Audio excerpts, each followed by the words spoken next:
Well, turning now to the war in Ukraine, the Russian Defense Ministry says at least 63 Russian soldiers were killed New Year's Day in the Donetsk region. Ukraine hasn't claimed responsibility for the attack, but they say that hundreds were killed. This comes after a new wave of Russian drone attacks happened overnight and strikes on cities that killed 3 civilians on New Year's Eve. Bitter fighting continues in some areas of the country. Ian Lee visited one Ukrainian-held city that has turned into a kind of test of wills between the two armies. We are on the road to the most dangerous place in Ukraine. Soldiers call it a meat grinder. Locals call it hell on earth. Welcome to Bakhmut. One thing that we're seeing driving into Bakhmut is artillery and tanks, a lot of heavy equipment along the roads. Most buildings here show scars from months of fighting. Russia continuously throws wave after wave of troops at the city. Amid the sounds of battle, we see people huddled next to a grocery store. We have to stay in lines like this for food, she tells me. Just 2 days ago, a strike scattered everyone, but we came back, and that's how we live. And for what? So many people have died. Would you leave if you were able to? No, she says. This is our home. But Natalia wanted to flee with her family. She tells us she tried before, but her son was killed. He was only 2 weeks from his 17th birthday. Natalia now keeps her daughter close by her side. And what's your name? Milana. Are you scared? You're a brave girl. How old are you? You're 4 years old. What do you hope for your daughter for the future? I want only the best, Natalia tells me. I don't want her to see all of this. I don't want her to suffer and meet the same fate as her older brother. In Bakhmut, the air constantly rattles with death. But life goes on. People run errands. Even the trash still needs collecting. While we've been in Bakhmut, we've heard constant artillery strikes going out and coming in, leaving damage like this. But it's just a small part of what's going on across Ukraine. Russia continues to fire drones and missiles into the country, killing civilians and destroying critical infrastructure. The war has been an education for people here, clearly not one they wanted. Was that close? It landed somewhere far off, she tells me. It was outgoing, not incoming. Close is when the windows are shattered in the houses. That's close, she says. Every day, more windows shatter, more houses are destroyed. But as the rally cry goes, Bakhmut still holds.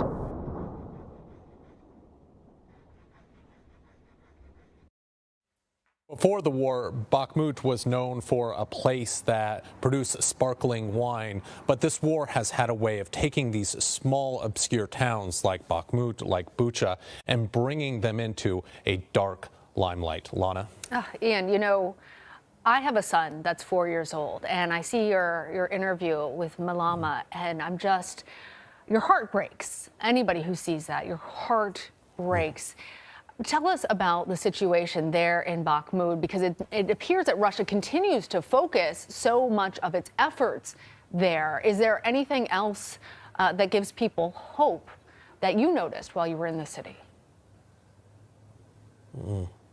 You know, talking to people, everyone, had this anxiety about them. They were on edge for the most part, and they really became accustomed also to the artillery. But there was this kind of resignation that their fate has been decided, whether they live or die. It really wasn't in their hands. But speaking with the mother, as you said, it's just heartbreaking because her son died when they tried to leave, and she said also they tried again, but they got in a car wreck, and so she's like, we just couldn't leave anymore, and so she's just staying there with her daughter, and she's really worried about her future. Yeah, that resignation, it's a lot to take in. I'm wondering, Ian, what else you can tell us about the Ukrainian attacks on Russian forces in Donetsk, and how much that is potentially making Ukrainians feel like they are gaining a foothold in this war. this strike is probably one of the deadliest attacks that we've seen in this war. Now, Russia says that at least 63 soldiers were killed when what is being reported is Ukrainian HIMARS rockets hitting this basically Russian military base. It was a building where Russians were housing troops, and what we're hearing also is weapons. But the Ukrainians are saying that around 400 Russian soldiers were killed in this attack, and it would be quite deadly. It happened shortly after midnight in the town of Makivka. And so this kind of attack, though, is really crucial because these are soldiers that they're preparing to send to the front line, places like Bakhmut, to send those waves after waves to try to take that city. So when Ukraine strikes something like that, it does move their military operations forward. Wow. And while Russia is, or rather, while Ukraine is targeting these soldiers and munitions, in that case in Donetsk, Russia, we know, has been targeting Ukraine's energy infrastructure and as a corollary, hurting those civilians that you're talking to. There's also been reports of extreme damage to the country's environment. What are you hearing about all of those damages and what it means for the long-term future of Ukraine and its people? Yeah, we're hearing from Ukrainian officials saying that billions of dollars of damage has been done deliberately by the Russians on Ukraine's environment. They say it's going to take years to restore. Ukrainian officials are saying that this is a sort of war crime because they're not supposed to damage the environment indiscriminately. War is hell, and this sort of thing happens, with the fighting. You just look at some of those battle landscapes. I mean, it looks like something out of World War I. I mean, completely destroyed of all vegetation.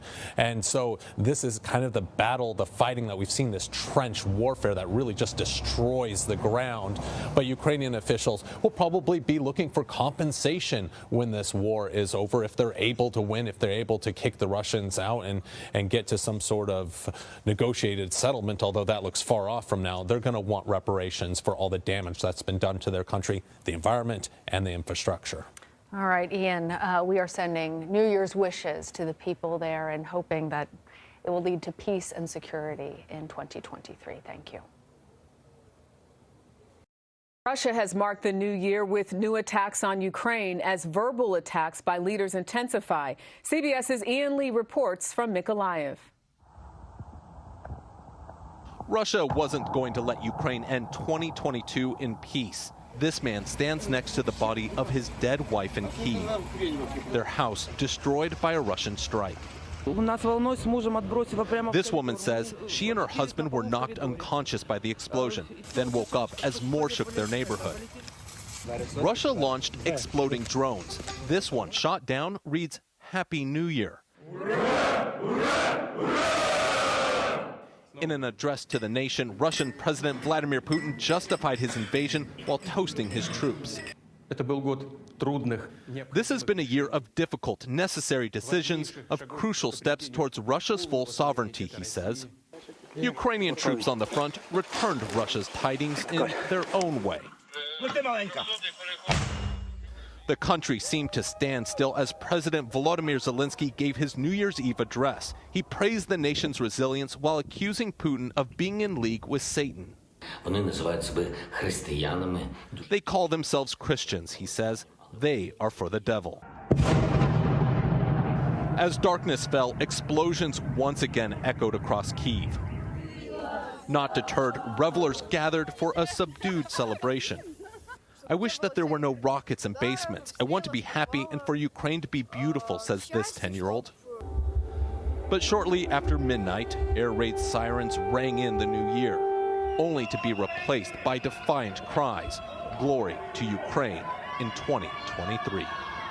Speaking with people here, they're optimistic Ukraine will win this year, maybe because the alternative is unthinkable. Ian Lee, CBS News, Mykolaiv. Ukrainian officials say they shot down 7 more drones today over the capital city of Kyiv. The city's mayor says debris damaged a building, but no one was hurt there. The attack happened one day after Russian forces launched one of the largest air offensives since the war in Ukraine began.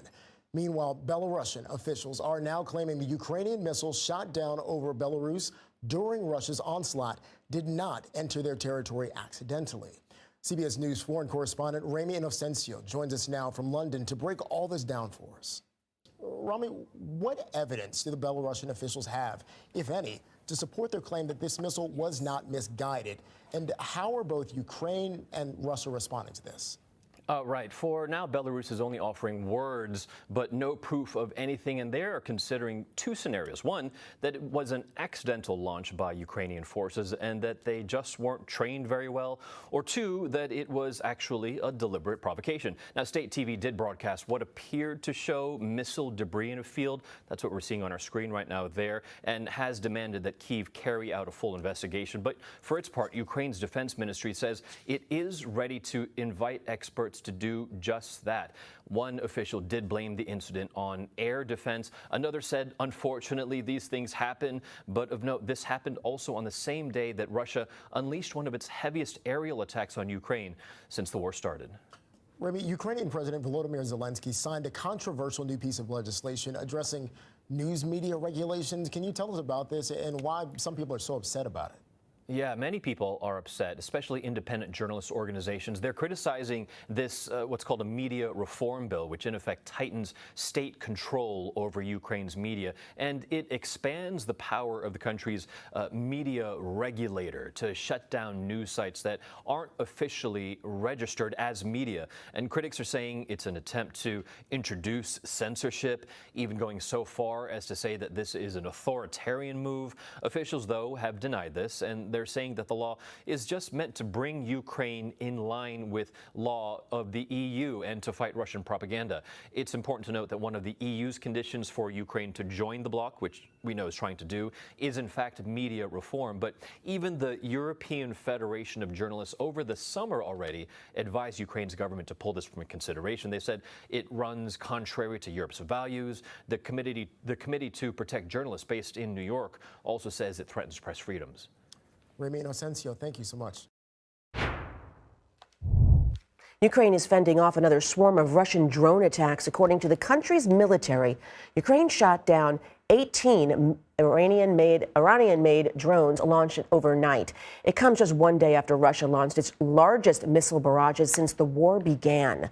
And meanwhile, Russian President Vladimir Putin says he has invited his Chinese counterpart, Xi Jinping, to visit Moscow next year. The two leaders met virtually earlier today. Putin has been hoping to strengthen ties with Beijing as sanctions continue to impact Russia's economy. CBS News foreign correspondent Ian Lee is in Ukraine with the latest. So, Ian, what's the situation like on the ground where you are? Yeah, Deborah, we are in Dnipro, which is about 100 miles from the main front line where a lot of that activity is going on, about 75 miles from the closest front line. But throughout yesterday and today, we're getting air alerts all the time, probably about a dozen or so. And that's because there's just so much activity going on in the skies above Ukraine. And these air alerts don't necessarily mean that Russia has launched a missile or a drone. If a Russian plane goes into the neighboring sky, these alerts go out just to give people time to get to the basement. But, it just kind of gives you an idea of what people on a daily basis are going through, that these alerts, these sirens are going out. We get alerts on our phones. And then you do get times when they do launch drones or they launch missiles. But these drones, as you pointed out, for the most part, they've been shot down every time they've been launched at Ukraine. And how is Ukraine responding, Ian, to this latest barrage of attacks? The one thing they can do is just to keep their skies clear. And, they have been able to shoot down the drones. The missiles have proven to be harder, even though they've been able to shoot a lot of them down. Some still get through and cause quite a bit of damage. And so for right now, what Ukraine can do is just protected skies with surface-to-air missiles and other means to shooting down anything that Russia sends at them. But there are other ways that Ukraine has been addressing this. One has been, Ukraine hasn't officially said it, but but Russia is accusing Ukraine of using long-range explosive drones targeting bases deep inside Russia where their planes are being stored that have launched these missiles towards Ukraine. That is one way, but really it is going to be the ability to protect their skies, basically create a sort of iron dome, if you will, over the country so that Russia can't launch anything into it. And Ian, we know the Russian strikes have knocked out power for millions across the country. So do we know when that might be restored? What's the strategy there? You know, that is the biggest thing right now. We heard President Zelensky talk about it last night. There's millions of people without power right now. The president said, crews are working around the clock trying to get it back restored. But, it is cold right now. People are suffering in it. Getting the spare parts has also been difficult. And we're hearing that Ukraine is asking other Eastern European countries that have similar infrastructure to donate to help restore Ukraine's power. But really, as long as Russia can launch these strikes, and yesterday's they said it was a massive strike against their infrastructure. As long as that continues, this is a problem that's not going to go away. And Ian, real quick, peace summit, anything new on that? Yeah, Deborah, this is something that both sides have been talking about. We heard from Putin saying that he's ready to talk with all parties involved about the necessary steps for some sort of solution to this war. But, Ukraine has come back and said, listen, unless Russia leaves all of Ukrainian territory, and that includes Crimea, which is essentially a non-starter for Russia, then they don't have any interest in having any peace talks so far. Also, Ukraine says that they want Russia to face war crimes tribunals. That's something that, at least with this current government in Moscow, isn't likely going to happen. So really, it seems like this war is going to be settled on the battlefield because both sides seem as far away as possible from actually peace negotiations. Absolutely. Well, Ian Lee, thank you so much. Belarusian officials are demanding an investigation after they say they shot down a Ukrainian defense missile that wound up in their airspace. It happened during Russia's widespread air assault across Ukraine. That attack left many cities in the dark. Ukrainian officials say at least 120 missiles were fired towards civilian infrastructure in cities from Odessa to Kharkiv, where at least 2 deaths were reported. In the capital city of Kyiv, at least 3 people were injured, along with reports of widespread power outages. CBS News foreign correspondent Ian Lee joins us now from Dnipro, Ukraine. Ian, good to see you. So tell us how Ukraine is responding to this latest assault, given how widespread it was. Lana, the damage, according to the government, has been critical to this power infrastructure here in Ukraine. And Russia overwhelmed Ukraine's defenses, getting through and hitting power stations. We saw a video of them in complete flames. It really has done a number, and a lot of people are without electricity, and crews right now are working around the clock to try to get that power restored. We know that Ukraine is reaching out to neighboring countries to try see if they have any spare parts that they can use. But that is really one of the number one things for the people here. I can tell you it's pretty cold, so people are without electricity, they're without heat, and so getting that restored is really crucial. As far as trying to stop these airstrikes, all they can really do is try to shoot down what Russia sends their way. Ian, as you're saying that, I'm wondering what more can be done to protect civilians in particular and this critical infrastructure during these cold winter months. Lana, the one thing that they need to keep these skies clear of Russian missiles and Russian drones is anti-air weapons, surface-to-air missiles. They also have jets that are shooting down these drones, and so that is going to be crucial for Ukraine. We know they're getting the Patriot surface-to-air missile system. That will be crucial for targeting Russia's ballistic missiles, but there's a lot that Russia sends their way, and really Russia does send these waves of weapons so that it can overwhelm Ukraine's defenses. So anything that can bolster that is going to be important. That's why we constantly hear it from Russian officials. In fact, just last night here in Dnipro, I heard a loud explosion around the same time Russia launched 5 drones in this region, and all 5 were shot down. So it is every day. It's a game, and we hear these air alerts go out telling people to take cover because Russia, on a constant basis, launches these attacks into Ukraine. It's so devastating when you hear about the stories and you see those images, and And obviously, Ukraine's eastern front has really been battered in recent days. As you mentioned, those waves of assaults. What can you tell us about the latest developments in that part of the country?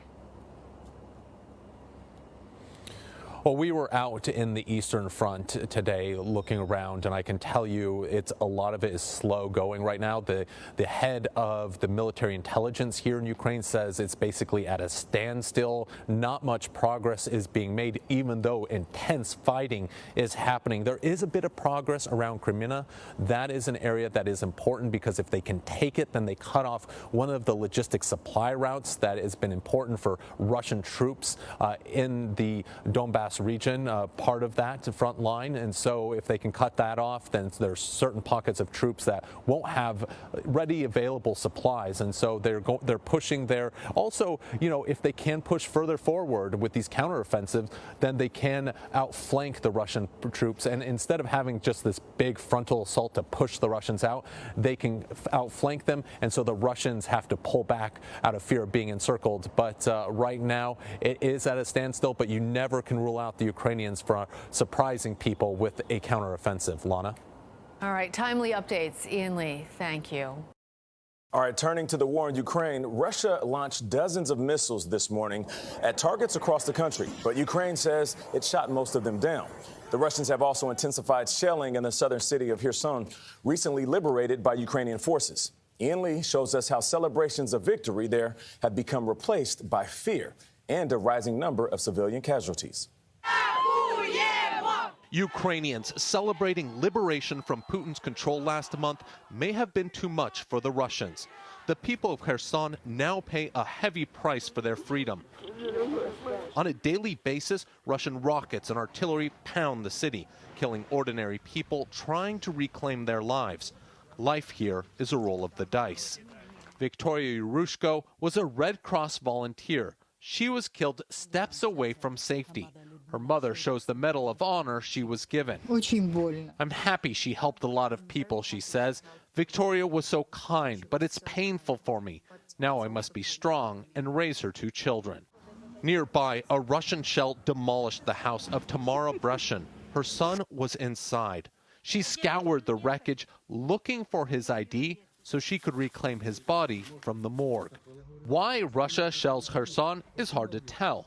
Nothing they hit appears to hold military value, just innocent civilians trying to survive. Like this maternity hospital. The first strike hit outside. Nurses rushed the pregnant women, newborns, and their mothers to the basement. The second smashed into the building. Mercifully, no one was injured. It was frightening and unexpected, this new mother says. The explosions just began and the windows shattered. My hands are still shaking. Shattered like the lives of so many Ukrainians. For CBS Mornings, Ian Lee, Dnipro, Ukraine. Now to Ukraine, where the fighting in the east and south intensified today as both sides try to hold territory. CBS's Ian Lee shows us where the heaviest fighting has been. If war is the mother of invention, meet one of her children. Ukrainian troops jerry-rig a tower on a car used to pinpoint targets for their artillery. In Bakhmut, Ukrainian guns pound the enemy. Soldiers here repel intense Russian attacks. The city quickly became symbolic for Ukraine. Bakhmut still stands. President Zelensky praised the soldiers, calling the fighting in the east difficult and painful. That pain felt by the family of Volodymyr Yezhov. He was killed in Bakhmut last week. His candlelight funeral is a vivid reminder of the war, as roughly 9 million Ukrainians live without power. Russian President Vladimir Putin told state TV he's ready to negotiate some acceptable outcomes with everyone involved and accused Kyiv of refusing to talk. But Ukraine's foreign minister says Putin isn't serious. Everything they do on the battlefield proves the opposite, proves to the contrary. They're not seeking peace. Ukraine wants a UN-supported peace summit in February, but with neither side willing to give an inch on their demands, it looks like, at least for now, this war will be settled on the battlefield. Jarika? Ian Lee from Ukraine, thank you. Russia's foreign minister has issued an ultimatum to Ukraine as its troops seek to recapture a heavily guarded eastern city. Sergei Lavrov says Ukraine must demilitarize or the Russian army will, quote, solve the issue. He claims U.S. and Ukrainian officials are responsible for how long this war will last. The latest threats from Moscow come as Ukrainian forces edge closer to the city of Cremina. It's located in the almost entirely Russian-occupied Luhansk region. Joining us now from Dnipro, Ukraine, is CBS News foreign correspondent Ian Lee. Ian, why has Cremina become Ukrainian forces' latest focal point in this war, and how are Russian troops responding? Well, Jared, when you look at the front lines right now, a lot of the fiercest fighting is taking place around Bakhmut. But if you just look north of Bakhmut, then you have Cremina.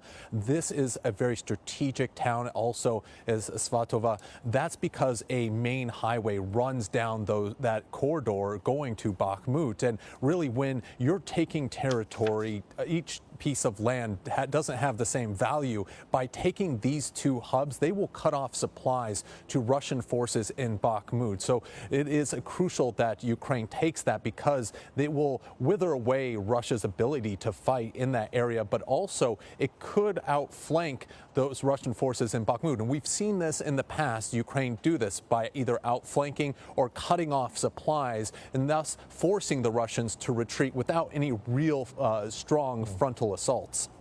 You know, Ian, about 9 million Ukrainians are still without electricity because of Russian attacks on the country's energy infrastructure. Has any progress been made in restoring power, especially amid the holiday season? And how are Ukrainians coping? We've seen some of the video of them holding services by candlelight over the past couple of days. Yeah, Jared, you know, Ukrainian repair crews are working around the clock to restore not only power but water too. You know, looking around, coming down to Dnipro and just looking around, you can see that a lot of places are still without power, and that is crucial to restore. But it's not just getting equipment from the West and putting it to work. A lot of this infrastructure here is old. It is not compatible with a lot of the Western technology. So what they're doing is they're looking at Eastern Europe to see if there's anything left over in any warehouses that they can utilize to get the power up and running again. But, you know, what's really crucial here in Ukraine is making sure that these skies stay clear, that Russia cannot continue to target this infrastructure. That's where this air defense comes in, and it gives those crews on the ground a bit of breathing room so they can restore power and water to millions of people. Ian, before you go, the new threats from Russia's foreign minister come on the heels of Ukraine's foreign minister stating that he wants a UN-backed peace summit by the end of February. How likely does that seem like it'll happen? Well, there's probably going to be some sort of summit in February. Ukraine is pushing for it. They have a lot of support. They're calling for all those countries that supported them in the UN to back this effort. But Ukraine has said that really Russia's not welcomed unless they are open to potential war crimes trials. You know, Russia says they want peace talks, but they want to hold on to Ukrainian territory. And a lot of people see Russia's overtures of peace as disingenuous, more like buying time so they can rebuild their depleted forces than really trying to seek a peace deal. You know, Jared, at the end of the day, both sides don't see eye to eye on what the future of peace is going to look like. So for now, it seems like this war is going to be decided on the battlefield. Got a lot of folks wondering where this is going to go. Ian Lee in Dnipro, Ukraine, thank you so much. Ukraine's leaders are talking openly about the possibility of peace talks. The country's foreign minister says they are aiming to have a peace summit by the end of February. That'll mark 1 year since Russia began its invasion. This comes as Russia claims to have shot down a Ukrainian drone that was nearing one of its air bases. Moscow says 3 of its military personnel were killed by falling debris. Hugo Bachega from our partners at the BBC joins me now from Kyiv with the latest. Hugo, thanks for being here. What is the latest you're hearing about Russia shooting down that Ukrainian drone near one of its air bases? Is there concern over retaliation? Yeah, hello there from a very foggy Kyiv today. So the Russians have accused Ukrainians of carrying out this drone attack targeting a base deep inside Russia. We're talking an air base that's 400 miles inside Russian territory. And they say they shot down this drone. 3 Russian officers were killed as a result of this attack. Now, I think what is interesting here is that it's not the first time that this base has come under attack. Earlier this month, again, the Russians accused the Ukrainians of carrying out a drone attack. And again, 3 officers were killed as a result of this alleged attack. Now, the Ukrainians haven't officially admitted that they were behind this attack on the weekend. But we heard from a spokesman for the Ukrainian Air Force saying that these explosions were the result of what Russia is doing on Ukrainian soil. So this is a base that the Ukrainians say has been used by the Russian army as a base for bombers to carry out attacks on Ukrainian targets. And we've seen that, especially in the last few weeks, that Russia has been carrying out those airstrikes targeting this country's essential infrastructure. So I think the fear of a possible retaliation is that this is incredibly embarrassing for the Russians. Again, an air base deep inside Russian territory coming under attack. And Hugo, so Ukraine's foreign minister says that his government is aiming to have a peace summit by the end of February. That's around the anniversary of the war. And how likely do you think that is to happen? Yeah, this is interesting. This is coming from Dnipro, who is the foreign minister here, who gave an interview to the Associated Press. And he said, as you mentioned, that the Ukrainian authorities are aiming to have a peace conference in February. And I think the response we've had already from the Kremlin shows how challenging it's going to be to hold any kind of peace negotiations, any kind of talks, because we heard from Dmitry Peskov, the spokesperson for the Russian president, saying that Russia never followed conditions set by others, only our own and common sense. And that's because Dmytro Kuleba has said that before any kind of direct talks between the Ukrainians and the Russians happen, a war crimes tribunal must be set up. And we've heard from President Zelensky a 10-point peace plan that includes not only this tribunal, but also the condition that Russian forces should leave all territory that's now under occupation. And the Russians have rejected those preconditions. And I think it really shows how challenging it is going to be, how difficult it is going to be to set up any kind of dialogue or mechanism for any kind of negotiations for a peace deal here, or even for a ceasefire. So interesting. Well, Hugo Bachega, from our partners at the BBC, we really appreciate your reporting and keeping us up to date. Thank you so much. Well, Russia's military claims to have shot down a Ukrainian drone over an air base deep inside Russia. The reported attack is the second this month, aimed at that base. Russia's defense ministry says 3 Russian soldiers were killed by falling debris. CBS News foreign correspondent Ian Lee is joining us right now from Kyiv with the latest. Ian, what more do we know about this drone attack that Russia says they shot down? Yeah, Deborah, we know that this attack happened in the early morning hours, that this Ukrainian drone, at least that's what the Russians are calling it, were targeting the Engels air base. Now, this is home to Russia's long-range strategic bombers. It is a crucial military installation inside of Russia. Russia says they were able to shoot down this drone. As you said, it killed 3 servicemen. Now, local officials in Russia are telling people around the base not to announce really or what happened. They say that that anyone who spreads any information that is not of the official line could be tried and convicted of spreading lies. And so they are trying to keep a tight lid on this. But what this does show is that Ukraine potentially, as this is the second incident in a month, has the means to launch long-range strikes into Russia. This base is at least or more than 300 miles inside Russia. But it also is an embarrassing moment for Russia that they are unable to really stop these long-range drones from penetrating their airspace. And Ian, how are both Moscow and Kyiv responding to this?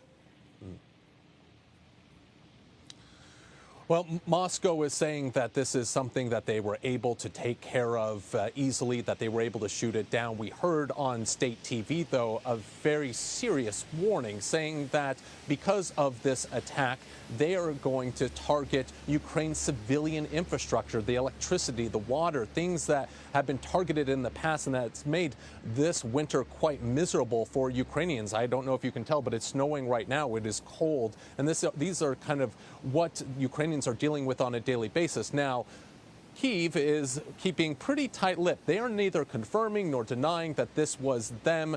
This has been kind of their MO all along, but a Ukrainian military official did kind of allude to the fact that this was, in fact, a Ukrainian drone targeting that base. And Ian, during an interview this weekend, Russian President Putin said Moscow is ready to negotiate with all parties involved in the war, but that Kyiv and its Western backers are refusing to engage in talks. Do you think Russia's actually serious about ending this war, or is this just, all talk? You know, you hear from a lot of officials, at least in the West, and they do believe that this is just all talk. A lot of them believe that, Russia is really taking a beating right now. They are low on supplies, they're low on manpower, so any pause in the fighting would give them a chance to catch up, restock their weapons, restock their manpower, and give them new energy on the front lines. And so there's a lot of officials who don't want to give that to Moscow right now, that they want to keep that pressure on Russian troops to not give them any breathing room. We heard that from the CIA director, Bill Burns, saying that he doesn't believe that Moscow is serious about any peace negotiations. Although today we are hearing from Ukraine's foreign minister that says that they want a peace summit in February. What that peace summit will look like is anyone's guess. But Ukrainians do want peace. But one condition they've said from the very beginning is that they do not want any Russian soldiers on their territory, and that includes Crimea. Ian Lee, thank you so much for your reporting, and go get warm. This year, the war in Ukraine tested NATO's power, and U.S. intelligence assessed China increasingly as a near-peer competitor challenging the U.S. on multiple fronts.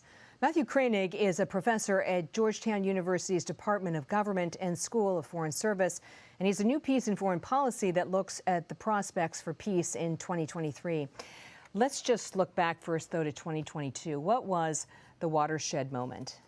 Well, without a doubt, it was the war in Ukraine, Putin's war against Ukraine. A year ago, I think people thought it was essentially impossible that we'd see a major war in Europe, and here we are, the biggest war in Europe since World War II. The Western reaction, I think, was surprising as well. Germany vastly increasing defense spending, Finland and Sweden on pace to join NATO. I don't think anybody predicted that a year ago. So let's take that a step further. What's the outlook for peace in 2023? Well, early on in the war in Ukraine, I think people thought this would be over quickly. Maybe Putin would quickly take Kyiv. Maybe this summer with the counteroffensive that Ukraine could win.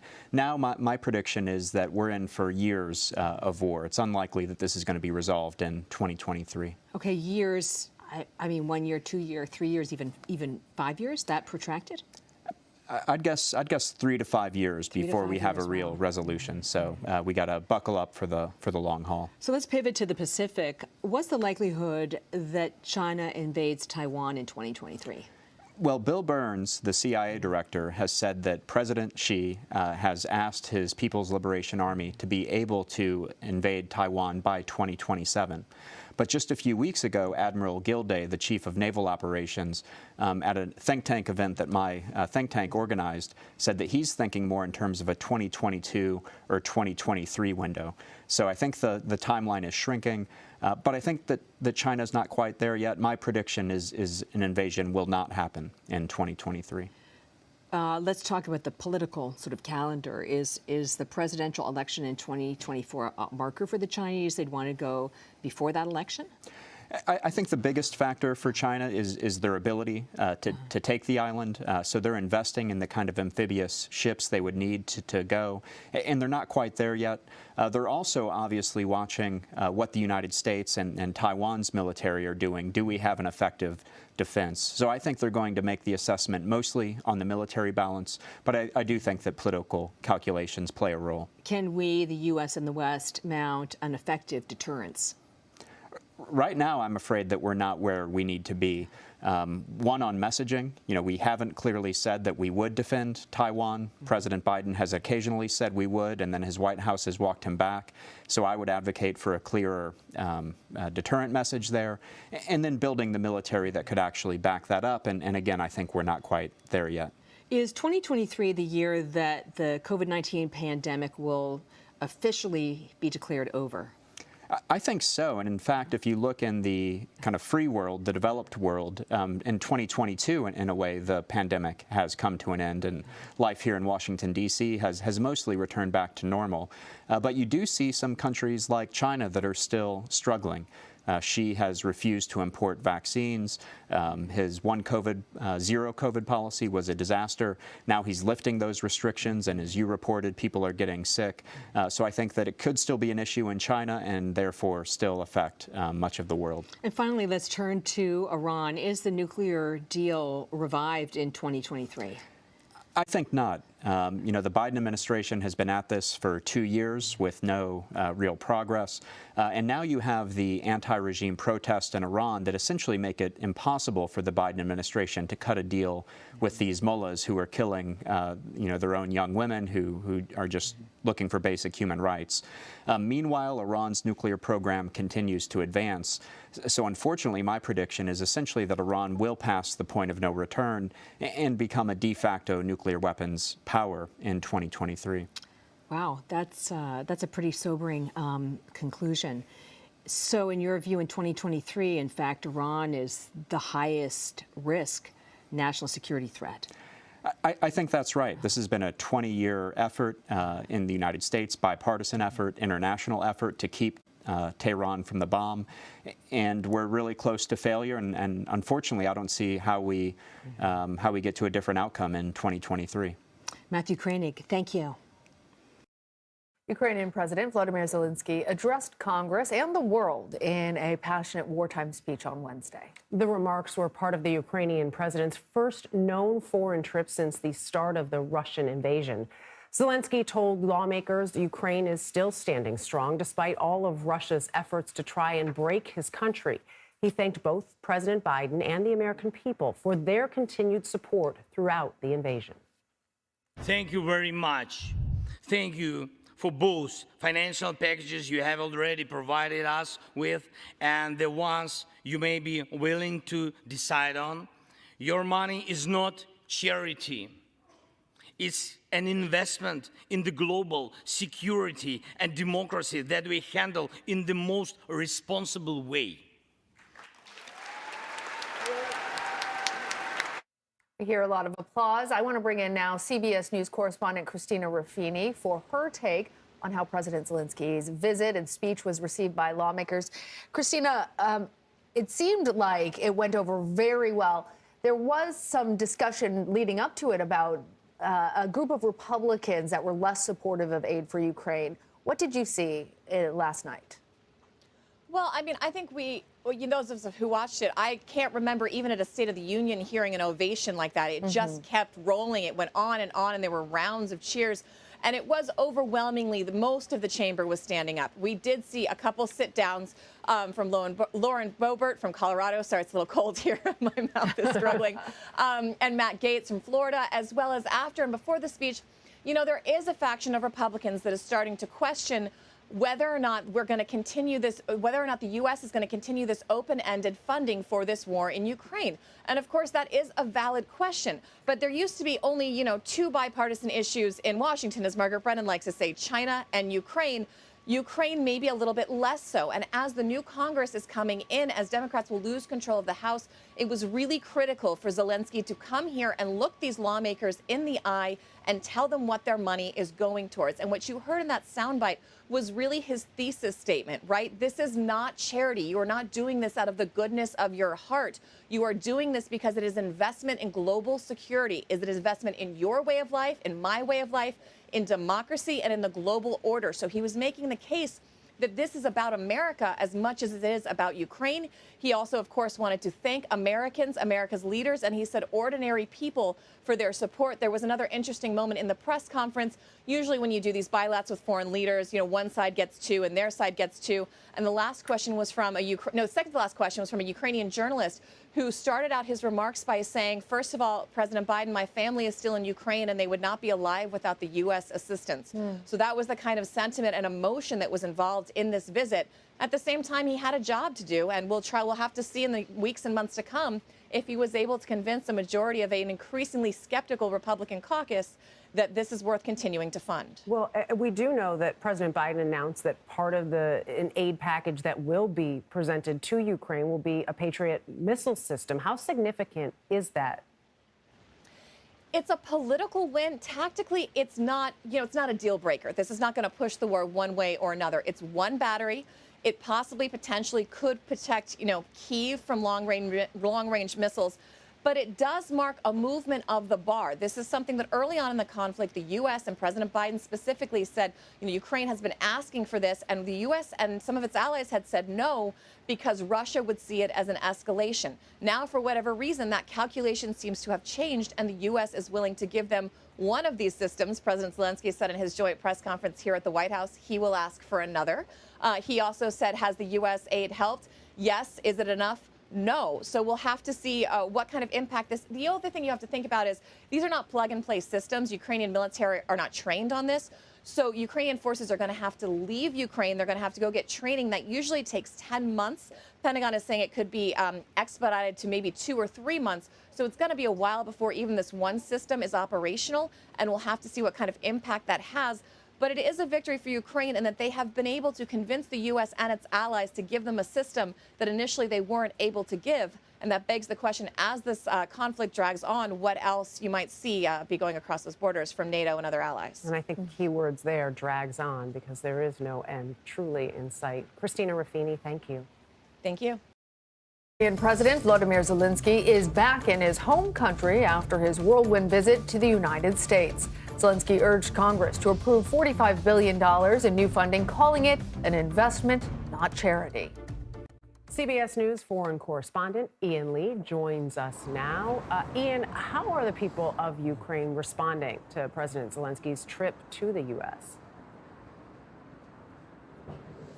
Well, hi there, Lana and Dana. President Zelensky had a number of audiences he was talking to when he went to the United States. Of course, there was the president, Congress, and the American people. But folks here in Ukraine were also watching closely to see how this trip would play out. For them, it was very successful. That's because the president was able to meet with Biden, meet with members of Congress to maintain that strong bond between the two nations. We heard from President Biden saying the U.S. is behind Ukraine 100%. And so that is the message that people here wanted to see. And also, they wanted to hear about these new weapon systems that Ukraine was going to get, especially the Patriot air defense system. And so having that as part of his the weapons that he was getting is music to people's ears here. Yeah, Ian, I want to follow up on that point because we know that President Zelensky was saying thank you so much, but also please invest more. In particular, he'd like another one of those Patriot missile batteries.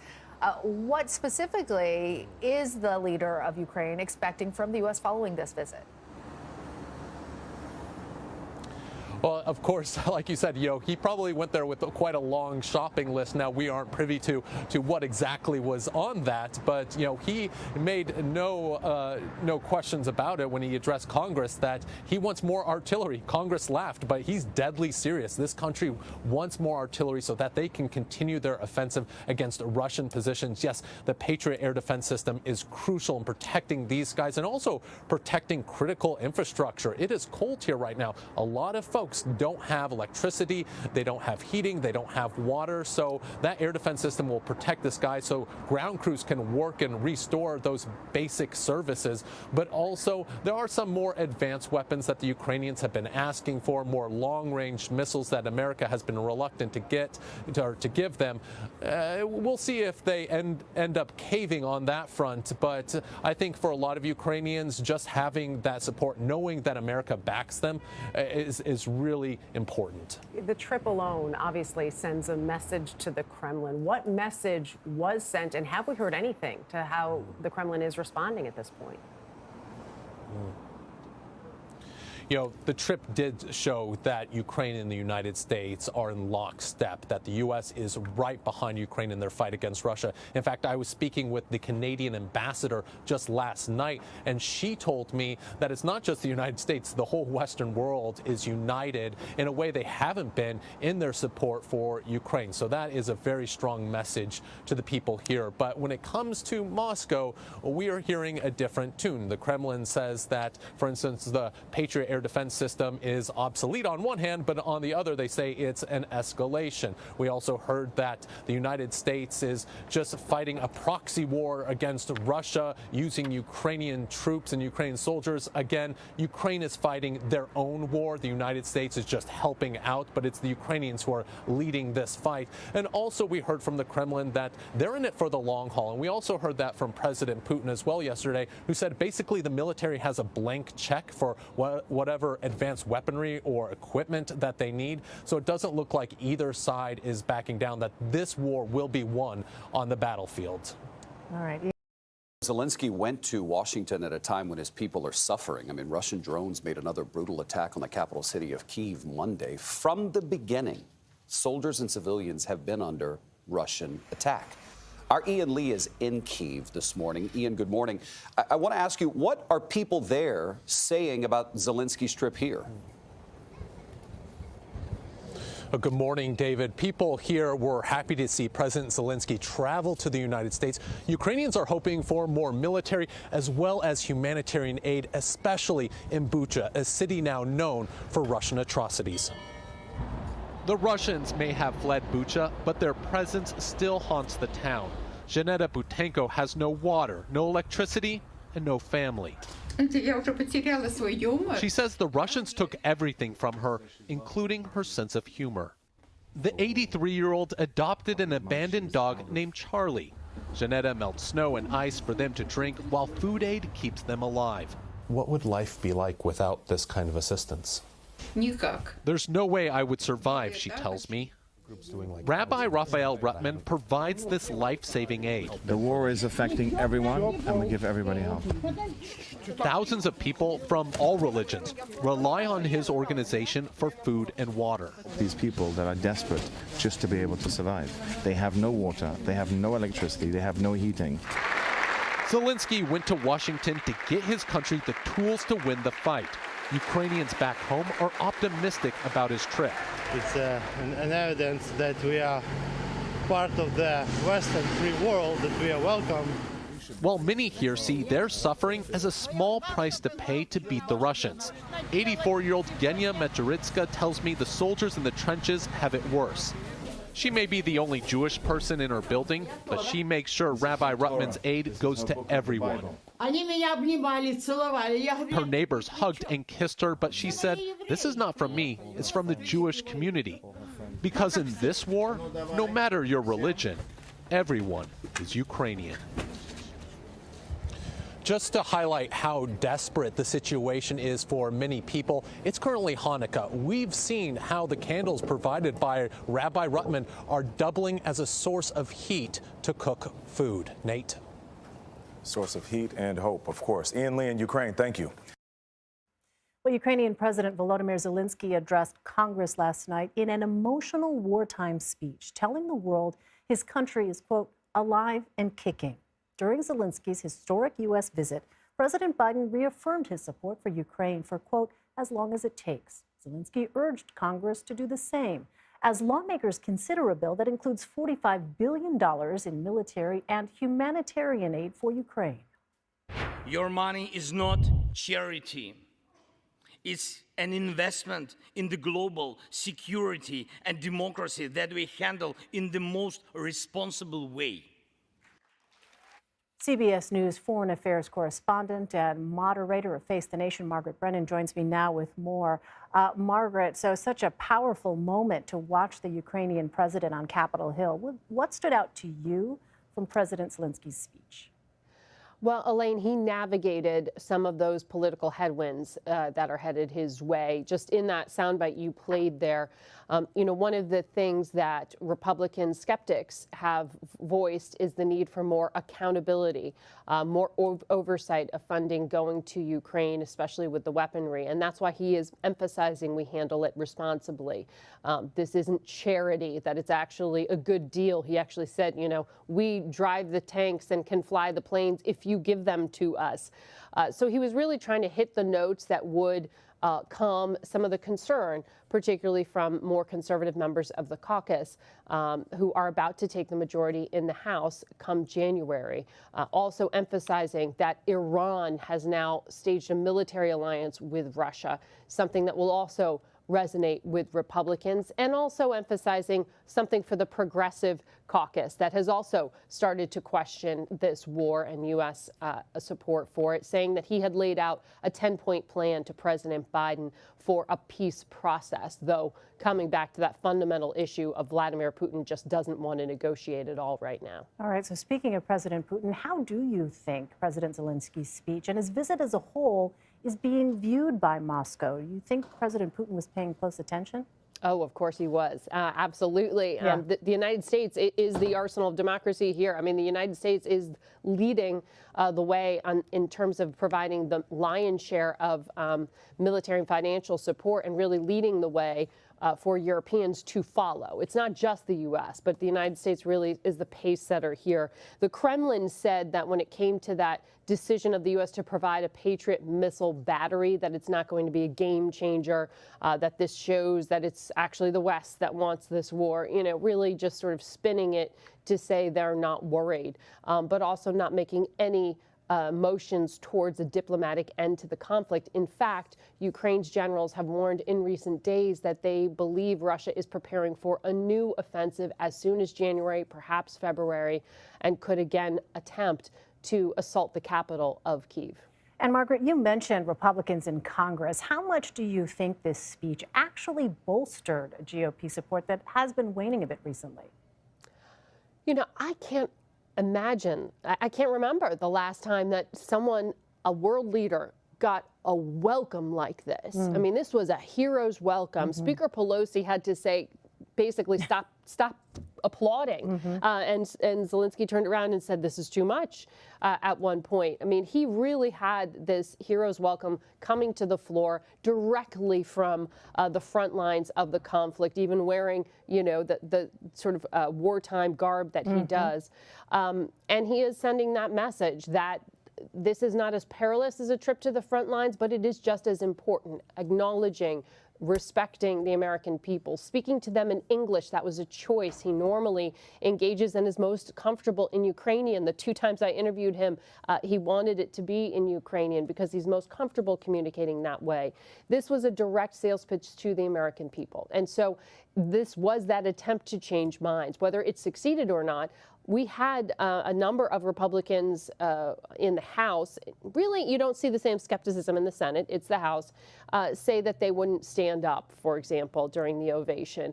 That is a small caucus, but it is a powerful one because the Republican majority is so slim. And that's why the leadership like Kevin McCarthy and Steve Scalise have had to try to sort of play both sides of this and say not that aid would be cut off, but that it will be harder to secure going forward and you'll have more scrutiny. So we will see this current package, if it passes in the omnibus, is about $45 billion. That's the largest package to date. And it is estimated that it could take us through May of 2023. But as President Zelensky said himself, honestly, it's not enough weaponry.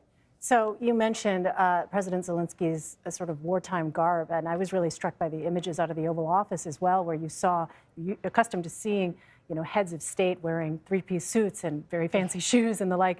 He was there, and I noticed his boots. He was wearing boots that, very much are something you would see him We're on the front lines there. It's not an image that you see every day. And there's been some comparison, as you know, between last night and the speeches by UK Prime Minister Winston Churchill in the 40s. You went through this a little bit ago, but how significant is having a leader of a country at war speak directly to Congress in this way? Because it was striking, despite what you mentioned, a bit of perhaps a skepticism, people not wanting to necessarily stand up. But for the most part, a very unifying response, a unified show of support for the Ukrainian president. It really has been. I mean, up till now, to this moment we're in, I would have said there are two things that Congress has bipartisan agreement on. And one is the threat posed by China. The other is the need to support Ukraine against Russian aggression. And particularly in the Senate, Leader McConnell is very much a Russia hawk and has said very clearly that from his perspective, this aid needs to continue and that it's essential for the defense of all democracy, that this fight is representative of the fight of the West. But as we were saying, those Republicans in the House, it's more of this sort of anti-establishment thinking that we have seen really come to the fore, particularly during the era of President Trump, that Trumpism continues to live there. So that isn't going away quickly. You know, you have hawks like Liz Cheney no longer in Congress come January. But you still do have people like Mike McCall, the head of the Foreign Affairs Committee, Mike Turner, the head of the Intelligence Committee, who see this as so essential and this aid continuing. But it will be a harder thing to secure going forward. It is interesting, and definitely the Speaker of the House and then President Zelensky referenced that wartime visit by Winston Churchill, who also came, by the way, not necessarily in a three-piece suit, but representative of being a nation at war at times. You know, he did when he was in Washington, sometimes dress down. But for President Zelensky, excuse me, he literally went from the east of his country, from the battle lines, bringing that flag to the House. This is part of the symbolism. This is part of the messaging here that everything is on the line for them.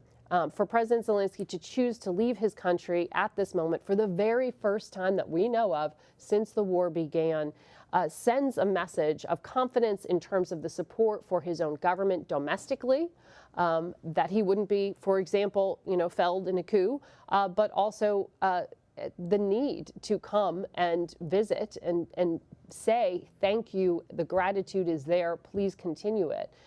It's an important message, and certainly was an important message for people at home as well. And as we've learned, particularly with President Zelensky, that ability to communicate, that ability to project resilience and defiance, he has become iconic, and that has been one of the most powerful weapons, frankly, that the Ukrainians have had to date. A really remarkable moment to watch. Margaret Brennan for us. Margaret, thank you. Thank you. Hello, I'm John Dickerson. Welcome to CBS News Prime Time. Against all odds, that's how Ukrainian President Volodymyr Zelensky described his people's fight for freedom. The United States Congress welcomed Zelensky with a 2-minute standing ovation on the House floor. He called on Congress to continue aiding Ukraine in their battle and thanked all Americans for their ongoing support. Against all odds and doom and gloom scenarios, Ukraine didn't fall. Ukraine is alive and kicking. We have no fear, nor should anyone in the world have it. Ukraine's gained this victory, and it gives us courage, which inspires the entire world. Europe is now stronger and more independent than ever. The Russian tyranny has lost control over us. The world is too interconnected and interdependent to allow someone to stay aside and at the same time to feel safe when such a battle continues. Joining me now is CBS News senior White House and political correspondent Ed O'Keefe and Ambassador Ivo Daalder, a former U.S. ambassador to NATO and current president of the Chicago Council on Global Affairs. Ambassador, what did you make of the speech? You know, he's a remarkable leader who's taken a remarkable period of time combining the visit to Bakhmut, the city that has been under constant bombardment now since May, just yesterday, to a visit to the citadel of democracy, the capital of the United States. And he, I think very deftly, as he has done for so long now, linked the fate of Ukraine and what is happening in Ukraine to the freedom of not just Ukraine, but of Europe, of the United States, indeed of the entire free world, and basically made the point, as he has done so effectively before, that this fight is one that the Ukrainians are fighting, not only for them, but they're fighting it for everyone. And coming to the Congress at a time that it is debating whether to continue to support Ukraine with the financial means and the military means it needs is timely and presumably not coincidental. And Ambassador, that is singing out of a hymnal that for a long time was the main song that the American foreign policy establishment sang, and that sounding those notes would have a receptive audience. Give me your assessment of how receptive the political system is in America right now for that kind of message, that we are all interconnected and that democracy is, that this is a fight for something larger than simply the territory of Ukraine. Well, as you pointed out, I think at the outset, it is not a coincidence, frankly, that he went back to World War II, because that was the time that united the entire country. When we were attacked on December 7th, 1941, the entire country united behind a singular effort to defend not just the United States, but to liberate Europe and Asia from the yoke of tyranny. And making that case is something that I think Americans deeply understand. At the same time, politically, of course, we are seeing, particularly among Republican voters, an increasing sense that maybe this has gone on too far. And we find in our own polling that we have done that while support remains strong, it is something that needs to be reawakened. And I think the President Zelensky tried to do that just today. Ed O'Keefe, what stood out to you in the address tonight? A few things, John. First of all, he was blunt. He said, thank you for what you've done. Thank you so much, but we need much more. And what you've done, frankly, isn't nearly enough. Also notable that he said, if you don't want to fly the planes or drive the tanks, you can train my troops to do it for us, but it will be on your behalf. Also notable, I thought, and perhaps the ambassador heard this too, Zelensky there in front of the U.S. Congress in prime time across the United States called for regime change in Russia and for an expansion of this conflict to include Iran, and the fact that it is now working with Russia to provide unmanned aerial drones to take out parts of Ukrainian infrastructure and Ukrainian civilian society. Those are comments, those are statements that U.S. officials have not made before, at least not in this kind of a setting, and it's notable that he did it tonight. There is symmetry to this discussion of World War II. 81 years ago, Winston Churchill came to Washington next week and said the United States needs to join with the United Kingdom and Europe in this fight.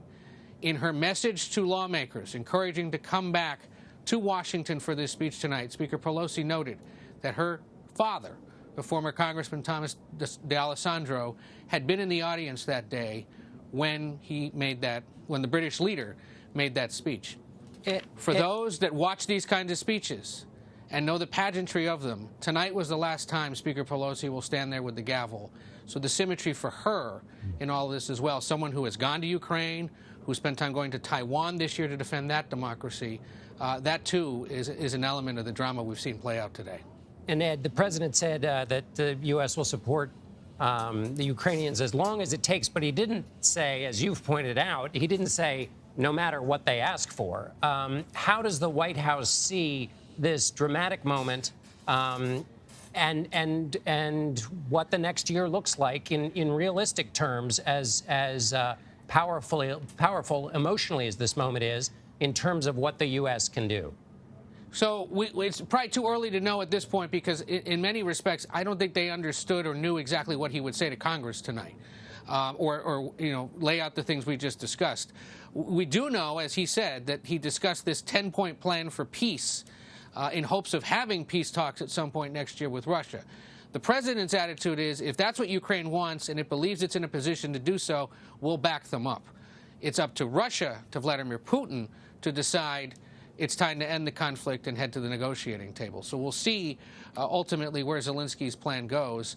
Our early indication is that Zelensky, in the meetings with the American president today, didn't bring a laundry list of asks, but merely said thank you and let's figure out going forward how to sustain that support. I also found it notable tonight a world leader knew to drop the words bipartisan and bicameral in an address to a Congress that's about to undergo a bit of a leadership transition, understanding the politics of the House, where there's so many Republicans now skeptical about continuing to write such large checks to the Ukrainians. Yeah. Also notable, he said there, we're responsible stewards of your money. Yeah, he used the word bipartisan quite a lot. Ambassador, as the final question to you, what does the next chapter look like? Or maybe we don't have a crystal ball, but help us think with wisdom about what the next hurdles are for the next period in this conflict. Well, the real next hurdle is the continuation of the battle on the ground. It is clear that the Russians are exhausted from fighting this fight, but so are the Ukrainians. They're in some ways fighting on fumes and enthusiasm. They need more weapons. They need more artillery shells. They need more bullets. They need the kinds of things that that President Zelensky was talking about. They also will need to think about having other capabilities in order to bring the fight further against the Russians in Ukraine. Some of those capabilities were announced today. But we will see a continuing pressure to say we probably need more mobility, both in the air and on the ground, and longer range in order to continue to take the fight against the Russians, to push them out of Ukraine, to make sure that one day Ukraine is not only free and democratic, but that its territory has been restored to the boundaries that everyone recognizes and that existed as of 1991. So I think that's what 2023 holds. Not likely to be peace. Unfortunately, a lot more fighting. Ambassador Ivo Dalder, thank you very much. And Ed O'Keefe for us at the White House. Thank you, Ed.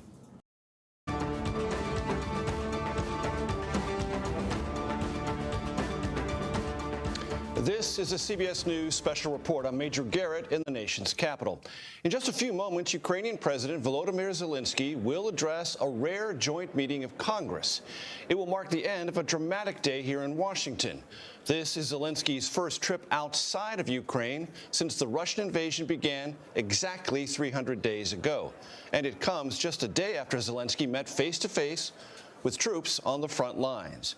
Earlier today, Zelensky visited the White House, met with President Biden and key members of his national security team.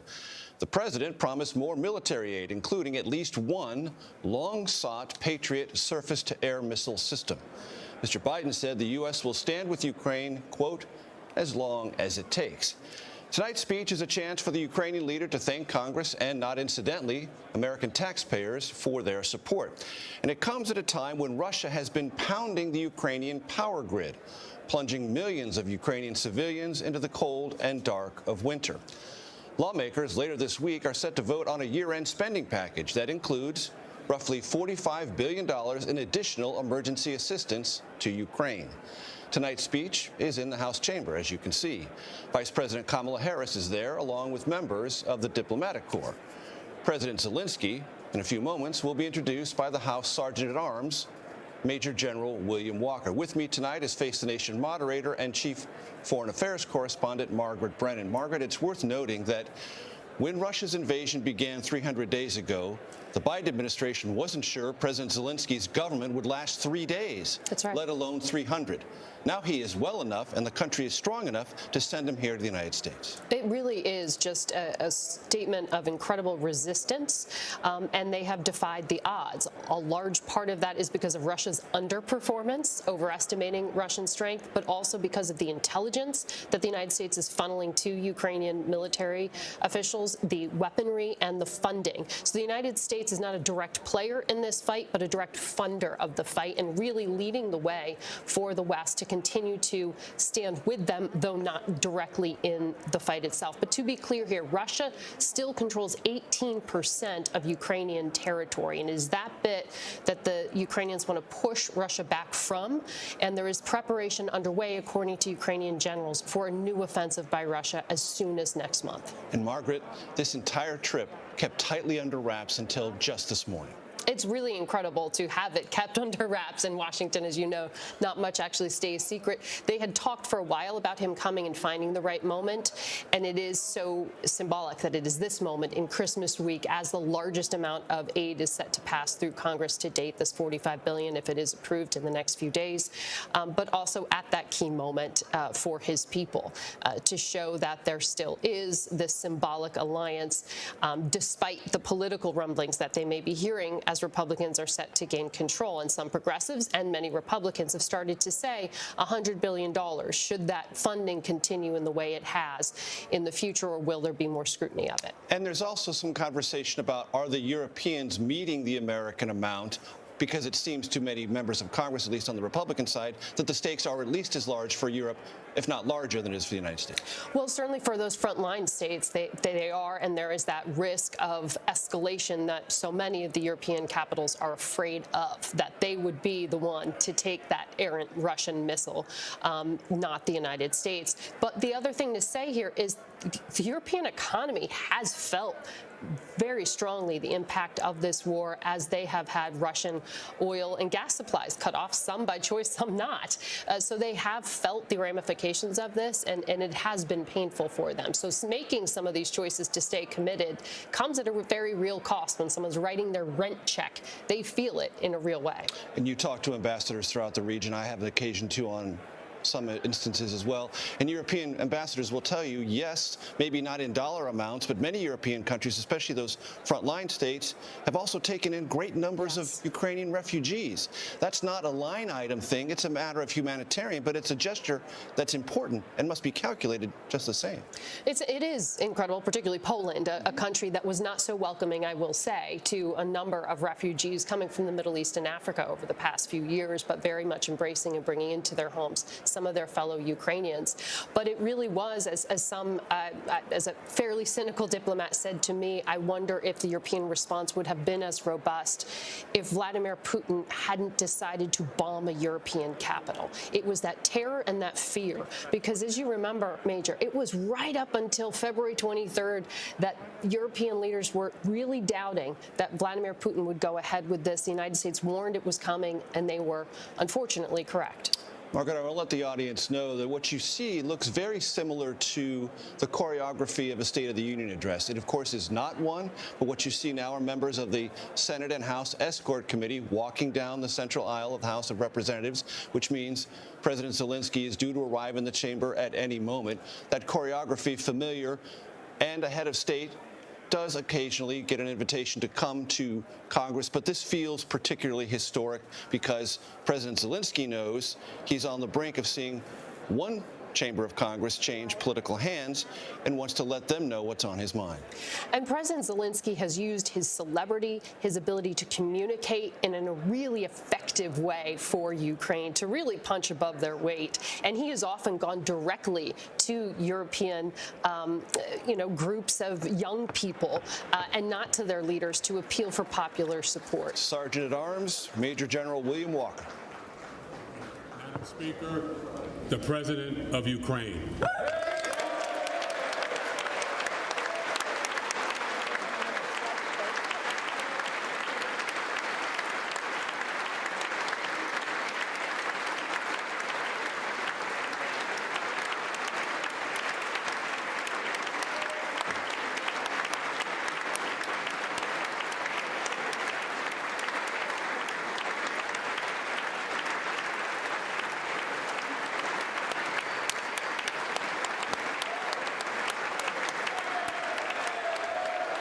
Standing ovation, loud applause for President Zelensky. He shook the hand right there of Senate Minority Leader Mitch McConnell, a significant voice in Republican circles and a bipartisan ally in terms of existing and quite possibly future funding for Ukraine as it defends itself against Russian aggression.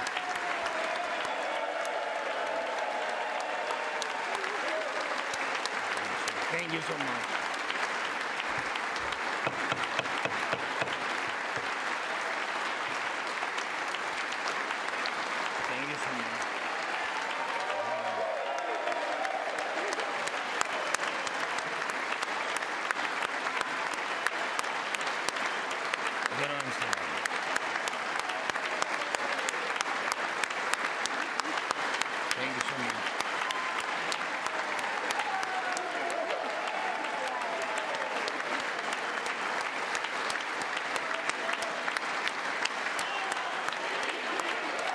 слава!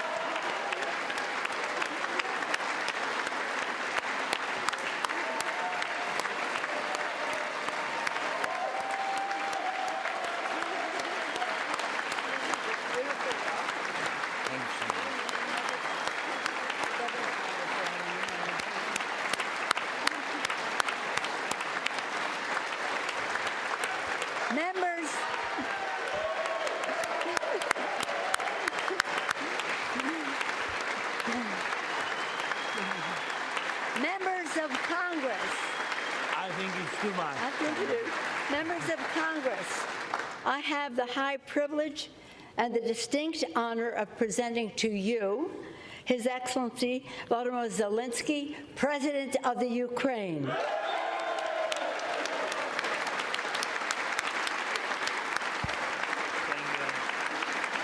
Thank you so much.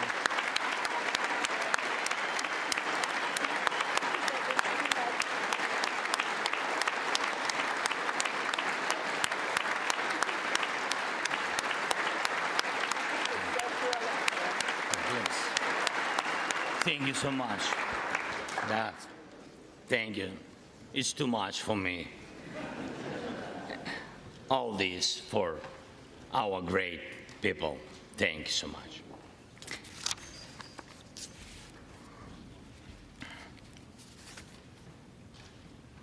Dear Americans, in all states, cities, and communities, all those who value freedom and justice, who cherish it as strongly as we Ukrainians, in all our cities, in each and every family, I hope my words of respect and gratitude resonate in each American heart. Madam Vice President, I thank you for your efforts in helping Ukraine. Madam Speaker, you bravely visited Ukraine during the full-fledged war. Thank you very much. Great honor. Thank you.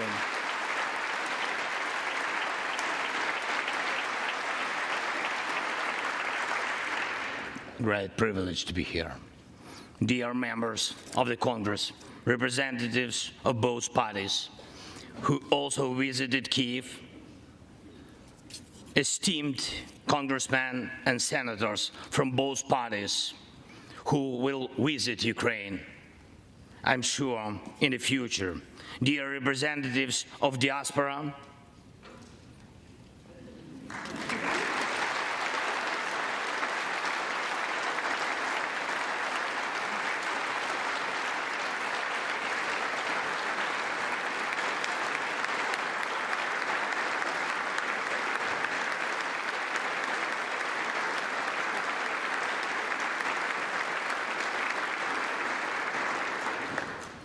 present in this chamber and spread across the country, dear journalists.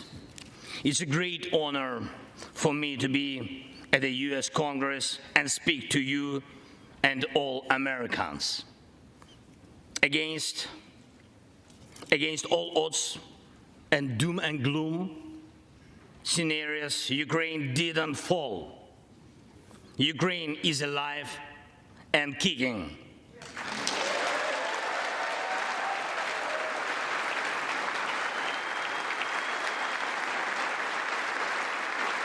Thank you.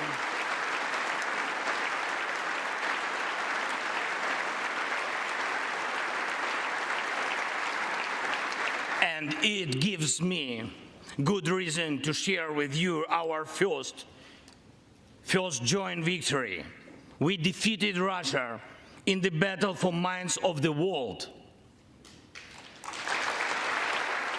We have no fear, nor should anyone in the world have it. Ukrainians gained this victory, and it gives us courage, which inspires the entire world. Americans gained this victory, and that's why you have succeeded in uniting the global community to protect freedom and international law. Europeans gained this victory.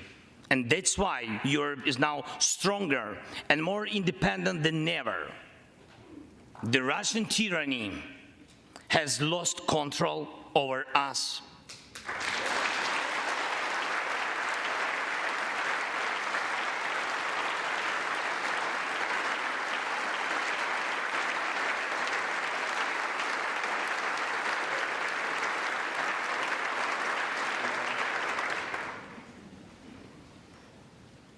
And it will never influence our minds again. Yet, we have to do whatever it takes to ensure that countries of the Global South also gain such victory. I know one more, I think, very important thing. The Russians will stand a chance to be free only when they defeat the Kremlin in their minds.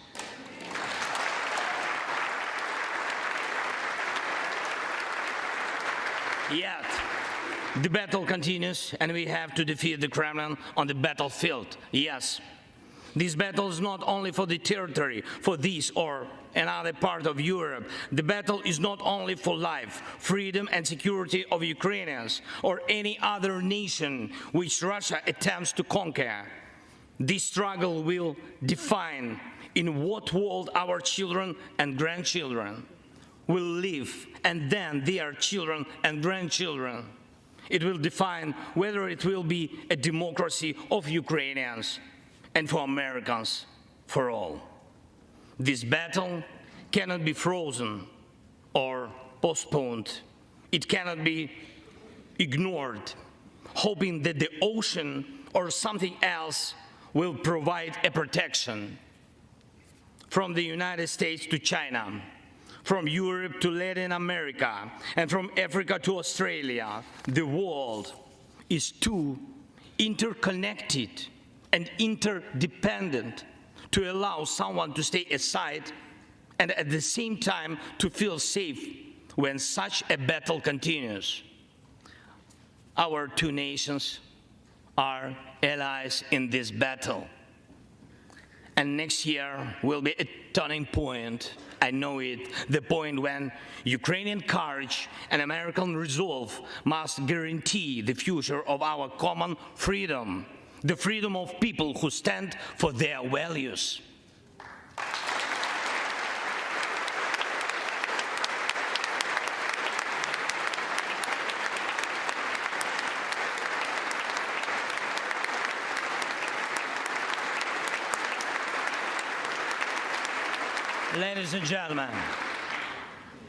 Ladies and gentlemen, Americans, yesterday before coming here to Washington, D.C., I was at the front line in our Bakhmut, in our stronghold in the east of Ukraine, in the Donbass. The Russian military and mercenaries have been attacking Bakhmut non-stop since May. They have been attacking it day and night, but Bakhmut stands.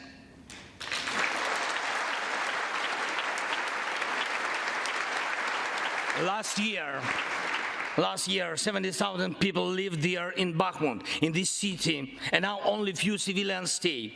Every inch of that land is soaked in blood. Roaring guns sound every hour. Trenches in the Donbass change hands several times a day in fierce combat and even hand fighting, but the Ukrainian Donbass stands.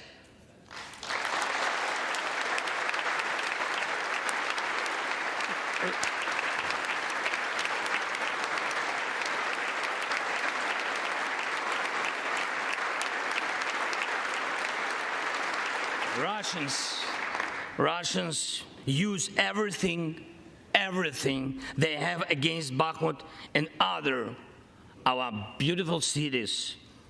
The occupiers have a significant advantage in artillery. They have an advantage in ammunition. They have much more missiles and planes than we ever had. And it's true, but our defense forces stand.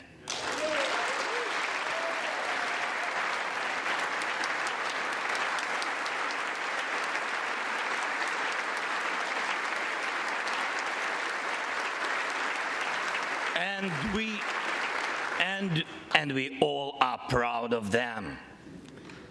The Russians' tactic is primitive.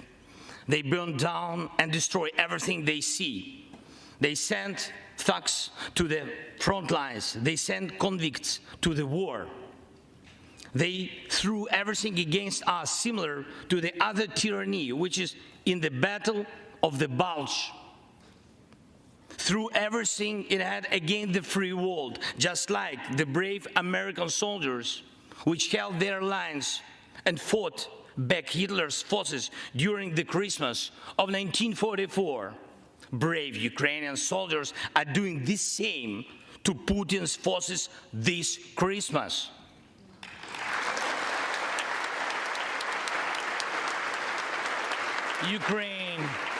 Ukraine holds its lines and will never surrender.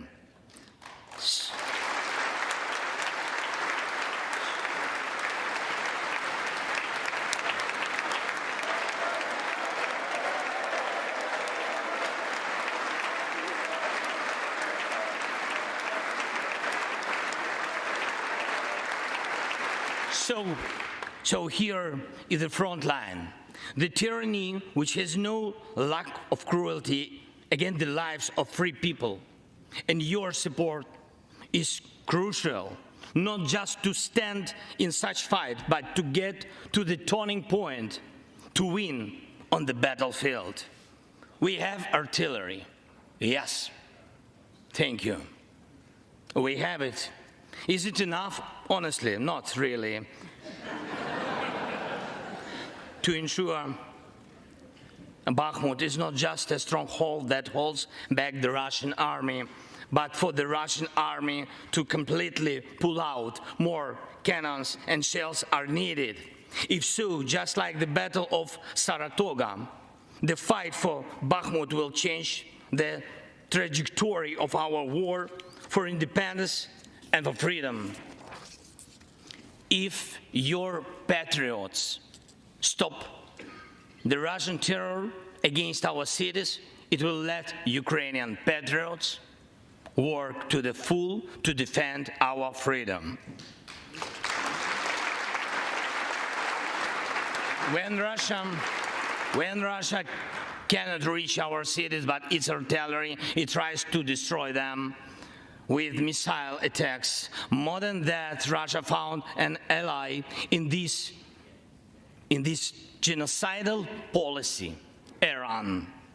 Iranian deadly drones sent to Russia in hundreds became a threat to our critical infrastructure. That is how one terrorist has found the other.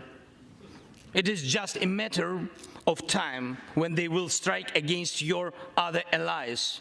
If we do not stop them now, we must do it.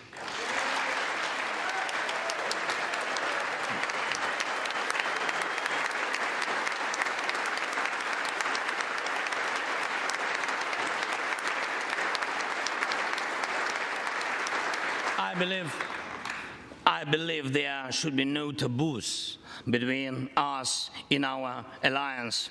Ukraine never asked the American soldiers to fight on our land instead of us. I assure you that Ukrainian soldiers can perfectly operate American tanks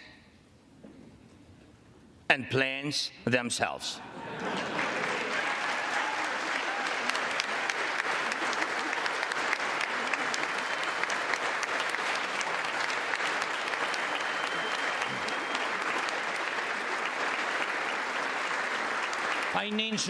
Financial assistance is also critically important, and I would like to thank you very much. Thank you for both financial packages you have already provided us with and the ones you may be willing to decide on. Your money is not charity. It's an investment in the global security and democracy that we handle in the most responsible way.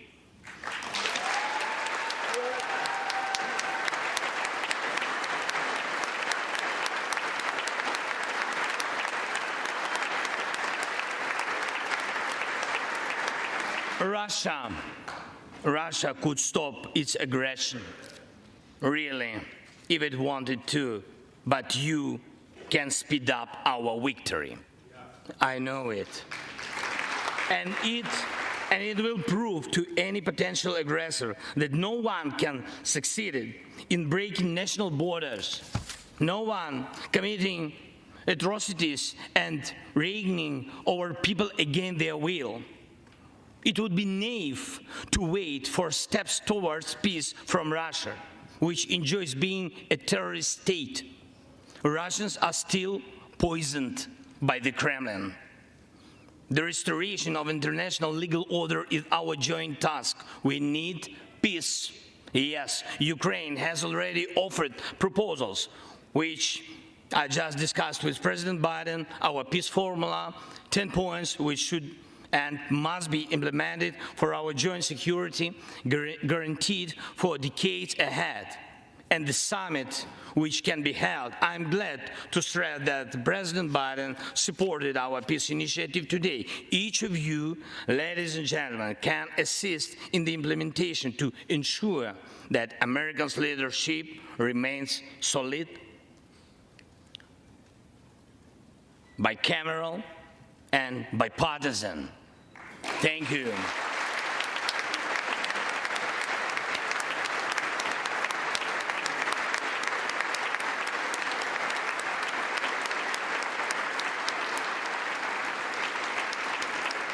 You can strengthen sanctions to make Russia feel how ruinous its aggression truly is. It is in your power, really, to help us bring to justice everyone who started this unprovoked and criminal war. Let's do it. Let terrorists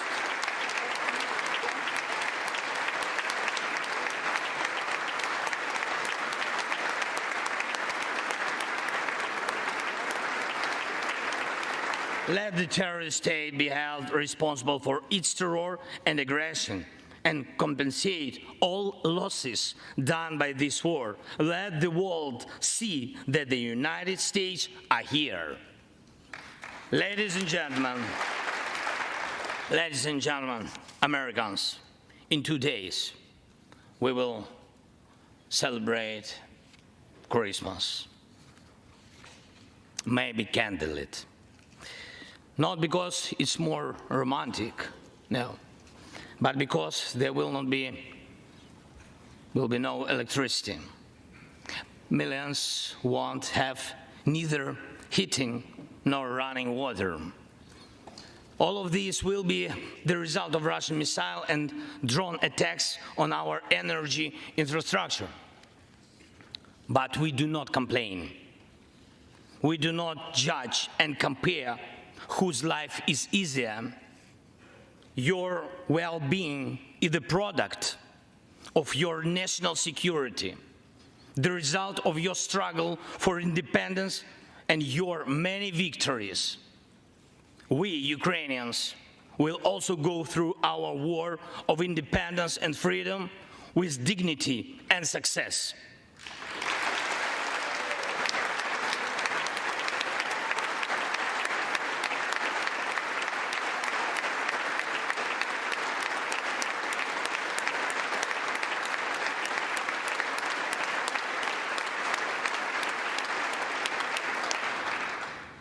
We'll celebrate Christmas.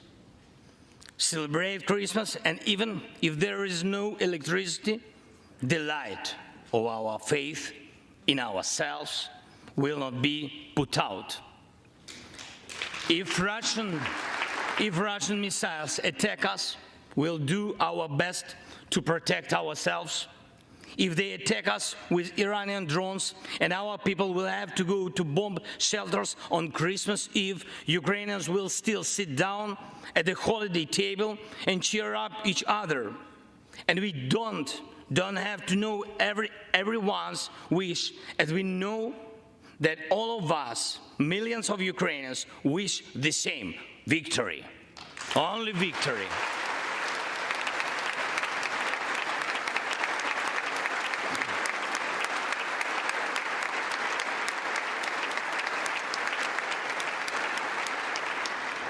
We already built strong Ukraine with strong people, strong army, strong institutions together with you. We developed strong security guarantees for our country and for entire Europe and the world together with you. And also together with you, we'll put in place everyone who will defy freedom. Put in. This will be the basis to protect democracy in Europe and the world over. Now, on the special Christmas time, I want to thank you, all of you. I thank every American family which cherishes the warmth of its home and wishes the same warmth to other people. I thank President Biden and both parties at the Senate and the House for your invaluable assistance. I thank your cities and your citizens who supported Ukraine this year, who hosted our Ukrainians, our people, who waved our national flags, who acted to help us. Thank you all, from everyone who is now at the front line, from everyone who is evading victory. Standing here today, I recall the words of the President Franklin Delano Roosevelt, which are, I think, so good for this moment. The American people, in their righteous might, will win through to absolute victory. The Ukrainian people will win too, absolutely.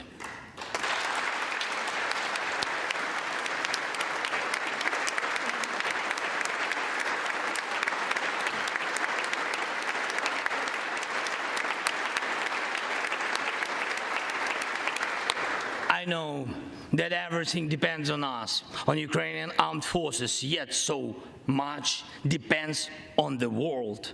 So much in the world depends on you. When I was in Bakhmut yesterday, our heroes gave me the flag, the battle flag, the flag of those who defend Ukraine, Europe, and the world at the cost of their lives. They asked me to bring this flag to you, to the US Congress, to members of the House of Representatives and senators whose decisions can save millions of people. So let these decisions be taken. Let this flag stay with you, ladies and gentlemen. This flag is a symbol of our victory. In this war, we stand, we fight, and we will win because we are united. Ukraine, America, and the entire free world.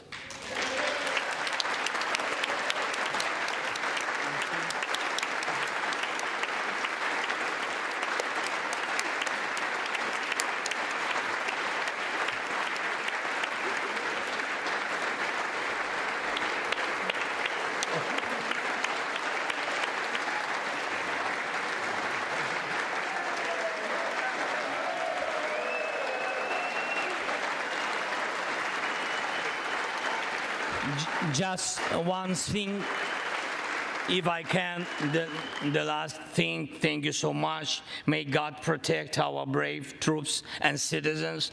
May God forever bless the United States of America. Merry Christmas and happy, victorious New Year. Slava Ukraini!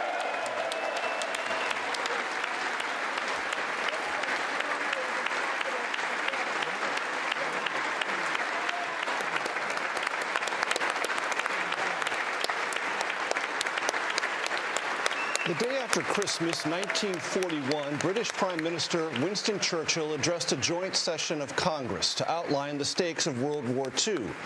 The conflict then and the conflict in Ukraine are not the same, but it seems more than coincidental, in fact strategic, that Ukrainian President Volodymyr Zelensky repeatedly referred to battles in World War II, even America's World War II president, Franklin Delano Roosevelt, to describe the stakes for the world in this particular conflict. I'm joined at the table by Face the Nation moderator and our chief foreign affairs correspondent, Margaret Brennan. Margaret, your impressions? You know, it's incredible watching this exchange of flags here, Major, just to think that President Zelensky was literally on the front lines of a war zone in Bakhmut yesterday, in the east of the country, and now he is in the nation's capital. He is a wartime president giving what was a stirring address to Congress at a time when our politics doesn't feel very congratulatory of actually getting things done. One of the few points to now has been bipartisan.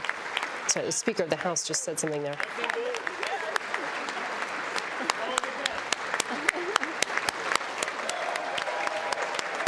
That American flag flew over the U.S. Capitol today, taken as a prized possession by the leader of Ukraine, Volodymyr Zelensky, as part of a ceremonial and symbolically deeply important for Ukrainians exchange of flags, uniting, President Zelensky hopes, America to Ukraine, not just for calendar year 2022, but as he said, calendar year 2023, a turning point, and he predicted a year of victory. It's a big prediction because they are shoring themselves up for what could be a Russian offensive in January or February, and the acknowledgement that while the war has not gone well for Russia, the UK estimates they've lost about 100,000 of their own troops to desertion or death or injury, that Vladimir Putin is continuing to double down. And so this brutal moment that Volodymyr Zelensky was describing of not losing faith, he was really seeking a connection there with the American people to hopefully keep that alliance there. He spoke in English. He rarely does that. And he appealed to that sense of holiday spirit, talking about, you know, even though we will be celebrating by candlelight, without electricity, without warmth, we know Americans want to share the warmth of their homes, that holiday spirit with us. Margaret Brennan, thank you so very much. Our coverage will continue on CBS News Streaming, your local news, and for some of you, on the CBS Evening News. This has been a CBS News Special Report. I'm Major Garrett in Washington. Support for Ukraine, and this is a wartime summit. So he needs to build that relationship with President Biden, and I hope in the Oval Office meetings they looked ahead to the war, how it's going, and what Ukraine and U.S. plans are. So there's a lot happening with this trip. I'm glad it's taking place. As I said, a wartime summit and a dramatic wartime address to the U.S. Congress. Churchill addressed the U.S. Congress in 1941, and that's one parallel. And Caitlin, as Ambassador Freed just mentioned, that Churchill analogy, that's been mentioned a few times today, hasn't it, by members on the Hill? It has. It's been mentioned by members on the Hill. It's been mentioned by the administration. And it is hard not to kind of evoke a lot of that. And you heard Zelensky, when he was addressing members of the press in that joint press conference that he had with Biden earlier this afternoon, tried to get Americans to kind of envision what this would be like if this was on U.S. soil, and trying to make the compelling case that the need for allies to stay in this. And this is a historic moment to think about. There's only been a few world leaders invited to speak in front of a joint session. Zelensky spoke via teleconference earlier this year. And I was really struck, John, by what President Biden said at that joint presser today when he was asked about the significance of standing toe-to-toe, literally, with Zelensky as opposed to a phone conversation, and the message that sends, and the message that Zelensky said that it sends across the world, but most specifically to Vladimir Putin. And Ambassador Freed, I want to go back to that idea of audiences, because as Caitlin mentioned in that moment with the President Biden said that the U.S. would support Ukraine as long as it takes. Right. Is one of the purposes of this visit to get that kind of a public statement in front of the cameras, in front of the world, perhaps to keep the spine stiff in Europe, perhaps to send a message to Putin? How do you think this plays in those broader audiences? The message is to Putin that the West is not as weak as he supposed and hoped. And that's an important message. Putin is not looking good. He struts around, like the dictator that he is. But he's on the defensive, and Russians know it. So that's one audience. Another audience is the Europeans. They want to make sure the Americans are going to stay the course.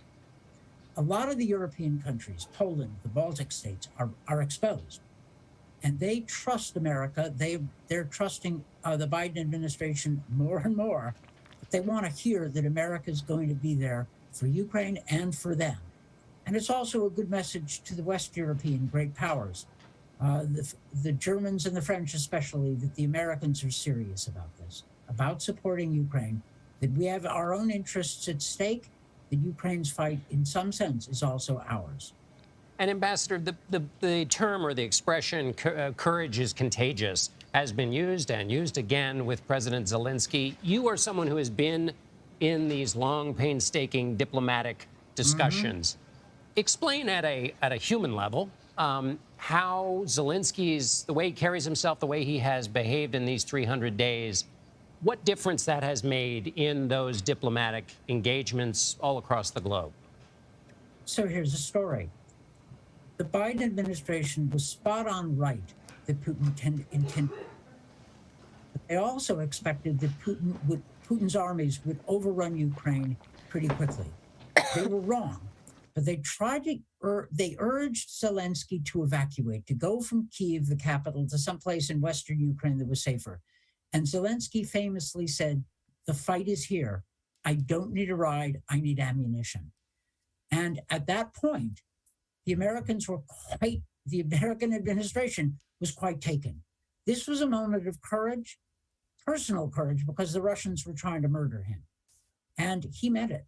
The Ukrainians turned back the Russian assault, and the Biden administration began to realize that the Ukrainians could not only make a fight of it, they could succeed. That came from Zelensky himself. And Caitlin, as we see, certainly we see the House floor there. We see members of the president's cabinet. That looks like it's Dennis McDonough, Secretary of Veterans Affairs. How did this all come about? Speaking of courage, sneaking out of the country is not so easy. Absolutely. This was very carefully orchestrated, and there were obvious concerns about President Zelensky's security, and those concerns, of course, still remain. And so this was carefully orchestrated, very closely held for those security reasons, flown over here on a U.S. aircraft. All right, Caitlin Huey-Burns and Ambassador Daniel Fried, we thank you both for being with us. And we are right on the cusp here now as we look at pictures ahead of President Volodymyr Zelensky's address to a joint meeting of the Congress of the United States. And we'll take you now to a CBS News special report.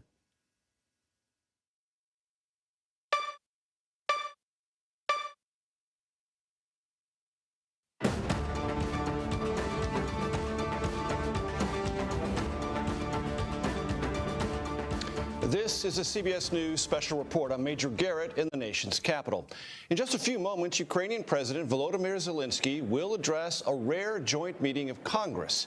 It will mark the end of a dramatic day here in Washington.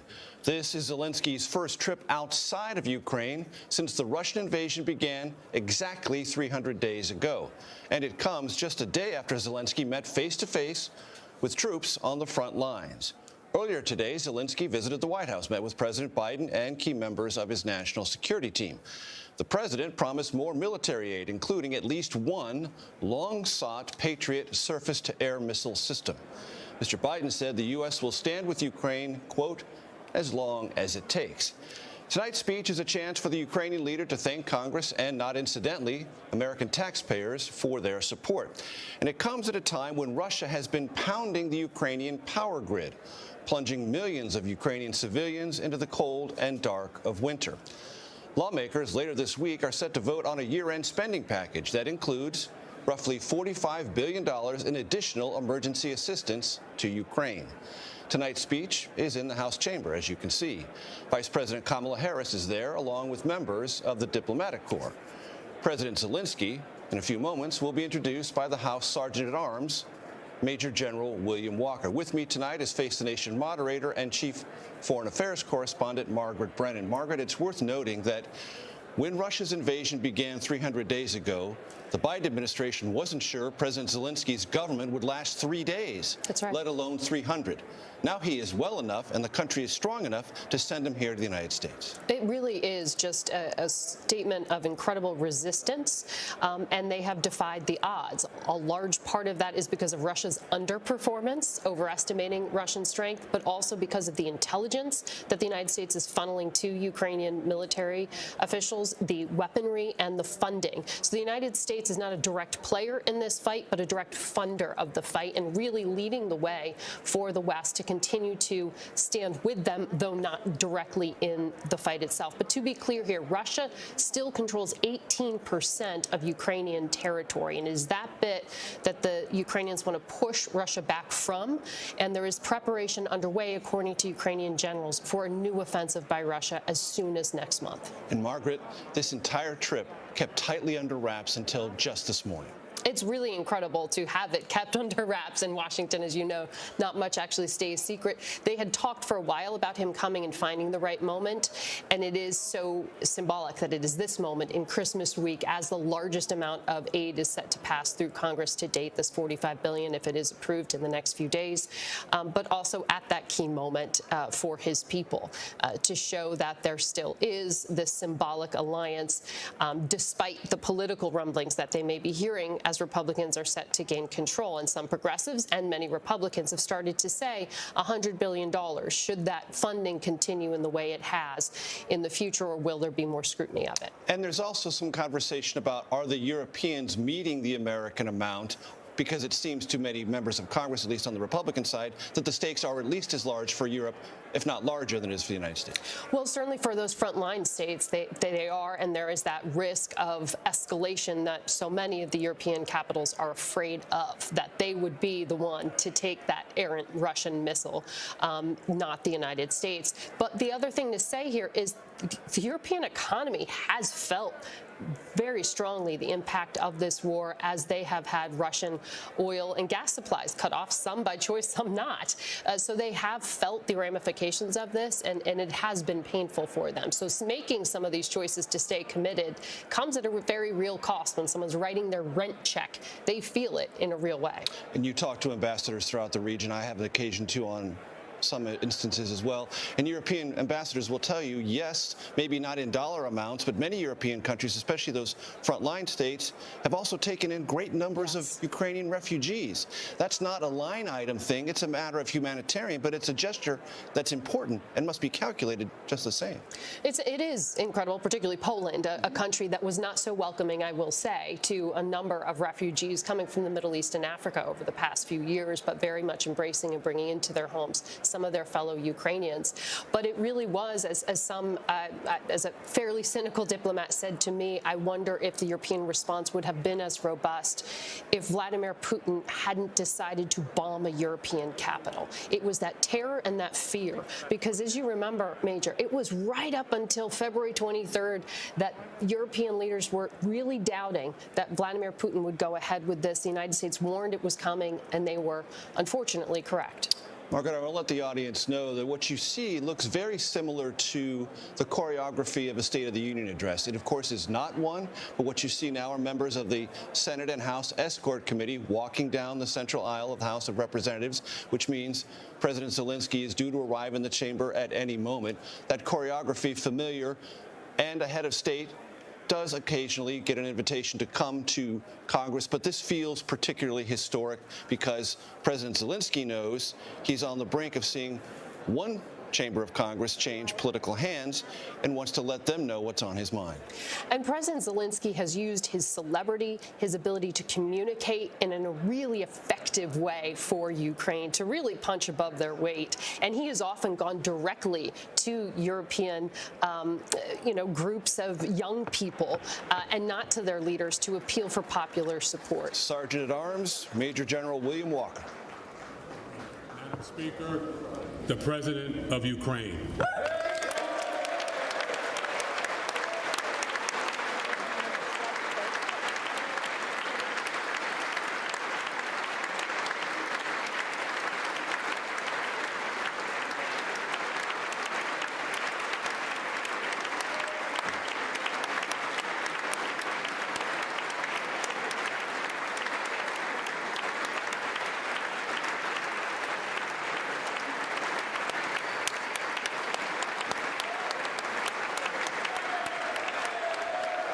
Standing ovation, loud applause for President Zelensky. He shook the hand right there of Senate Minority Leader Mitch McConnell, a significant voice in Republican circles, and a bipartisan ally in terms of existing and quite possibly future funding for Ukraine as it defends itself against Russian aggression.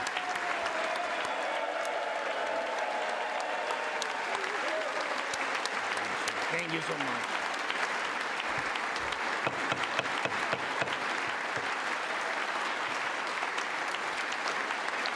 Thank you so much.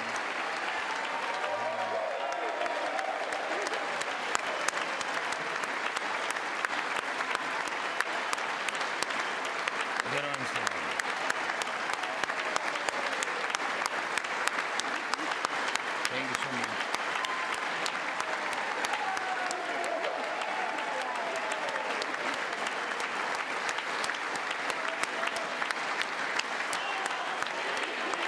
Героям слава!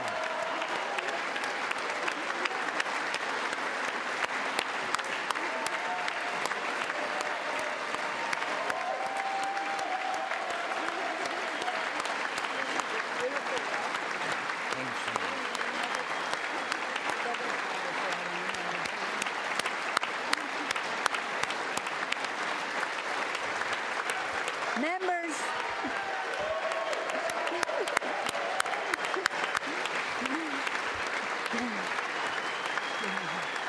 members of Congress. I think it's too much. I think it is. Members of Congress, I have the high privilege and the distinct honor of presenting to you His Excellency Volodymyr Zelensky, President of the Ukraine.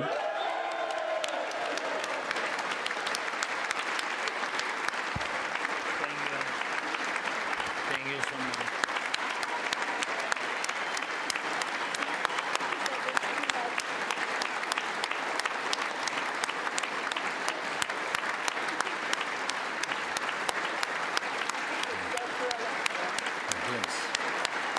Thank you so much. Thank you. It's too much for me. All this for our great people. Thank you so much.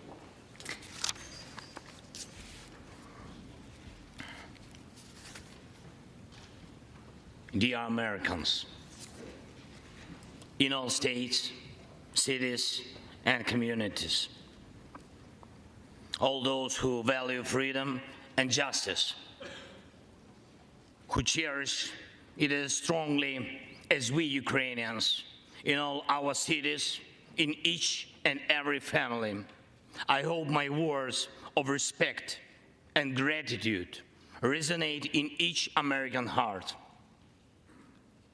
Madam Vice President, I thank you for your efforts in helping Ukraine. Madam Speaker, you bravely visited Ukraine during the full-fledged war. Thank you very much. A great honor. Thank you.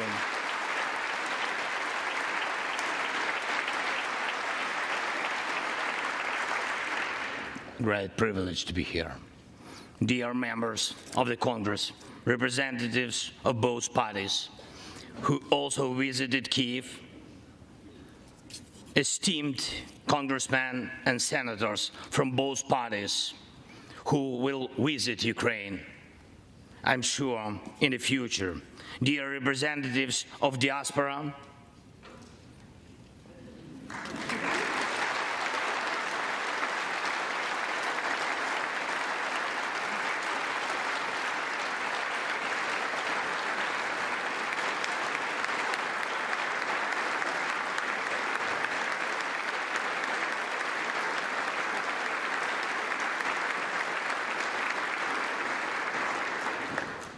present in this chamber and spread across the country, dear journalists.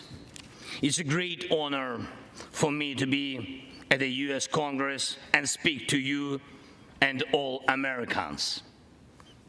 Against all odds and doom and gloom scenarios, Ukraine didn't fall.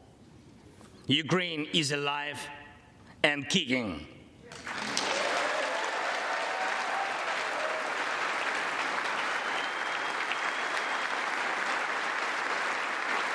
Thank you.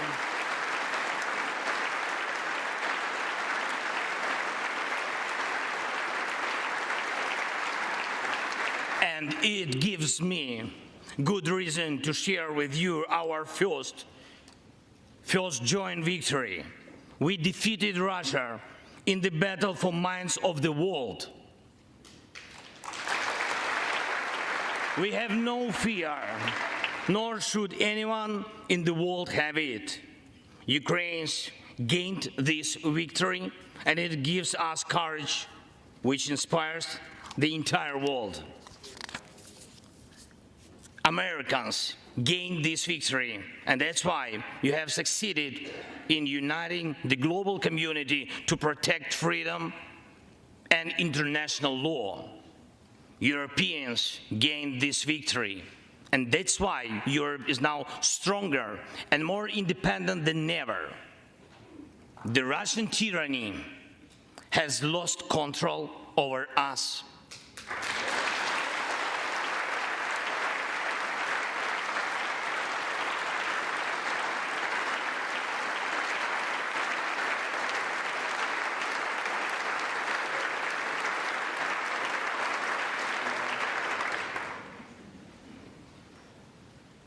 And it will never influence our minds again. Yet, we have to do whatever it takes to ensure that countries of the global south also gain such victory.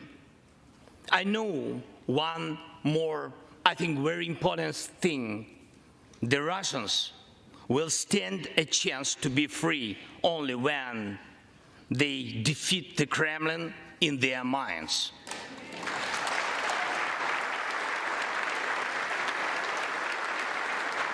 Yet, the battle continues, and we have to defeat the Kremlin on the battlefield. Yes, this battle is not only for the territory, for this or another part of Europe. The battle is not only for life, freedom, and security of Ukrainians or any other nation which Russia attempts to conquer.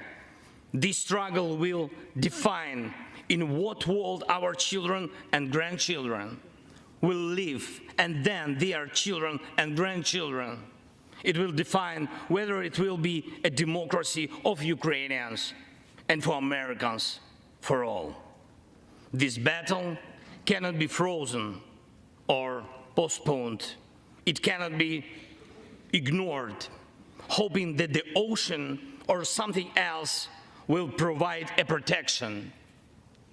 From the United States to China, from Europe to Latin America, and from Africa to Australia, the world is too interconnected and interdependent to allow someone to stay aside and at the same time to feel safe when such a battle continues. Our two nations are allies in this battle. And next year will be a turning point. I know it, the point when Ukrainian courage and American resolve must guarantee the future of our common freedom, the freedom of people who stand for their values.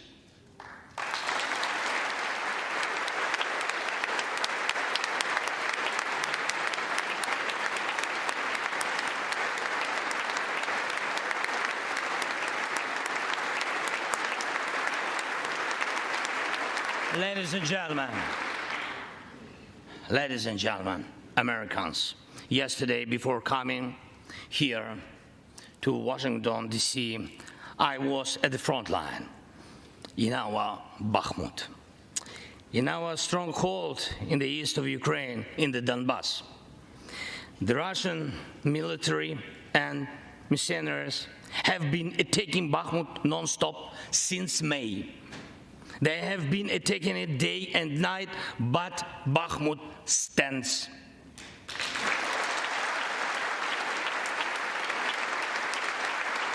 Last year, 70,000 people lived there in Bakhmut, in this city, and now only few civilians stay. Every inch of that land is soaked in blood. Roaring guns sound every hour. Trenches in the Donbass change hands several times a day in fierce combat, and even hand fighting, but the Ukrainian Donbas stands.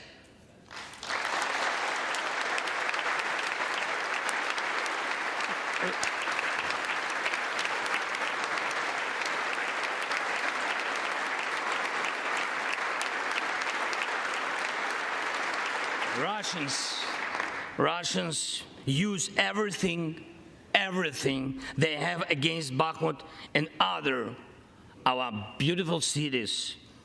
The occupiers have a significant advantage in artillery. They have an advantage in ammunition. They have much more missiles and planes than we ever had. And it's true, but our defense forces stand.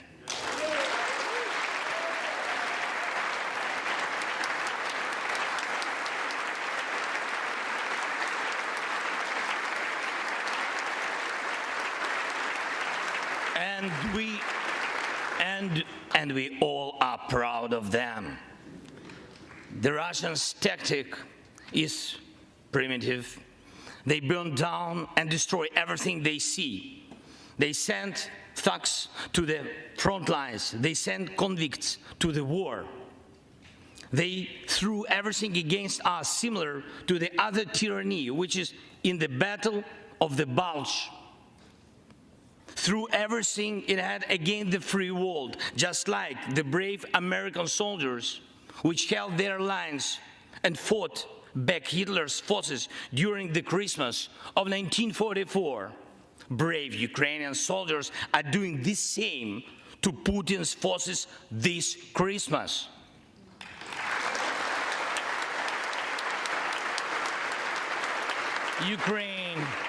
Ukraine holds its lines and will never surrender.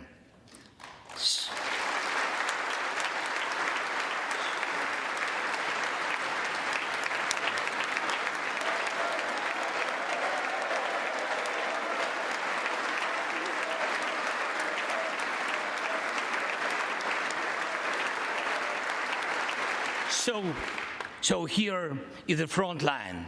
The tyranny which has no lack of cruelty against the lives of free people. And your support is crucial, not just to stand in such fight, but to get to the turning point, to win on the battlefield. We have artillery. Yes. Thank you. We have it. Is it enough? Honestly, not really. To ensure Bakhmut is not just a stronghold that holds back the Russian army, but for the Russian army to completely pull out, more cannons and shells are needed. If so, just like the Battle of Saratoga, the fight for Bakhmut will change the trajectory of our war for independence and for freedom. If your patriots stop the Russian terror against our cities, it will let Ukrainian patriots work to the full to defend our freedom. When Russia cannot reach our cities, but its artillery, it tries to destroy them with missile attacks. More than that, Russia found an ally in this genocidal policy, Iran. Iranian deadly drones sent to Russia in hundreds became a threat to our critical infrastructure. That is how one terrorist has found the other. It is just a matter of time when they will strike against your other allies. If we do not stop them now, we must do it.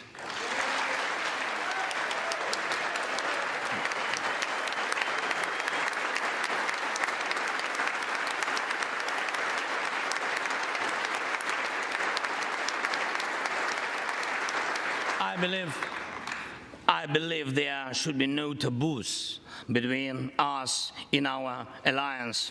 Ukraine never asked the American soldiers to fight on our land instead of us. I assure you that Ukrainian soldiers can perfectly operate American tanks and planes themselves.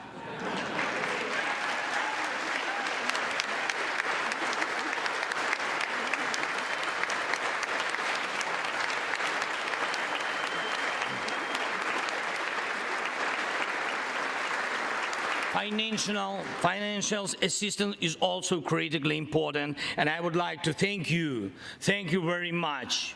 Thank you for both financial packages you have already provided us with and the ones you may be willing to decide on. Your money is not charity. It's an investment in the global security and democracy that we handle in the most responsible way.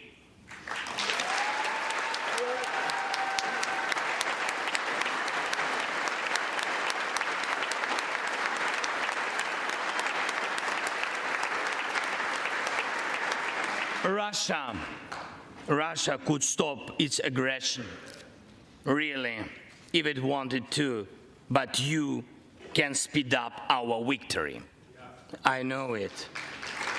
And it will prove to any potential aggressor that no one can succeed in breaking national borders, no one committing atrocities and reigning over people against their will. It would be naive to wait for steps towards peace from Russia, which enjoys being a terrorist state. Russians are still poisoned by the Kremlin. The restoration of international legal order is our joint task. We need peace. Yes, Ukraine has already offered proposals, which I just discussed with President Biden, our peace formula, 10 points which should and must be implemented for our joint security, guaranteed for decades ahead. And the summit which can be held, I'm glad to stress that President Biden supported our peace initiative today. Each of you, ladies and gentlemen, can assist in the implementation to ensure that America's leadership remains solid, bicameral, and bipartisan. Thank you.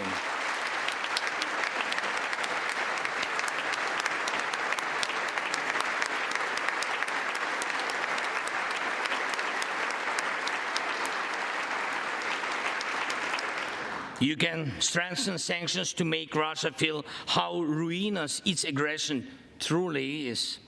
It is in your power, really, to help us bring to justice everyone who started this unprovoked and criminal war. Let's do it. Let terrorists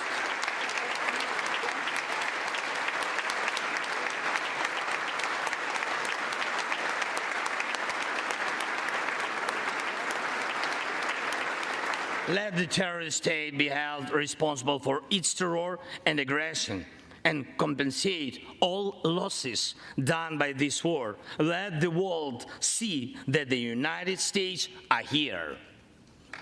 Ladies and gentlemen, Americans, in 2 days, we will celebrate Christmas, maybe candlelit. Not because it's more romantic, no, but because there will be no electricity. Millions won't have neither heating nor running water. All of these will be the result of Russian missile and drone attacks on our energy infrastructure.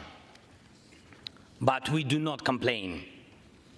We do not judge and compare whose life is easier. Your well-being is the product of your national security, the result of your struggle for independence and your many victories. We, Ukrainians, will also go through our war of independence and freedom with dignity and success.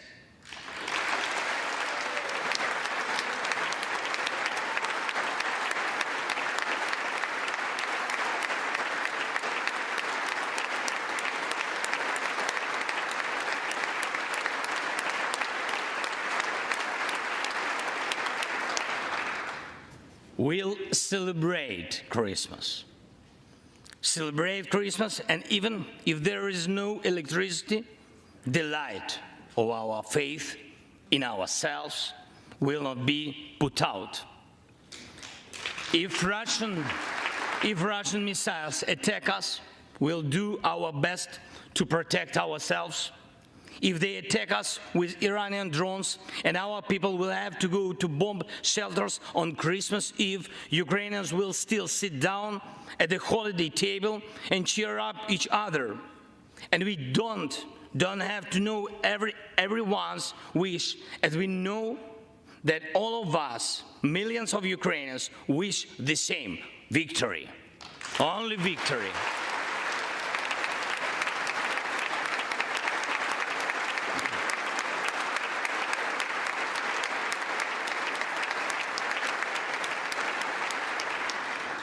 We already built strong Ukraine with strong people, strong army, strong institutions together with you.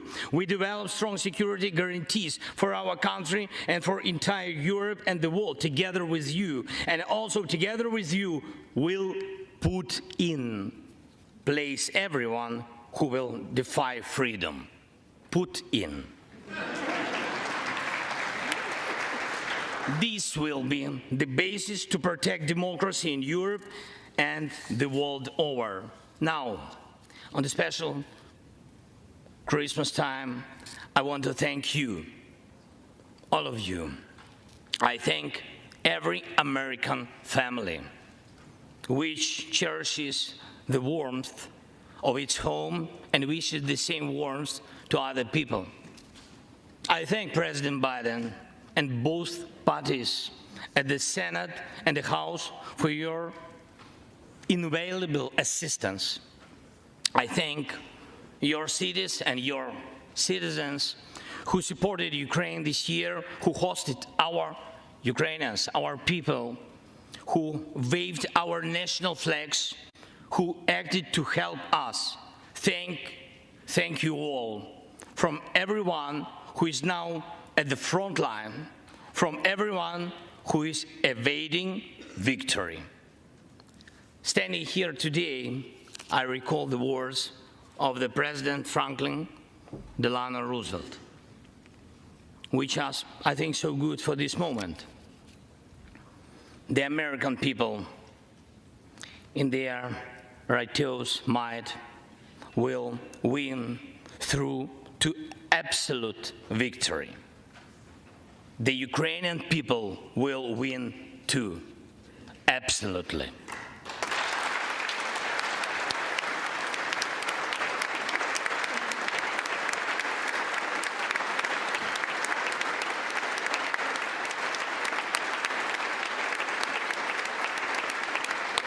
I know that everything depends on us, on Ukrainian armed forces, yet so much depends on the world.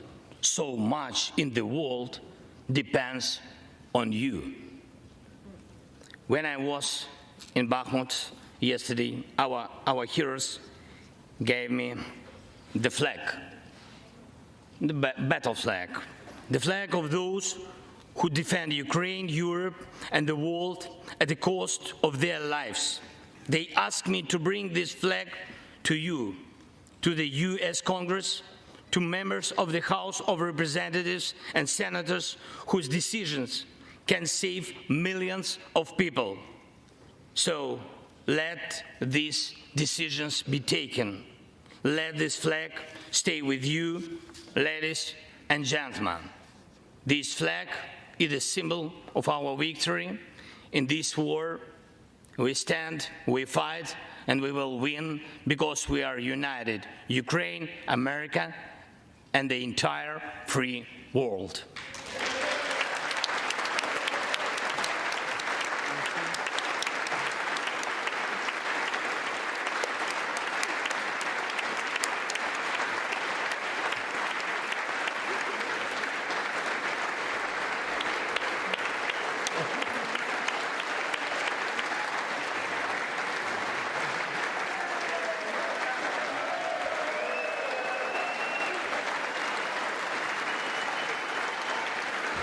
Just one thing, if I can, the last thing, thank you so much. May God protect our brave troops and citizens. May God forever bless the United States of America. Merry Christmas and happy, victorious New Year. Slava Ukraini!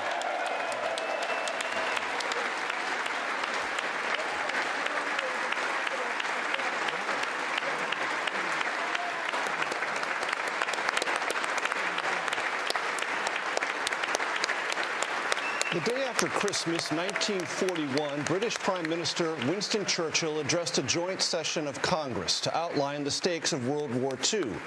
The conflict then and the conflict in Ukraine are not the same, but it seems more than coincidental, in fact strategic, that Ukrainian President Volodymyr Zelensky repeatedly referred to battles in World War II, even America's World War II president, Franklin Delano Roosevelt, to describe the stakes for the world in this particular conflict. I'm joined at the table by Face the Nation moderator and our chief foreign affairs correspondent, Margaret Brennan. Margaret, your impressions? You know, it's incredible watching this exchange of flags here, Major, just to think that President Zelensky was literally on the front lines of a war zone in Bakhmut yesterday, in the east of the country, and now he is in the nation's capital. He is a wartime president giving what was a stirring address to Congress at a time when our politics doesn't feel very congratulatory of actually getting things done. One of the few points to now has been bipartisan. So the Speaker of the House just said something there.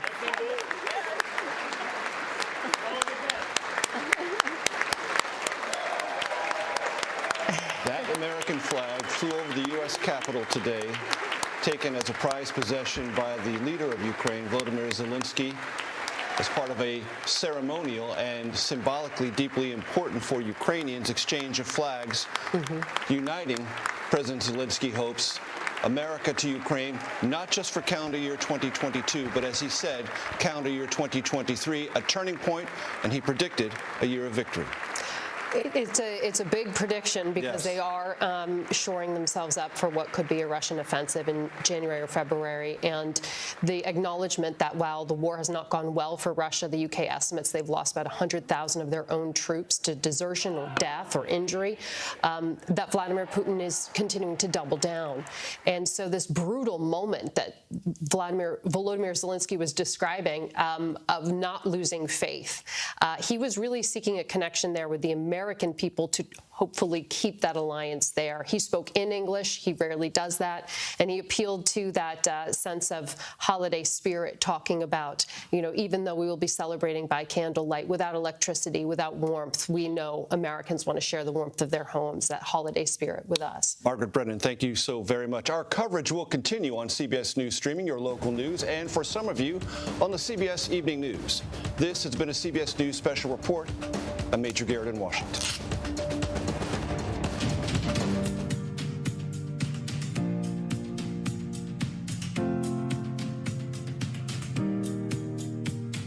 Hello, I'm John Dickerson. Welcome to CBS News Prime Time. Against all odds, that's how Ukrainian President Volodymyr Zelensky described his people's fight for freedom.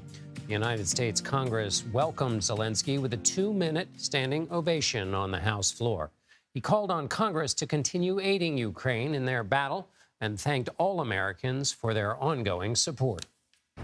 Against all odds and doom and gloom scenarios, Ukraine didn't fall.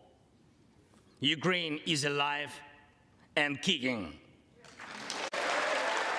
We have no fear, nor should anyone in the world have it.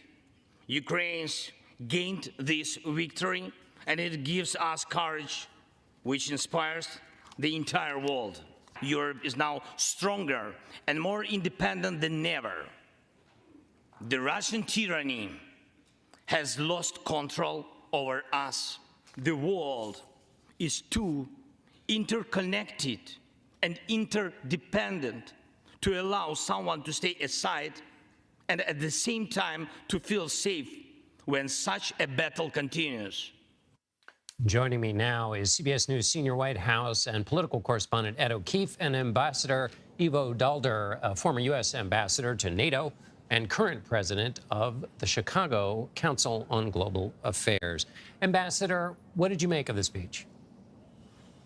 You know, he's a remarkable leader who's taken a remarkable period of time combining the visit to Bakhmut, the city that has been under constant bombardment now since May, just yesterday, to a visit to the citadel of democracy, the capital of the United States.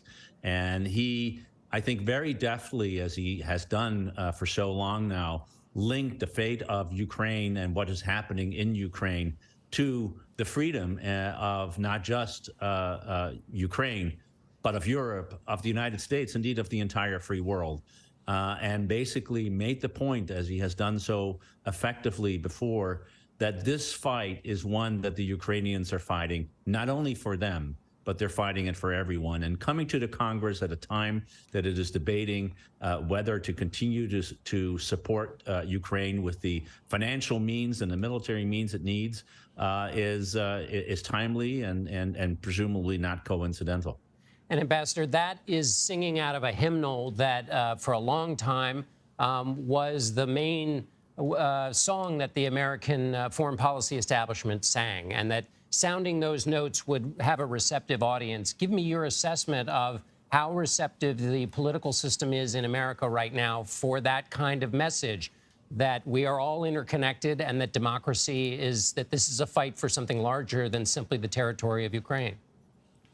Well, as you pointed out, I think at the outset, it is not a coincidence, frankly, that he went back to World War II, because that was the time that united the entire country. When we were attacked on December 7th, 1941, the entire country united behind a singular effort to defend not just the United States, but to liberate Europe and Asia from the yoke of tyranny. And making that case is something that I think Americans deeply understand. At the same time, politically, of course, we are seeing, particularly among Republican voters, an increasing sense that maybe this has gone on too far. And we find in our own polling that we have done that while support remains strong, it is something that needs to be reawakened. And I think the President Zelensky tried to do that just today. Ed O'Keefe, what stood out to you in the address tonight? A few things, John. First of all, he was blunt. He said, thank you for what you've done. Thank you so much, but we need much more. And what you've done, frankly, isn't nearly enough. Also notable that he said, if you don't want to fly the planes or drive the tanks, you can train my troops to do it for us, but it will be on your behalf. Also notable, I thought, and perhaps the ambassador heard this too, Zelensky there in front of the U.S. Congress in prime time across the United States called for regime change in Russia and for an expansion of this conflict to include Iran, and the fact that it is now working with Russia to provide unmanned aerial drones to take out parts of Ukrainian infrastructure and Ukrainian civilian society. Those are comments, those are statements that U.S. officials have not made before, at least not in this kind of a setting, and it's notable that he did it tonight. There is symmetry to this discussion of World War II.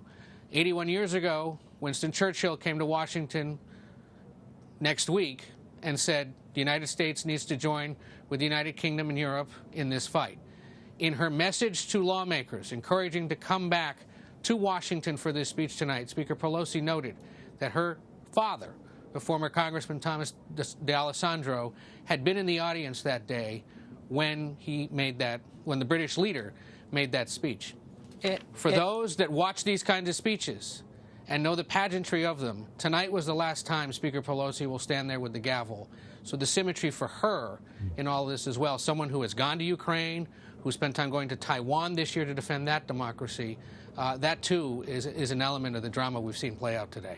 And Ed, the president said that the U.S. will support the Ukrainians as long as it takes, but he didn't say, as you've pointed out, he didn't say no matter what they ask for. How does the White House see this dramatic moment and what the next year looks like in realistic terms, as powerful emotionally as this moment is, in terms of what the U.S. can do? So it's probably too early to know at this point, because in many respects, I don't think they understood or knew exactly what he would say to Congress tonight, or lay out the things we just discussed. We do know, as he said, that he discussed this 10-point plan for peace in hopes of having peace talks at some point next year with Russia. The president's attitude is, if that's what Ukraine wants and it believes it's in a position to do so, we'll back them up. It's up to Russia, to Vladimir Putin, to decide it's time to end the conflict and head to the negotiating table. So we'll see ultimately where Zelensky's plan goes.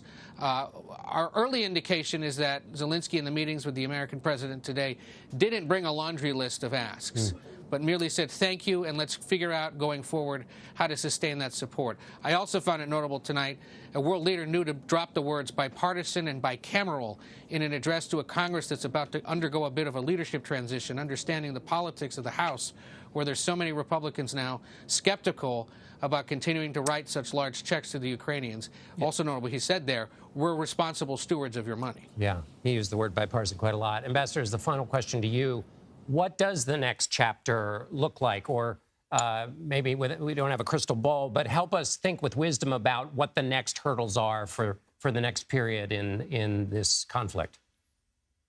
Well, the real next hurdle is the continuation of the battle on the ground. It is clear that the Russians are exhausted from fighting this fight, but so are the Ukrainians. They're in some ways fighting on fumes and enthusiasm. They need more weapons. They need more artillery shells. They need more bullets. They need the kinds of things that that President Zelensky was talking about. They also will need to think about having other capabilities in order to bring the fight further against the Russians in Ukraine. Some of those capabilities were announced today. But we will see a continuing pressure to say we probably need more mobility, both in the air and on the ground, and longer range in order to continue to take the fight against the Russians, to push them out of Ukraine, to make sure that one day Ukraine is not only free and democratic, but that its territory has been restored to the boundaries that everyone recognizes and that existed as of 1991. So I think that's what 2023 holds. Not likely to be peace. Unfortunately, a lot more fighting. Ambassador Ivo Daalder, thank you very much. And Ed O'Keefe for us at the White House. Thank you, Ed. Let's bring in now Asami Terachima. She's a reporter for the Kyiv Independent and joins us now from Kyiv. It's 3 o'clock in the morning, as far as I can tell, but how are people reacting, if they are, to the speech the president just gave? Well, the speech is so powerful, and it's what Ukrainians wanted to hear, that, invest in helping Ukraine militarily is an investment to global security. And this has been what many Ukrainians have been advocating for, because Ukraine really needs more Western weapons to defend itself so that, the whole Europe can be safer. And what is the feeling about the assistance so far from America, just on the street, and how do you hear America talked about in your day-to-day interactions? So a lot of people know what Patriot air defense system is already, because Ukrainians have been talking about it for months, and Ukrainian officials have been, asking over and over again to NATO allies to get the hold of this very powerful air defense system. And finally, the US has announced it on December 21st. So this has really raised the morale, because obviously we've been, since October 10th, we had Russia launch mass attacks on Ukraine, and energy situation is very dire, and it's getting worse as the weather gets colder, and there are millions without heat and without electricity. So this is a positive step forward, but it looks like the system is not going to arrive before April, before spring. So it will, hopefully this system will arrive sooner than we expect.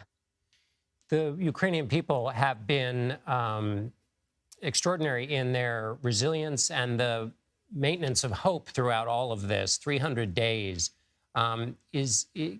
Is it still strong? Is the president referred to the strength and determination of his people, but how do you see it in your interactions?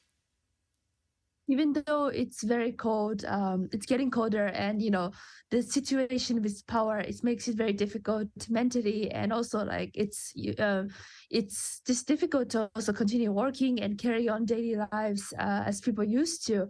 Even after the full-scale invasion began, many people have been working full time, and now it's much harder to work, more expensive. But nevertheless, people are still determined more than ever to. Until Ukraine achieves its victory, and people, I don't think the morale has gone down anyway at all. It's only been rising. It's only gotten stronger because people are determined to win faster, and hopefully that will happen to Ukraine. All right, Asami Terechima in Kyiv, Ukraine. Thank you so much for being with us. Thank you for having me. House Ways and Means Committee says it will release portions from 6 years of former President Trump's tax returns in the coming days. The committee released 2 reports Tuesday night, one from its members and another from the Joint Committee on Taxation. CBS News congressional correspondent Nicole Killian takes a closer look. After years of fighting their release, tonight former President Trump's tax returns are one step closer to becoming public, following a strictly party line vote by the House Ways and Means Committee. The public has a right to have a certain level of transparency. According to the panel's report, the IRS did not do a mandatory audit of the former president during his first 2 years in office and never. For more on Zelensky's visit, John Kirby joins us now. He's the National Security Council Coordinator for Strategic Communications. Admiral, good to see you. Thanks for being here. What exactly is the Biden administration hoping to accomplish with this meeting with President Zelensky? Well, there was a couple objectives here. One was to make sure that as winter sets in and as Putin has escalated this conflict by targeting civilian infrastructure, critical infrastructure, and civilians themselves, that President Zelensky knew, tangibly could tell how much the United States was going to stand by Ukraine going forward.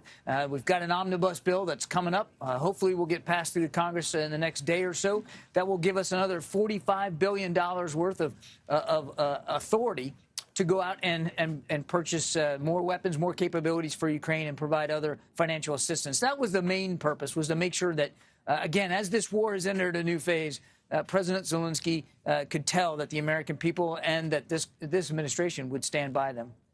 And it was, striking to hear the significance of the two men meeting face to face. Biden said politics is personal. He was asked about the significance of standing with Zelensky. What kind of message does that send to allies? What kind of message does that send abroad? What is the significance that the Biden administration sees about the moment of them standing together? The common message is really one of unity and resolve. That's a message that was obviously delivered to the American people, to the Ukrainian people, to our allies and partners, not just in Europe, but around the world who are contributing assistance to Ukraine.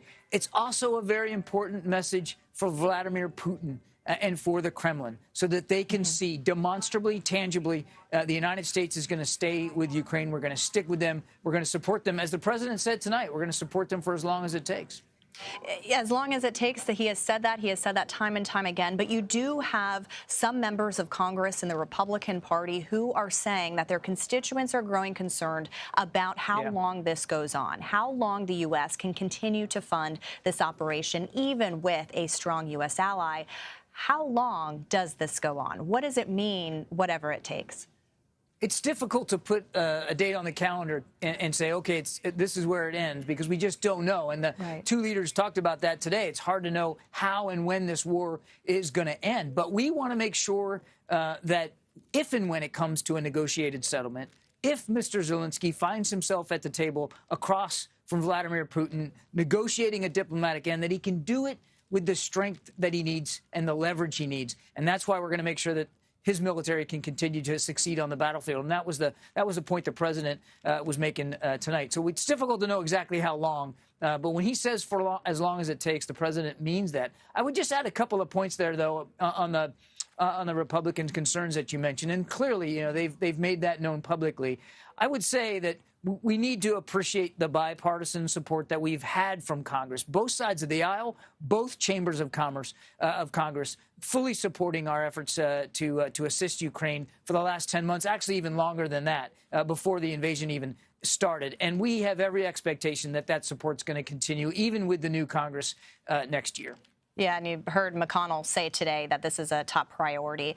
I do want to ask about these, what is being sent over to Ukraine, mentioning the Patriot systems. Our David Martin, Pentagon correspondent, was just telling us before you came on that, noting that this is just one battery, that it's not going to make a huge difference. How do you see it? And, in response to what one of the Ukrainian journalists asked, will there be more coming? It may only be one battery, but it will be a significant contribution to Ukrainian air defense. I mean, it's got a range of 35 to 40 kilometers there in terms of the ability to hit targets coming in. It's a very effective, very advanced system. So we do believe it's going to make a difference on the battlefield. But the thing about air defense is it has to be layered. It can't just be one system. And I think that's what David was probably talking about. It's got to be other systems. And we have provided more advanced short-range air defense systems, and we're going to continue to do that as well. And other allies and partners are also contributing air defense systems of various ranges and strengths and capability to help Ukraine really develop the sort of layered air defense that they need.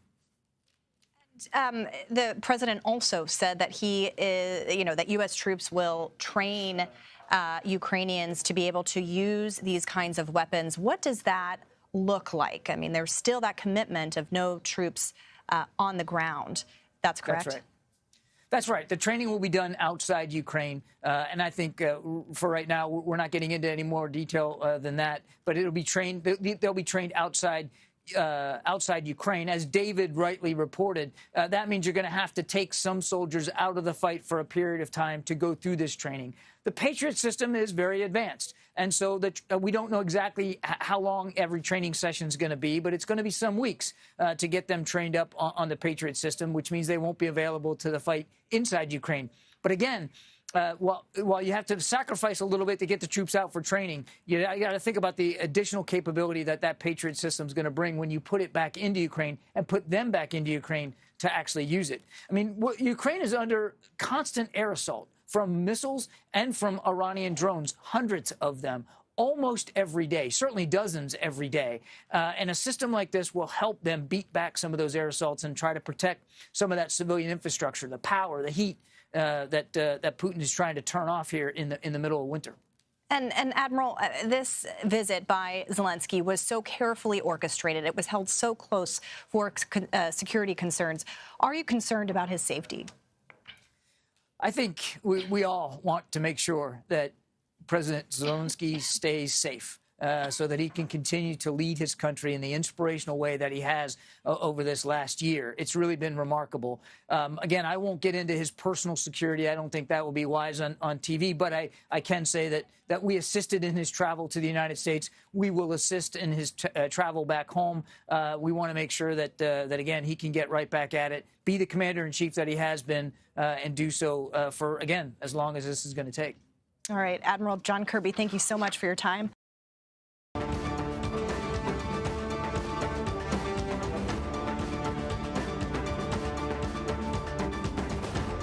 This is a CBS News special report. Hello, everyone. I'm Major Garrett in Washington. Ukrainian President Volodymyr Zelensky and President Biden are about to speak together and take questions from reporters at the White House. Zelensky arrived in the U.S. earlier today, his first trip outside of Ukraine since the Russian invasion began in late February. The trip, kept under wraps until the very last moment, comes at a pivotal point in the war and for the future of U.S. cooperation with Ukraine. The two leaders met earlier today in the Oval Office to discuss the ongoing conflict, including Ukraine's battlefield capabilities and training the U.S. will continue to supply. President Biden at that meeting announced a new $1.85 billion military aid package that will include, for the very first time, a Patriot missile defense system. The U.S. has provided so far more than $65 billion in economic and military assistance to Ukraine, and lawmakers later this week are set to vote on a year-end spending package that includes another $45 billion in emergency assistance. Zelensky's trip comes 10 months into a brutal war launched by Russia. It has left tens of thousands of those in Ukraine injured or killed, devastation across much of the countryside, and damage to much Ukrainian infrastructure. Later this evening, President Zelensky will address a joint meeting of Congress. The two leaders have entered the East Room. Let's listen to their remarks.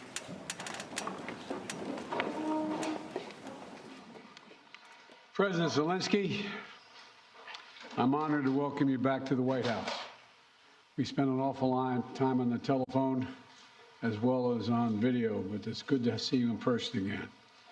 And we've been in close and frequent communication throughout this conflict from the very beginning, but it's particularly meaningful to talk with one another in person, look each other in the eye, because leadership through this terrible crisis has inspired the Ukrainian people, as you have done, Mr. President, and the American people and the entire world. This visit to Washington, your first trip outside Ukraine since February, comes as President Putin is escalating his attacks, his brutal attacks, targeting critical infrastructure to make life as hard as possible for not only innocent Ukrainians, but children and young children, and everything from orphanages to schools. It's just outrageous what he's doing.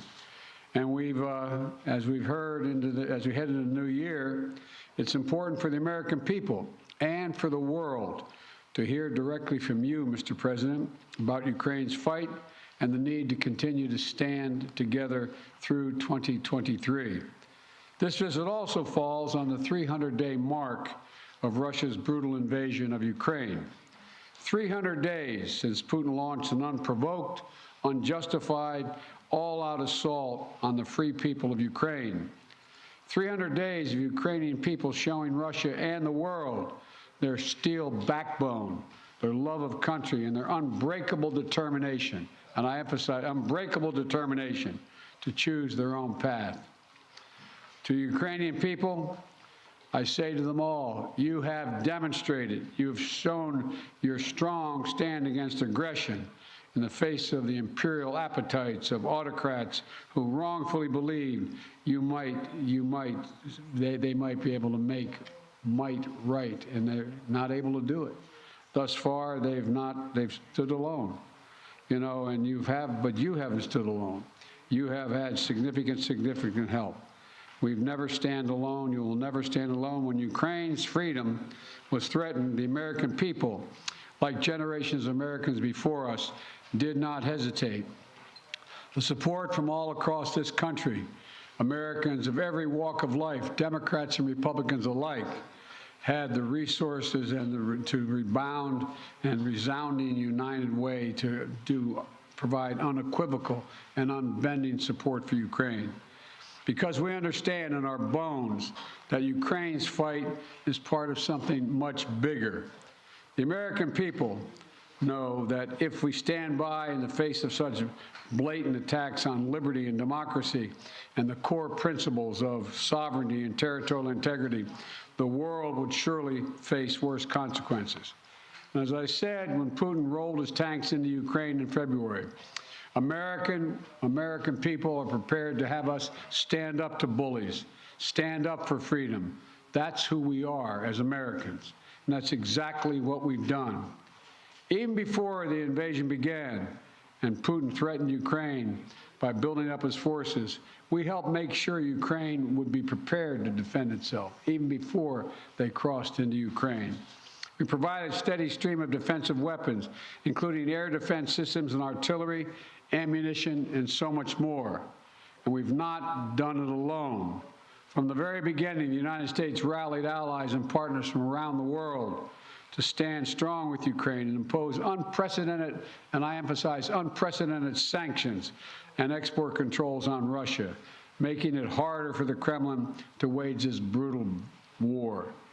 More than 50 nations have committed nearly 2,000 tanks and other armored vehicles. more than 800 artillery systems, more than 2 million rounds of artillery ammunition, and more than 50 advanced multiple rocket launching systems, anti-ship and air defense systems, all to strengthen Ukraine. Together, we provided billions of dollars in direct budgetary support to make sure the Ukrainian government can keep providing basic fundamental services to the Iranian people, like health care, education, and emergency personnel. This includes another $2 billion that in direct budget support from the American people that the World Bank distributed earlier this week. We provided humanitarian assistance to help the millions of Ukrainians who have been forced to flee their homes because of Putin's inhumane, brutal war. Communities across Europe have opened their hearts and their homes to help Ukrainians in need. The United States has been proud to welcome more than 221,000 Ukrainians seeking refuge since March of 2022, including as part of Uniting for Ukraine, as part of our Uniting for Ukraine program. And today, USAID is committing more than $374 million in urgently needed humanitarian assistance for Ukraine. This will help provide food and cash assistance for more than 1.5 million Ukrainian people, as well as access to health care, safe drinking water, and help stay warm in the winter for more than 2.5 million Ukrainians. The United States and our allies and partners around the world have delivered a broad range of assistance at historic speed, and has been critical to bolstering Ukraine's success thus far. Ukraine has won the Battle of Kyiv, has won the Battle of Kherson, has won the Battle of Kharkiv. Ukraine has defied Russia's expectations at every single turn. And President Zelensky, you have made it clear that he is open to pursuing, well, let me put it this way. He's not open, but you're open to pursuing peace. You're open to pursuing a just peace. We also know that Putin has no intention of stopping this cruel war. And the United States is committed to ensuring that the brave Ukrainian people can continue to defend their country against Russian aggressions as long as it takes. And I want to thank the members of Congress for their broad bipartisan support to Ukraine. And I look forward to signing the omnibus bill soon, which includes $45 billion in additional funding for Ukraine. I'll also sign into law the National Defense Authorization Act, which includes authorities to make it easier for the Department of Defense to procure critical munitions and defense materials for Ukraine and other key materials to strengthen our national security. Today, I'm announcing the next tranche of our security assistance to Ukraine. $1.85 billion package of security assistance that includes both direct transfers of equipment that Ukraine needs, as well as contracts to supply ammunition Ukraine will need in the months ahead for its artillery, its tanks, and its rocket launchers. Critically, in addition to these new capabilities, like precision aerial munitions, the package will include a Patriot missile battery, which will train Ukrainian forces to operate as part of the ongoing effort to help bolster Ukraine's air defense. It's going to take some time to complete the necessary training, but the Patriot battery will be another critical asset for Ukraine as it defends itself against Russian aggression. Altogether, today's new security assistance with humanitarian funding amounts to $2.2 billion in additional support for the Ukrainian people. We should be clear about what Russia's doing. It is purposefully attacking Ukraine's critical infrastructure, destroying the systems to provide heat and light to the Ukrainian people during the coldest, darkest part of the year. Russia is using winter as a weapon, freezing people, starving people, cutting them off from one another. It's the latest example of the outrageous atrocities the Russian forces are committing against innocent Ukrainian civilians, children, and their families. And the United States is working together with our allies and partners to provide critical equipment to help Ukraine make emergency repairs to their power transmission systems and strengthen the stability of Ukraine's grid in the face of Russia's targeted attacks. We're also working to hold Russia accountable, including efforts in Congress that will make it easier to seek justice for Russia's war crimes in Ukraine. Let me close with this. Tonight is the fourth night of Hanukkah, a time when Jewish people around the world, President Zelensky and many of the families among them, honor the timeless miracle of a small band of warriors fighting for their values and their freedom against a much larger foe, and how they endured and how they overcame. How the flame of faith, with only enough oil for one day, burned brightly for 8 days. A story of survival and resilience that reminds us that the coldest days of the year, that light will always prevail over darkness, and hope drives away despair. And that the human spirit is unconquerable as long as there are good people willing to do what is right. This year has brought so much needless suffering and loss to the Ukrainian people. But I want you to know, President Zelensky, I want you to know that all the people of Ukraine to know as well. The American people have been with you every step of the way, and we will stay with you. We will stay with you for as long as it takes. What you're doing, what you've achieved, it matters not just to Ukraine, but to the entire world. And together, I have no doubt we'll keep the flame of liberty burning bright, and the light will remain and prevail over the darkness. Thank you for being here, Mr. President. We're going to stand with you.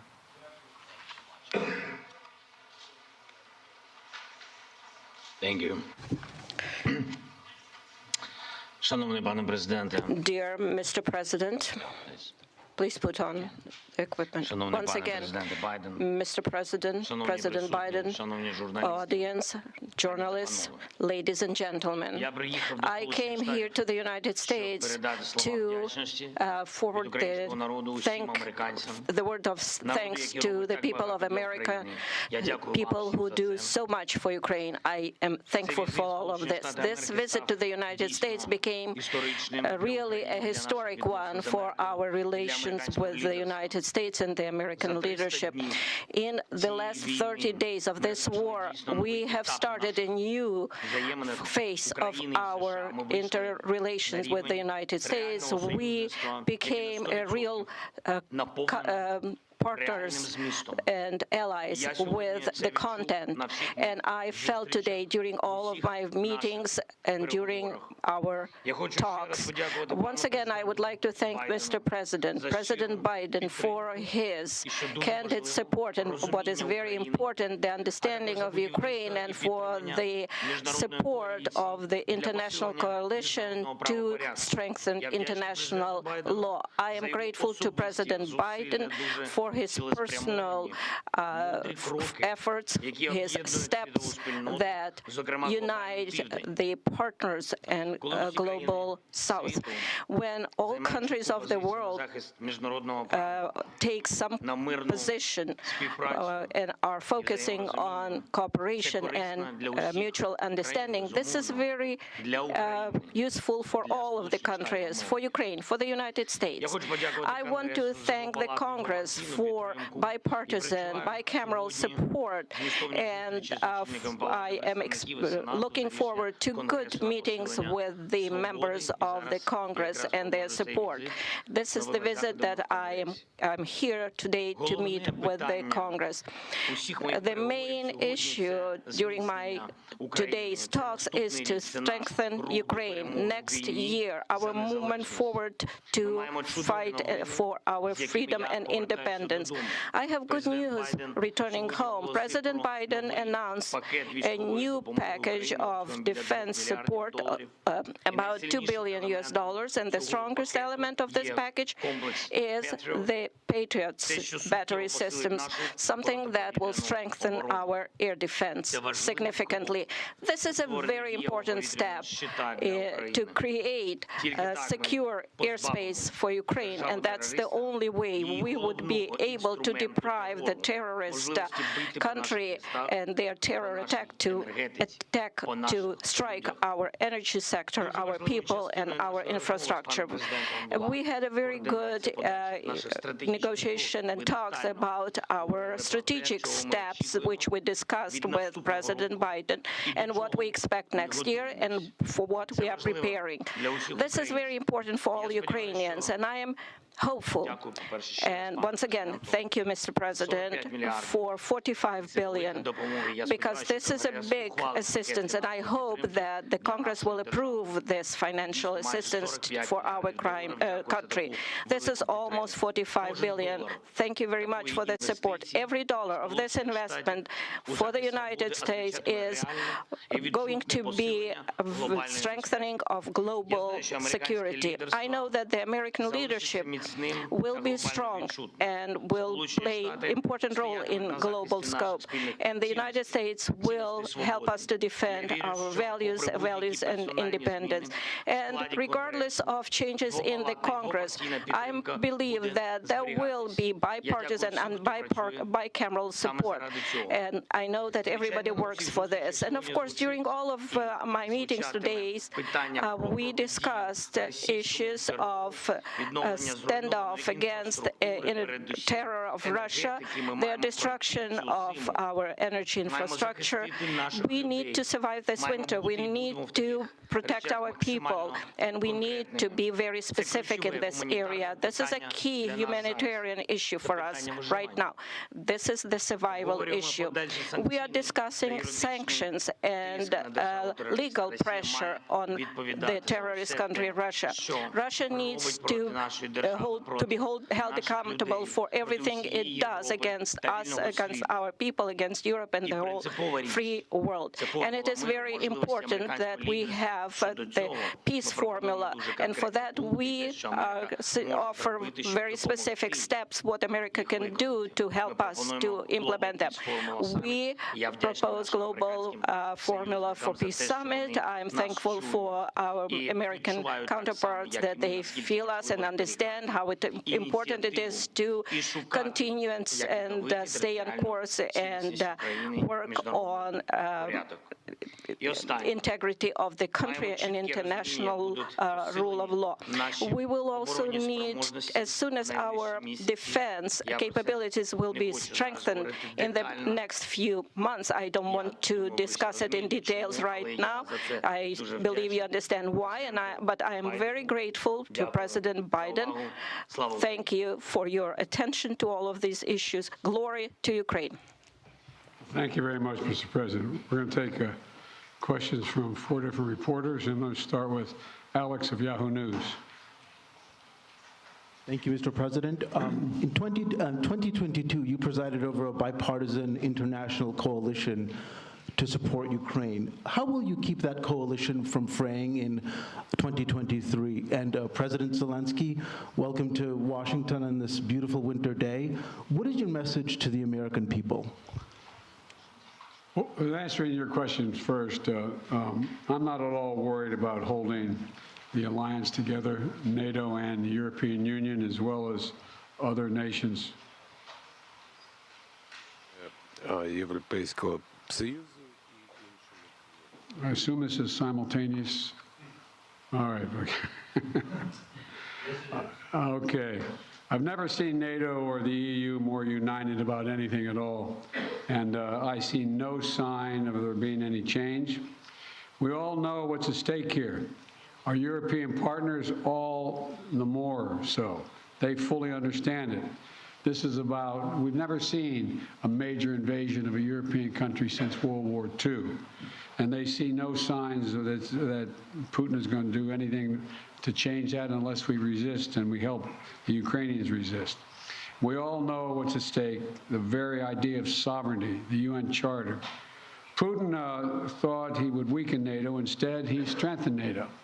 I once said to him that we talk about he wanted to see Europe end up being divided. And instead, what did he do? he produced a more united Europe with Sweden and Finland joining. So I don't see any reason to believe there'll be any lessening of support. And as we reach out to our NATO allies, our Secretary of Defense and our Secretary of State, we get continued support, not only there, but also from around the world, from Japan and many other countries as well. So I feel very good about the solidarity of support for Ukraine. Thank you for your question. Thank you very much. You asked me what is the message to American people. You know, I think I will tell you very simple things, which are very important for me. And I think so that we have the same values and the same understanding of the life, the sense of the life. My message, I wish you peace. I think that is the main thing, and you understand it only when the war in your country, when somebody like these terrorists from Russia come to your houses. And I wish you an adult, and I wish you to see your children when they will go to universities and to see their children. I think that is the main thing what I can wish you, and of course to be together with us jointly, because we really fight for our common victory against this tyranny. That is real life, and we will win.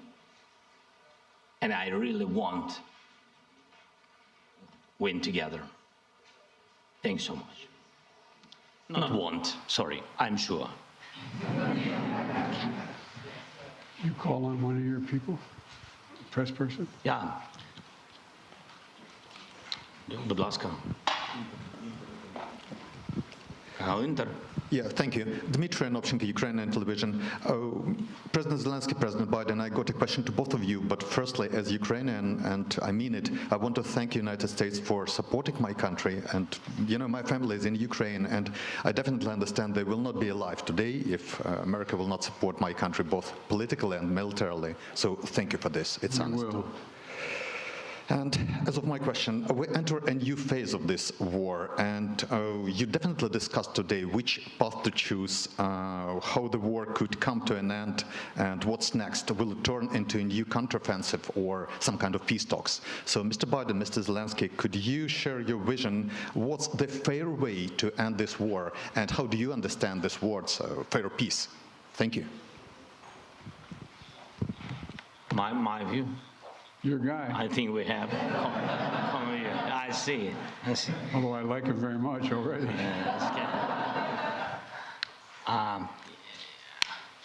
Ви розпочали це запитання. Started this question. I'm sorry. Sometimes I switch on my native language. Ви почали з того, що ви You have сказали. started by stating that your family is in Kyiv and without the assistance of the United States. This is absolutely true. The U.S. leadership in this assistance is strong, and again, I would like to remind you that U.S. family will be in danger without the armed forces of Ukraine, which is very important. That concerns your questions per se. What would you like to hear? Just peace? I don't know. I don't know what just peace is. It's a very philosophical description. If there is a just war, I don't know. You know, for all of us, peace, just peace is different. For me, as a president, just peace is no compromises as to the sovereignty, freedom, and territorial integrity of my country, the payback for all the damages inflicted by Russian aggression. I'm sorry I'm talking about children a lot today, but as a father, I would like to emphasize, you know, how many parents lost their sons and daughters on the front lines. So what is just peace for them? Money is nothing, and no compensations or reparations are of no consequence. They live by revenge. I think this is a tremendous tragedy, and the longer the war lasts, the longer this aggression lasts, there will be more parents who live for the sake of vengeance or revenge. And I know a lot of people like that. So there can't be any just peace in the war that was imposed on us by these, I don't know how to describe that, because we are in the White House and I can't find the proper language. So these inhumans, I would say. Let me respond. I think we share the exact same vision, and that a free, independent, prosperous, and secure Ukraine is the vision. We both want this war to end. We both want it to end. And as I've said, it could end today if Putin had any dignity at all and did the right thing and just said, pulled out. But that's not going to happen. Not going to happen. It's not going to happen now. So what comes next? What we talked about today was we're going to continue to help Ukraine succeed on the battlefield. It can succeed in the battlefield with our help and the help of our European allies and others. So that if and when President Zelensky is ready to talk with the Russians, he will be able to succeed as well, because he will have won on the battlefield. And, you know, I don't think we should underestimate the impact this war is having on Russia and the losses they're suffering. And you saw just, I think it was 2 days ago, Putin saying that this is much tougher than he thought. He thought he could break NATO. He thought he could break the West. He thought he could break the alliance. He thought he could be welcomed by the Ukrainian people that were Russian-speaking. He was wrong, wrong, and wrong. He continues to be wrong. The sooner he makes it's clear that he cannot possibly win this war, that's when the time we have to put this president in a position to be able to decide how he wants the war to end. My turn, huh? Please, yeah. Phil Matterly, Matt Matterly of CNN. Thank you, Mr. President. Welcome, Mr. President. Mr. President, to start with you, your advisors often talk about how critically important you view face-to-face interaction. I'm wondering, after spending 2+ hours face-to-face with President Zelensky, what you learned or what you took from the meeting that perhaps you couldn't glean or learn in the phone calls or video conferences. And somewhat tied to that, was there any discussion related to the U.S. assessment that Russia would not take escalatory action now that Patriots are being sent? A Patriot battery will be delivered? Let me answer the first question, the first part of your question. You know, I get kidded for saying that there's all politics is personal. It's all about looking someone in the eye, and I mean it sincerely. I don't think there's any substitute for sitting down face to face with a friend or a foe and looking them in the eye. And that's exactly what's happening at this moment. We've done that more than once, and we're going to continue to do it. And the winter is setting in, and Putin is increasingly going after civilian targets and women and children, orphanages. This guy is, well, but he's going to fail. And he's going to fail. He's already failed because he now knows that there's no way he's ever going to occupy all of Ukraine. There's no way in which he's going to be accepted by the Ukrainian people. And so he's failed in the past, and it was very important for him and everyone else to see that President Zelensky and I are united, two countries together, to make sure he cannot succeed. And I think I may be mistaken, but I know I judge every leader by the way what they say to me, their consistency, and look him in the eye. This guy has to his very soul is who he says he is. It's clear who he is. He's willing to give his life for his country. and all the folks that came with him today. And so I think it's important for him to know we are going to do everything in our power to see that he succeeds. Thanks. What was the second part of your question? I just asked if you had discussed how the U.S. calculated the escalatory effect of sending a Patriot missile battery to Ukraine. I did not discuss that at all with the president, but we do not. It's a defensive system. It's a defensive weapon system. It's not escalatory. It's defensive, and it's easy to not. And we'd love to not have to have them use it. Just stop the attacks. President Zelensky, again, welcome. You mentioned earlier that you wanted to make this trip for a while now. Why now? And also, can you tell me what you think the message you are sending to President Putin is, given the fact that 24 hours ago you were on the ground in the front lines with artillery echoing behind you, and now you find yourself in the White House standing next to the president?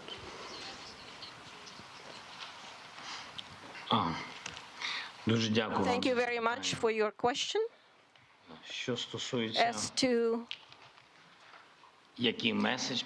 what is the message for Putin?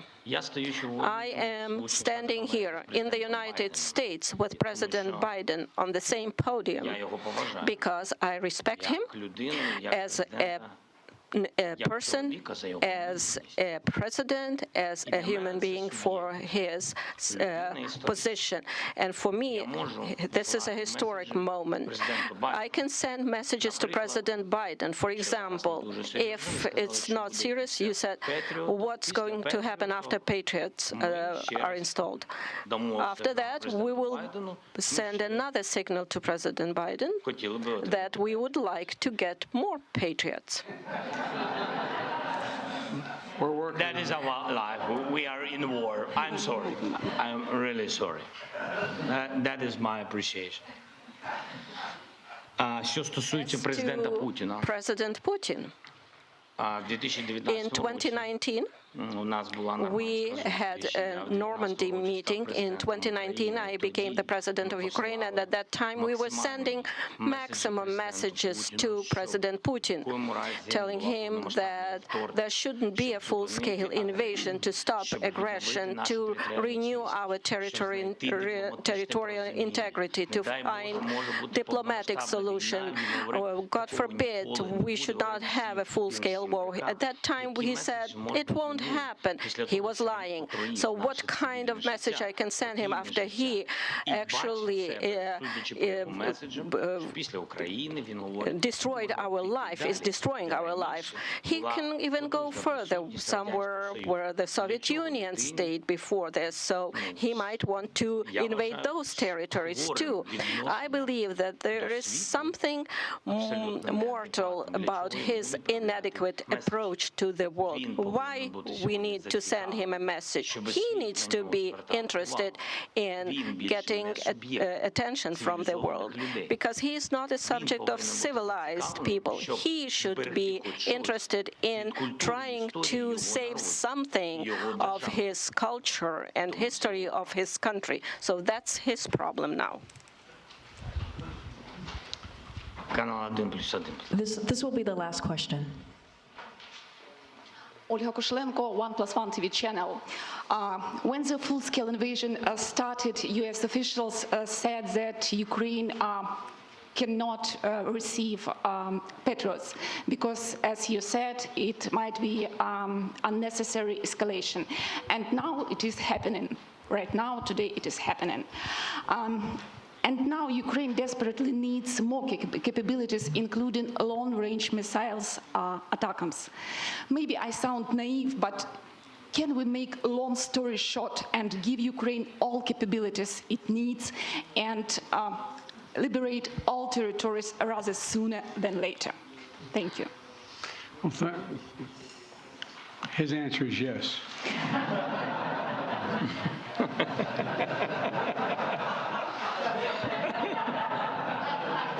I agree. Let me be straightforward with you here. Look, the fact is that it's important to remember that before Russia invaded, we dedicated an enormous amount of security assistance to Ukraine. And we've given Ukraine what they needed when they needed to defend themselves. And since the invasion, that has resulted in more than $20 billion in terms of security assistance. Just today, I approved another $1.8 billion in additional assistance to Ukraine for it to succeed on the battlefield. And we're focused on working with allies and partners to generate capability in 4 key areas. Air defense, as we know today, the Patriot is the best of that.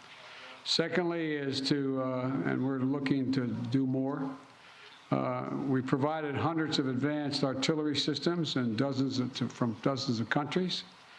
Thirdly, we've worked with partners to get Ukraine tanks and other armored vehicles. And fourthly, we've announced today another 200,000 rounds of additional ammunition.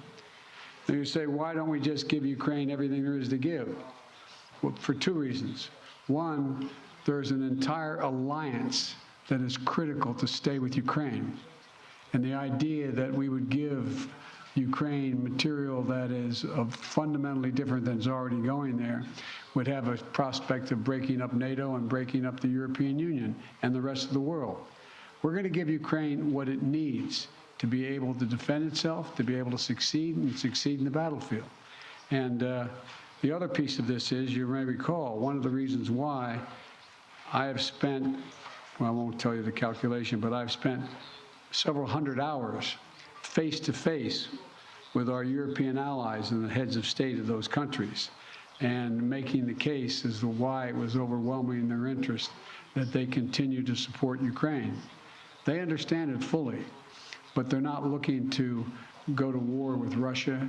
They're not looking for a third world war, and I think they can all be avoided by making sure that Ukraine is able to succeed in the battlefield. So anyway, there's more to say, but I probably already said too much. Thank you. Well, thank you all very, very much. Appreciate your time and attention. And as I said, Mr. President, you don't have to worry. We are staying with Ukraine as long as Ukraine is there. Thank you all. Thank you so much. All the best. Ladies and gentlemen, please remain in your seats until the official delegations have departed. From President Biden and Ukrainian President Zelensky, this message: the stakes in Ukraine and its besieged war against Russia, the one that Russia set in motion in late February, sovereignty, liberty, and the future of international law.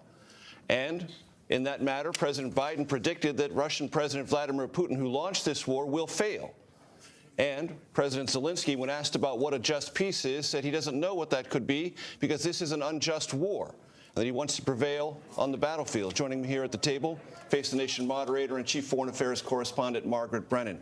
That last question, Margaret, honed in on the essence of what the future of this conflict may or may not look like. A Ukrainian journalist asked President Biden, why not give Ukraine everything it needs?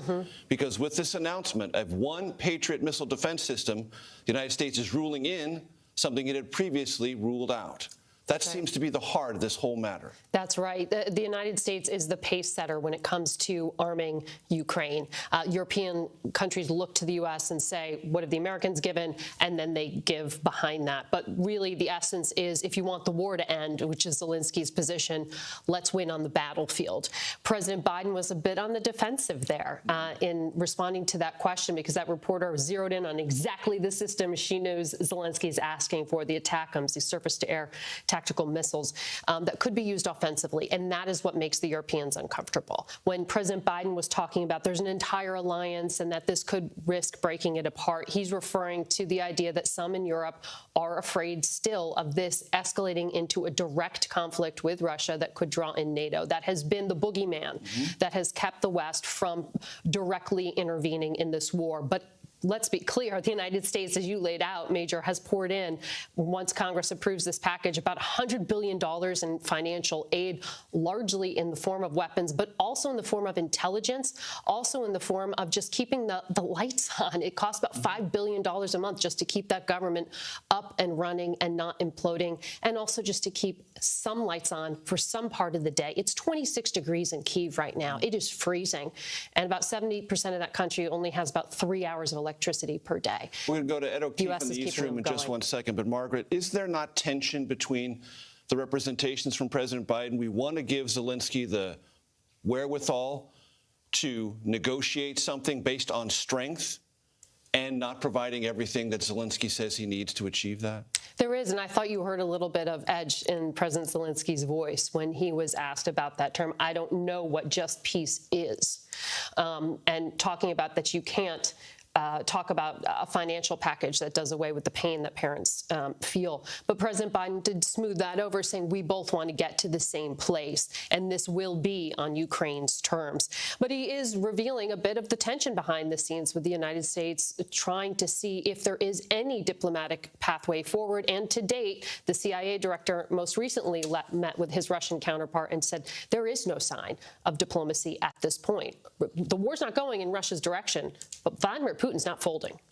In the East Room, our Ed O'Keefe, our senior White House correspondent and political correspondent. Ed O'Keefe, give us the atmosphere and your take on what just played out before your eyes.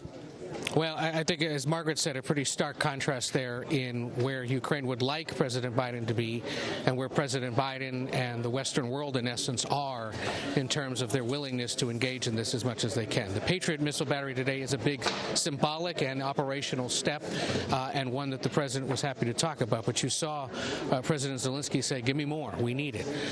There is an unwillingness to go there for all the reasons that Margaret laid out. But there's also a growing unwillingness in this town among Republicans, at least, to continue writing such big checks with very little accountability. But watch tonight for what the Ukrainian president says when he addresses Congress, specifically to those skeptics in the room, if they're even in the room, because we've heard today some Republicans will skip the address so as to not even be there to show him support. How big that group of Republicans is, or how grim it will be going into the new year when Republicans control the House, is unclear, but it is something you heard him speak to today and that President Biden is going to have to be sensitive to going forward. The White House was able to hold this surprise visit under wraps until about 24 hours ago, when word leaked and quickly brought all of the various logistics together. The formal invitation was made to Zelensky last Wednesday. He accepted on Friday. Congressional leaders were informed on Sunday, and he's here today. The expectation is Zelensky will head back to Ukraine on a U.S. military aircraft later tonight. Major. Ed O'Keefe and the East Room, we thank you very much. Margaret Brennan here at the table with me. Our thanks to you. Our coverage will continue on CBS News Streaming, your local news, and tonight on the CBS Evening News. Then CBS News will have live coverage of President Zelensky's address to a joint meeting of Congress. This has been a CBS News special report. I'm Major Garrett in Washington. Good day.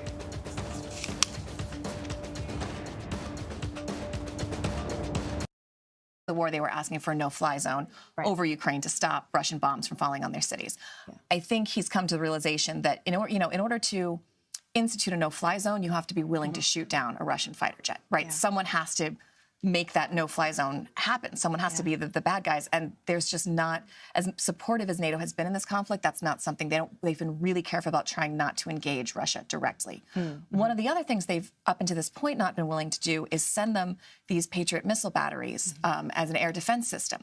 Now, we saw them when we were in Poland. They're right at the border. Actually, the airstrip, it's called Rzeszów, Poland. It's about 4 hours south of Warsaw. There's where the president landed when he visited. When he landed there, we could see the Patriot battery set up around that airstrip. But they're on the other side of the border. And the Americans were very specific about not wanting to antagonize Russia and keeping those systems on the other side.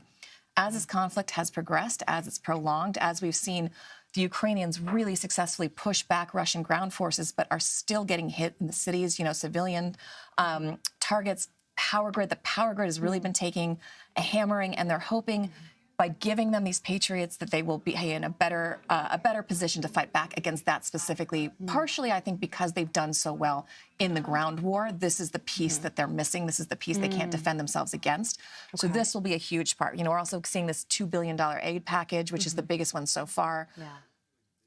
That's for a couple of reasons. First of all, they need it, but also I think it's uncertain if the new Congress will so readily approve these large numbers, right? So they're trying to get some things in under the wire. That's a really good point. And in terms of kind of why he's making this trip now, do we have a sense of this kind of timing? I mean, you mentioned that he wants to get this money essentially before the next Congress turns over. Is that it, or are there other things at play? I mean, I think it's all of the above. We saw a really nice moment in the Oval where President Zelensky he said he wanted to thank the president, but he also wanted to thank ordinary Americans, and he's paused for a minute and he said, ordinary Ukrainians want to thank ordinary Americans for their support. And that's something that we have seen. Like we said, generally, most of the public is supportive of supporting Ukraine in this war. But I think Zelensky knows that even the best goodwill isn't infinite. And in hard economic times, I think like we talked about, I think you've got a shift of power in Congress. You've got a president who's going to be approaching either to run again or the end of his term. And I think he wants to get, the getting's, I don't want to say good, but, more likely to benefit them. And he hasn't left the country since the conflict started, right? So if he was going to go anywhere, I think he was going to go here. And I think it's a big moment for this White House, and it's a big moment for Zelensky. And this moment, when we were kind of learning about it yesterday, I mean, there were all sorts of concerns, obviously, about his security. From people that you have been talking to, do those concerns still exist? The idea that it is known that he is coming to the United States, he's here, he is presumably going back. What's kind of the level of concerns about his security? I mean, look, they always try to keep a lid on these trips. They did a pretty good job with this one, considering it held until about 24 hours beforehand. But it's funny, I was reaching out to some sources in Poland as it was starting to break and asking questions about, is he on his way? And I've never gotten such hardcore, F you, we're not telling you that. Because people on the Polish side, people on the U.S. side, everybody is so protective and so hyper aware of how vulnerable he is to leave the country and his security while he's moving. He took a train to Poland, and then we believe from there he got on a military transport to the U.S. And my understanding is after he makes the speech, he will be going right back. And that's for a couple reasons.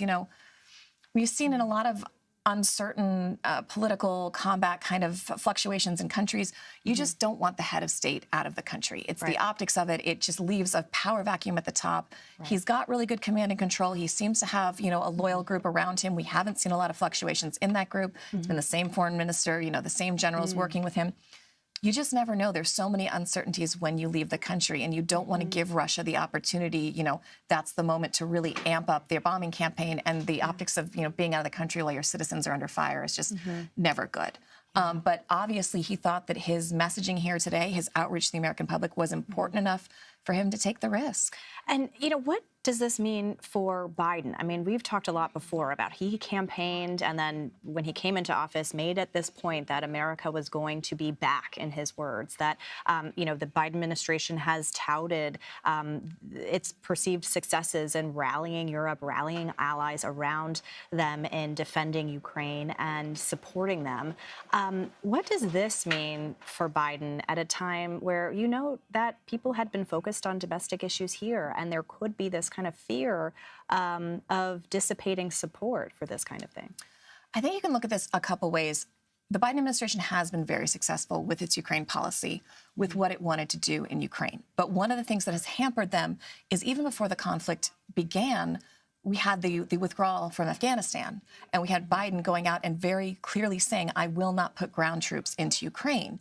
And some detractors have said, Vladimir Putin heard that, and that was one of the reasons he decided to go in. And we can argue that point or not. But initially, they were a little bit on the back foot because they had already said, we're not going to engage Russia directly, right? This is what we're talking about, the no-fly zone.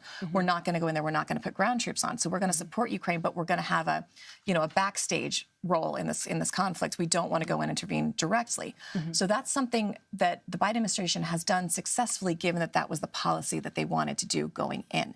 However, again, it's longevity. No coalition lasts forever, especially when all of these European countries, there have been impacts of this conflict. We've seen gas prices go up in Europe, which makes everyone feel it in their pocketbooks, and all politics are local, even something like this. So you've got leaders in Germany, you've got leaders in Hungary, you've got leaders in Poland fighting a population that is having to pay more every single day, and is going to start asking, why are we paying for someone else's war? And so again, that's why we're seeing Zelensky here today, because he wants to look these lawmakers in the eye and say, thank you, first of all, and also this is why you're in it. These are the lives that you're saving, and this is the difference that your aid, both, emotional support, military support, and financial support is making in our country. I mean, and especially as we're heading into winter. And I mean, that is such a concern, obviously, in Europe. And it is so cold there. It is so, I mean, we were there in February. Well, I was going to say, kind of bring us back to when you were on the ground. I mean, you spent so much time in Poland. You actually stayed because you were there you were in Europe for the Munich conference. That's correct, yeah. Kind of take us through your reporting at the time, because this has been going on for so long. We seem to forget kind of what those early days were like.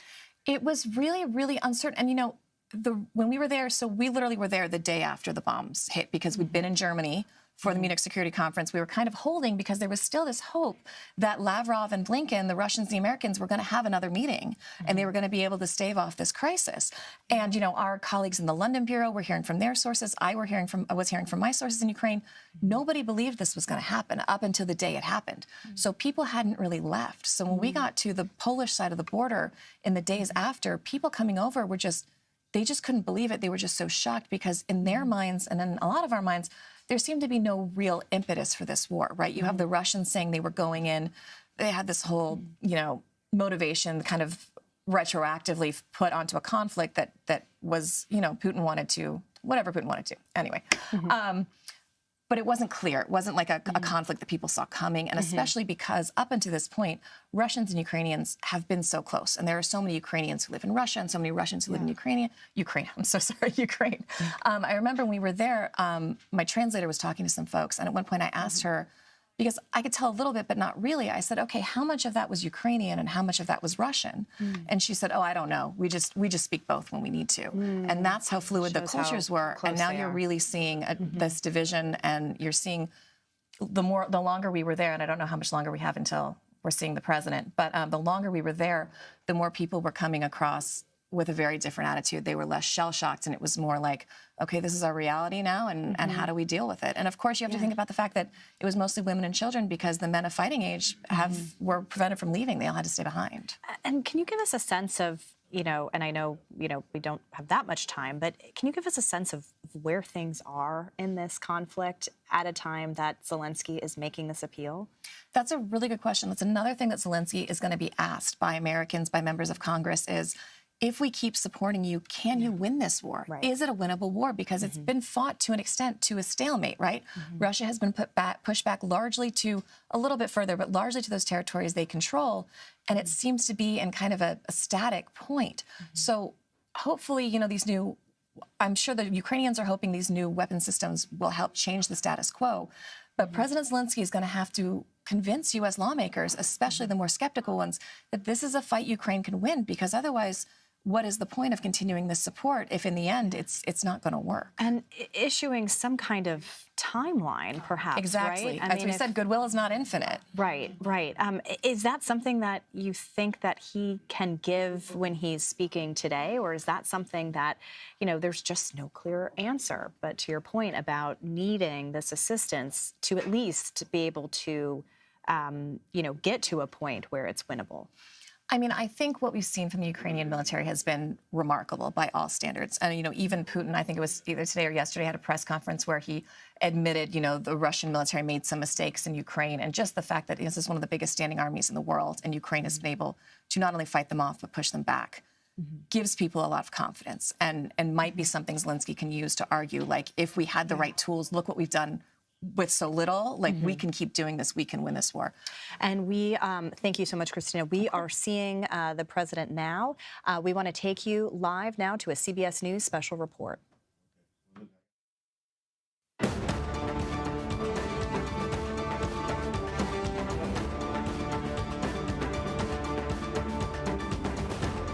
This is a CBS News special report. Hello, everyone. I'm Major Garrett in Washington.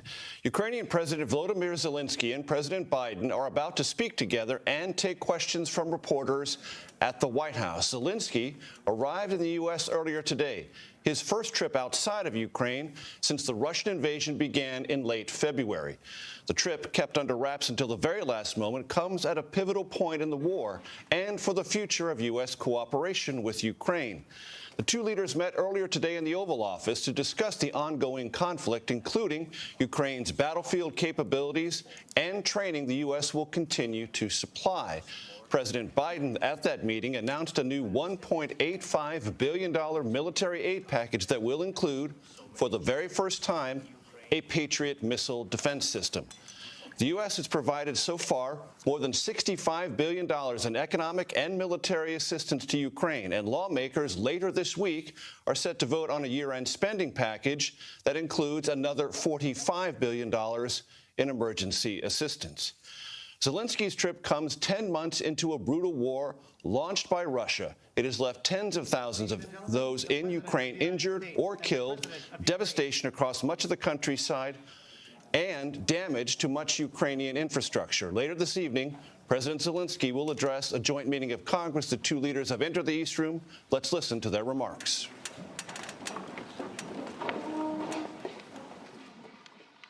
President Zelensky, I'm honored to welcome you back to the White House. We spent an awful lot of time on the telephone as well as on video, but it's good to see you in person again. And we've been in close and frequent communication throughout this conflict from the very beginning, but it's particularly meaningful to talk with one another in person, look each other in the eye, because leadership through this terrible crisis has inspired the Ukrainian people, as you have done, Mr. President, and the American people and the entire world. This visit to Washington, your first trip outside Ukraine since February, comes as President Putin is escalating his attacks, his brutal attacks, targeting critical infrastructure to make life as hard as possible for not only innocent Ukrainians, but children and young children, and everything from orphanages to schools. It's just outrageous what he's doing. And we've, as we've heard, as we head into the new year, it's important for the American people and for the world to hear directly from you, Mr. President, about Ukraine's fight and the need to continue to stand together through 2023. This visit also falls on the 300-day mark of Russia's brutal invasion of Ukraine. 300 days since Putin launched an unprovoked, unjustified, all-out assault on the free people of Ukraine. 300 days of Ukrainian people showing Russia and the world their steel backbone, their love of country, and their unbreakable determination, and I emphasize unbreakable determination, to choose their own path. To Ukrainian people, I say to them all, you have demonstrated, you have shown your strong stand against aggression in the face of the imperial appetites of autocrats who wrongfully believe they might be able to make might right, and they're not able to do it. Thus far, they've stood alone, and but you haven't stood alone. You have had significant help. We've never stand alone. You will never stand alone. When Ukraine's freedom was threatened, the American people, like generations of Americans before us, did not hesitate. The support from all across this country, Americans of every walk of life, Democrats and Republicans alike, had the resources and to rebound and resounding united way to provide unequivocal and unbending support for Ukraine. Because we understand in our bones that Ukraine's fight is part of something much bigger. The American people know that if we stand by in the face of such blatant attacks on liberty and democracy and the core principles of sovereignty and territorial integrity, the world would surely face worse consequences. And as I said, when Putin rolled his tanks into Ukraine in February, American people are prepared to have us stand up to bullies, stand up for freedom. That's who we are as Americans, and that's exactly what we've done. Even before the invasion began and Putin threatened Ukraine by building up his forces, we helped make sure Ukraine would be prepared to defend itself, even before they crossed into Ukraine. We provided a steady stream of defensive weapons, including air defense systems and artillery, ammunition, and so much more. And we've not done it alone. From the very beginning, the United States rallied allies and partners from around the world to stand strong with Ukraine and impose unprecedented, and I emphasize unprecedented, sanctions and export controls on Russia, making it harder for the Kremlin to wage this brutal war. More than 50 nations have committed nearly 2,000 tanks and other armored vehicles, more than 800 artillery systems, more than 2 million rounds of artillery ammunition, and more than 50 advanced multiple rocket launching systems, anti-ship and air defense systems, all to strengthen Ukraine. Together, we provided billions of dollars in direct budgetary support to make sure the Ukrainian government can keep providing basic fundamental services to the Iranian people, like health care, education, and emergency personnel. This includes another $2 billion that in direct budget support from the American people that the World Bank distributed earlier this week. We provided humanitarian assistance to help the millions of Ukrainians who have been forced to flee their homes because of Putin's inhumane, brutal war. Communities across Europe have opened their hearts and their homes to help Ukrainians in need. The United States has been proud to welcome more than 221,000 Ukrainians seeking refuge since March of 2022, including as part of Uniting for Ukraine, as part of our Uniting for Ukraine program. And today, USAID is committing more than $374 million in urgently needed humanitarian assistance for Ukraine. This will help provide food and cash assistance for more than 1.5 million Ukrainian people, as well as access to health care, safe drinking water, and help stay warm in the winter for more than 2.5 million Ukrainians. The United States and our allies and partners around the world have delivered a broad range of assistance at historic speed, and has been critical to bolstering Ukraine's success thus far. Ukraine has won the Battle of Kyiv, has won the Battle of Kherson, has won the Battle of Kharkiv. Ukraine has defied Russia's expectations at every single turn. And President Zelensky, you have made it clear that he is open to pursuing, well, let me put it this way. He's not open, but you're open to pursuing peace. You're open to pursuing a just peace. We also know that Putin has no intention of stopping this cruel war. And the United States is committed to ensuring that the brave Ukrainian people can continue to defend their country against Russian aggressions as long as it takes. And I want to thank the members of Congress for their broad bipartisan support to Ukraine. And I look forward to signing the omnibus bill soon, which includes $45 billion in additional funding for Ukraine. I'll also sign into law the National Defense Authorization Act, which includes authorities to make it easier for the Department of Defense to procure critical munitions and defense materials for Ukraine and other key materials to strengthen our national security. Today, I'm announcing the next tranche of our security assistance to Ukraine.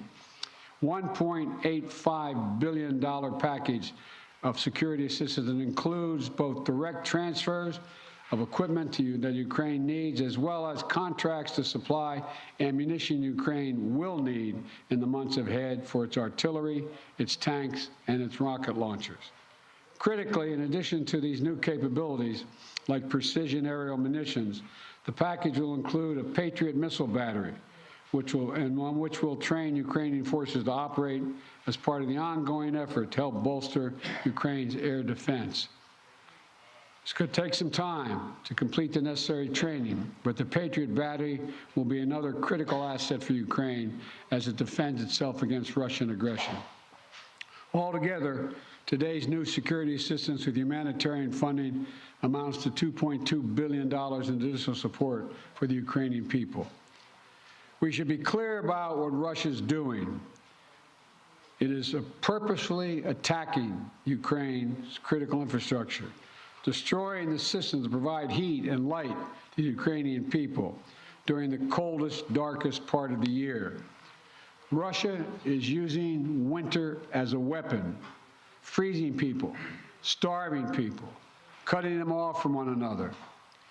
It's the latest example of the outrageous atrocities the Russian forces are committing against innocent Ukrainian civilians, children, and their families. And the United States is working together with our allies and partners to provide critical equipment to help Ukraine make emergency repairs to their power transmission systems and strengthen the stability of Ukraine's grid in the face of Russia's targeted attacks. We're also working to hold Russia accountable, including efforts in Congress that will make it easier to seek justice for Russia's war crimes in Ukraine.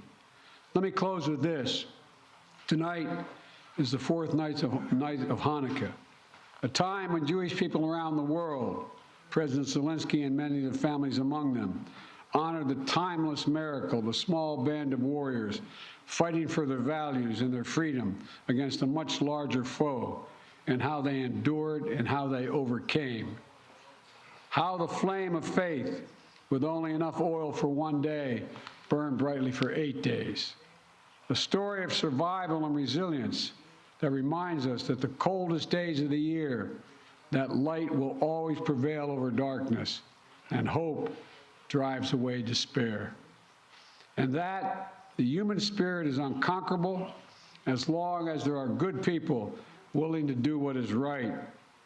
This year has brought so much needless suffering and loss to the Ukrainian people. But I want you to know, President Zelensky, I want you to know that all the people of Ukraine to know as well. The American people have been with you every step of the way, and we will stay with you. We will stay with you for as long as it takes. What you're doing, what you've achieved, it matters not just to Ukraine, but to the entire world. And together, I have no doubt we'll keep the flame of liberty burning bright, and the light will remain and prevail over the darkness. Thank you for being here, Mr. President. We're going to stand with you.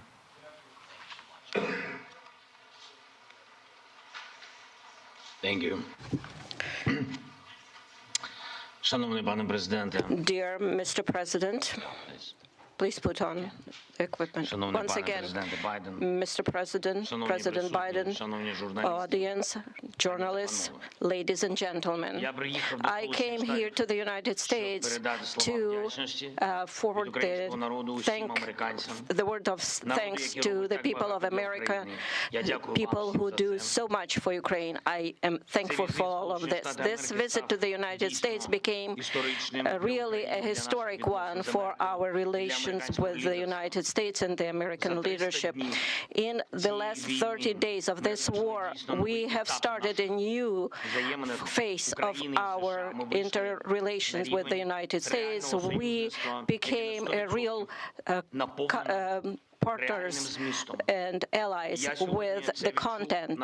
And I felt today during all of my meetings and during our talks.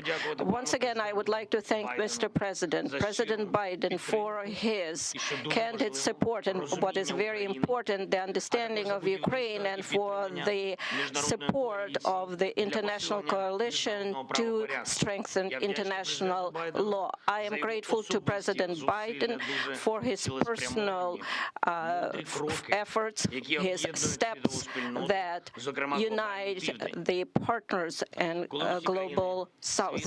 When all countries of the world take some position and are focusing on cooperation and mutual understanding, this is very useful for all of the countries, for Ukraine, for the United States.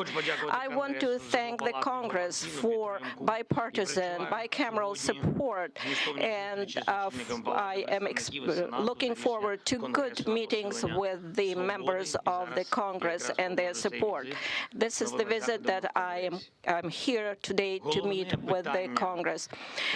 The main issue during my today's talks is to strengthen Ukraine. Next year, our movement forward to fight for our freedom and independence. I have good news returning home. President Biden announced a new package of defense support, about $2 billion, and the strongest element of this package is the Patriots battery systems, something that will strengthen our air defense significantly. This is a very important step to create a secure airspace for Ukraine, and that's the only way we would be able to deprive the terrorist country and their terror attack to strike our energy sector, our people, and our infrastructure. We had a very good negotiation and talks about our strategic steps, which we discussed with President Biden, and what we expect next year and for what we are preparing. This is very important for all Ukrainians, and I am hopeful.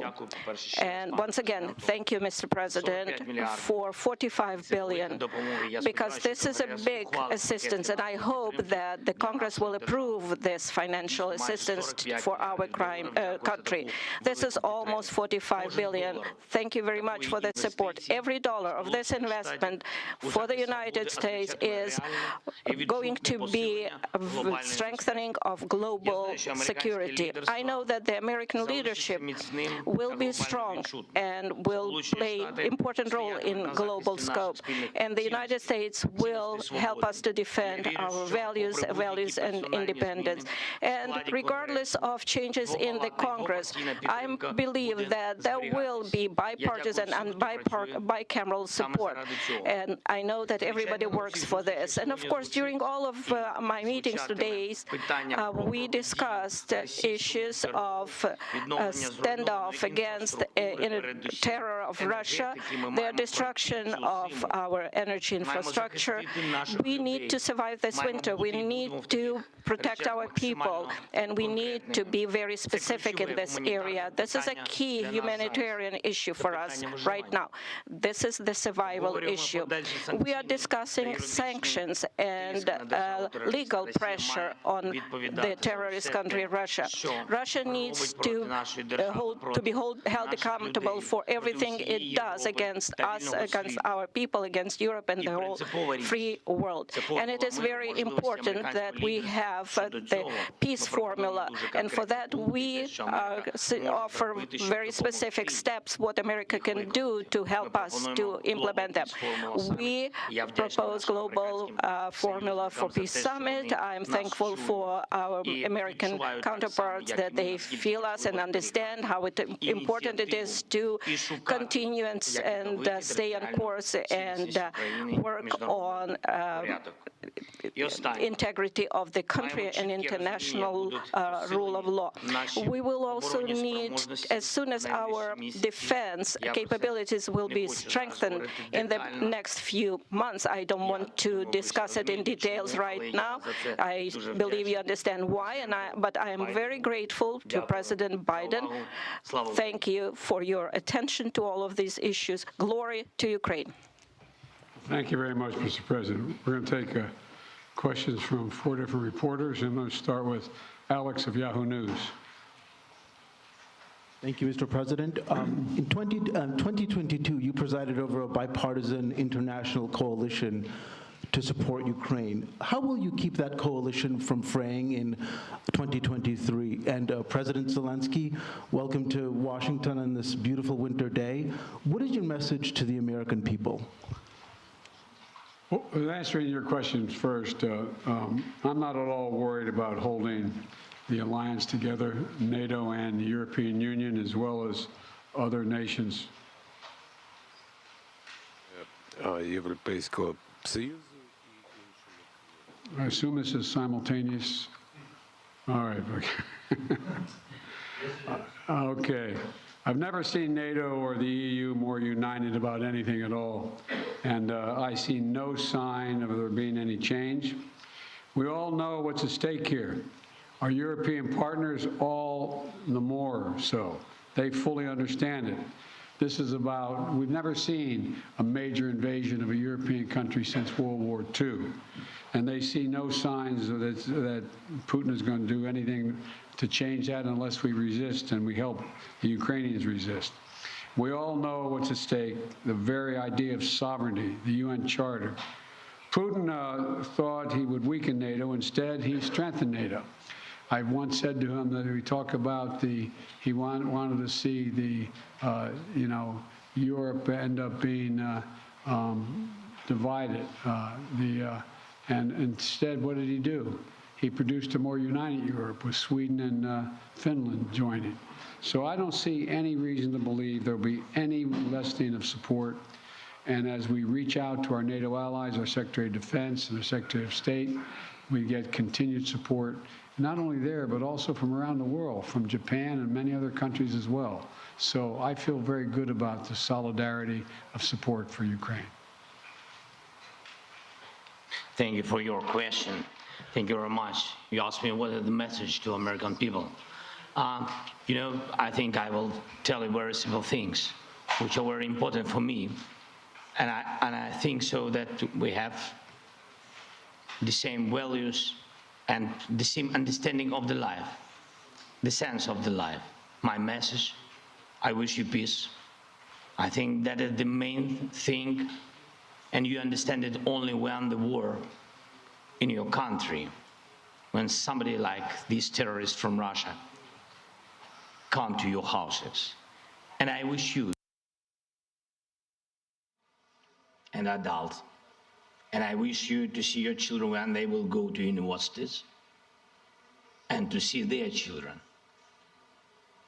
I think that is the main thing what I can wish you. And of course, to be together with us, jointly, because we really fight for our common victory against this tyranny. That is real life, and we will win. And I really want win together. Thanks so much. Not want, sorry, I'm sure. You call on one of your people, press person? Yeah. Будь ласка. Інтер. Yeah, thank you. Dmitry Anopchenko, Ukrainian television. President Zelensky, President Biden, I got a question to both of you, but firstly, as Ukrainian, and I mean it, I want to thank the United States for supporting my country. And, my family is in Ukraine, and I definitely understand they will not be alive today if America will not support my country, both politically and militarily. So thank you for this. It's honest. And as of my question, we enter a new phase of this war, and you definitely discussed today which path to choose, how the war could come to an end, and what's next. Will it turn into a new counteroffensive or some kind of peace talks? So, Mr. Biden, Mr. Zelensky, could you share your vision? What's the fair way to end this war, and how do you understand this word's fair peace? Thank you. My view. Your guy. I think we have. I see. Although I like him very much already.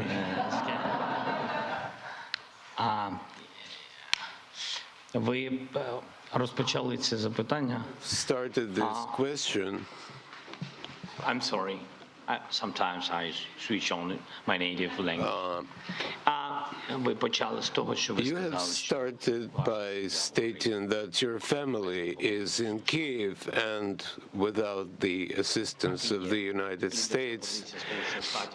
This is absolutely true. The U.S. leadership in this assistance is strong, and again, I would like to remind you that U.S. family will be in danger without the armed forces of Ukraine, which is very important. That concerns your questions per se. What would you like to hear? Just peace? I don't know. I don't know what just peace is. It's a very philosophical description. If there is a just war, I don't know. For all of us, peace, just peace is different. For me, as a president, just peace is no compromises as to the sovereignty, freedom, and territorial integrity of my country, the payback for all the damages inflicted by Russian aggression. I'm sorry, I'm talking about children a lot today, but as a father, I would like to emphasize, you know, how many parents lost their sons and daughters on the front lines. So what is just peace for them? Money is nothing, and no compensations or reparations are of no consequence. They live by revenge. I think this is a tremendous tragedy, and the longer the war lasts, the longer this aggression lasts, there will be more parents who live for the sake of vengeance or revenge. And I know a lot of people like that. So there can't be any just peace in the war that was imposed on us by these, I don't know how to describe that, because we are in the White House and I can't find the proper language. So these inhumans, I would say. Let me respond. I think we share the exact same vision, and that a free, independent, prosperous, and secure Ukraine is the vision. We both want this war to end. We both want it to end. And as I've said, it could end today if Putin had any dignity at all and did the right thing and just said, pulled out. But that's not going to happen. Not going to happen. It's not going to happen now. So what comes next? What we talked about today was we're going to continue to help Ukraine succeed on the battlefield. It can succeed in the battlefield with our help and the help of our European allies and others. So that if and when President Zelensky is ready to talk with the Russians, he will be able to succeed as well, because he will have won on the battlefield. And, you know, I don't think we should underestimate the impact this war is having on Russia and the losses they're suffering. And you saw just, I think it was 2 days ago, Putin saying that this is much tougher than he thought. He thought he could break NATO. He thought he could break the West. He thought he could break the alliance. He thought he could be welcomed by the Ukrainian people that were Russian-speaking. He was wrong, wrong, and wrong. He continues to be wrong. The sooner he makes it's clear that he cannot possibly win this war, that's when the time we have to put this president in a position to be able to decide how he wants the war to end. My turn, huh? Please, yeah. Phil Matterly, Matt Matterly of CNN. Thank you, Mr. President. Welcome, Mr. President. Mr. President, to start with you, your advisors often talk about how critically important you view face-to-face interaction. I'm wondering, after spending 2+ hours face-to-face with President Zelensky, what you learned or what you took from the meeting that perhaps you couldn't glean or learn in the phone calls or video conferences. And somewhat tied to that, was there any discussion related to the U.S. assessment that Russia would not take escalatory action now that Patriots are being sent? A Patriot battery will be delivered? Let me answer the first question, the first part of your question. You know, I get kidded for saying that there's all politics is personal. It's all about looking someone in the eye, and I mean it sincerely. I don't think there's any substitute for sitting down face to face with a friend or a foe and looking them in the eye. And that's exactly what's happening at this moment. We've done that more than once, and we're going to continue to do it. And the winter is setting in, and Putin is increasingly going after civilian targets and women and children, orphanages. This guy is, well, but he's going to fail. And he's going to fail. He's already failed because he now knows that there's no way he's ever going to occupy all of Ukraine. There's no way in which he's going to be accepted by the Ukrainian people. And so he's failed in the past, and it was very important for him and everyone else to see that President Zelensky and I are united, two countries together, to make sure he cannot succeed. And I think I may be mistaken, but I know I judge every leader by the way what they say to me, their consistency, and look him in the eye. This guy has to his very soul, is who he says he is. It's clear who he is. He's willing to give his life for his country, and all the folks that came with him today. And so I think it's important for him to know we are going to do everything in our power to see that he succeeds. Thanks. What was the second part of your question? I just asked if you had discussed how the U.S. calculated the escalatory effect of sending a Patriot missile battery to Ukraine. I did not discuss that at all with the president, but we do not. It's a defensive system. It's a defensive weapon system. It's not escalatory. It's defensive, and it's easy to not. And we'd love to not have to have them use it. Just stop the attacks. President Zelensky, again, welcome. You mentioned earlier that you wanted to make this trip for a while now. Why now? And also, can you tell me what you think the message you are sending to President Putin is, given the fact that 24 hours ago you were on the ground in the front lines with artillery echoing behind you, and now you find yourself in the White House standing next to the president?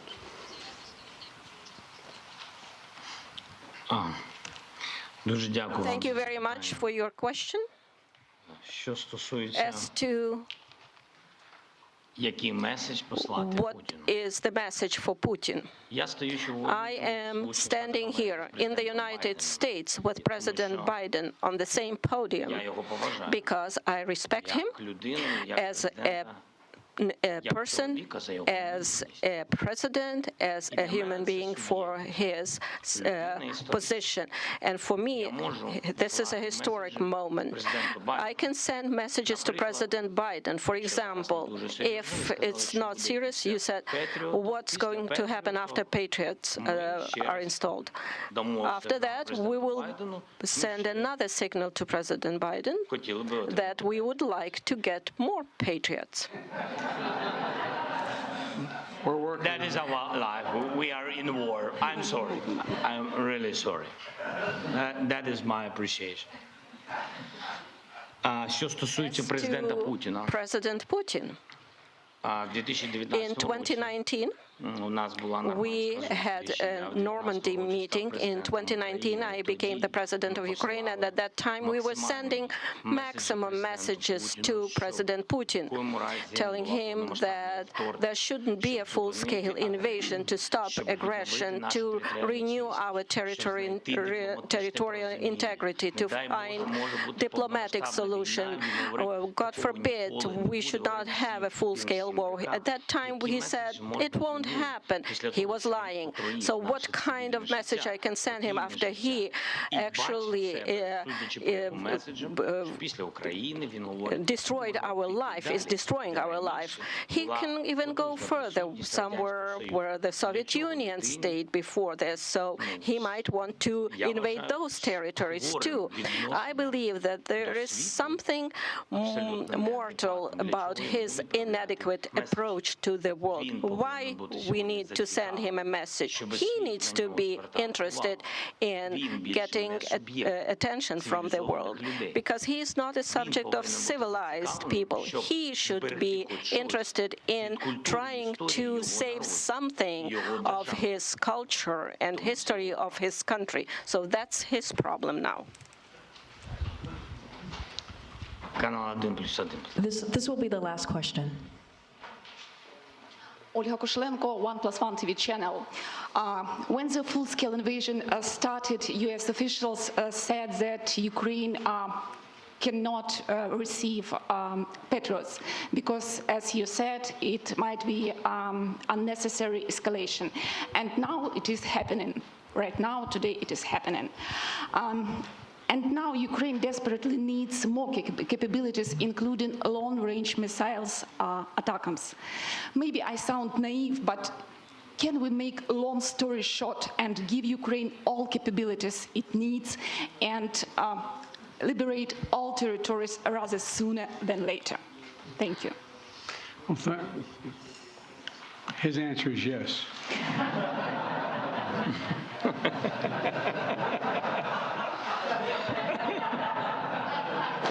I agree. Let me be straightforward with you here. Look,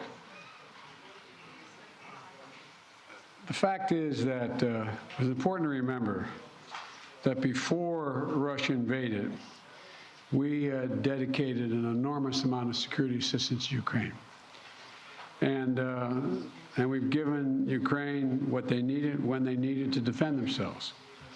And since the invasion, that has resulted in more than $20 billion in terms of security assistance. Just today, I approved another $1.8 billion in additional assistance to Ukraine for it to succeed on the battlefield. And we're focused on working with allies and partners to generate capability in 4 key areas. Air defense, as we know today, the Patriot is the best of that. Secondly is to, and we're looking to do more, we provided hundreds of advanced artillery systems and from dozens of countries. Thirdly, we've worked with partners to get Ukraine tanks and other armored vehicles. And fourthly, we've announced today another 200,000 rounds of additional ammunition. And you say, why don't we just give Ukraine everything there is to give? Well, for 2 reasons. One, there's an entire alliance that is critical to stay with Ukraine.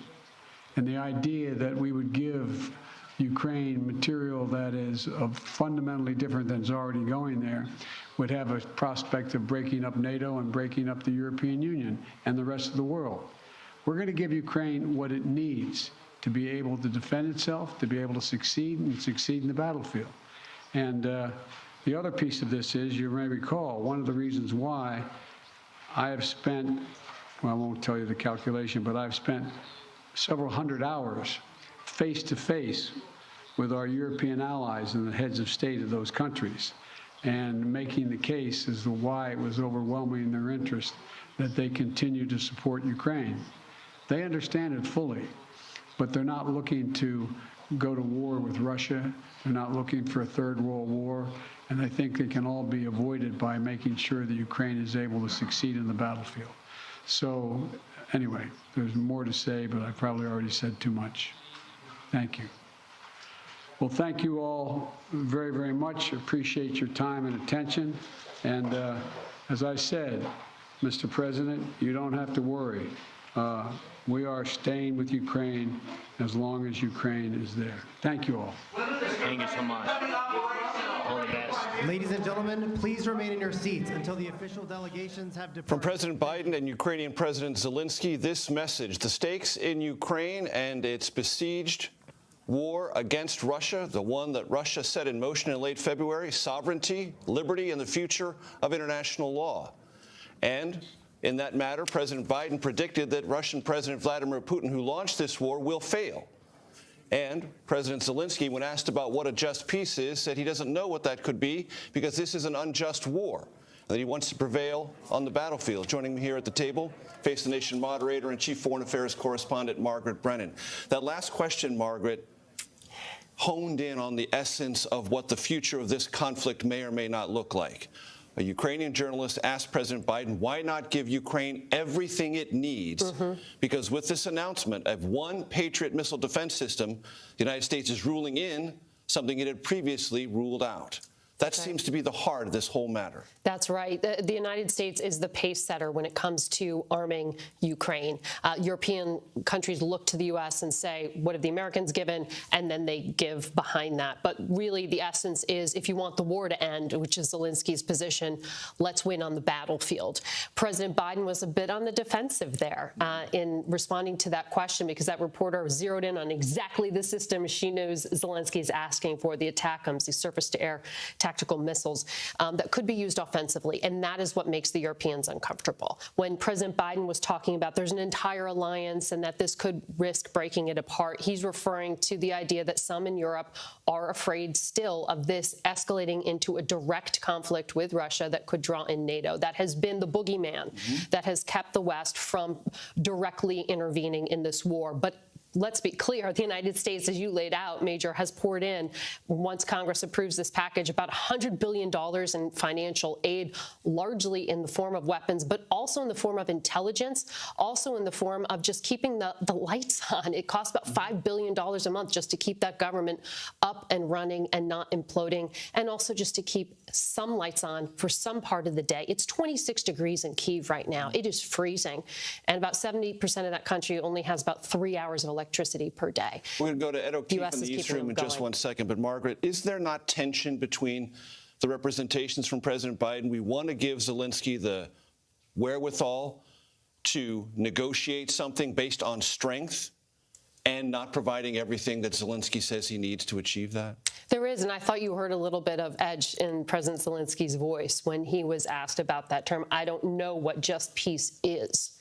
And talking about that you can't talk about a financial package that does away with the pain that parents feel. But President Biden did smooth that over, saying we both want to get to the same place, and this will be on Ukraine's terms.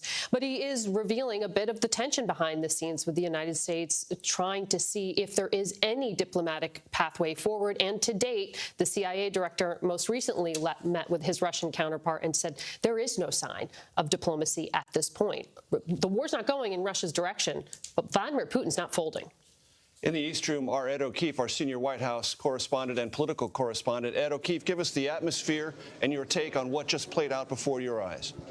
Well, I think, as Margaret said, a pretty stark contrast there in where Ukraine would like President Biden to be and where President Biden and the Western world, in essence, are in terms of their willingness to engage in this as much as they can. The Patriot missile battery today is a big symbolic and operational step, and one that the president was happy to talk about. But you saw President Zelensky say, give me more. We need it. There is an unwillingness to go there for all the reasons that Margaret laid out. But there's also a growing unwillingness in this town, among Republicans at least, to continue writing such big checks with very little accountability. But watch tonight for what the Ukrainian president says when he addresses Congress, specifically to those skeptics in the room, if they're even in the room, because we've heard today some Republicans will skip the address so as to not even be there to show him support. How big that group of Republicans is, or how grim it will be going into the new year when Republicans control the House, is unclear, but it is something you heard him speak to today and that President Biden is going to have to be sensitive to going forward. The White House was able to hold this surprise visit under wraps until about 24 hours ago, when word leaked and quickly brought all of the various logistics together. The formal invitation was made to Zelensky last Wednesday. He accepted on Friday. Congressional leaders were informed on Sunday, and he's here today. The expectation is Zelensky will head back to Ukraine on a U.S. military aircraft later tonight. Major. Ed O'Keefe and the East Room, we thank you very much. Margaret Brennan here at the table with me. Our thanks to you. Our coverage will continue on CBS News Streaming, your local news, and tonight on the CBS Evening News. Then CBS News will have live coverage of President Zelensky's address to a joint meeting of Congress. This has been a CBS News special report. I'm Major Garrett in Washington. Good day.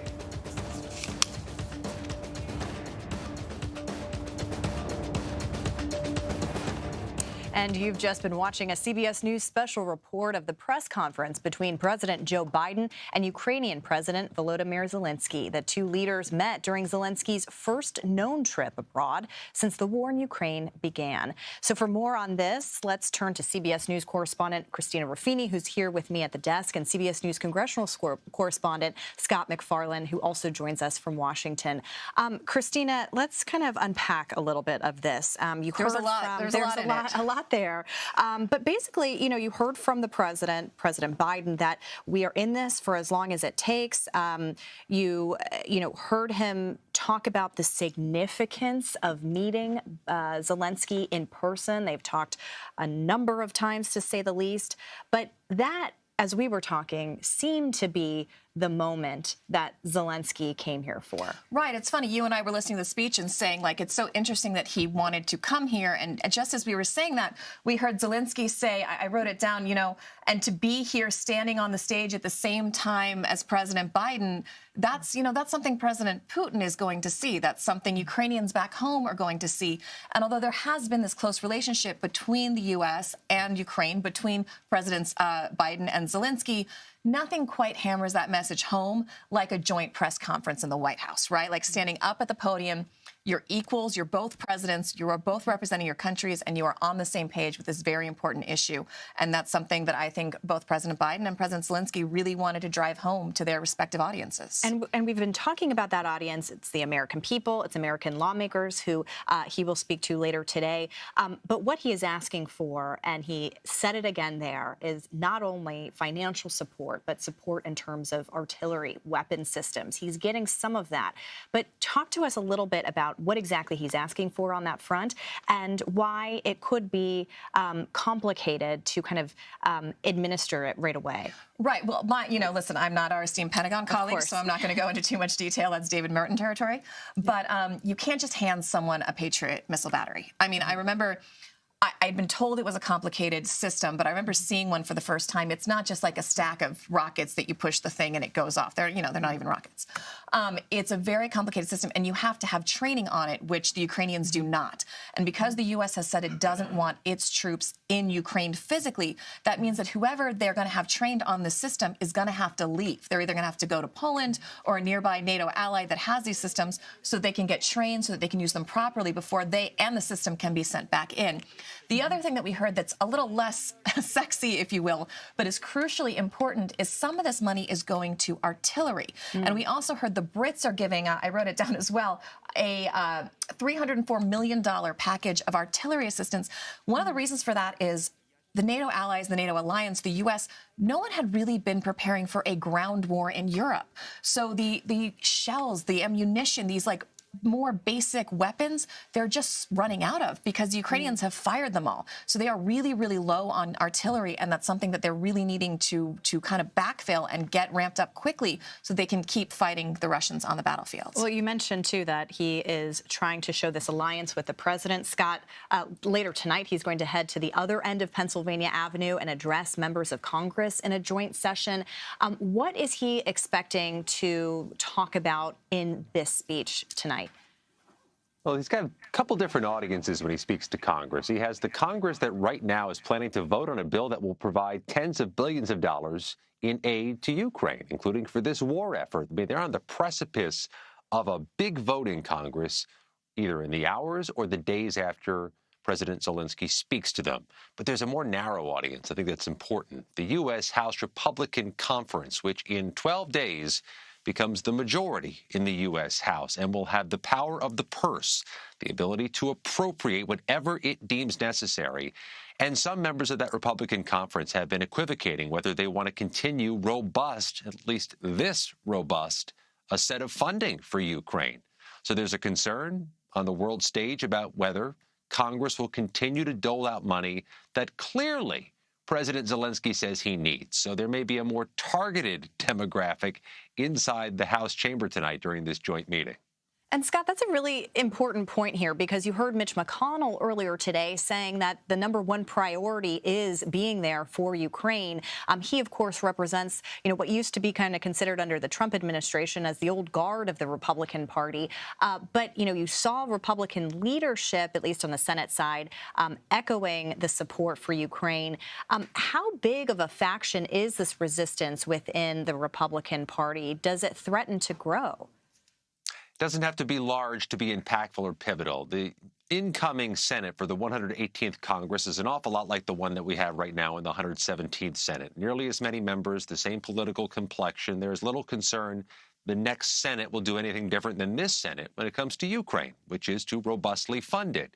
But the new U.S. House is quite different.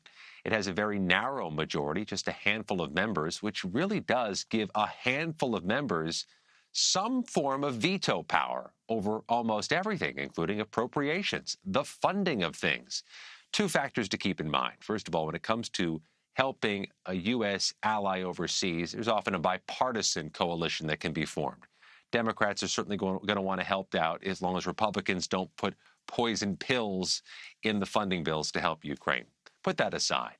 Spoke today with Congressman Brian Fitzpatrick of the Philadelphia area, a moderate Republican who heads the Problem Solvers Caucus. He's the Republican who leads that group. He said he's being an emissary to these House Freedom Caucus members, these hardliners who've said they have second thoughts about giving more money to Ukraine. So there's already an emissary from leadership to try to work on those members. And Mr. Fitzpatrick says trying to educate them about what this money really does. Fitzpatrick says, like everybody in the House Republican Conference and likely everybody in Congress, he'd like transparency, too, on how that $45 billion in aid is going to be spent, how future money is going to be spent. But note, Caitlin, that there is an emissary trying to bridge the divide inside the House Republican Conference at a particularly pivotal time.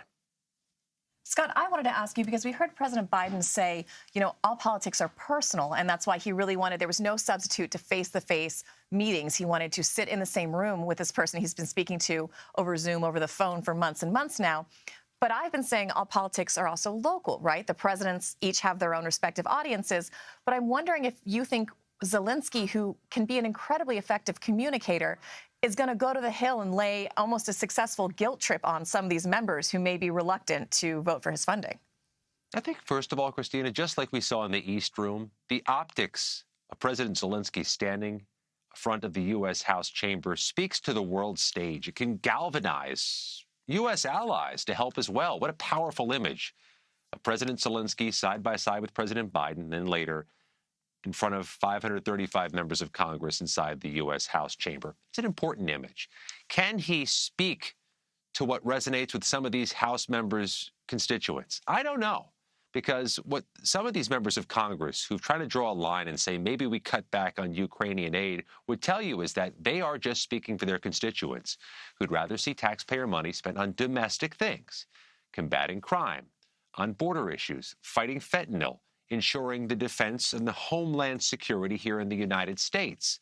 If there's a member of Congress who's trying to educate the House Freedom Caucus about the needs of Ukraine, they may need to educate the constituents who may not recognize the scope and size of what President Zelensky's facing and who may have a take care of our hometown first with our tax money mentality.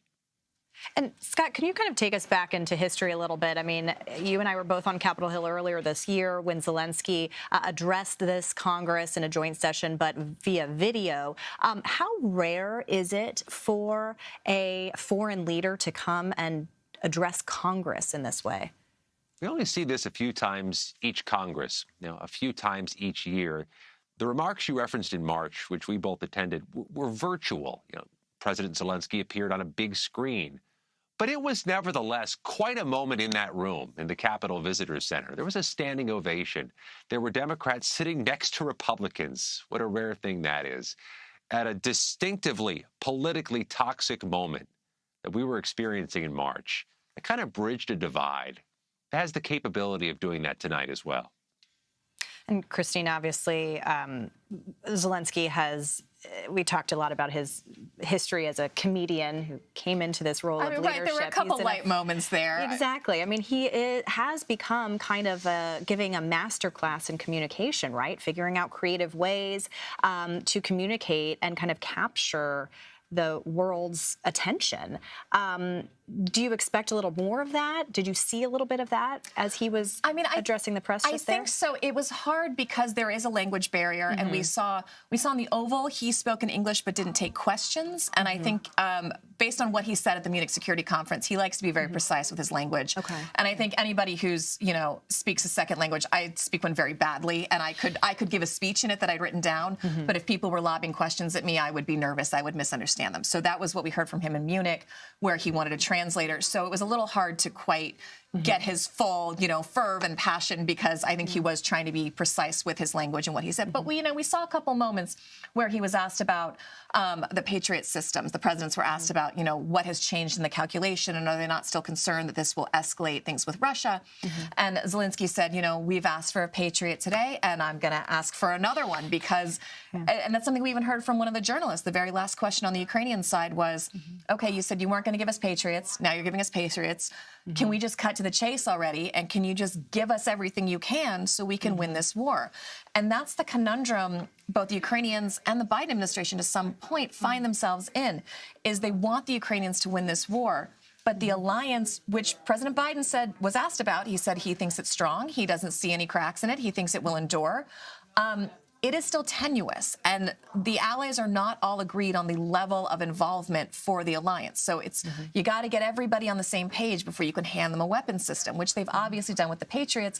But as President Biden said, there are other things that they could give the Ukrainians that would threaten that alliance. And the alliance is more important than the individual weapon systems at this point. And these are, fair questions to ask about, accountability for this kind of money and these kinds of resources, some kind of timeline, what does winning look like? What is the end goal here? I do want to play a bite from President Biden, though, kind of talking about the significance of, being nearly a year into this war.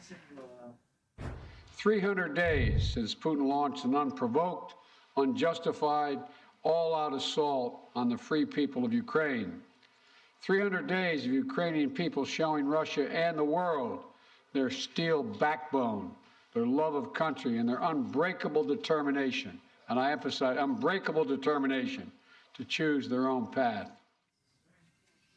So Biden there saying, just kind of taking stock of this moment. And I was thinking about the last time that Zelensky addressed Congress virtually, he played a video that I think, everyone was struck by, showing the devastation, showing these cities before and after. Biden also kind of mentioned the battles that have been won, the successes that Ukraine has had. It seemed to kind of show, look at what they have been able to do with what we have given them. Was that kind of a way to kind of push lawmakers essentially to kind of stay in this and push allies to stay in this, kind of showing what they've accomplished? I mean, I think so, and Scott can answer more about lawmakers, but I think he's also trying to get the American public to stay in this. They've had for an administration that is literally under fire. They've had an incredible communications team, and they've had an incredible social media campaign with some of these videos, with Twitter tweeting out some of the devastation that we've seen, and in some places happening in real time. And that's something that people are going to see on their phones as they go about their daily lives. And to Scott's point, lawmakers in some districts may have, as we talked about, all politics are local, and that may be their priority, but this is a way to get into the hearts and minds of Americans, and that's one of the reasons you're going to see him give these remarks tonight in English, because his audience is not Ukraine. His audience is you, is me, is Scott, and is all those people watching at home. Speaking of Congress, Scott, this long-term spending plan that we've been covering all week, that you've been covering all week, includes about $45 billion of aid to Ukraine. Can you give us some more details about what exactly is being considered in this spending package? Well, let's go, first of all, with the aid to Ukraine. That is $45 billion, not in perpetuity, but through October. This big spending bill only buys us about 9 to 10 months worth of federal government spending. There are many other things included as well. About half of that $1.7 trillion is for the American military and the U.S. Department of Defense. Included in that $858 billion you see there on your screen is a service member pay raise, long sought after at a time of inflation, a pretty important thing as well. There are other non-spending items in there. There are almost countless non-spending items in there. I mean, among other things, it reforms the Electoral Count Act. They're trying to change how the electoral votes are counted on future January 6ths. There's a provision to ban the use of TikTok by federal workers on their government phones. There's 4,100 plus pages of stuff in this spending bill, and the timing is critical here, Caitlin. Members of Congress are here today, and they're here tonight. They want to get this vote done in the next 24 hours. Any number of members of the U.S. Senate want to get out of town before the weather hits in their home area, and Friday weather is hitting almost nationwide. So there's a timing issue here. But one footnote, I think it's important to underscore this. Not everybody in Congress is back in town, even though there are votes ongoing. You'll recall earlier this Congress, because of the COVID pandemic, they implemented this proxy voting system where members can vote remotely through a proxy and stay in their hometowns. Even though the pandemic has subsided a bit, they kept the proxy voting in place for a few more months. They'll do so through the end of this calendar year. So some of the people who would otherwise be here to hear President Zelensky are actually back home. So he won't have a full chamber. He won't have a full audience. And CBS News has confirmed the Speaker of the House told her members, no family, no guests, no retired or ex-members of Congress tonight. Just those who are sworn into the 117th Congress are permitted in the chamber. Well, Scott, we're hearing security is going to be really intense up there as well. I mean, I know I've been on the border. I was on the border where our Secretary of State and their Foreign Secretary walked across the Polish border and literally took one step into Ukraine. And the hold on that was so incredibly tight and so paranoid. And that was, you know, a small, controllable group. Can you talk to us about some of the protocols that have gone into place around where his speech is going to be in the Capitol tonight? Yeah, inside a controlled area, inside the U.S. Capitol grounds, they tightened the controls nonetheless. They've swept some of the streets outside of cars and vehicles and blocked traffic. There'll be a perimeter, almost State of the Union-like, around the U.S. Capitol to keep more people away who aren't credentialed. And I mentioned the limitations inside the chamber, perhaps for crowd control, perhaps because of security needs. They're limiting who can be there. Again, no families, no VIPs, no former members of Congress. That's who tends to infiltrate those seats and those doors during big events at the Capitol. So they've reduced kind of the footprint of people around President Zelensky. And all of this is a coordination effort. We know Capitol Police were notified late yesterday afternoon to begin their preparations for their part of synchronizing this security. But it works with multiple agencies. Secret Service is a piece of this, no doubt. The Department of State and its domestic security teams have some part of this as well. And all of this needed to be coordinated with precious little notice. As we reported earlier, word of this trip didn't get out to everybody involved till 24 hours ago. That image, essentially, of a State of the Union address is certainly one that Zelensky wants to project, as we talked about. Christina Ruffini here at the desk and Scott McFarlane, thank you so much. We're going to take a quick break, but there's more ahead. You're streaming Red and Blue.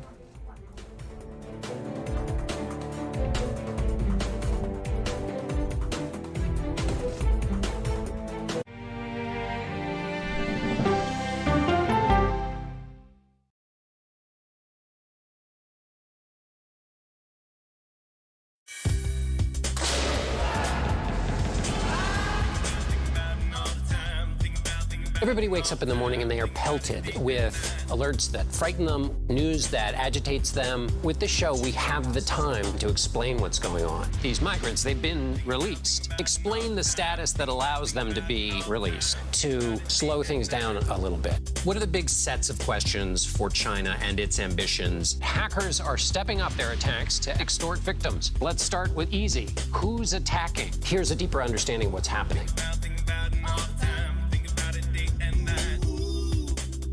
Prime Time with John Dickerson. Stream on the free CBS News app. An original documentary from CBS reports tensions rising between a powerful country and a vital island. The supply of this technology came grinding to a halt. The world would grind to a halt. Absolutely. As Taiwan faces threats and aggression, Taiwan is on the front line, and we understand our responsibility as a democracy. We cannot fall. CBS News examines whether they can defend themselves. Putin, Ukraine, China, Taiwan, they are manifestations of the battle between autocracy and democracy. And that is a fight that we're all engaged in. Defending Taiwan, now streaming on the free CBS News app. When weather turns extreme. States from the plains to the northeast are bracing for more than 2 feet of heavy snow. Every second counts. This is a monster winter storm. CBS News and the Weather Channel bring you virtual weather technology so advanced, so real. There's a wrinkle in the forecast, the accumulating ice. You'll have time to get prepared. Take precautions before you head out. Feel the forecast on the CBS Evening News with Nora O'Donnell.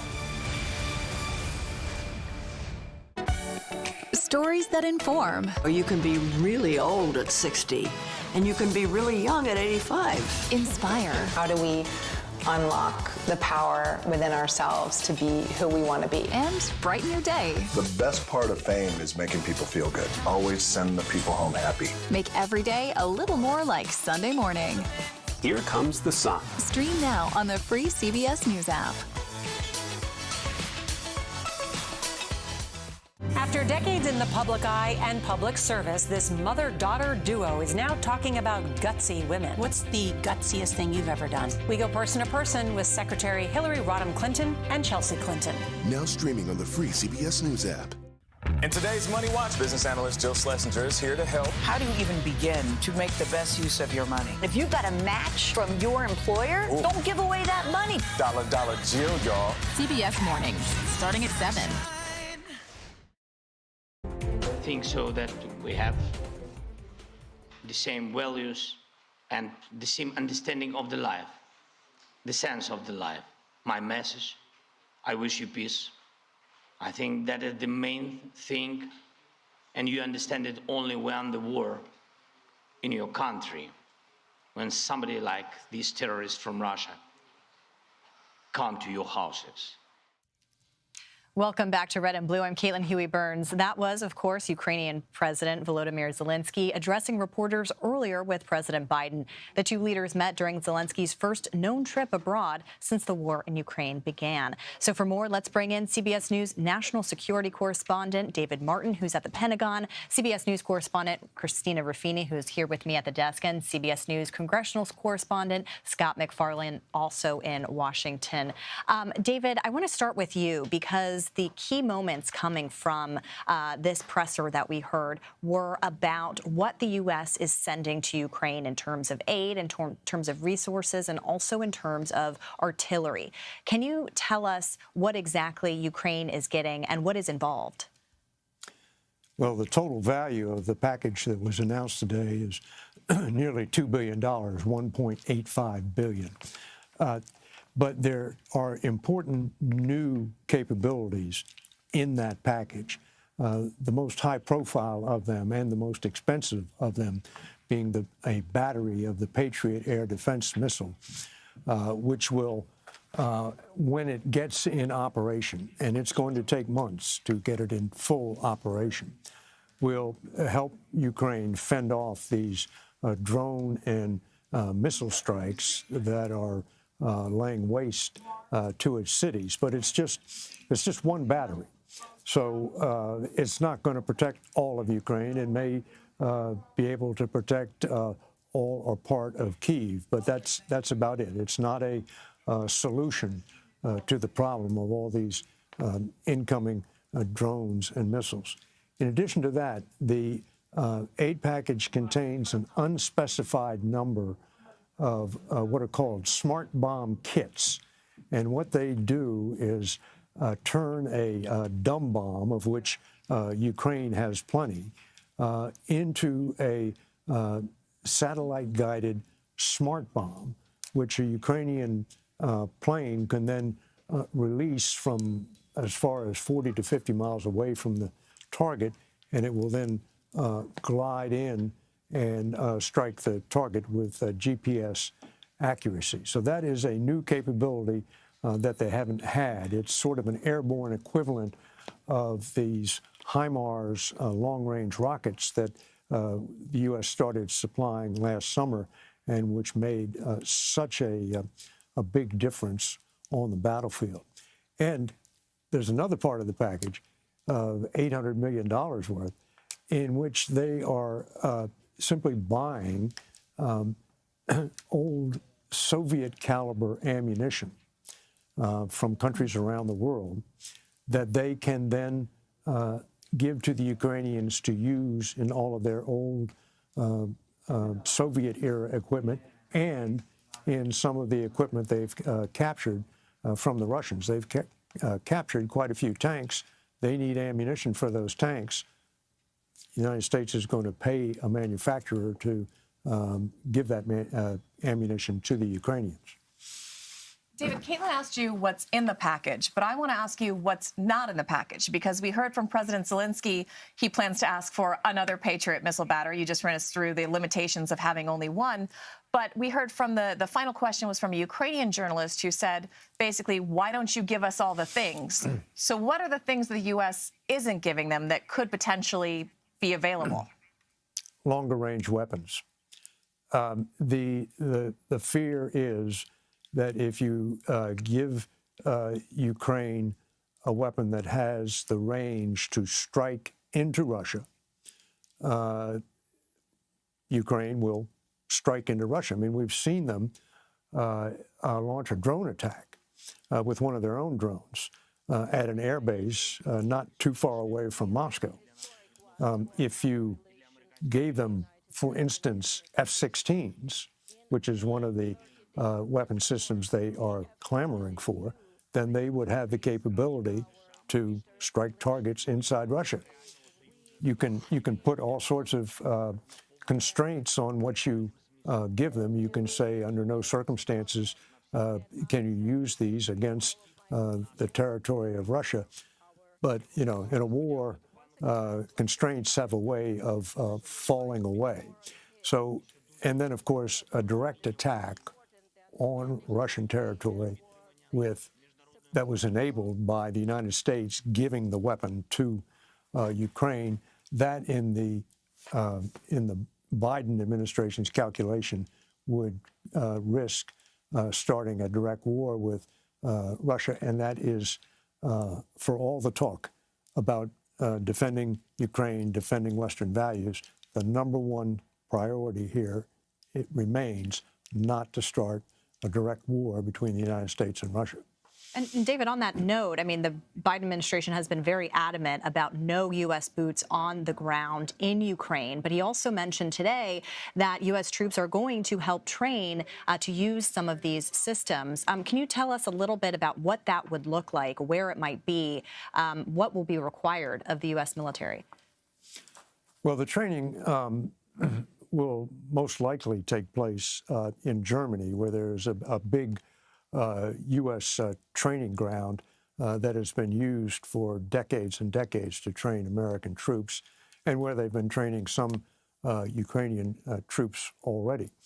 But the standard training package for a Patriot crew is 10 months. Now, we're in wartime conditions, and you can compress that some, and you don't have to teach them everything before you put that system into the field.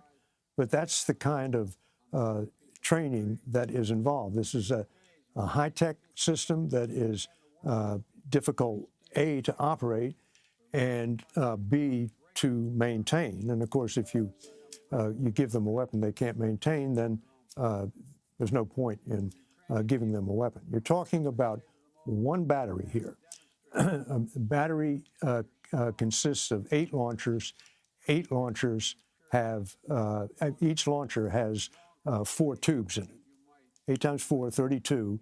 That's how many missile tubes we are providing Ukraine. Now, there'll be obviously reloads for those missile tubes, but this is not a game changer. This is an improvement in the air defenses that Ukraine has, and a hedge against Iran providing Russia with short-range ballistic missiles. Because although Ukraine is getting very good at shooting down these Iranian drones, ballistic missiles travel much, much faster, and they are much, much harder to shoot down, and you need a Patriot to shoot down an incoming ballistic missile.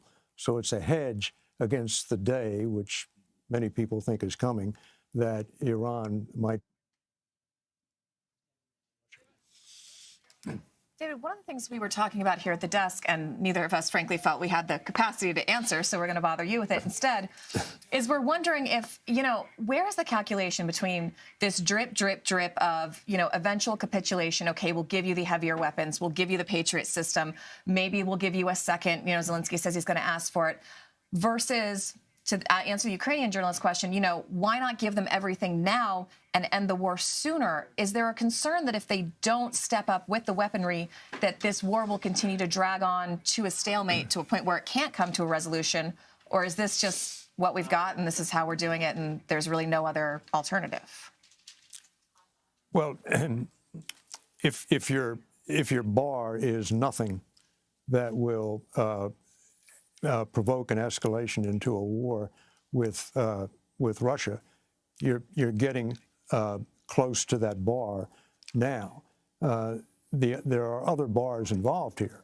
One is simply the capacity of the Ukrainians to absorb new technology. I mean, these are not soldiers who are sitting around their barracks with nothing to do. These are soldiers who are out in the field manning air defenses now, who are going to have to be taken off the line and brought out of the country to learn how to operate this new system. So you can only do so many soldiers at a time without cutting into the combat capability that the Ukrainians need today.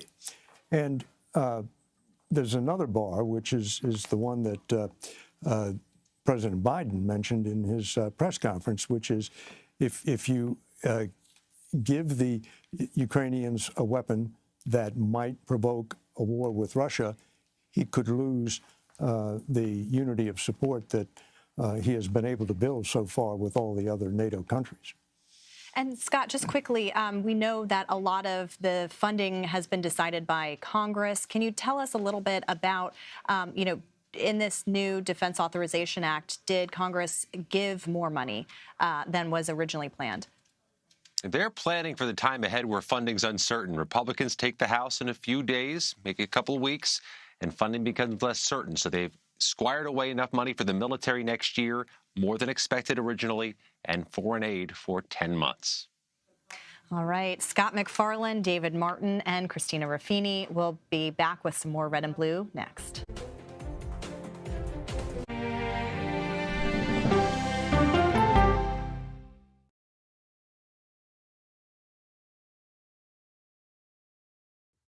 An original CBS Reports documentary. Yoga and wellness has become a place of anti-science. Online clickbait. The algorithms feed you content based upon your own fantasy. Potentially at my peril. There's no question about it. Spreading digital disinformation. Their entire yoga studio and spiritual community got so embedded in all of the QAnon stuff that it became this sick place. Why pro-health We're going to take you now back into the White House, where President Biden is meeting with Ukrainian President Zelensky in the Oval Office. This is tape playback from the beginning of that meeting. Let's watch. So everyone's in.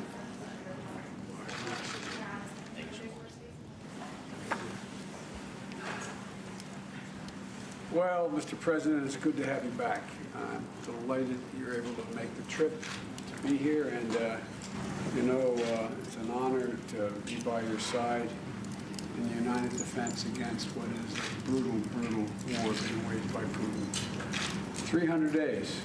Hard to believe. 300 days. Going through this. Putin has waged a brutal assault on the Ukraine's right to exist as a nation, and the attack on innocent Ukrainian people for no reason other than intimidate. And he's escalated his assault on civilians after hitting schools, orphanages, hospitals, landmarks. And he's trying to use winter as a weapon. And but the Ukrainian people continue to inspire the world. I mean that sincerely. Not just inspire us, but inspire the world with their courage and how they have chose their resilience and resolve for their future.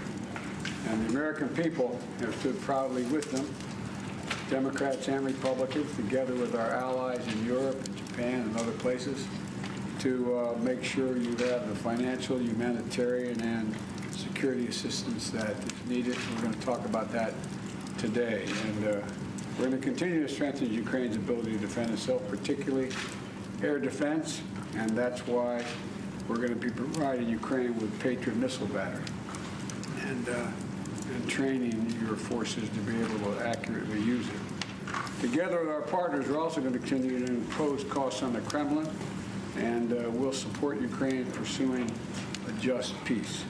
President Zelensky, the United States stands with the brave people in Ukraine. We stand with you. You've been a great leader. And by the way, we have a famous thing that occurs once a year. We pick the Man of the Year in Time magazine. You are the Man of the Year. in the United States of America. And so welcome. We have a lot to talk about, and the floor is yours, sir. Thank you so much, Mr. President. Great honor for me to be here. Dear journalists, thank you so much for the invitation. I really wanted to come earlier. Mr. President knows about it, but I couldn't do it because the situation was so difficult. And now, if I came in that we control the situation, and because of support. And first of all, because of your support, and I understand that we have very important topics, and we'll discuss them. Everything, so many challenges in Ukraine, in Europe, in the world, and from energy to the situation on battlefield. But first of all, all my appreciations from my heart, from the hearts of Ukrainians, all Ukrainians, from our nation, strong nations, all the appreciation to you, first of all, Mr. President, for your big support and leadership. Of course, Europe, many countries helped us and are helping now, because the war is not over. It's a bit, but anyway, but that is your leadership. Thank you, first of all. Thank you so much, Mr. President. Of course, thanks bipartisan support, thanks Congress, and thanks from our just ordinary people to your ordinary people, Americans. I really appreciate. I think it's very difficult to understand what does it mean when we say appreciate, but you really have to feel it. And thank you so much. Great honor to be here. And yesterday I was on Donbass in Bakhmut. That is the place on the east of our country. You know all the details. We had so many phone calls and spoke detailedly about it. And I want to give you something. One guy, he's really real hero, real captain, and he asked me to pass his award. And he asked me to pass his award to President Biden. And you will understand, he is the captain of HIMARS battery. Yes, he's very brave, and he said, give it to very brave president. And I want to give you that is the cross for military merit. That is one. Oh, God love you. Yes, that is from him, and I have the list. He wrote the list. Yes, I didn't read, Mr. President. I can't read. It's not it's in Ukrainian language, but here the translation. It's from him. And his name is, I have his name, I could contact him? Yes. Pavlo. Так. Well, undeserved, but much appreciated. Thank you. Thank you. Thank you. He said that many his brothers, this system saved. So thank you very much. Well, we have a tradition here, and I will give it to him. My son, who fought in Iraq, they have what they call a command coin. You've seen those coins we have in the battlefield. I will make sure that he gets one of those. Great. Give me, I will give. Well, thank you. Thank you so much. Appreciate it. What a great honor. Thank you. Well, thank you, press. Appreciate it.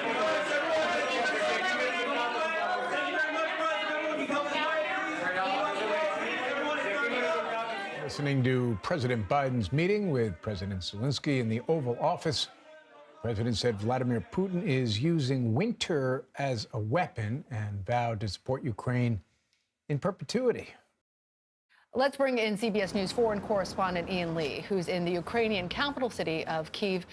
Ian, how are the Ukrainian people reacting to President Zelensky coming here into the United States and specifically to the White House? Well, hi, Alana. You know, really, with President Zelensky going to the United States, anything that can help the Ukrainians achieve a victorious end to this war, they're going to support. And so having Zelensky there, meeting with President Biden, meeting with members of Congress, addressing Congress is going to be crucial to maintaining that support. As we heard from Ed, one thing that Ukrainians want to make sure maintains is this bipartisan support. They don't want to see Ukraine become a partisan issue. So having the president there is going to help with that. He also, we're hearing has potentially a laundry list of more weapons that he wants, and that's what Ukrainians want too. They want more sophisticated missiles as well. They want that Patriot system, which is going to be important to keep the skies clear, but there are other things that they want too. And so having Zelensky there, addressing the president, addressing Congress directly, will, they believe, help get those weapon systems here in Ukraine. All right, Ian, let's widen out a little bit. I want to talk about Russia. The country's defense minister has said that Russia should expand their military presence in Ukraine. So I'm just wondering, at this point, how does the Kremlin see sort of the next phase of the war playing out? Yeah, Jim, let's break that down into two sections. First off, you have President Putin. It's believed that he wants to open up another front in the northern part of Ukraine, getting Belarus involved, an invasion from the north to help spread thin Ukrainian defenses. Ukraine is anticipating this. They've bolstered their defenses in the north with troops and ammunition. And this is something, though, that the Kremlin says that they don't want to do, but they also said they didn't want to invade Ukraine. On the other side, we heard from President Putin today saying that the army basically has a blank check when it comes to weapons and kit. And so that's something that the Russians have been lacking, really, those sophisticated weapons in the quantity that they need, but also just the basic supplies and equipment for the troops. And he said that the military has whatever they can get, they will be provided that. This also may be a bit of a domestic message as well, because we've seen on social media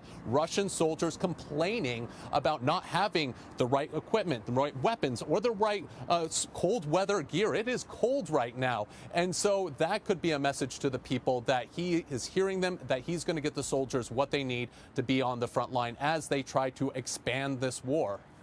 So, Ian, on that front, just a follow-up, how is Putin's public support within Russia to continue this war effort? We've heard what you're saying about the soldiers. Is that enough to try and get more Russians on board, or is that really a losing battle that Putin's fighting? Lana, trying to get a pulse of Russian society is really hard. There's a lot of pollsters out there with the questions they ask the people, trying to get that idea of what support is like. If you ask a Russian directly, do you support the special military operation? They're more than likely to say yes, because they're afraid of what no would bring. So pollsters have been kind of tricky in the ways that they've asked that question to really try to suss out what Russians believe. And they say that the war is losing support. But if you watch Russian state media, if you're an older person who typically does that, then you're more likely to support this war. If you're younger and you're on social media, you're less likely to support it. We did see Russians fleeing in the hundreds of thousands when they announced this mobilization, which just showed how popular that is. But right now, you aren't seeing any major protests in the streets. The Russians so far seem to be dealing with this, although there are some grumblings, as we said, on social media. But, Russia does have a history of having disastrous wars that lead to political change. Not saying that is going to happen here, but it is a possibility. And so that is something that people are going to be watching. Can Putin maintain the support of the Russian people? Russians know their history. Yeah, that's for sure. All right, Ian Lee reporting for us from Kyiv. Thanks so much for your insight. Appreciate it. Ukrainian President Volodymyr Zelensky will meet with President Joe Biden and deliver an address to Congress today. Zelensky was given a Ukrainian flag by troops during a visit to the front line yesterday. He said he will give that to the U.S. Lawmakers in Washington are working on a spending bill this week that includes $45 billion in aid to Ukraine. And let's discuss that now more in depth with CBS News foreign policy and national security contributor H.R. McMaster. Always gives us straight talk no matter what issue we discuss. He's a retired U.S. Army Lieutenant General who also served as the 25th National Security Advisor of the United States. H.R., always great to have you on the program. Talk to us about what we should expect here, because this visit has this $45 billion in additional aid for Ukraine really hanging in the balance. Come January, Republicans will hold the purse strings in the House at least. How important will it be for Zelensky not just to thank the American public for the aid, but to now make a case to the American people to continue funding some aspects of this war? Well, Errol, and Aziz, great to be with you. You know, I think this is a really important visit because, as you're mentioning, there have been people who have been suggesting, you know, well, is it too much support for the Ukrainians? Others have been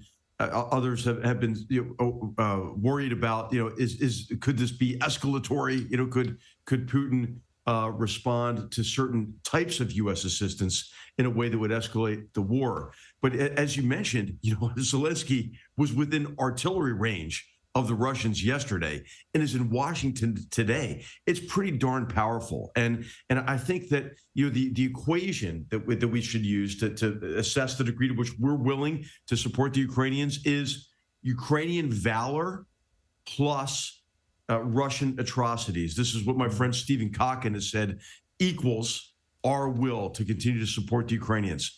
And, you know, I think what's really important, Errol, is, you know, we Americans have to recognize this is in our interest to support the Ukrainians. They are fighting on a frontier against a revanchist authoritarian power that is a threat to all of us, a threat to the whole free world.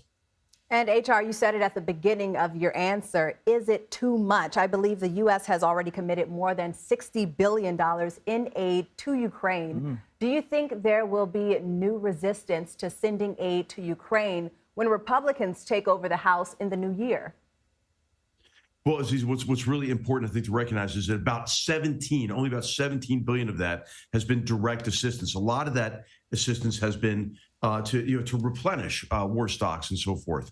And you know what's you know, if you just think about it, if we didn't provide this assistance to the Ukrainians, what would the world look like?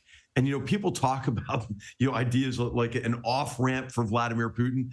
But, you know, an off-ramp for Vladimir Putin is just a chance to look for the next on-ramp.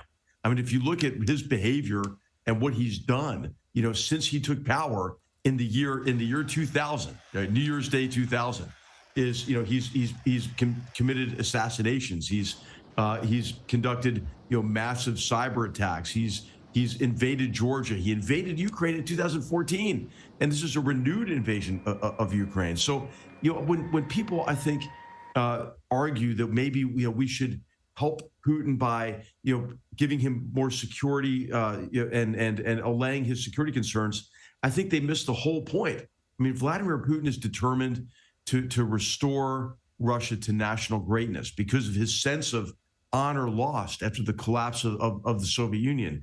And the only thing that deters Vladimir Putin is strength. You know, I mean, it's his perception of weakness in the West, weakness in the United States and in Europe that led to this invasion. I mean, it's no coincidence that it was right after our surrender, I mean, our self-defeat in Afghanistan to a terrorist organization, that he reinvaded Ukraine or began to, you know, prepare for that. I mean, he issued a 7,000-word essay under his signature in August, last August, and that basically, you know, said, hey, Ukraine's not even a thing, and telegraphed really what we've seen as this assault on Ukraine since February 24th. And what is so remarkable to me is, as you've just stacked it up, you have Vladimir Putin on one side, who wants to bring back the former glory days of the USSR. He's hung onto power for so long, going up against a guy who used to be a comedian a couple years ago. I mean, Volodymyr Zelensky is this just stellar character who all of a sudden has galvanized his nation, has kept Ukrainian troops with high morale to the point where they are giving Vladimir Putin a run for his money. So when we look at his speech tonight, you've got some making comparisons to Churchill, right? Britain's leader during World War II. There's a real opportunity here for Zelensky. What do you expect as far as the impact of what he might say and what he might capture? Well, it is going to be powerful. And the footage you're showing is 81 years ago, right after Pearl Harbor. I mean, 81 years ago this month, after the attacks on Pearl Harbor, Churchill comes with his generals to the United States to plan the campaign that ultimately defeated Nazi Germany and Imperial Japan. And it's important to note that the Churchill, after the December 7th, 1941 attacks on Pearl Harbor, said, we have won after all, because he knew that with the United States in that fight, that Britain couldn't lose. So, it is going to be extremely powerful. I think you're so right about this, Errol. Vladimir Putin, right? He thought about himself as, the shirtless man on horseback. You're right. And he looks at Zelensky and says, this guy is he's an actor, he's a comedian, he's a ballroom dancer of all things. But Zelensky has risen to the occasion in a Churchillian way, right? And has galvanized his people. He is personified, the tremendous valor of the Ukrainian people. And what I hope for, Errol, is in this holiday season, right? As Americans have been, since this polarization in our society and this lack of confidence, really, in our democratic principles and institutions, we should gain some strength, from the valor of the Ukrainian people who are fighting for the freedoms that I think we take for granted too often. Yeah, and I think the word we're looking for when we're talking about Zelensky is relatable. He's relatable to the people in his country. Yeah. Right. And H.R. McMaster, I love your tie. Happy holidays. Yeah, we see the Santa on there and the Nutcracker in the background. Thanks very much for joining us today. Best all you, and Aziza, go Eagles. Okay, go Eagles. Let's hope that Jalen Hurts is out there this weekend. Thank you, Rachel. But we begin with this. Ukrainian President Volodymyr Zelensky is traveling to Washington right now to meet with President Biden and address a joint session of Congress. This is his first known foreign trip since Russia invaded his country back in February. Ed O'Keefe joins us now live from the White House with more on all of this. Ed, good morning to you. Errol and Aziza, good morning. President Biden informally extended an invitation to President Zelensky to visit Washington last Wednesday. He accepted that invitation on Friday, and over the weekend, the office of Speaker Nancy Pelosi was informed, allowing the elaborate planning for this surprise visit to begin. Before leaving for the U.S., Ukrainian President Volodymyr Zelensky made a surprise visit Tuesday with soldiers in the frontline city of Bakhmut. Troops handed him a Ukrainian flag and alluded to it being delivered to American leaders. It's a visit that the former U.S. ambassador to Ukraine, William Taylor, says the world is watching. He'll be telling Americans and the lawmakers why it's important for Ukraine to win. The visit comes as lawmakers are preparing to pass a federal spending plan that includes about $40 billion in direct aid to Ukraine. Wednesday, Mr. Biden is set to unveil a plan for $2 billion more, and that he plans to provide Ukraine with training in the use of Patriot missiles, an advanced system capable of shooting down aircraft and ballistic missiles in any weather condition. The visit with Congress is also a chance for the Ukrainian leader to speak directly with skeptical Republicans, increasingly concerned about a blank check approach, as the GOP is poised to take over the House in about 2 weeks. President Zelensky needs to look the American people in the eye and explain in a larger sense what this struggle is all about. It's been 300 days since Russia began its invasion of Ukraine, and relentless bombings have plunged much of the country into darkness. He needs to hear from American lawmakers, but American people, American government, that we understand that he's fighting for their own liberty, but he's fighting for our security as well. Zelensky's visit to Washington will begin here at the White House, where he'll hold a meeting with the president and other cabinet secretaries. The two leaders will then hold a joint news conference sometime after 4:30 p.m. Eastern, before Zelensky then heads to the U.S. Capitol, where he'll meet with lawmakers and address a joint session of Congress later tonight. Errol and Aziza, of course, live coverage of that all day long here on CBS News. That's right. And Ed, part of live television is sometimes there's some landscaping behind you and you have to get a microphone close to your mouth or whatever's happening. So we appreciate you barreling through that for us. You mentioned in your report there is additional funding for Ukraine, the Ukrainian president hoping to get some training also from U.S. forces, but Republican skepticism that there are some domestic issues that need funding as well. Talk to us about what Zelensky's hoping to really accomplish from what happens today. Our understanding is that this is primarily an opportunity for the Ukrainian leader to say thank you to the United States, which of course is his largest financial benefactor as this war continues. This has been talked about for several months between Ukrainian and U.S. officials, and as we said, the formal planning and invitation for this really has just come about in the last week or so. It will also give him an opportunity to speak with lawmakers who lead the various national security committees and maybe try to speak to some of the growing but still minority skepticism among Republicans concerned that the tens of billions of dollars that continue to be sent to Ukraine are being sent with very few strings attached and very little congressional oversight. That is going to change next year once Republicans take over the House, and they say they just simply want to know, how's that money being spent? What exactly is being sent to the Ukrainians? Should there be a rethinking of some of that? But by bringing Zelensky here at a time when Congress is being asked in short amount of time to approve that multi-trillion-dollar spending plan that includes another $40 billion in aid to Ukraine, the hope is that that will be approved quite quickly, the war will continue through this brutal winter, and that under divided control next year, Washington will have further debate over how exactly U.S. support should continue. But again, it's vocal, but it's a small segment so far of the Republican Congressional Caucus that is just saying we need a little more oversight, a little more understanding at least, of what this money is being used for. Sure. And now, Ed, President Zelensky is on his way en route to the United States. President Biden has welcomed him on Twitter. What is security like for the visit of President Zelensky in Washington? Let's just say this as he's in. By the way, welcome to the national stream team. We appreciate you helping out this week. Word of this leaked out yesterday afternoon against the wishes of White House and congressional leaders who were trying to keep the details of this under wraps, specifically for the Ukrainian leaders' security. And they didn't confirm the full details or didn't allow us to report them until overnight, once it was known that Zelensky was out of Ukraine, in Poland, and safely on his way here. What we don't know is exactly how is he getting here, in the sense of whose aircraft is he flying, what route is he taking, where exactly in Washington or in the Washington area is he landing. And all of that is being kept secret for now, at least, out of significant security concern for him, even while he's here in the United States. And I suspect we'll learn much more about the details of this trip once he's safely back in Ukraine at some point in the future. But our understanding is this is his one stop, and he will leave Washington tonight and go back to Ukraine, unless there are plans for him to stop somewhere else on the way home. All right, Ed, thank you. Completely understandable to keep security under wraps Makes for sense. this trip. Yeah. Thank you, Ed. Well, more help could be heading to Ukraine. The Biden administration is considering sending kits that convert unguided aerial weapons into so-called smart bombs.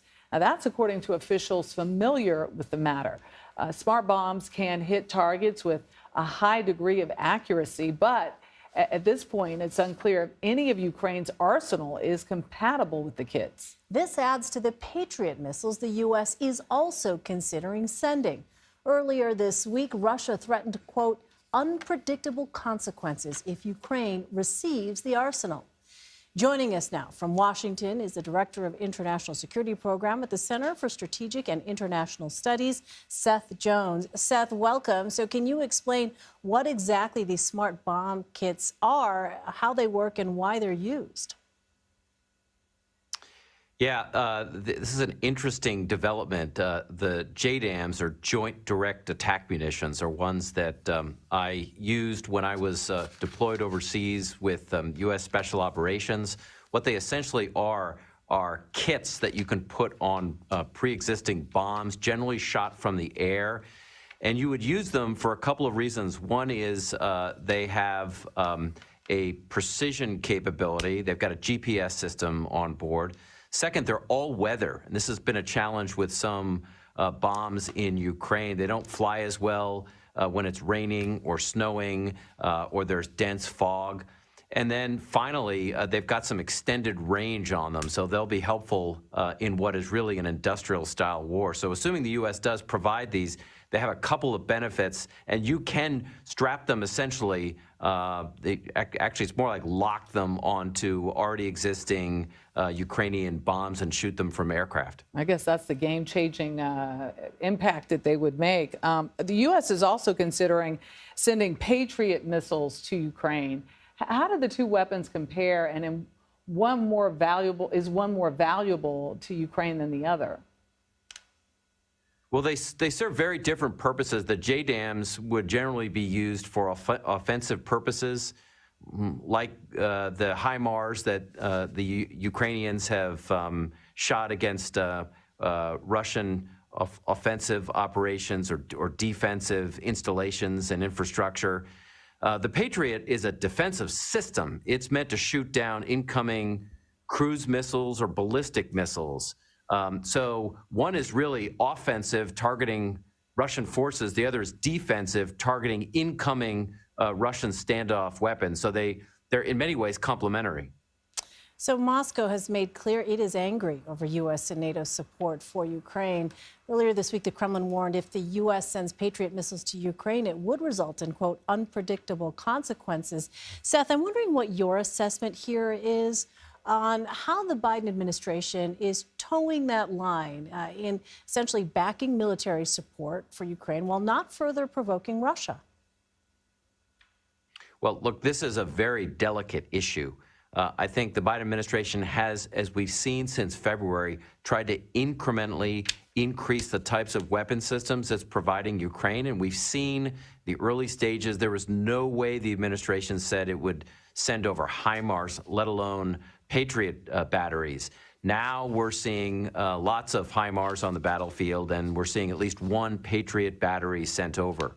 So I still think there's been a reluctance by the Biden administration to do what Ukraine has asked for, and that is longer range missiles, which the JDAMs aren't going to do. These are ATACMS, for example, that you can put in HIMARS, or some of the more sophisticated drones like an MQ-1C that the administration hasn't been willing to provide, or aircraft, fighter aircraft that the Ukrainians have been advocating. So there's a little bit of a delicate dance, but I generally would assess that most of what we're hearing from Moscow is bluster. I mean, they're losing in this war, and I just don't take their ability to escalate particularly seriously. And the change in the U.S. policy, perhaps an indication that the Biden administration can't see Ukraine lose this war. Absolutely. Seth Jones, thank you for your assessment. Thank you. But first, the White House is condemning Russia's new wave of missile attacks across Ukraine. Several cities were hit overnight, including the capital of Kyiv. Ukrainian authorities say Kyiv withstood, quote, one of the biggest rocket attacks since Moscow first invaded the country back in February. At least 2 people have been killed in this latest barrage. The White House says the latest attack largely hit civilian infrastructure. CBS News foreign correspondent Imtiaz Tyab joins us now from Odessa, Ukraine, with more. Hi there, Imtiaz. So Ukraine is claiming that Russia used strategic bombers in this attack. Can you explain what that means and why this is so significant?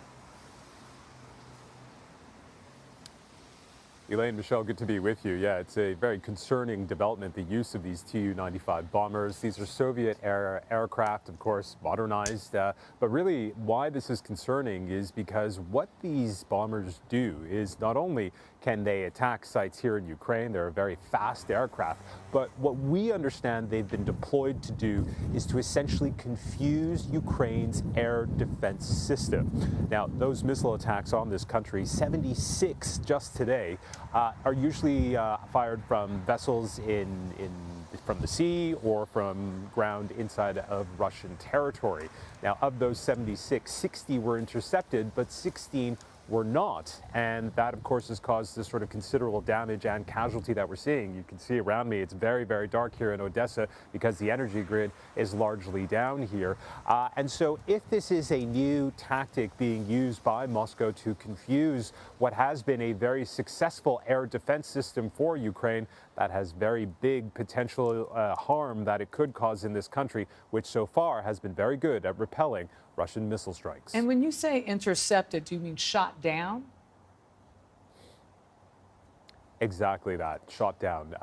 And they have been very, very skilled at that. And just the other day, when 60 Russian missiles were fired at this country, all of them were intercepted when Iranian drones which are essentially kamikaze drones, they're designed to blow up. Those were intercepted as well. So Ukraine has a very sophisticated missile defense system, but as we've been seeing today, not effective enough because 16 of those missiles made their targets and claim lives. So the U.S. Congress passed a massive spending bill, MTS, part of which will send more military support to Ukraine. So what can we expect out of that?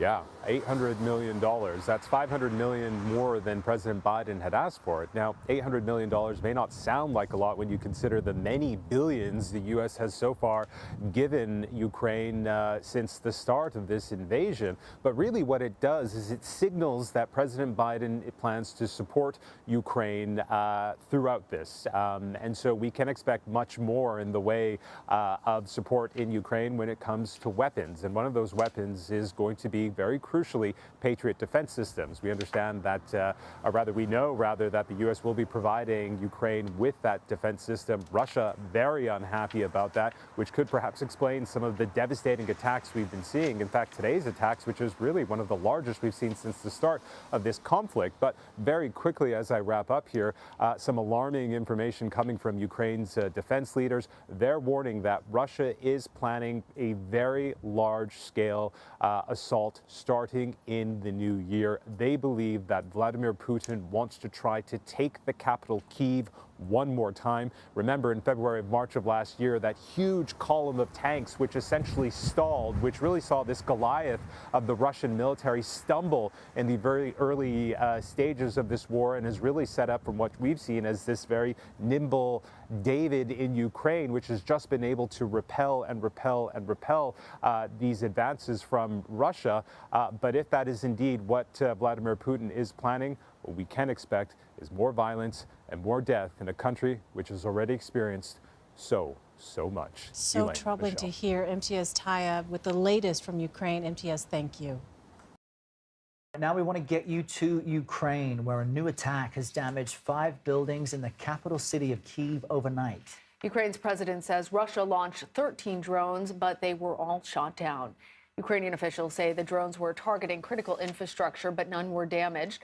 This comes as the U.S. considers sending Patriot air defense missiles to Ukraine. If approved, the announcement could come as soon as this week.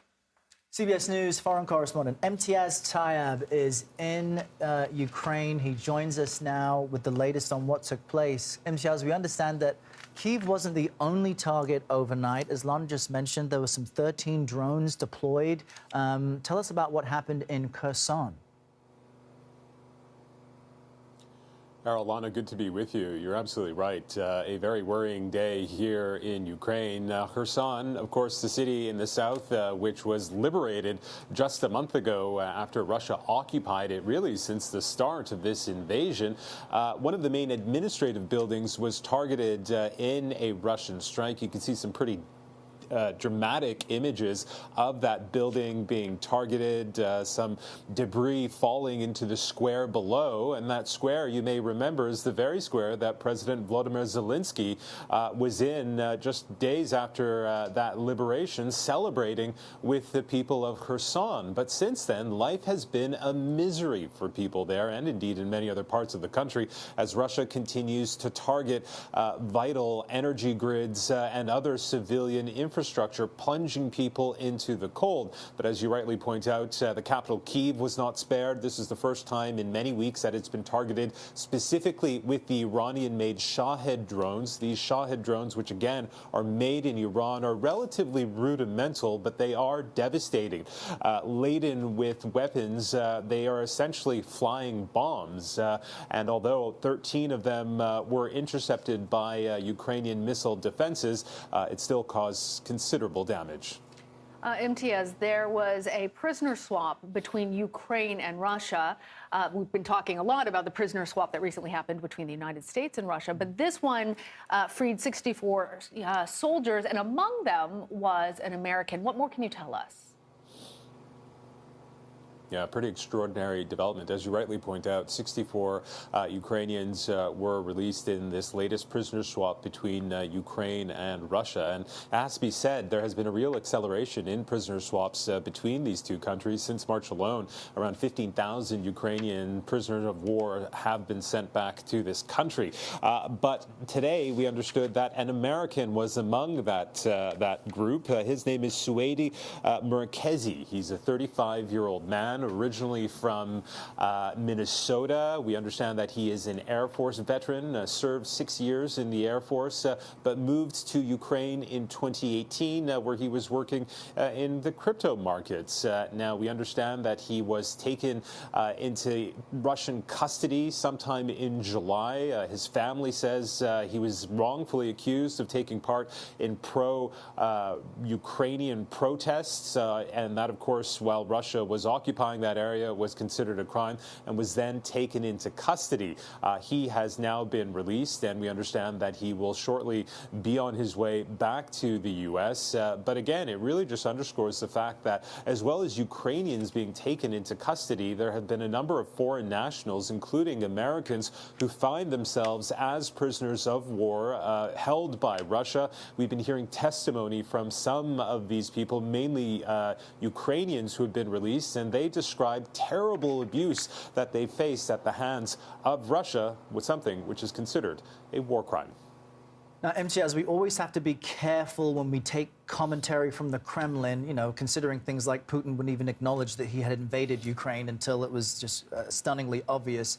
But a Russian military commander is saying Moscow can't win this war without using nuclear weapons. Again, the threat of using nuclear weapons coming from the Kremlin and Russia. But what should we make of that, and how is Ukraine responding to this comment? And I'm wondering how Moscow is even trying to explain it. Yeah, Errol, you're absolutely right. Russian bluster is nothing new, but when the threat of any kind of nuclear escalation in this conflict is dangled, people take notice, and certainly here in Ukraine, it's a cause for concern. Now, we have to remember that since the start of Russia's invasion, Vladimir Putin himself has dangled the threat of some sort of nuclear strike, some sort of nuclear attack. But it's equally concerning when a senior member of his own military is saying the same thing. Now, for the Ukrainians, their part, they, of course, say that any kind of nuclear assault on their country would be, of course, a horrible, grievous violation. But again, it is something that they worry about. We were talking with a very senior military official about the threat of this very thing happening, and they seem fairly confident that something like this won't happen, that Moscow, the Kremlin, understands the severity of some sort of a nuclear strike. We have to remember that Ukraine and Russia share a very long land border as well. But again, when you consider just the situation on the ground for Russia, when you consider all of the defeats and the retreats that this military has faced, we understand that close to 100,000 Russian soldiers has been killed. This war is not going well. We understand that Vladimir Putin is incensed at these failings, but the question remains is whether or not he will pull the trigger on something as horrific as a nuclear strike. But at this stage, most Ukrainian officials saying that they don't believe it's going to happen. Errol, Yeah. Alarming rhetoric either way. Imtiaz Tyab, thank you. Thanks.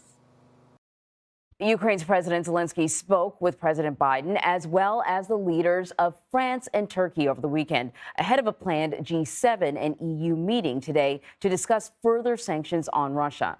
And this comes as Russian forces struck 2 energy plants in Odessa over the weekend, knocking out power for about 1.5 million people. CBS News foreign correspondent Imtiaz Tyab has the latest from Ukraine. Well, there was a flurry of diplomacy this weekend as Ukrainian President Volodymyr Zelensky had conversations with the leaders of France, Turkey, and with President Biden. In a conversation with the president assured him that the U.S. would support Ukraine's air defense systems. Now, all these conversations are ahead of the G7 summit, in which it's understood that the leaders of those countries would be looking at further sanctions on Russia. Now, the Russian leader, for his part, Vladimir Putin, has maintained that he does not see, quote, any path forward when it comes to any kind of meaningful negotiations to end this war, which is now entering its 10th month. And this war really is grinding on. In Odessa, 1.5 million people were without power this weekend as temperatures plunged to around freezing. But it's really in Bakhmut where the fighting is the worst. This is an industrial town with limited strategic value, and yet Russia has been pounding it relentlessly, making the lives for those who live there, the very few who are left, a misery. Anne-Marie. Imtiaz, thank you. Tonight, the Ukrainian city of Odessa is in the dark. 1.5 million people in the city are without heat and electricity after Russian drones hit 2 power plants this weekend. As MTS Tayyab reports, fighting also rages in the country's east. The sound of war crackles across the streets of Bakhmut as Russian forces lay waste to the eastern city, once home to 70,000. A small group of civilians still living here tell a passing Ukrainian soldier, "We'll still be here when you liberate us." Such defiance amid such devastation is a feeling Alexander Hanzichuk knows well. He's from Borodanka, northwest of Kyiv, which was brutally occupied by Russian forces early in the war. This apartment building was once his home and is now unlivable. So you were in the building when this happened? We were sheltering in the basement and the building started shaking, he says. It was terrifying. Hanzichuk takes us inside the apartment he used to share with his mother, a place they both called home since 1975. How do you feel seeing it like this? No cry, I smile. I try not to cry, he says. I try to smile and hope for a new life, a new home. In the shadows of Hanzichuk's apartment building is one of the latest works by renowned graffiti artist Banksy, of a Ukrainian child defeating Vladimir Putin at judo. A defeat so many across this war-ravaged country are fighting so hard for. Imtiaz Tayyab, CBS News, Kyiv, Ukraine. Ukrainian officials say Russian strikes have killed at least 10 people in the eastern Donetsk region. President Volodymyr Zelensky said that this was the deadliest single attack on civilians in weeks. Ukrainian leaders say this is all part of Moscow's scaled-back attempt to secure the land it had tried to annex. Russian President Vladimir Putin also vowed to continue attacking Ukraine's energy infrastructure, saying he is preparing for a long, protracted conflict. Joining us now from Kyiv is CBS News foreign correspondent Imtiaz Tayyab. Imtiaz, good to see you. So in public comments this week, President Putin defended Russia's attacks on Ukraine's energy infrastructure, saying it was retaliation for Ukrainian attacks. So is Putin positioning himself to carry out even more devastating attacks? Tanya, Lana, good to talk to you. Yeah, I mean, what a strange scene. There you have Vladimir Putin in this sort of gold glinting room, clutching a glass of champagne, and he's speaking in a way that we rarely hear Vladimir Putin speaking, essentially saying, yeah, we're responsible for targeting Ukraine's energy grid, and going far as saying that the reason Russia's been targeting Ukraine's energy grid is because of Ukraine, in his view, targeting sites in Russia. He says that Ukraine was responsible for, I quote, blowing up the Kursk bridge, for targeting the power lines for the Kursk power station. And he said there was, quote, universal silence. And really what makes it so strange is that there you have the Russian president essentially admitting to war crimes. Targeting civilian infrastructure is a war crime under international law. And there we have Vladimir Putin saying that he will continue to do it. And that is something that Ukraine has said time and again that they are bracing for. Imtiaz, I want to talk to you about Zaporizhia, but even before that, let's discuss that image of Putin. As you said, it seemed jarring to see him surrounded by gold and that lavishness, holding sort of casually that champagne. Who was he targeting? What was he trying to send as a message? And who was his audience in this? Well, not us, that's for sure. Certainly not the U.S., not the world. Vladimir Putin only has one audience, and that is Vladimir Putin. The reality that he creates is the reality that his country has to accept, whether they like it or not. That is how the Kremlin operates. That is how the country that Vladimir Putin essentially rules over operates. Yeah. And it is a strange thing for him to see. You know, we would remember up until the start of the war, Vladimir Putin would meet with people at a table, sort of, you know, really long table, as long as, you know, a state banquet room. And yet now you have him in a room meeting with people, drinking champagne and saying that he's going to continue attacking Ukraine. So, yeah, some strange things coming out of Moscow, that's for sure. And real quick, Imtiaz, because I already mentioned it, what's the update, the latest on Zaporizhia? Are there Russian rocket launchers now installed there? Yeah, again, a very concerning report coming from here in Ukraine. We have not been able to independently verify it, but if that is indeed true, it certainly is very alarming. Throughout this conflict, we have to remember that Russia occupied this nuclear power plant very early on into this war, have been there ever since, and there has been a lot of fighting around it. Russia, of course, blaming Ukraine, Ukraine blaming Russia, but there are 6 nuclear reactors there. They have all been powered down, but that doesn't mean that this could not result in some sort of nuclear reaction occurring, and that, of course, is something many people around the world are very afraid of. Absolutely. Wow. MTS, thank you. Thanks so much, MTS. There is intense fighting underway right now in Ukraine as President Volodymyr Zelensky visited with troops in the eastern part of the country. MTS Tayyab visited Kyiv suburb, which fell victim to alleged Russian atrocities earlier in this war. He has this story. The battle for Bakhmut is brutal. Russian forces are reportedly losing up to 100 soldiers a day here.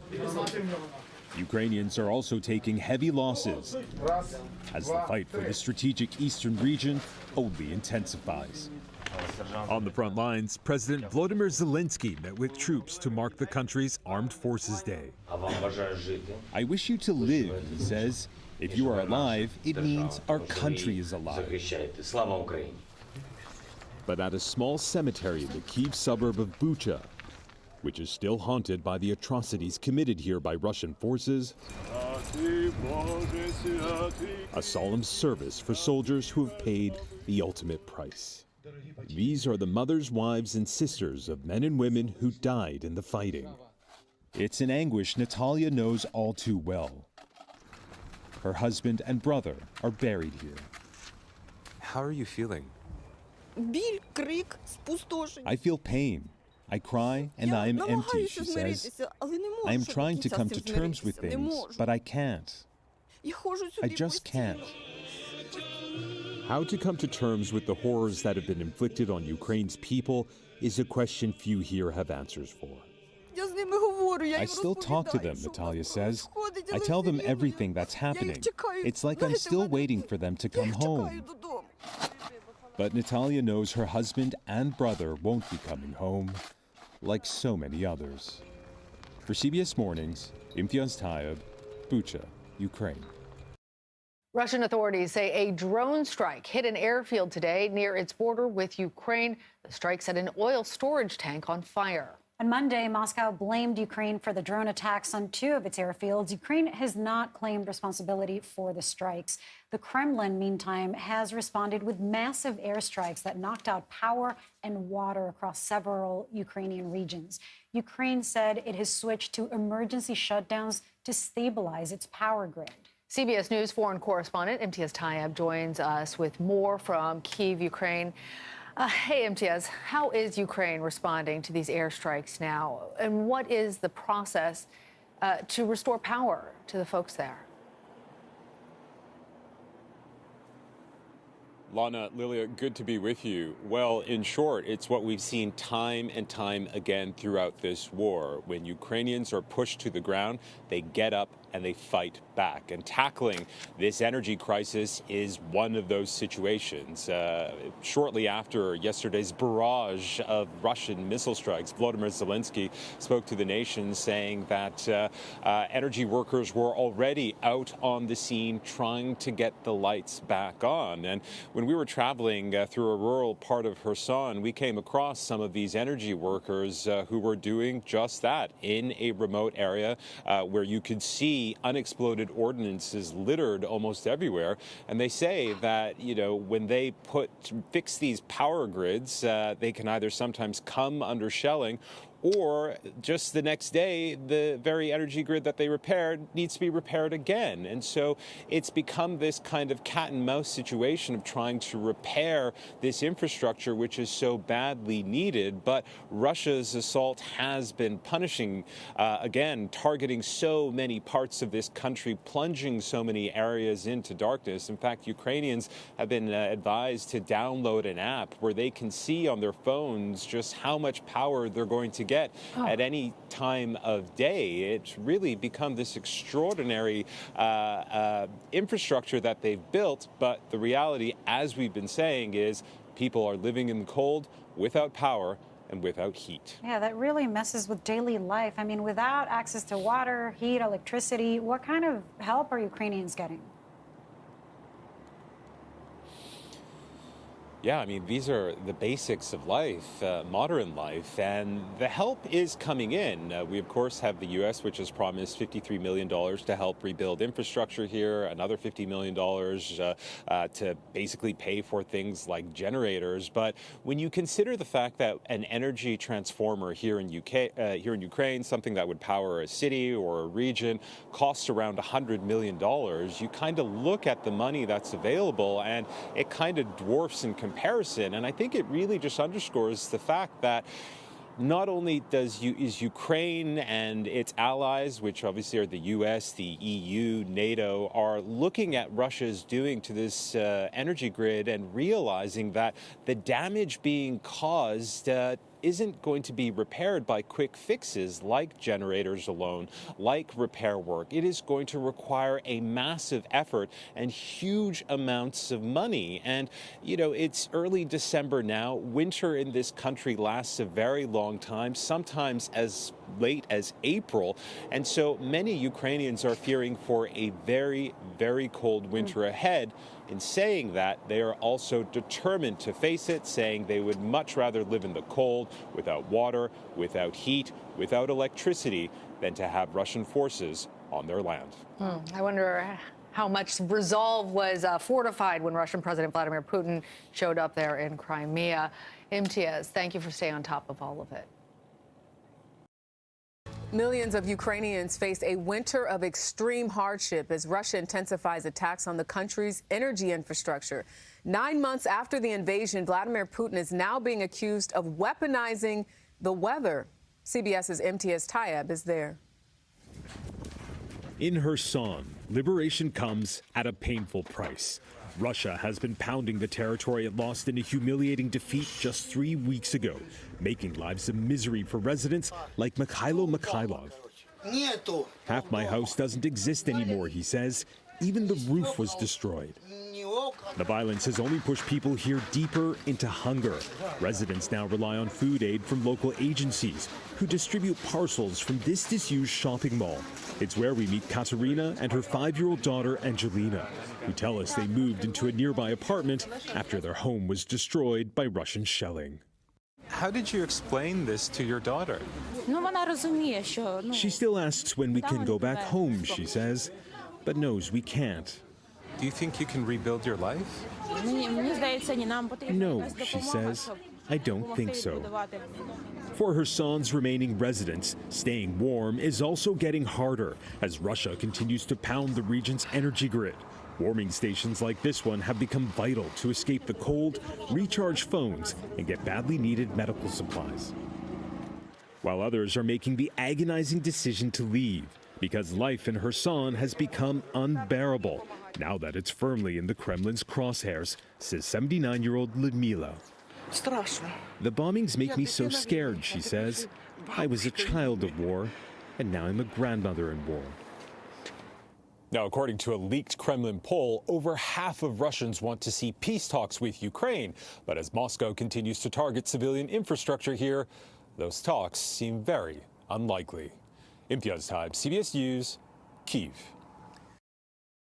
Russian troops continue to shell the city of Kherson, recaptured by Ukrainian forces, but that shelling, the governor there says, has killed 3 people in this latest round of attacks on the region, and the winter cold is adding to the misery. Imtiaz Tayyab has a look now at the harsh conditions and the efforts to help the people survive.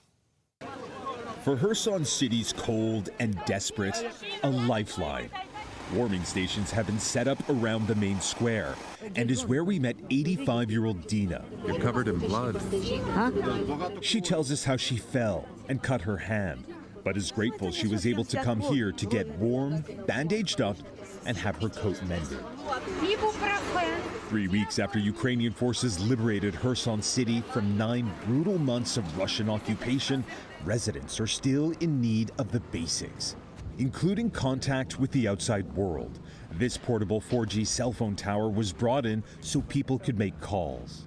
But food aid is also desperately needed, despite the risks in trying to get it.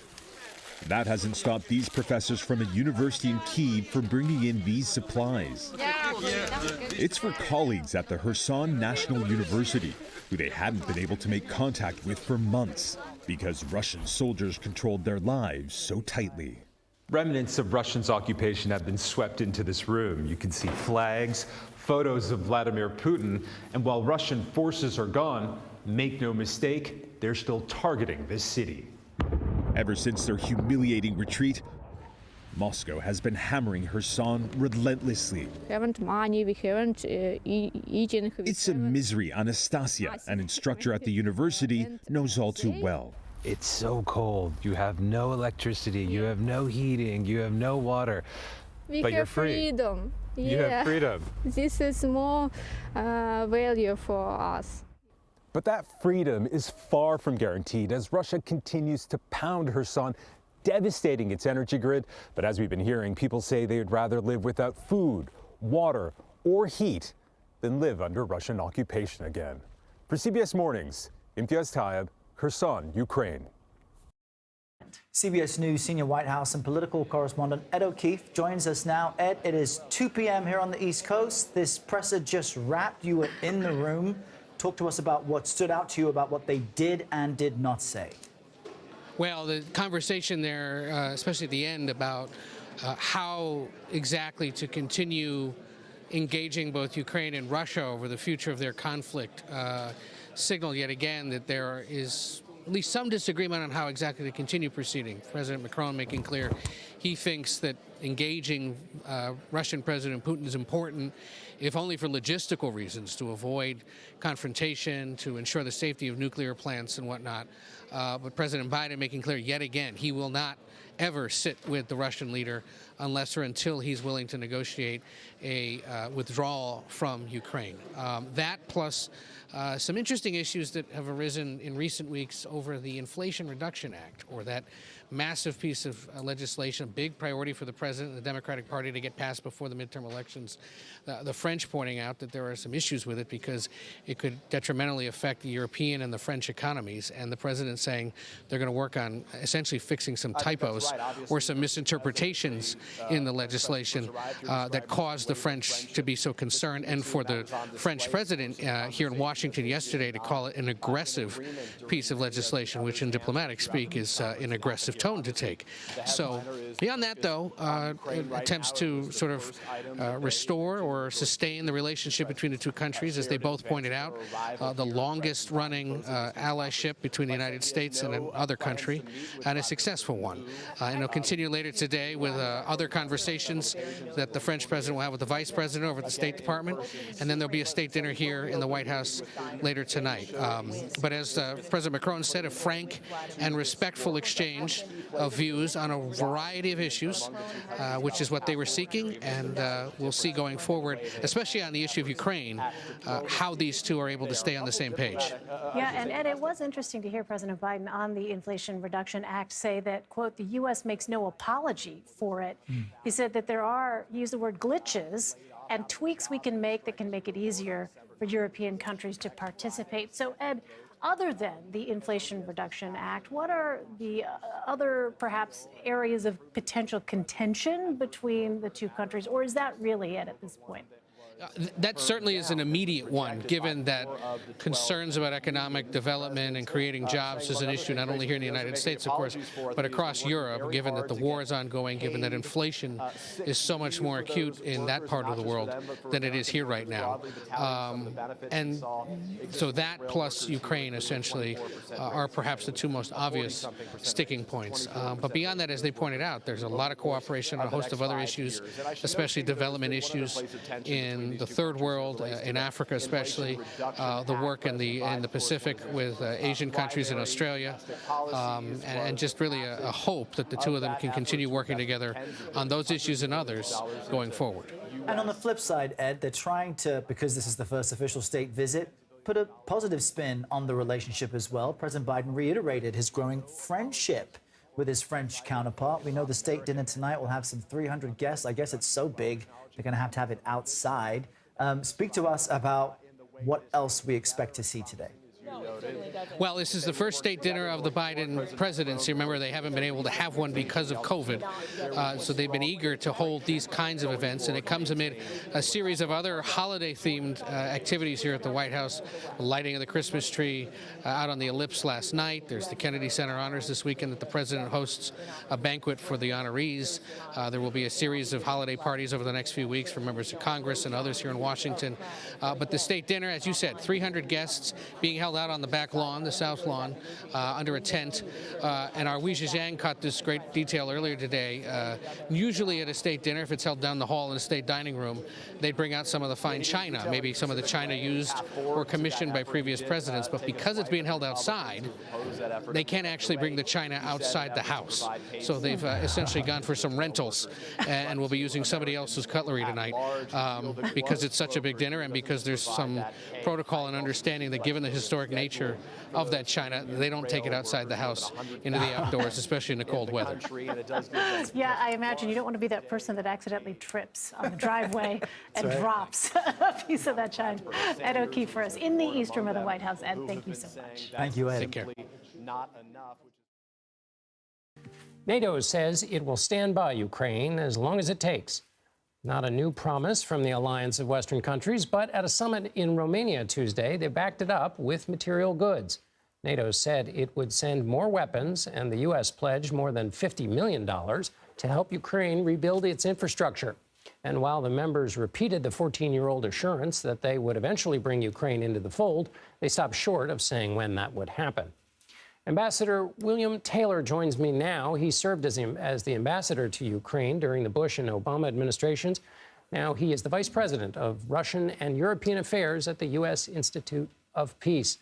Mr. Ambassador, it's great to have you back again. When we talked in August at the 6-month mark into the invasion, I asked you to give me a general assessment of conditions, and you said that Ukraine was starting to gain the momentum. Boy, were you right.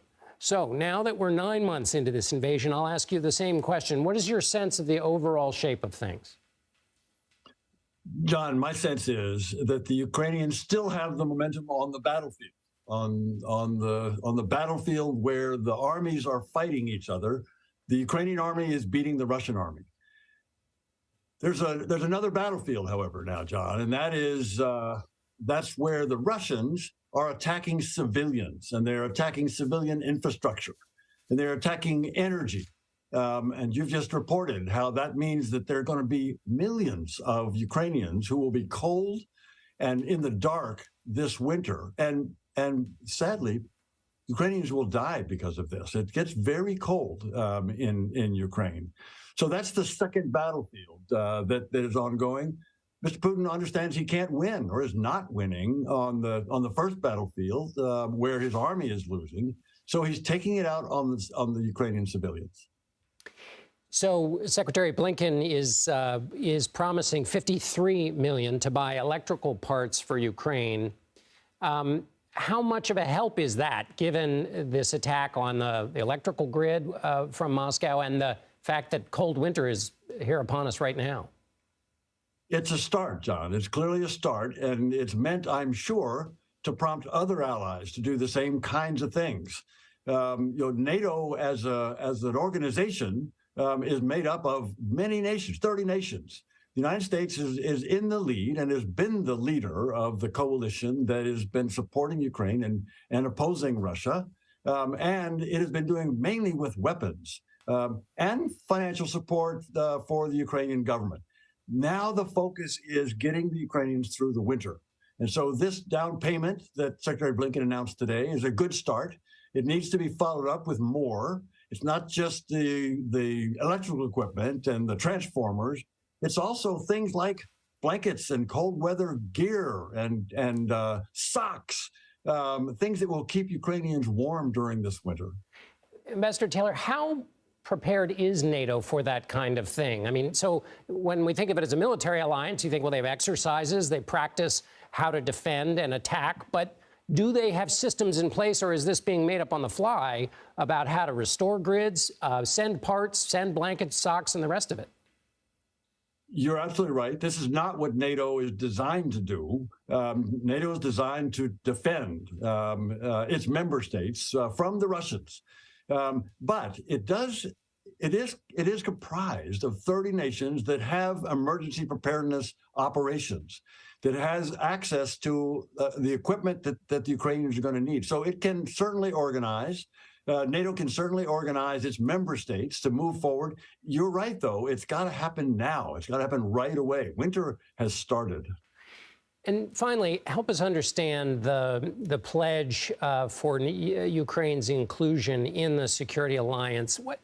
What's the importance of that message? And help us be realistic about what kind of timetable we're talking about here. I mean, there is still an invasion and live fighting going on. Which has to be the priority. You're exactly right. The invasion and the live fighting and the victory that Ukrainians are convinced they will achieve, that has to be the primary focus. That has to be the lead. That said, once they are victorious, as the Ukrainians say, they will need some way to ensure that the Russians won't invade again. And one way to do that is to admit them to NATO.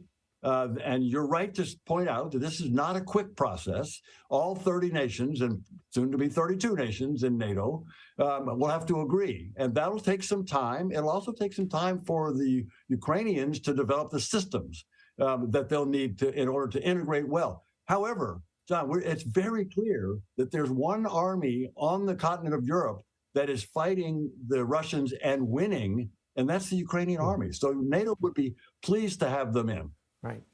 So finally, I want to just squeeze one more question in, Ambassador, which is, you know the Ukrainians, but still, 9 months, they have been incredibly tough and resilient. Given those that you're still in touch with, are you surprised, or are these the Ukrainians you came to know during your time? John, these are the Ukrainians I came to know in my time. You're right. I'm in touch with them every day, different ones, both people who worked with me in the embassy, people who are working in the civil sector, people who are in the army, parents of friends of mine. They are all united, John. It is incredible how united, determined they are to win. There's no doubt in the mind that they're going to win. They're going to beat the Russians, and they're going to be victorious. Ambassador William Taylor, we're always grateful when you're here. Thank you. Thank you, John. Ukraine is gearing up for a tough winter ahead as Russia targets the country's key infrastructure sites. President Zelensky says Russian missiles struck the Kherson region more than 250 times in just the past week.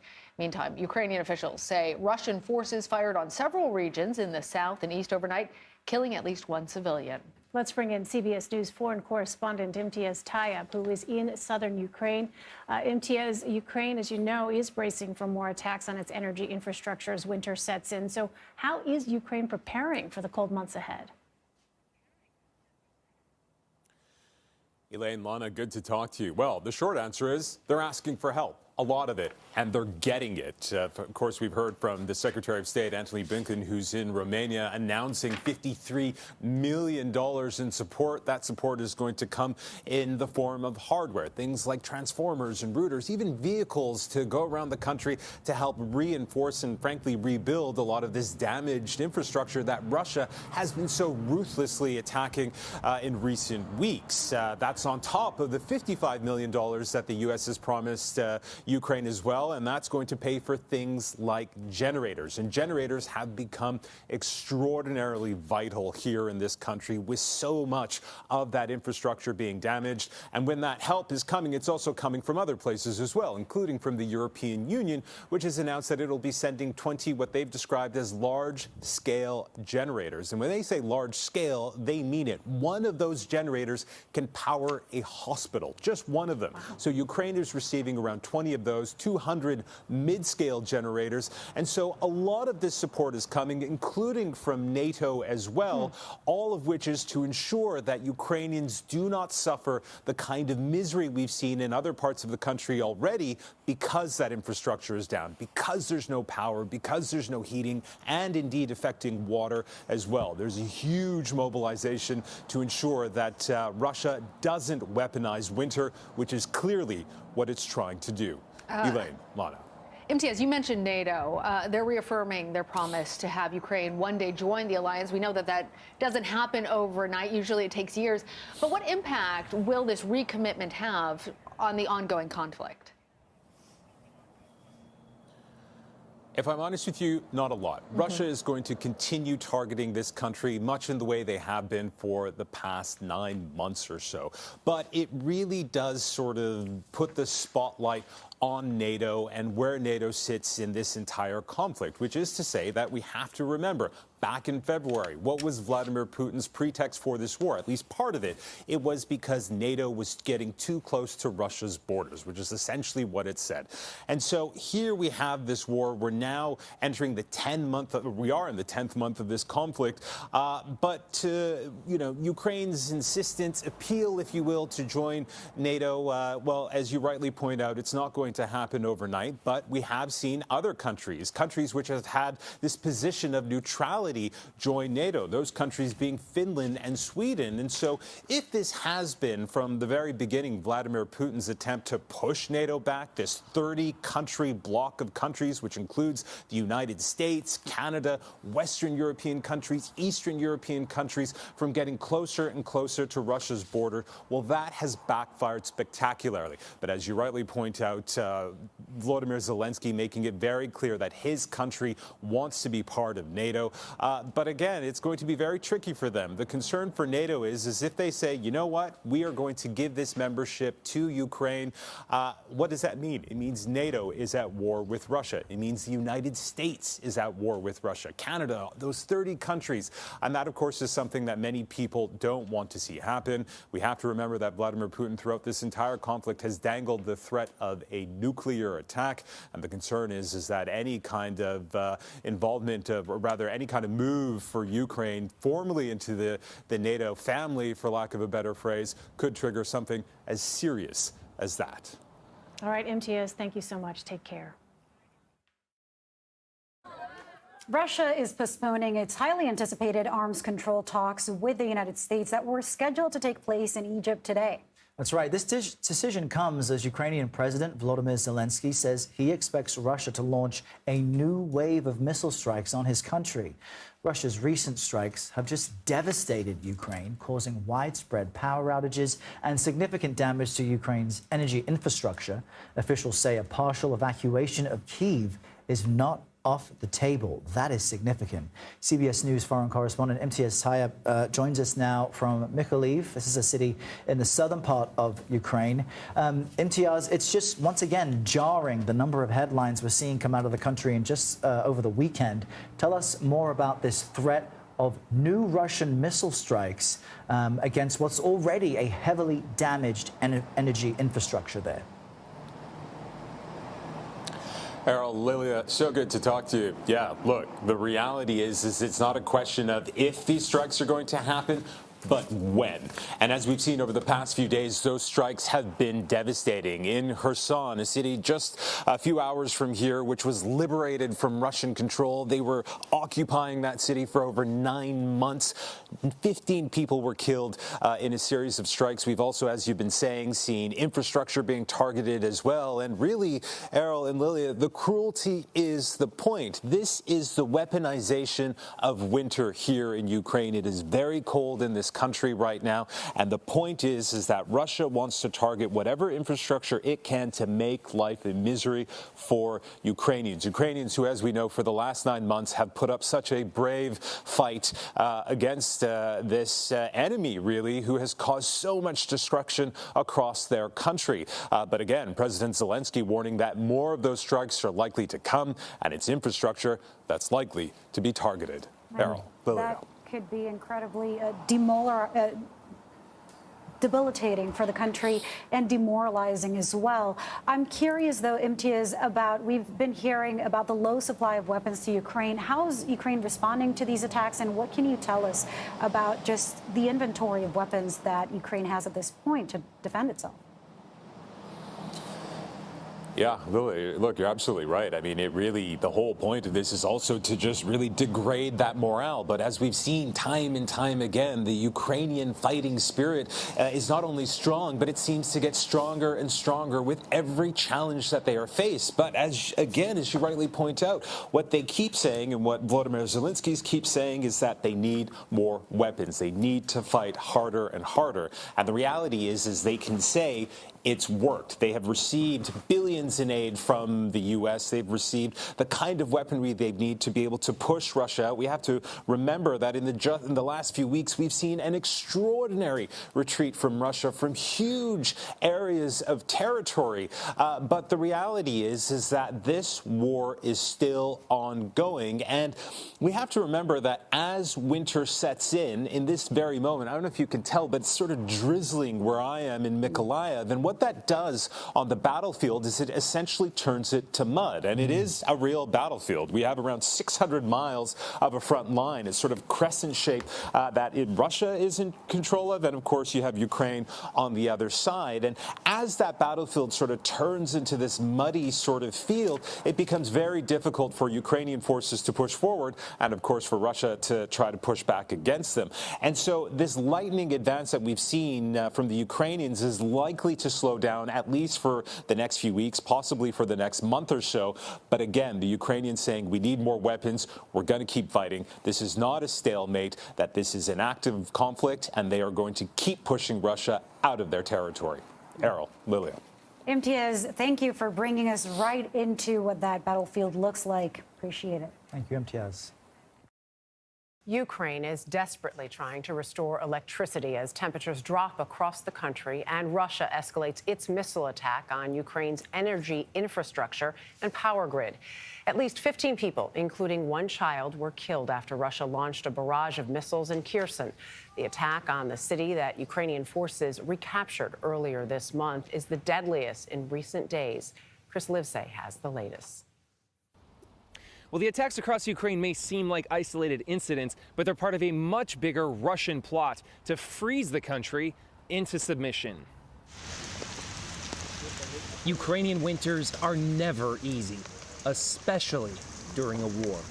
With Russia's relentless attacks on the power grid, the government says it only has half of the energy it needs, turning the light so dim it's been reduced to a dark patch on the globe at night, as these NASA images from space show. Russia is hoping this will slow Ukraine's momentum on the battlefield, says Kyiv Mayor Vitaly Klitschko. The Russians doesn't have success in battlefield, and they right now try to attack and destroy the civil population. And that sounds like terrorism. It's not south, it's terrorism. The U.S. estimates more than 100,000 Russian troops have been killed so far. Ahead of Russian Mother's Day, Vladimir Putin held a meeting with women the Kremlin said are mothers of soldiers. He told them death on the battlefield gives their lives meaning. At times, it was strained. While in Ukraine's capital, Kyiv, residents huddle into tents to stay warm and charge their batteries, like video game designer Konstantin. So this is hard times, but I don't think that it will last forever. It will pass, and we will win, definitely, no doubt. And he's not alone. According to polling, more than 90% of Ukrainians say they're willing to put up with these conditions for 2, even 3 more years, so long as Ukrainian forces continue to hold back Russia. Dana? All right, Chris, thank you very much. We are following reports of power outages in Ukraine this morning as Russia continues its attack on the country. The war reaches its 9-month mark this week. Technology such as drones are aiding Ukrainian forces on the battlefield. Our Chris Livesay met with a reconnaissance unit on the front lines for a rare look at how drones are being deployed.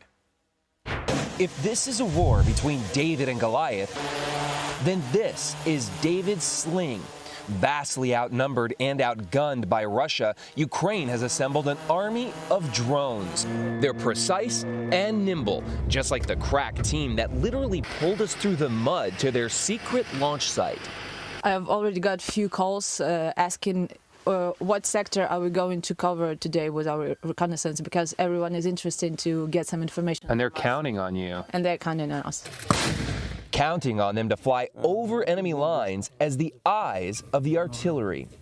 You locate the target, and then they decide if and when they're going to strike. Yeah, exactly. I would say that this war is a drone war. A war Russia is fighting dirty, firing self-destructing drones into populated areas. Ukraine responded by sea, penetrating deep into Russia's port in Crimea with boat drones. Underdog victories, often aided by volunteers like our escort, Army SOS. Without motivated people, I don't think we would have any success. To me, that seems like the one resource that has been so underestimated in Ukraine, motivation. Yeah, it has been underestimated by Putin, I believe. Underestimated by Putin, even the rest of the world, but never by Ukraine. Chris Livesey on the front line in eastern Ukraine. With us now is Ali Neunin, who's a distinguished fellow with the 38 North Korea program at the Stimson Center. He's also former Deputy Director General of the International Atomic Energy Agency. So, as you know, roughly half of Ukraine's energy infrastructure has either been damaged or destroyed in the war. So what kind of challenges does this present for the Ukrainian people as winter sets in? I think several problems will arise during this winter. First of all, thank you for having me here. So first is certainly the whole civilian infrastructure. It's going to be dark and cold. Supply networks don't work properly. So there are a lot of hardships, and that's why many of the citizens have already left Ukraine. There's a tremendous refugee problem growing in Eastern Europe. That's where they go first. But then at the same time, this is a playing with fire. We have heard it during last week and again a shelling of the nuclear power plant in Zaporozhye. In a worst case, this may interrupt the safe operation of the reactor. As a result of that, the cooling system of the reactor fails, which results then melting of the fuel and releasing of radioactivity, not only in the premises of the reactor, but in the neighborhood and even wider. So this is really a matter of great concern. So just to follow up on what you were just talking about, both Russia and Ukraine are blaming each other for shelling at the Zaporizhzhia nuclear power plant. How dangerous is the situation there? It is very dangerous, because if this reactor cannot properly cool, the fuel will melt. There could even become a small explosion, which then releases the radioactivity. And these are huge amounts of radioactivity which go to the environment. But even without that, once there is a shelling, some other vital parts of the nuclear power plant may be compromised, or very simple. The workers who have now been working 9 months under stress are not able to cope with all the situations which are there. So that's why it is important to get this military exclusion zone there, so that the reactors can be maintained in a shutdown status and in a safe condition. So let's turn to Iran now. The country says it has begun producing uranium enriched to 60% purity at its underground Fordo nuclear facility. What was this move in response to, and what might it indicate about Iran's nuclear capabilities? First of all, this is tit for tat. IAEA Fordo governors adopted a resolution last week that Iran should address some of the old experiments which it has done with uranium. There seems to be undeclared uranium in Iran, which is a violation of its undertakings under the Safeguards Agreement. Iran is in reality in non-compliance with its safeguards obligations. Iran is not happy about it. They want another solution. They claim that this is not a true situation. These documents are falsified. On the other hand, there is a very hard evidence that these aren't true, that these experiments took place. And the question is, where is that uranium and where are those equipment which were used for these experiments? Because this program was to develop nuclear weapons. This was not for the civilian cause. And then that raises then the other question. So why does Iran now produce 60% enriched uranium? There is no civilian need in Iran's nuclear program for that enrichment. And 60%, you are very close to the weapons-grade uranium, which is 90%. In a couple of weeks' time, They can, with the current enrichment, centrifuge enrichment plants, produce enough nuclear weapons-grade material for maybe 3 nuclear weapons. That's a lot. So therefore, there's no reason to increase the stock of 60% enriched uranium. But Iran has now weaponized this enrichment capability and tries to pursue the international community that those old experiments get forgotten, that Iran was working with the nuclear weapons. And the question is still, where are the equipment? Are they being used? And who is working with them? Concerning developments, and as you point out, a lot of open questions right now. Ali Heinonen, thank you very much, Ali, for sharing your insight with us. Thank you. Powerful explosions were reported at the Zaporizhzhia nuclear power plant in Ukraine over the weekend. It's not clear who conducted the attack. The Director General of the UN's nuclear watchdog spoke with 60 Minutes about the situation.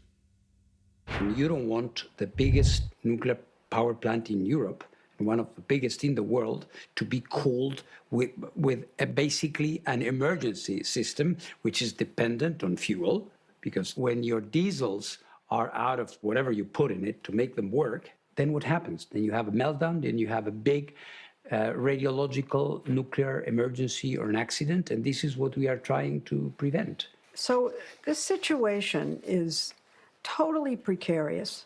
Totally. Until we have this plant protected, the possibility of a nuclear catastrophe is there. Well, nuclear inspectors will conduct an assessment of the plant today. CBS News foreign correspondent Chris Livesay is in Ukraine with more. More than a dozen blasts shook the nuclear power plant on Saturday and Sunday, and in an exclusive interview with CBS News, we spoke to one of the power plant workers held hostage inside. He tells us the damage is serious. Everything indicates that it was a planned shelling, not from the direction of Ukrainian forces. The angle of attack made that impossible, but from Russian forces.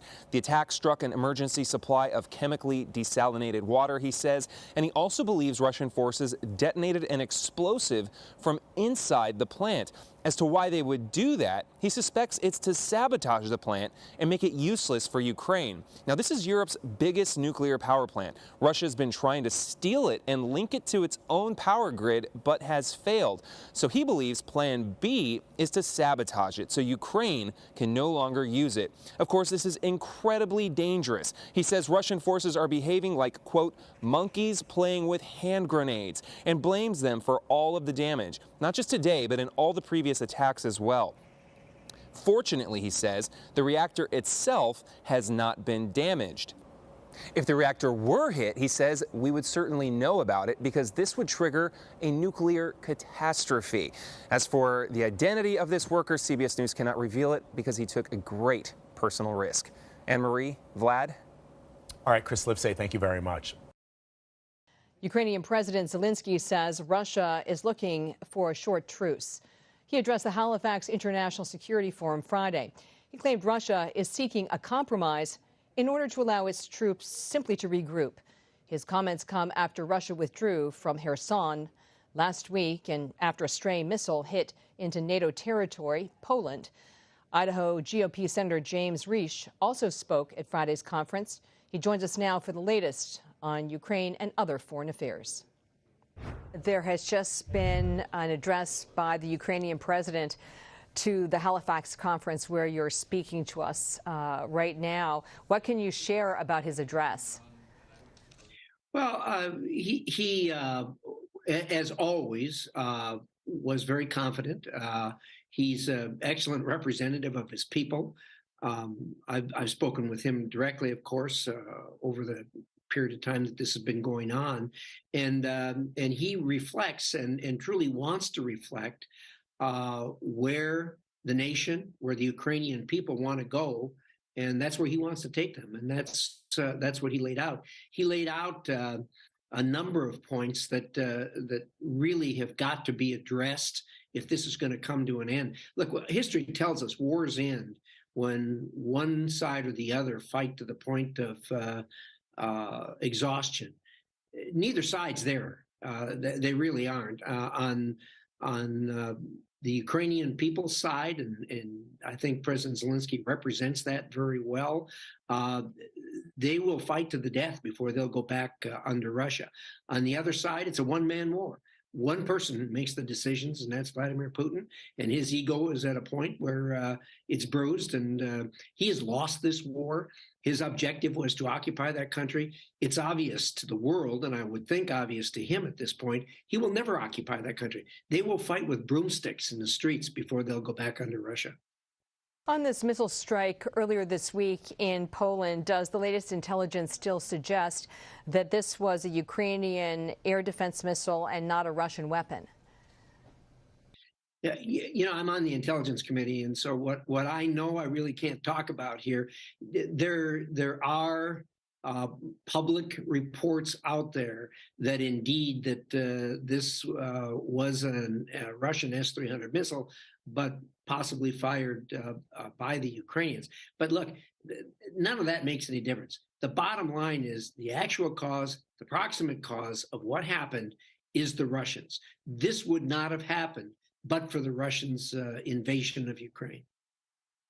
Was NATO's response sufficient to deter further aggression by Vladimir Putin?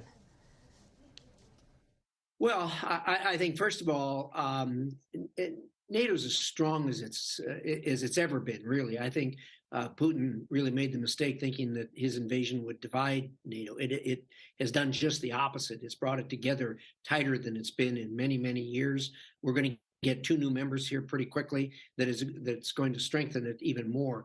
I think it's important that NATO not overreact immediately when something happens, but rather make sure that it has all the facts before it makes a determination where it wants to go. I think that worked really, really well in this particular situation.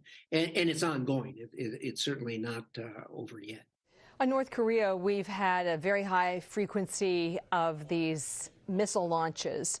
Does that tell you that the North Korean regime feels emboldened? It's hard to tell. You ask, what does it tell me?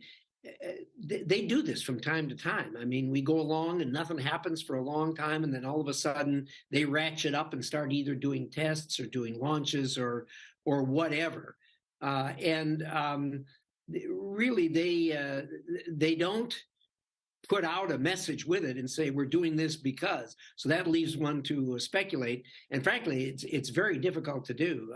I'm really, there's a lot of different theories out there as to why Kim Jong-un is doing this. Maybe it's just for relevancy. Maybe it's just for attention.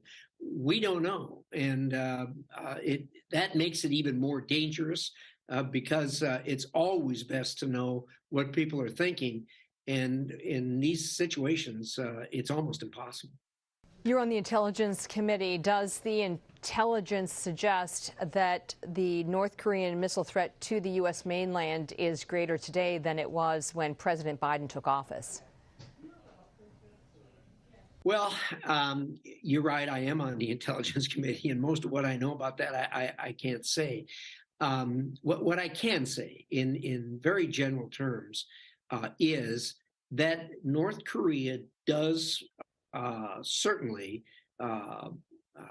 pose a threat to the U.S. mainland with nuclear weapons. The size of it, the urgency of it, or that sort of thing is all classified. I can tell you, having been on there for many years, having watched this for many years, I am very satisfied with the information that our intelligence community is providing to us about what they have, what they're doing. And I'm also very satisfied with the preparations that we have in answer to that. Into the details, I can't go, but I can tell you that this is not something that we're looking the other way on, or that we take lightly, or that isn't very high on our radar. It all is, and the government, the appropriate agencies are handling it with our oversight, and that's what one of the things we do on Intelligence Committee is oversight. I'm very comfortable with where we are. Senator, thank you for speaking with CBS News. Good to be with you, Catherine. Thank you for having me. Ukrainian President Volodymyr Zelensky says 10 million people are without power after the latest wave of Russian strikes. Yeah, these blackouts come as winter sets in and temperatures plummet across the country. Joining us now from Dnipro, Ukraine, is CBS News foreign correspondent Chris Livesay. So, Chris, what is the latest we know about these Russian airstrikes targeting Ukraine's energy facilities? Yeah, hi, Elaine and Michelle. Well, the latest is that it's still dark and now it's getting extremely cold. The first snow of winter started yesterday and it is very cold and frigid, and that's significant because the energy infrastructure has been hit. So not only does that mean people's lights go out, it means they can't power their stoves, they can't power their heaters. In a lot of places, they don't even have drinkable water because they need the electricity in order to purify it. So it's pretty miserable conditions, especially in places like Kherson, which is a newly liberated city. Pardon me. So people there have a lot to celebrate, but when the Russians left that area, they sabotaged the grid. So people are living in rather primitive conditions, to put it pretty bluntly, again, without water, without electricity, and without heating. This bombardment continues day after day. We witnessed the aftermath right here in Dnipro, where we are, yesterday when a missile landed in a very populated area. We were approached by people who begged us. One elderly woman in particular, she came up to us and told us, you know, my mother is Russian, but I was born in Ukraine. I need to tell the world, please close the skies. Please close the skies. And this is something Ukrainians have been begging the international community for ever since this war began, specifically NATO, because they know that NATO isn't going to roll in here with troops because Ukraine is not a NATO country. But as Ukrainians see it, the skies have no borders. And we saw that very clearly when one missile strayed into Polish territory earlier this week and killed 2 people there. In fact, ever since then, many Ukrainians are now hoping that NATO will use this as a reason to finally close the skies as a defensive measure, to fly planes, to surveil the area, and to make it difficult, if not impossible, for Russian forces to bombard this territory. And as we've seen, have some of those missiles stray into NATO countries. That's right, Chris, a brilliant point there. In other news, Russia and Ukraine have also agreed to extend a grain export deal brokered by the UN and Turkey. Could that be a sign Russia is pivoting towards more diplomatic relations with Ukraine? Yeah, Michelle, personally, I doubt it. And the reason is because this is just an extension of a deal that was already in place. It's a deal that works out for both Ukraine and for Russia. They're 2 of the biggest exporters of grain in the world. It's one reason why our food prices back home in America have skyrocketed ever since the war kicked off here, because it's just completely destabilized international markets for food, not to mention the supply chain of food for people in developing countries who desperately depend on the grain that comes from the Black Sea, which is shared by both Russia and Ukraine. Also because diplomatic relations, to some extent, have never gone away between Russia and Ukraine. They've used brokers like Turkey, they've used brokers like the United Nations. They've also, on some level, negotiated directly when it comes to prisoner swaps. It's the kind of thing that happens with a degree of regularity here in Ukraine and in Russia. So I don't see this as any real change from the norm. And the ball remains in Russia's court. If they want to negotiate, all they have to do is stop bombing Ukraine. Yeah, they started the war, they could end it. Chris Livesay in Dnipro, thank you. About 10 million Ukrainians were plunged into darkness after another barrage of Russian airstrikes targeted the country's energy grid.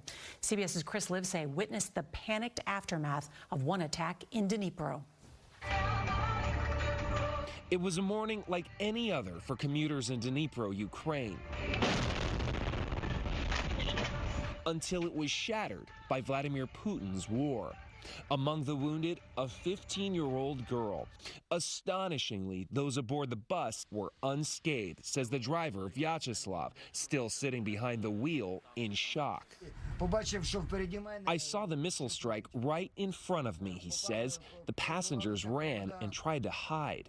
Just imagine what it's like. You're on your way to work in the morning, or you're about to drop off your kids at school, and then this happens. But this is the reality for millions of Ukrainians just trying to live their lives during a war. Ukrainians now forced to pick up the broken pieces, like Natalia, who had to remove shards of her apartment windows from her face. My mother Russian, my father Ukrainian. I live all my life in Ukrainian. And Galina, who's begging for it all to end. Please close the sky for Ukrainian people. Please. Если бы я не могла, я бы стала. Many of the survivors we spoke to no longer have windows or doors, all of them shattered by the blast. This on the first day of snow in much of the country as Russia continues to target water, electricity, and heating. Nora? Tough situation. Chris Livesay, thank you.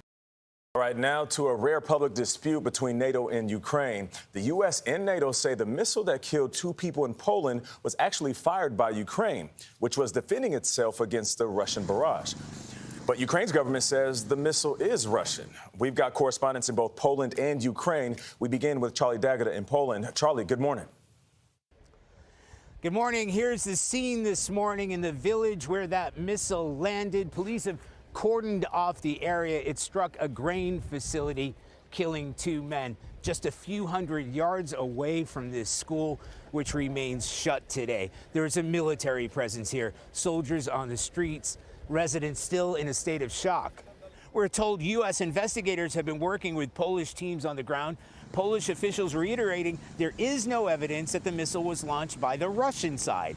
That tallies with the U.S. and NATO. However, Ukrainian President Volodymyr Zelensky has broken ranks, saying this is not our missile and not our missile strike. President Biden reacted to those remarks, saying that's not the evidence. Ukrainian officials have been demanding access to the site. The president's office here said that's likely to happen. It's just a question of when.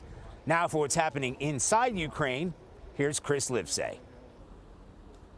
Charlie, Ukraine awoke to yet another barrage of Russian missiles. Several were reportedly shot down right here in Dnipro, but not this one. That blast wounded 14 people, including a 15-year-old girl undergoing surgery. Now, President Zelensky was initially adamant that it was not a Ukrainian missile that struck Poland, but a Russian one. However, this morning, the spokesman for Ukraine's Air Force was less certain. He told CBS News that it didn't matter whose rocket it was, Ukraine's or Russia's, since it was during a Russian airstrike that triggered Ukraine's defenses. And he added Ukraine's Air Force is still gathering evidence, and now President Zelensky is stressing the same point, saying we need our specialists to join the work of the international investigation and for us to get access to all the data from the site of the explosion available to our partners. Nate? Chris and Charlie on the scene. Thank you. And CBS News foreign correspondent Chris Livesay joins us now from Ukraine with more on Russia's latest barrage of attacks.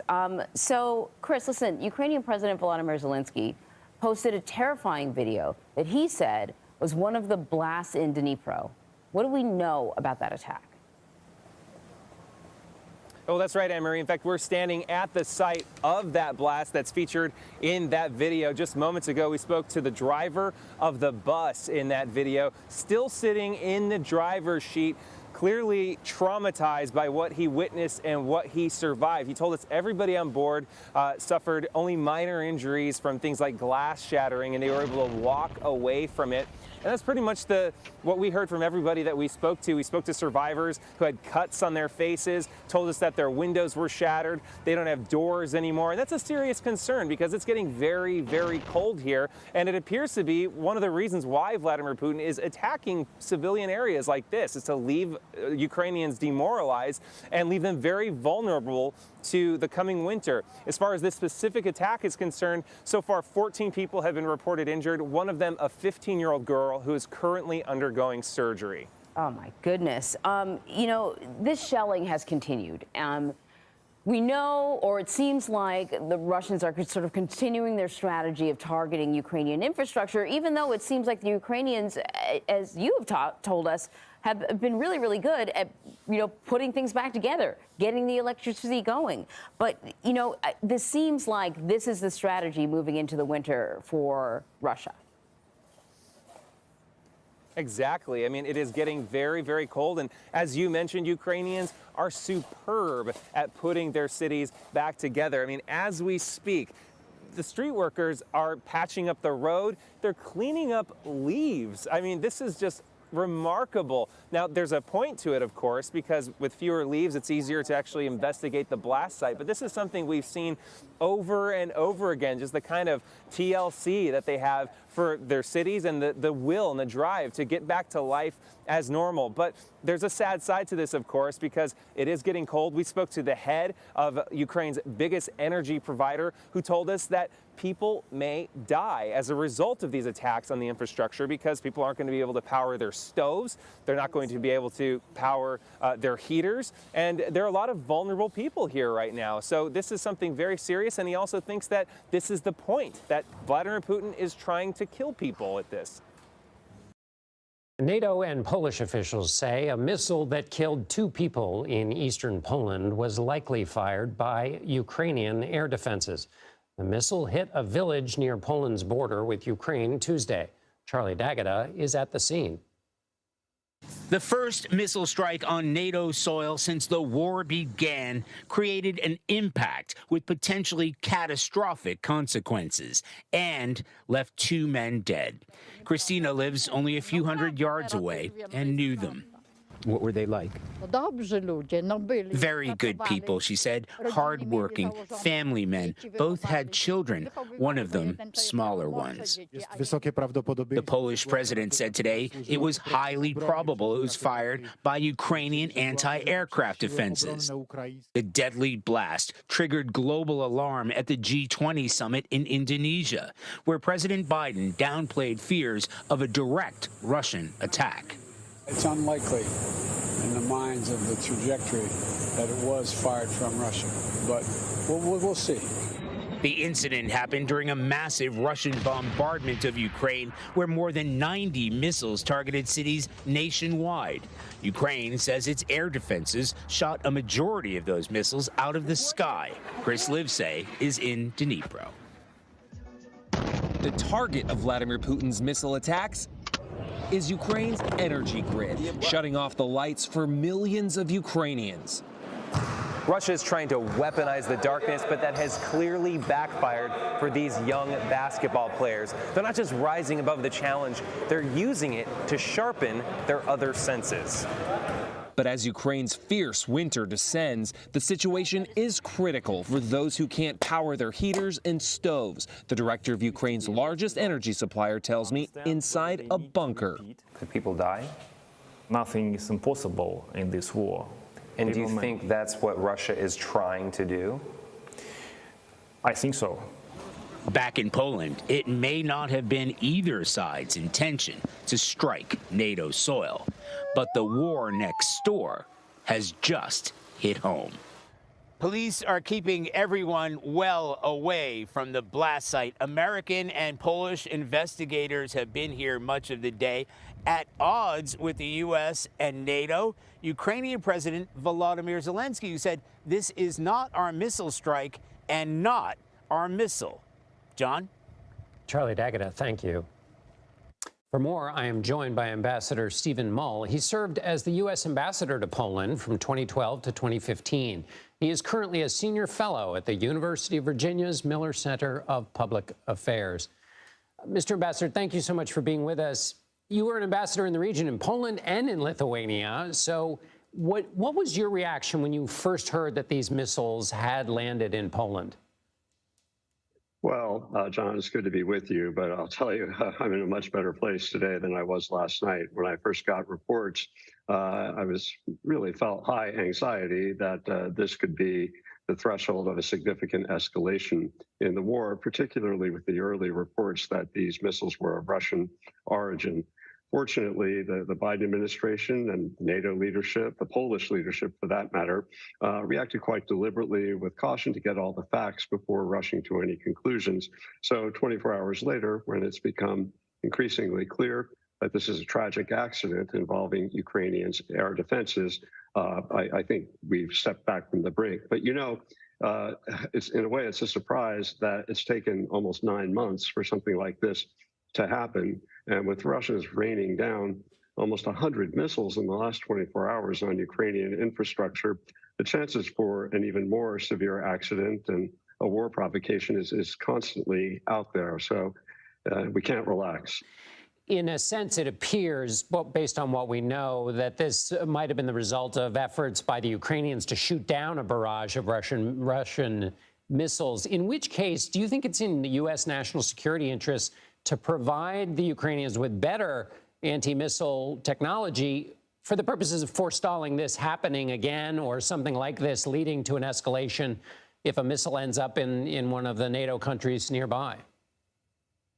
My personal view is that it would be both good as an act of deterrence and a good way to minimize the risk to our NATO allies to support the Ukrainians in bolstering their missile defense, particularly as the Russians seem to be moving into this new phase with these brutal, really literally raining down missiles onto Ukraine. So my personal view that it would be very prudent and warranted and might help accelerate the end of the war. It might help end.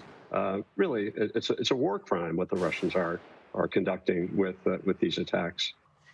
As I think I read it correctly, and you'll correct me, but that you were ambassador in Lithuania when it entered NATO. I wonder if your experience in Poland, in Lithuania, and in the region, you can help us understand kind of what NATO, how you think of NATO now in the wake of the Ukrainian invasion, that might be a little different than we used to think of NATO in the period, say 10 or 15 years ago, now that we've seen this conflict?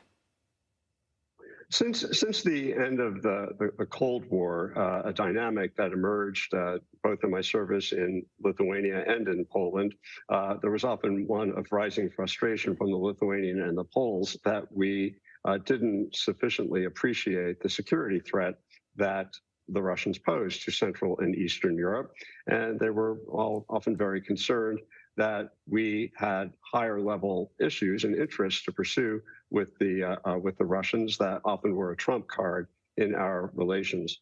So I know from Lithuanian and Polish friends and colleagues with whom I stay in touch with, they believe that now the Western members of NATO and the United States have a much better appreciation of the real threat that the Russians pose, not only to the immediate region, but to the broader global security. And before I let you go, Ambassador Mull, I was a student at the University of Virginia, and you live there. There was this shooting incident. 3 football players are dead, 2 others were injured. Can you just tell me a little bit about how that's affected the community? Well, it's devastating. You'd think these days, John, that there's so many issues with gun violence that you become inured to it. But when, as they say, when it strikes your committee, it's a pretty hideous wake-up call. It was devastating for the whole community. But as a former WHO yourself, you'll know that the bonds of community are really strong here. Really, within 24 hours, we had thousands of students, faculty, and staff gathered on the lawn to show solidarity with the football team and the broader community. So classes came back today. It's sad here. You can feel it in the air still. But there's also resolve that we're not going to let this isolated act of violence destroy our community. Well, my wife is a WHO too, so our hearts are with you and everybody there in the community. And we're also grateful, Ambassador Stephen Mull, for your help in helping us understand the situation in Poland and the region. Thank you so much for being with us. My pleasure. Have a lot to get to, so let's start with the war in Ukraine. NATO officials say the missile that killed 2 people in eastern Poland was not an intentional attack. Poland's president called this incident a, quote, unfortunate accident. Here's what took place. A missile crashed near the Polish-Ukrainian border during Russia's barrage of airstrikes across Ukraine yesterday. Well, officials say the missile likely came from Ukraine's air defense system. Well, CBS News foreign correspondent Chris Livesay joins us with more from Dnipro, Ukraine. Chris, it's looking more and more likely that this missile came from Ukraine.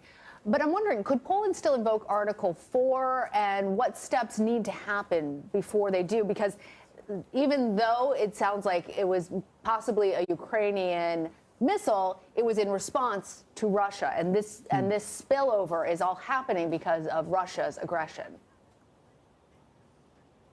Yeah, Lana and Errol, it's looking less and less likely that they'll actually do that. In fact, the Prime Minister of Poland just said that they probably won't have to invoke Article 4, and for precisely the reasons that you just mentioned. Both Poland and now the chief of NATO have said that it looks more and more likely like this was a Ukrainian missile that was shooting down a Russian missile in defense. We need to emphasize that over and over again in case people were under the misconception that this was Ukraine's fault. This was a missile that would not have been fired were it not for the fact that Russia had launched a barrage of more than 90 missiles and drones at the country of Ukraine. So it seems like one of these drones used to deflect that attack actually fell into Polish territory, but the investigation is ongoing. And talk to us more about just how any of this might work. As Lana mentioned, it's a bit of spillover. That's always been the fear, that if this war spills over to actual NATO territory, things could really kick up.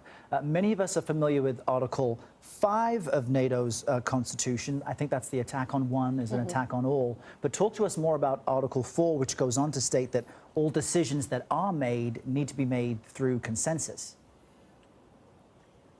That's right. So Article 4 is sort of like the waiting room for Article 5, but it doesn't necessarily lead to Article 5. Excuse me. So in fact, Poland already invoked Article 4 way back in March, shortly after the invasion of Russia of Ukraine. And it wasn't alone. A lot of other countries in Eastern Europe who are also members of NATO did precisely the same thing. And what they did was they held consultations about their own security and talked about those threats. But they all determined that invoking Article 5 was not necessary. And Article 5 is what you just mentioned. That's when they declare that an attack on one is an attack on all, and there should be some kind of military response. So Article 4 is just the gateway to Article 5, but as we already established, it doesn't appear like Poland is going to need to even invoke Article 4. But that could change. As I mentioned, the investigations are ongoing. Even Ukraine wants to participate in the investigation. They're asking to actually go to the blast site. They say that they have evidence that could change people's minds. So we have to just wait and see. Like Joe Biden said yesterday, let's just wait and see. Yeah. You know, Chris, I want to come back to something you were saying before when you were talking about this barrage of missiles that Russia launched, because that just happened a day ago. It forced power outages across the country. There were civilian casualties. How are Ukrainians responding and preparing for the next attack? Where do we go from here, sort of in a broader view of the situation, not just in the peculiarities of this particular missile? Sure. Well, they're responding with the same kind of resiliency that we've seen since the start of this war. The blackouts are nothing new. There are rolling blackouts throughout the entire country. It's a lot darker here than it would be otherwise. You know, power was deprived to millions of households throughout the country in this one attack, which was the biggest mass-scale missile attack on the country since the start of the war. And it did target the energy infrastructure. So we're talking about power stations and substations, anything that you can use to keep the lights on in your home. Not just the lights on, but I should also emphasize the heat, or even providing clean water in a lot of places, because you need that energy in order to power the water system. So think about places like Kherson, the newly liberated city that's in southern Ukraine. This is a big city of hundreds of thousands of people, at least before the war started. And when Russian forces retreated, they completely sabotaged all of the electrical grid. So people there are not just without electricity, but they're without internet. They're without clean water as well, and heat. I mean, it's getting very cold. It's forecast to snow any day now throughout the country. So this is a very sinister kind of siege-like attack on the entire country right now that is intended to not just make people's lives more and more uncomfortable, but to break the Ukrainian will and lead to some kind of resistance to the war effort itself. But it seems to be backfiring, because everybody you talk to talks about how it only strengthens their will even more, because so long as Ukraine is winning on the battlefield, people are content. People are willing to pay their part and suffer, knowing that the troops who are on the front line are suffering a lot more than they are. Important reminder that for all the gains and losses, this war is ongoing. Chris Livesay in Dnipro, Ukraine, thank you very much. But we begin with a very serious development in Russia's war on Ukraine, an alarming situation in Poland, our NATO ally, where a missile landed in a village, killing 2 people. Now, it happened just across Ukraine's border after Russia's biggest missile barrage of the war caused heavy damage across Ukraine. And this morning, Poland's president said it appears to be, quote, an unfortunate accident.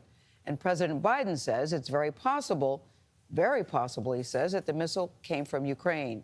Chris Livesay is there. Chris, good morning to you. Sounds they still have a lot to sort out there. Yeah, good morning, Gail. Now, both the president of Poland and the head of NATO are saying it was likely the cause of a Ukrainian response to a barrage of missiles and not a Russian attack.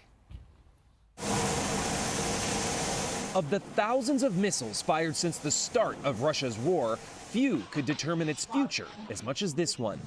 The blast killed 2 people on a farm in Przewidów, a small border town in Poland, but with global implications. Unlike Ukraine, Poland is a member of NATO. If this was a Russian attack, it could trigger a military response against Russia from the U.S. and the rest of the alliance. Poland has determined the missile was made by Russia, but that does not mean it was fired by Russia, says President Joe Biden. It's unlikely in the minds of the trajectory that it was fired from Russia, but we'll see. U.S. officials say the missile could also have been launched by Ukrainian forces in an effort to deflect a crushing salvo aimed at Ukraine's electrical grid, the most massive since the start of the war. But Ukraine was quick to point the finger at Moscow. This is a Russian missile attack on collective security, said Ukrainian President Volodymyr Zelensky. This is a very significant escalation. We must act. In the attack, Russia fired more than 90 missiles and drones across Ukraine, plunging 10 million households into darkness, the government says. But Ukraine says it managed to intercept most of them with its own air defense missiles. A remarkable achievement in itself, now overshadowed. Now, it's important to remember that the blast in Poland was caused by Ukrainian air defenses. They were precisely that, defenses against the latest missile attack by Russia that have killed more than 6,000 civilians in Ukraine since the start of this war. And now, whether directly or indirectly, 2 more civilians in Poland. Nate? Chris Livesay in Ukraine, thank you. So before he left for the G20 summit, President Biden shared U.S. intelligence about the Poland missile strike before he left, where you are, I should say, about the Poland missile strike with world leaders at the G20 summit. What did he tell them? What he told them, Anne-Marie, was that this missile likely did not originate in Russia, that it probably originated in Ukraine as Ukraine was trying to defend itself against this barrage of dozens of missiles that were fired by Russia into western Ukraine, striking all over the country, the capital, Kyiv, and other locations aimed at energy facilities across the country. And so, therefore, it didn't appear that this was some kind of new escalation by Russia against NATO countries like Poland, but rather an attempt by Ukraine to defend itself against Russia that had gone awry. It really was quite a scene here in Bali. This was supposed to be sort of a ceremonial closing day of the G20 summit. They were going to be planting some trees, holding a few final meetings. Instead, what we saw was this big scramble between President Biden and other G7 leaders to huddle in a room and try to figure out exactly what had happened, piece together the situation, and then try to figure out how to respond in the context of this larger summit that has been in large part about the economic havoc that has been wreaked by Russia's invasion of Ukraine, whether you're talking about food shortages or fuel shortages or inflation, any number of economic problems now affecting countries around the world because these two major countries, Russia and Ukraine, are at war. So the president, Nancy, has said there will be a meeting of NATO ambassadors. What does that entail, and what could result from that meeting? So that meeting has now taken place in Brussels. These are the 30 NATO member countries sending their ambassadors to NATO, all to have a meeting to discuss this. And obviously, this was of great concern when they didn't know where the missile had originated, because had Russia fired a missile intentionally into Poland, that would have potentially triggered Article 5 of the North Atlantic Treaty Organization, which states that whenever one NATO country is attacked, the other allies come to its aid, come to its defense, setting up this potentially very volatile situation, a possible nuclear standoff between the U.S. and Russia. The NATO Secretary General came out after that meeting, said it doesn't appear that NATO is going to take any official action now that we know that Russia did not likely fire this missile into Poland. But he still argued that this is all Russia's fault, not letting Russia off the hook. After all, had Russia not been bombarding Ukraine with missiles, not just this week, but for the past 9 months, Ukraine would have had no reason to fire off its own missile in self-defense that then appears to have gone awry, landed in Poland, and killed 2 Polish citizens. So the NATO allies are still placing the blame here squarely in Russia's lap. The G20 summit wrapped up, and earlier you had talked to us about a statement that was going to be released, a position on Ukraine and the war there. But you said that the plan was to have all 20 members sign it, which would be odd because Russia is a member. Can you talk to us about that statement, and did all 20 members sign it? Sure. Yes. So this came out from all 20 member countries, a very unusual communique in the light of the current situation here, because they had to figure out something that they could say that everyone would agree to. And clearly there's a variety of opinions here about Russia's invasion. The bulk of countries here, of course, condemn Russia's invasion. Then you've got Russia, which is, still carrying out this invasion. The Russian foreign minister was here in Bali. And then you've got this group of countries, India, China, Indonesia, that have been really reluctant to openly criticize Russia because of their political or economic ties to that country. And so this communique came out that stated that most of the G20 members condemn Russia's actions, condemn Russia's invasion of Ukraine, but that there is a variety of opinions about it. That was about as far as they were able to go and still get all of these major countries to sign on. But still, the fact that they were even able to go that far was notable. Indeed, Nancy. Thank you very much. You're welcome.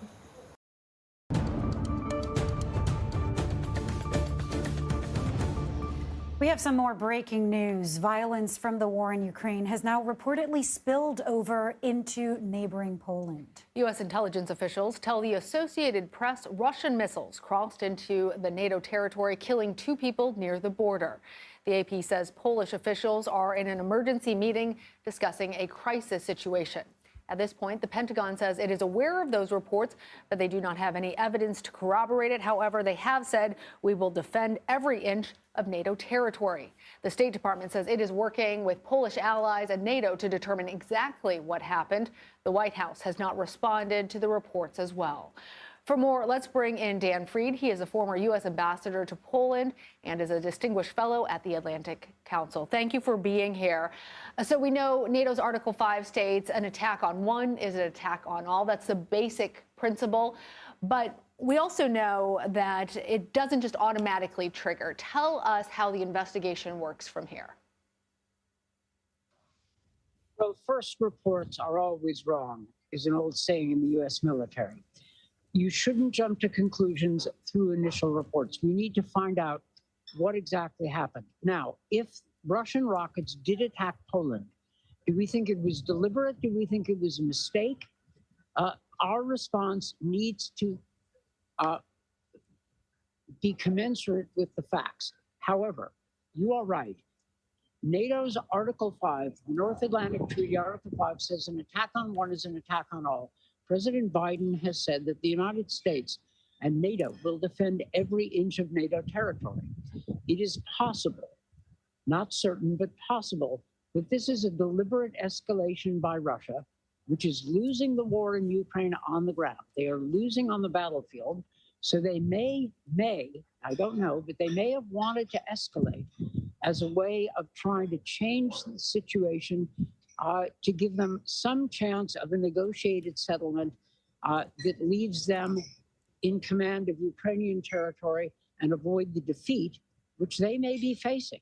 So this may be a very serious escalation by Russia, if it is true. If it is true. So we have to be prepared for a nasty showdown with the Russians. But that doesn't mean a nuclear confrontation. It does mean that at a minimum, we need to make sure that Poland is defended with anti-aircraft and anti-rocket capabilities. And we need to find out whether the Russians have deliberately targeted NATO territory, because if they have, then a strong response is going to be required. It's early, though, to start drawing conclusions. We need to get the intelligence right. You know what? I have so many questions. You know, the first being, of course, what happens next? What would be the next steps if this were, in fact, an intentional attack, not an accidental one? Is there a difference between the two? And if, in fact, the two people that the AP reported on were confirmed killed in NATO territory, what and would citizens follow? of a NATO country. And citizens, right. Yeah, of course. And I'm just curious also about that calculation. I mean, I am no diplomat or strategist, but it just wouldn't make sense to me, given so many losses that Russia has continued to endure. And yes, they became more aggressive today with these attacks, but to escalate it to infringe in a NATO country just does not seem logical. If you can walk us through those next steps and what your perspective would be. Well, I agree there isn't a good logic to Russia's aggression against Ukraine, but there never has been. There never has been. The Kremlin propaganda machine has become more and more emotional. They claim that they're at war with NATO. They claim that this is already them against the West. So it is possible that this is a deliberate Russian escalation seeking to frighten us by the specter of a direct clash with Russia and the reality of a Russia-NATO clash, a Russian attack on NATO, to get us to somehow back off. This would be an extreme act of desperation and irresponsibility on the part of the Russians. At a minimum, we need to make sure that our Polish allies are defended. And there are already U.S. troops in Poland, U.S. Military capabilities in Poland. The Biden administration has acted strongly since Russia's big invasion of Ukraine in February. But there may be more military capabilities that the Poles need, and the Americans should be prepared to provide them, defensive capabilities. Then the other question is, if this was a deliberate attack on NATO territory, and if we can identify the Russian units that carried it out, is NATO, is the United States going to carry on an attack on Russian forces so they can't do it again? that would be a grave decision. And I'm not advocating it lightly, but obviously an attack on NATO territory, an attack on a NATO ally on Poland, if deliberate, will require a response. I tend to think that a strong response, which included strengthening Polish defenses and warning the Russians of the possibility of retaliation if they continue the attacks, may be the way that NATO goes. But the first step is not to start talking about countermeasures. The first step is to try to verify what exactly happened. Yeah. What exactly happened. Remember, I said first reports are always wrong. Right. That is, don't make decisions on the basis of initial reports. So I'm laying out hypotheticals, but the White House, the State Department, the Defense Department, the intelligence community are, I don't doubt, at this moment, scrambling to find out the best as much as they can, as quickly as they can. Yeah, and of course, that same message about caution over these initial reports is the same that we're presenting to our audience as well, right. That this is from the AP and something that all of our official sources are still investigating. Working to corroborate, and we have not had confirmation from the U.S. government, from the Pentagon. Dan Fried, thank you so much for all that perspective. Appreciate it. Thanks for the opportunity. For that fun news, we're going to begin in Ukraine, where officials say a barrage of Russian attacks on the power grid has left the nation in a critical situation. Airstrikes are being reported across the country, including in the capital city of Kyiv. The city's mayor says 2 residential buildings were hit by Russian missiles, and he's warning people to take shelter. Officials say air defense shot down several missiles around Ukraine, but they warn more attacks could still be coming. CBS News foreign correspondent Chris Livesay joins us with more from Dnipro, Ukraine. Chris, tell us what's happening there in Dnipro, and what are you hearing from other cities there in central Ukraine? Hi, Lily and Lana. Well, as you can see, it's very dark here in Dnipro. That's because, like the rest of the country, it's experiencing rolling blackouts. And now, after the latest strikes, there are entire cities that have been cut off from power. According to the energy minister of Ukraine, this is the most massive strike on Ukraine's energy infrastructure since the beginning of the war, which is saying something. For several months now, Russia has been targeting the sources of energy, substations around the country. And this one seems to be specifically timed as retaliation for the recent liberation of the city of Kherson, where we were up until this morning. That was the biggest regional, it is the only regional capital that Russia had managed to capture throughout this entire war. Really, its only crowning achievement since this war began. And Ukraine just snatched it from the jaws of defeat. So Russia is clearly reeling and has apparently used these strikes as an opportunity to punish Ukraine. You know, Chris, it just feels like such a tone shift. Yesterday, we heard Volodymyr Zelensky talk about the beginning of the end of the war. Everything seemed more optimistic, and today it's just so heartbreaking to see these residential buildings hit. He addressed the G20 leaders, which he calls G19, not to include Russia, earlier via video conference. What are the key takeaways from that speech?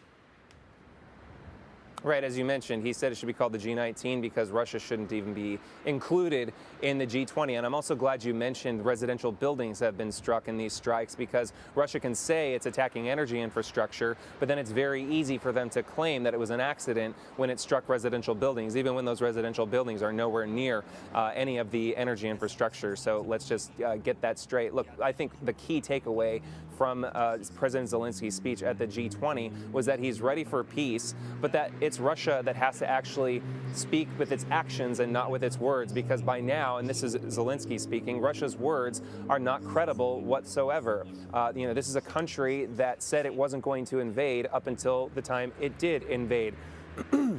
Russia also said that it was willing to negotiate peace if Ukraine was a neutral country in terms of NATO. Well, it already was a neutral country in terms of NATO before the invasion. So President Zelensky is simply saying Russia needs to now actually do something if it wants Ukraine to come to the negotiation table. And for it to do something, that would be to stop bombing civilian areas, stop striking Ukraine's energy infrastructure, and to remove its troops from Ukrainian territory.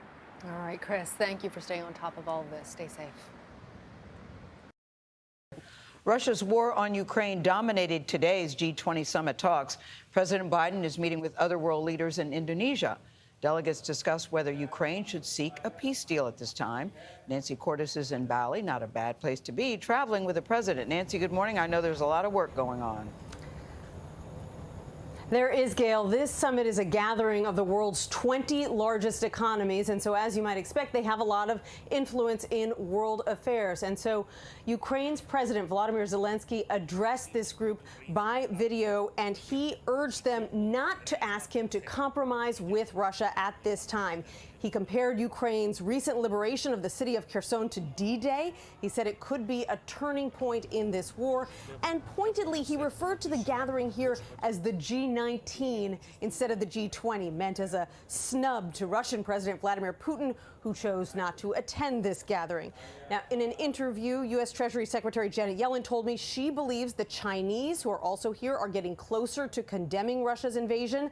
I also asked her about the global shortage of diesel fuel and what it could mean for America. Do you believe that the U.S. will have enough diesel fuel to make it through the winter? Well, hopefully, I believe there will be, but the East Coast really faces some shortages and low inventories. So we're keeping a close eye and monitoring that. She said she also hopes that diesel fuel prices don't go up again, because if they do, then prices for all kinds of goods will likely go up as well, because diesel fuel is so heavily used in transportation. So she says that's something that she's going to be watching very closely. Could obviously make packages this winter around Christmas time more expensive, Nate. Nancy Cordes in Bali, thank you. Ukraine's president is now declaring the beginning of the end of the war. President Zelensky walked the streets of Kherson Monday. The city was liberated after 8 months of Russian occupation. Russia announced last week it would be pulling its troops from the region. Kherson is located in the south, along a key river and near Crimea, which has been annexed since 2014. It was the only regional capital Russia had seized since launching an invasion in February. Charles Kupchan joins me now. He's a senior fellow at the Council on Foreign Relations. Charles also served as a special assistant to the president and senior director for European affairs during the Obama administration. Charles, as we mentioned, President Zelensky, called it the beginning of the end of the war. Do you agree with that? No question, it's a big deal. This was a big setback for Putin and Russian forces. The Kherson city, which is on the west side of the Dnipro River, was in some ways the gateway to Odessa, to the Black Sea coast. Many of us were worried that the Russians would go for that coast. That now looks unlikely. I don't think we can pronounce this the beginning of the end of the war, because the Russians are falling back to the east side of the river. They're digging in for the winter. That area is the land bridge from Crimea up to other Russian positions and to the Russian border. There's a canal that brings water to Crimea. So I think the Russians are going to put up a much bigger fight for that area than they did for Kherson City.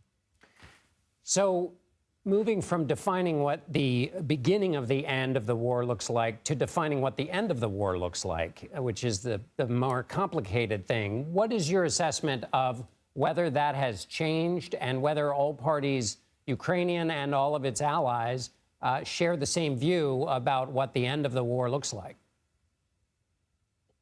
President Zelensky has, from the very beginning, talked about victory, and by that he means expelling Russia from all parts of Ukrainian territory, including Crimea. I think in the United States, in Europe, and other NATO countries, it's unclear how far they want the Ukrainians to go, in part because it's unclear if Putin is prepared to lose. And if he does face the prospect of full expulsion from Ukraine, might he consider the use of a nuclear weapon? So this whole question of where this war is going, how far the Ukrainians are prepared to take the fight, is in play right now. And it is raising the question of the possible spread of this war into a wider war between NATO and Russia if, in fact, Putin faces complete defeat and expulsion from Ukraine. And that's the thing, Charles, thinking about that notion of complete defeat. I mean, when Putin started this, he thought he was 100 feet tall. And for the last several months, not only have the Ukrainians been defending themselves, they've been on the march. They've been winning. And this is perhaps the biggest thing they've won. What are we to make of that in terms of what would appear to be total and complete embarrassment of the Russian leader? I tell you, John, I mean, this is a strategic fiasco for Putin. He tried to take Kyiv. He got turned back. Then Russia got expelled from the northeast, Kharkiv and surrounding areas. Now in the south, they're falling back. Putin is in trouble at home. He faces more pushback from his own population, his own advisors, than we've ever seen at any point in Putin's tenure. And this does raise the question of, can Putin afford complete defeat? We don't know the answer to that question, but I think it's one of the reasons that Bill Burns, the head of the CIA, was in Istanbul today talking to the Russians about how to dampen down the chances of escalation. This is a war that has the potential to turn into a wider war between the West and Russia. I'm so glad you brought up that meeting with Bill Burns, the CIA director, today. A very important point. Charles Kupchan, thank you so much for being with us.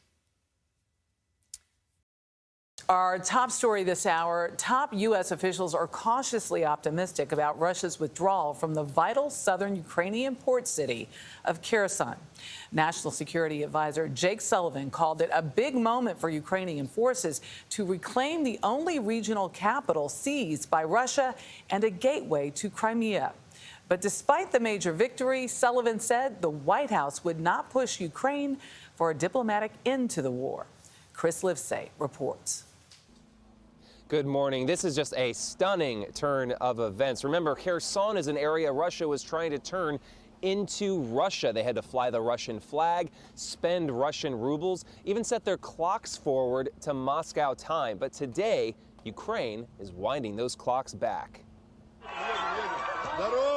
It was the only major city the Kremlin ever managed to hold. Today, with Russia's chaotic retreat, it's the liberated people of Kherson holding each other, rushing back into Ukraine's arms with so much affection, it's slowing down their soldiers, says lawmaker Alexei Goncharenko. They're being stopped by Ukrainians. By Ukrainians, by just local people who are so happy to see our army liberating them that they are stopped with hugs and kisses, and people who are singing Ukrainian anthem with Ukrainian flags. These are people who couldn't sing the Ukrainian anthem for many months. For many months, they could be killed for this. The people of Kherson waited, said President Zelensky. They were right to pin their hopes on Ukraine. Despite their first breath of freedom in nearly 9 months, locals are still in harm's way. Russian forces destroyed the major bridge as they fled and retained artillery positions less than a mile away on the other side. They're also known to leave booby traps in their wake, hiding landmines inside refrigerators and underneath mattresses. Many civilians have already died from explosives, says this Kherson military official. There will be sad news from Kherson, for sure, because every time we are liberating our towns, we are finding tortured people, raped people, killed people. But Ukraine is in no mood to lose momentum. They can kill many more people, unfortunately. That's the reality. But they're moving to a big, big historical defeat. So this is a massive embarrassment for Russia. Oh, yes. Of course, strikes like this one are always a threat. And remember, the Kherson region is the gateway to the Crimean Peninsula that Russia captured way back in 2014. Well, morale here is now so high, many feel they can take it back. Elaine? Chris, thank you. You know, his piece really just underscores that determination and strength of the Ukrainian people. And you see how incredibly grateful they are as well. Well, if this is still going on, I think there was a lot of, with midterms this week, everything else, a lot of Right. people saying, is there less attention on Ukraine, as you see? They're certainly not in Ukraine right now for those involved. Yeah, and if they do continue to move the Russians back, what was it all for? All the death, the destruction, the fact that they've been able to rally is incredible. Really, really remarkable. Russia says it's completed its military withdrawal from the key Ukrainian city of Kherson. Ukrainian officials say Russian forces left behind a, quote, city of death. While Ukraine is not out of the woods yet, the country's military is continuing its counteroffensive to keep pressure on Moscow. Joining us now with more on this from Odessa, Ukraine, is CBS News foreign correspondent Chris Livesay. Chris, now that Russia is effectively out of Kherson, what are the major concerns moving forward? Because I know that for Ukrainian forces, they weren't sure if to even believe this pullout was happening or to perhaps discover mines left for them to discover later. So what's the biggest challenge now? Yeah, Errol and Elaine, you're absolutely right. I mean, this has happened so quickly. We're all suffering from whiplash right now. I mean, we knew that this was coming. We knew that the Russians were retreating. They said this was going to happen. And seemingly overnight, actually literally overnight, the Ukrainian forces were moving into the city. In fact, they are there right now. That's been confirmed by local sources and a politician that we spoke to today. He said that they would have moved in even faster if they weren't being stopped so often by local Ukrainian citizens who were thanking them and wanted to wrap their arms around them and thank them. I mean, bear in mind, these are people who've been under Russian occupation for nearly 9 months. So this is the first time they've finally seen their countrymen come in to rescue them. But yes, as you said, they're not out of the woods. The Russian forces leave behind landmines. They leave behind booby traps, and they're not that far away. They're just on the other side of the Dnipro River, less than a mile away. So that's not just within artillery range. That's within gunfire range. So they're definitely not out of the woods, but the Ukrainians certainly feel like they have the upper hand right now, and they continue to push further south towards the Black Sea. Well, Chris, it seems like something that might be a long way off. Is there any movement on possible peace negotiations between Russia and Ukraine?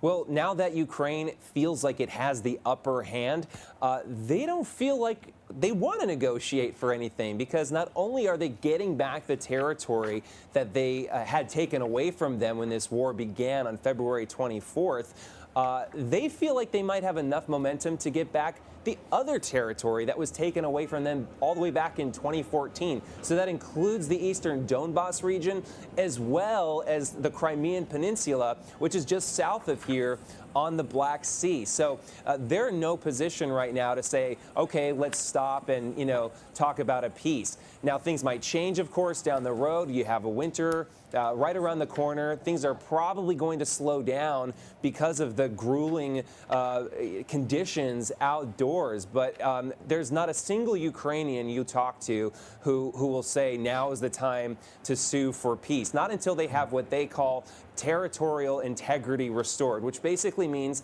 not until the Russians get off their territory.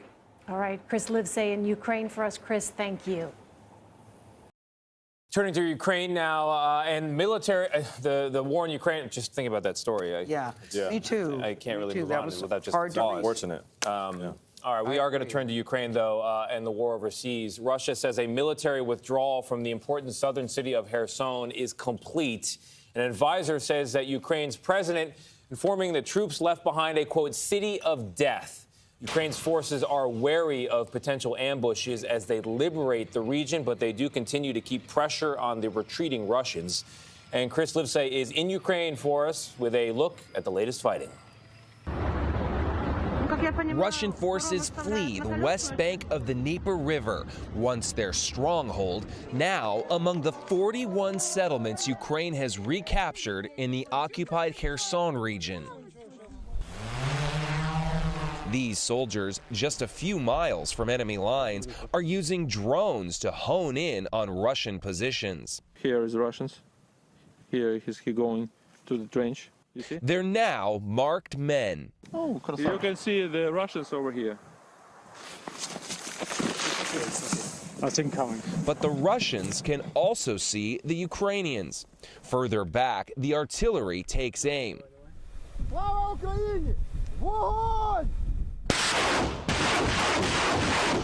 Drone images capture the moment of impact. And just as quickly as they came, these fighters, now exposed, must flee the scene.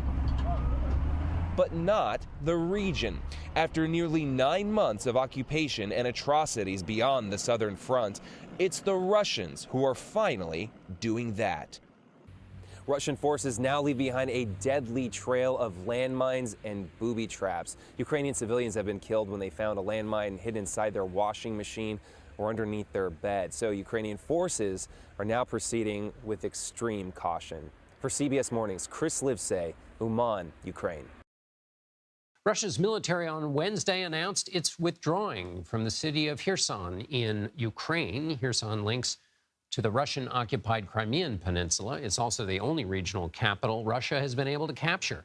This withdrawal is possibly the most significant and humiliating setback Russian forces have seen in this 8-month-long invasion. However, Ukrainian forces are cautious, warning the move could be a ploy to lure the Ukrainian army into more fighting. For more, I'm joined by George Beebe. He is the director of Grand Strategy at the Quincy Institute, and he specializes in Russian affairs. He also authored The Russia Trap, How Our Shadow War with Russia Could Spiral into Nuclear Catastrophe. George, thank you for being here. First, why is Kherson so important geographically? Well, for the Ukrainians, Kherson is the gateway to a possible effort to retake Crimea. And for the Russians, Kherson is the possible gateway to an effort to take the southern Ukrainian coast, the key port cities of Mykolaiv and Odessa. So if Russia loses Kherson, as it appears that they now have, that really precludes any opportunity the Russians might have to try to advance along the southern Ukrainian coast. And it exposes Crimea as potentially vulnerable to a Ukrainian offensive. Moscow's top military commanders said it was impossible to supply the city and defending it would be futile. What does that say about Russian capability along the front lines? Well, I think militarily, Kherson was the only city that the Russians had that was on the western edge of the Dnipro River. And because of its geographic location on the other side of that river, I think the Russians rightly judged that resupplying and defending it was quite a challenge.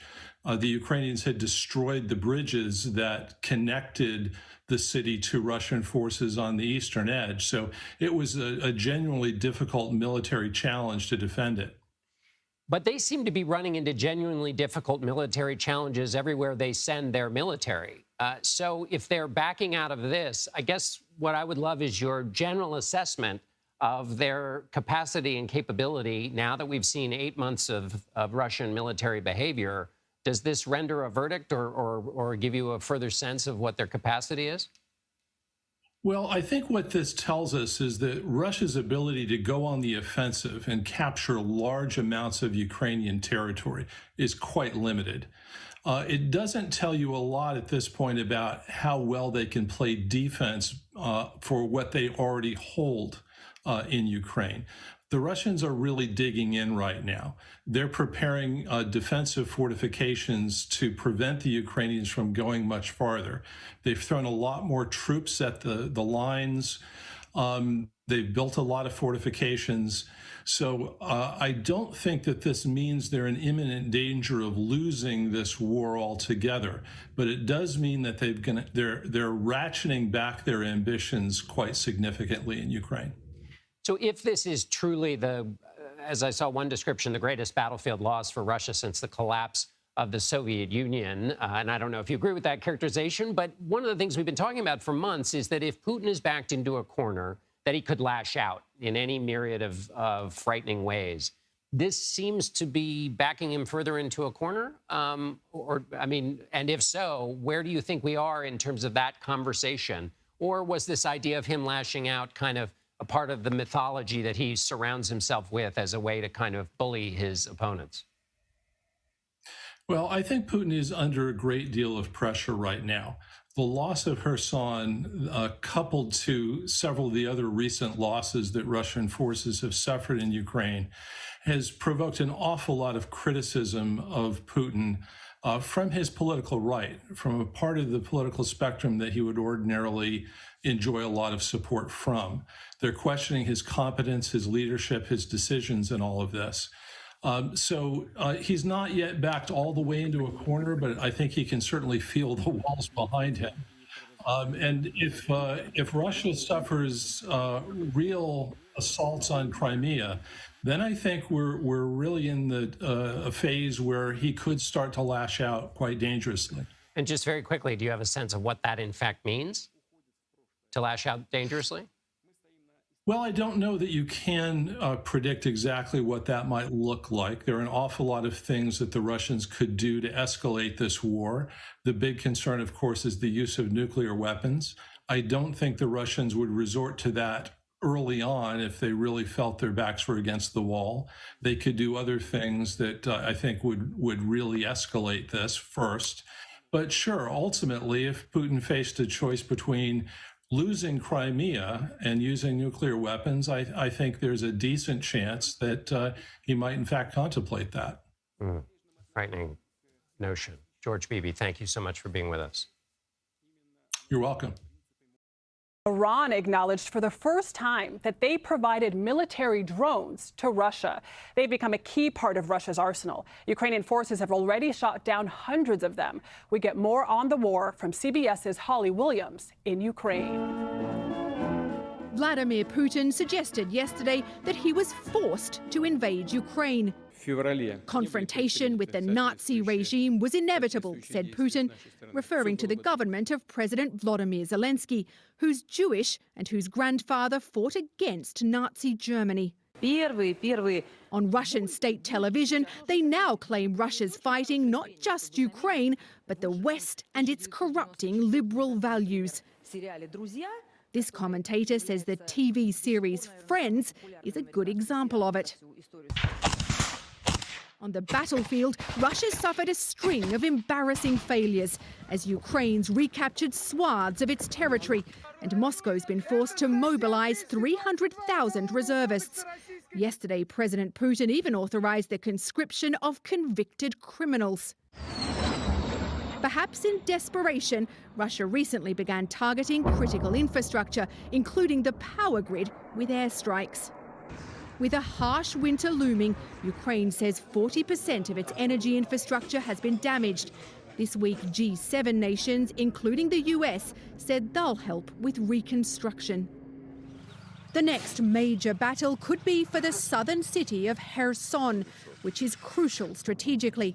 Civilians in the occupied city have evacuated, but these Ukrainian soldiers say while the Russian troops sometimes appear to be leaving, in reality, they're reinforcing their positions. I guess it's some trick. This week, the British government said it had intelligence that the Russian military may have deployed so-called barrier troops. Adriana, those are soldiers who threaten to shoot their own comrades if they retreat. Holly Williams, thank you.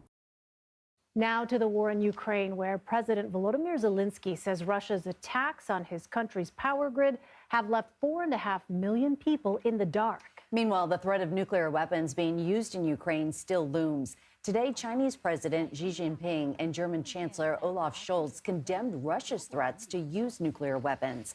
The two leaders met in China. While Xi fell short of condemning the war and calling on Russia to withdraw troops, he did say he opposes both the use and threat of nuclear weapons. Scholz said Russia risks crossing a line if it resorts to nuclear force. Joining us with more from Kryvyi Rih, Ukraine, is CBS News foreign correspondent Holly Williams. Welcome, Holly. So this week, G7 leaders discussed how to protect Ukraine's critical energy infrastructure. With winter approaching quickly, has there been any definitive movement on a plan? And what are Ukrainian authorities doing in the meantime? Hey, Elaine and Meg. Well, the G7 countries, and that obviously includes the US, have agreed to cooperate to support the reconstruction of Ukraine's critical infrastructure. Now, we don't know exactly what that means, whether it's hardware, software, engineers. What we do know is that recent Russian strikes have done enormous damage to Ukrainian critical infrastructure, including damaging 40% of its power system, according to Ukrainian officials. We should also point out, though, that Ukrainians seem to be doing a good job of kind of patching together their damaged critical infrastructure. For example, earlier this week in Kyiv, the capital, officials said that 85% of the city was without water, but within a day, the city had water again. Last month, we also spoke with the mayor of Kyiv, Vitaly Klitschko, and we asked him about planning for a worst-case scenario because, as you say, the winter here is extremely harsh. Now, he wouldn't be drawn on what that worst-case scenario was, but he said that they're planning kind of communal points with heating and we assume electricity if people don't have that in their own homes. The other thing is that Ukrainian officials have urged refugees, people who've fled the country because of the war, not to come home during the winter because that will put an added burden on the power grid and other infrastructure. Wow, 85% without water. I'm glad to hear that was restored. Holly, let's turn to the looming battle over Kherson. There are reports Kremlin-backed authorities are evacuating while Russian troops remain. What is Russia's plan here, and how are people who are still in the city responding? So the Kherson region is strategically key for the Russians and for the Ukrainians. It connects Crimea, the Crimean Peninsula, which Russia seized, annexed illegally back in 2014, with other areas in eastern Ukraine along the Russian border, which Russia is also occupying. So it would be a major loss for the Russians. The authorities in Kherson, which have been appointed by Moscow, have already evacuated civilians from the city, and in recent days they apparently also evacuated the administration, government officials, ahead of an expected Ukrainian counteroffensive. Now, in terms of what life has been like under occupation in Kherson, anecdotally, we've heard stories of killings, of disappearances, of looting. We can't independently confirm it, but it's certainly consistent with what we've heard in other areas that have been under Russian occupation. Ukraine says, though, that more Russian troops have actually arrived in Kherson. So Russian forces do not appear to be withdrawing, and this seems as if it's going to be a major battle, perhaps even a decisive battle in this conflict. And Holly, you reconnected with one Ukrainian man we met at the start of the war. What did he tell you? Yeah, this was fascinating. So back in March, really just after the invasion, we met Private Andriy Regalsky, who had just quit his job as a crane operator and signed up, had a couple of weeks basic training, and we met him on a bus as he went to the front line. I was very worried that we would never see him again because this has been, a very deadly conflict. However, he's survived. We kept in touch by text message. He would send videos of where he was fighting. And we met up with him yesterday in a town not that far from here. He's been wounded. He took a shrapnel wound in his leg since we last saw him, been through rehab, been back to the front line. He said to us, and this is a direct quote, "I've seen death, I've seen combat, I've seen sadness, I've seen joy." He wanted to take us to a town called Vysokopilia, which is not far from here. It was under Russian occupation for nearly 6 months, and he battled to help liberate it. The town is really shattered at this point after 6 months of Russian occupation.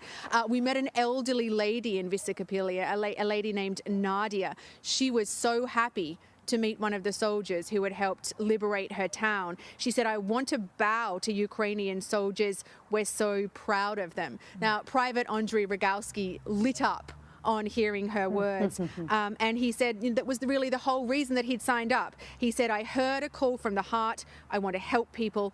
I want to liberate people." So glad to hear he's okay. So touching, too, to have her be able to thank him. Holly Williams, thank you so much. Now to the war in Ukraine, where Russian authorities are ramping up evacuations in Ukraine's southern Kherson region. They are claiming Ukraine could be preparing to attack a key dam and flood the region. Kyiv has rejected the claims and instead counter-accuses Moscow of considering staging exactly this type of attack.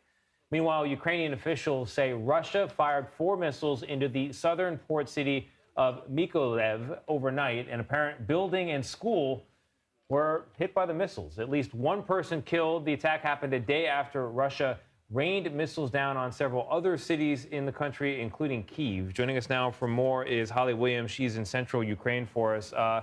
Holly, thank you for joining us. The battle for southern Ukraine is intensifying. How important is the outcome there to the course of the war overall? Yeah, hey, Tony and Lana. The whole Kherson region is strategically key, extremely key for the Russians. It connects Crimea, which they illegally annexed back in 2014, with parts of eastern Ukraine that are currently also under Russian control. So it would be a devastating loss for the Russians. But also, it would be yet another indication that Russia's invasion of Ukraine appears to be flailing. I mean, make no mistake, the Russians have done enormous damage.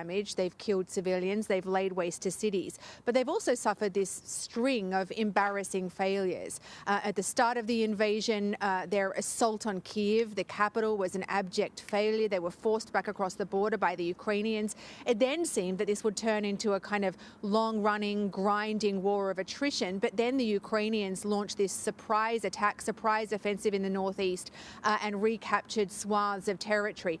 And throughout this invasion, the Russians have taken huge losses. So if they indeed lose Kherson in this expected Ukrainian counteroffensive, it'll be another sign that their so-called special military operation has been a miscalculation on the part of Vladimir Putin and a display of military ineptitude.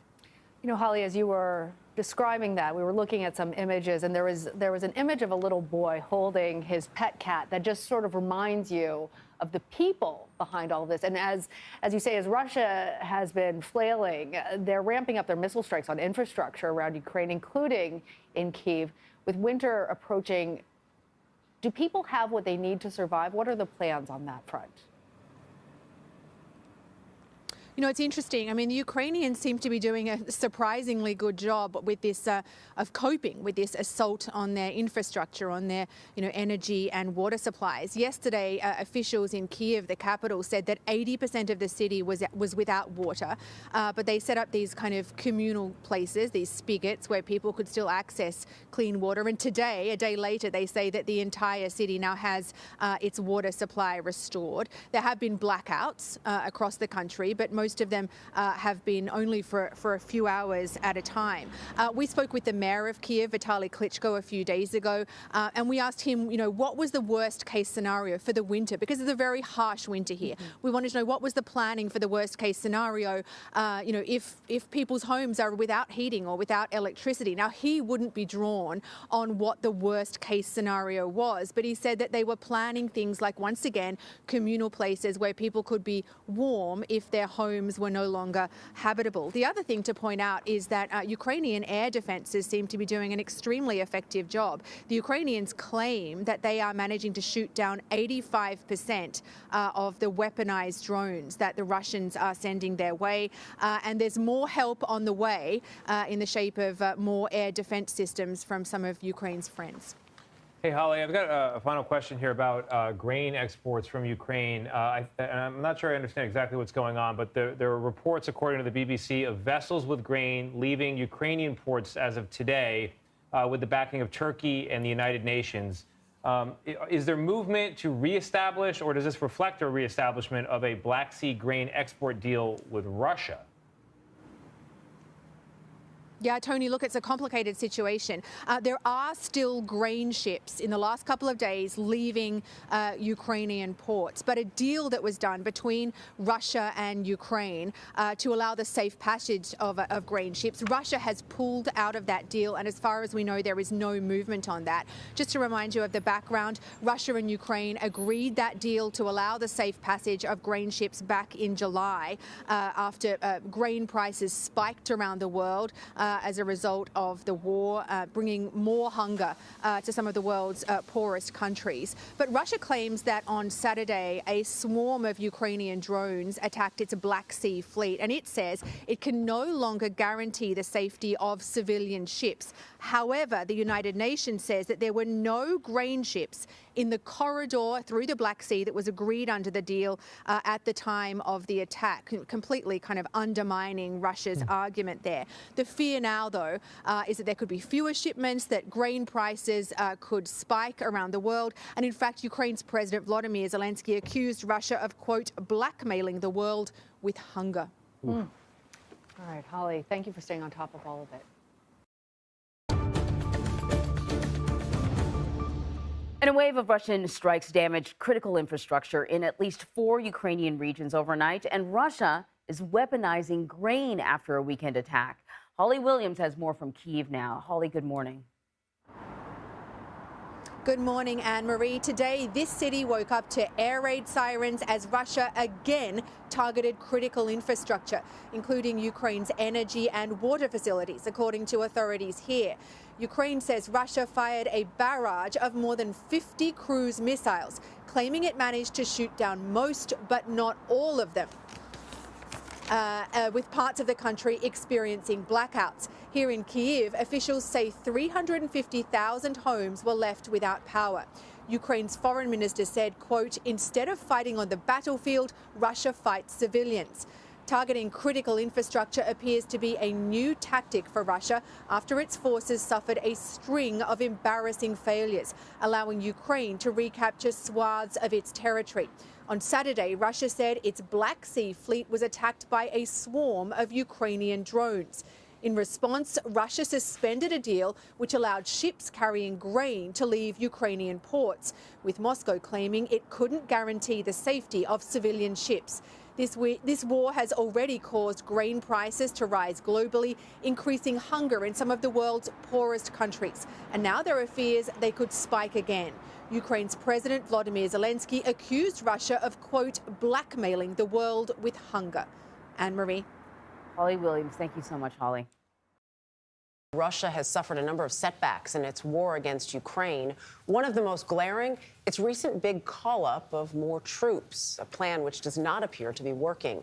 Holly Williams is in Ukraine's capital of Kyiv with the latest. Good morning. Russia's announced that it's finished mobilizing 300,000 reservists to back up its forces here in Ukraine. But there are more and more signs that Russia's invasion could be unraveling.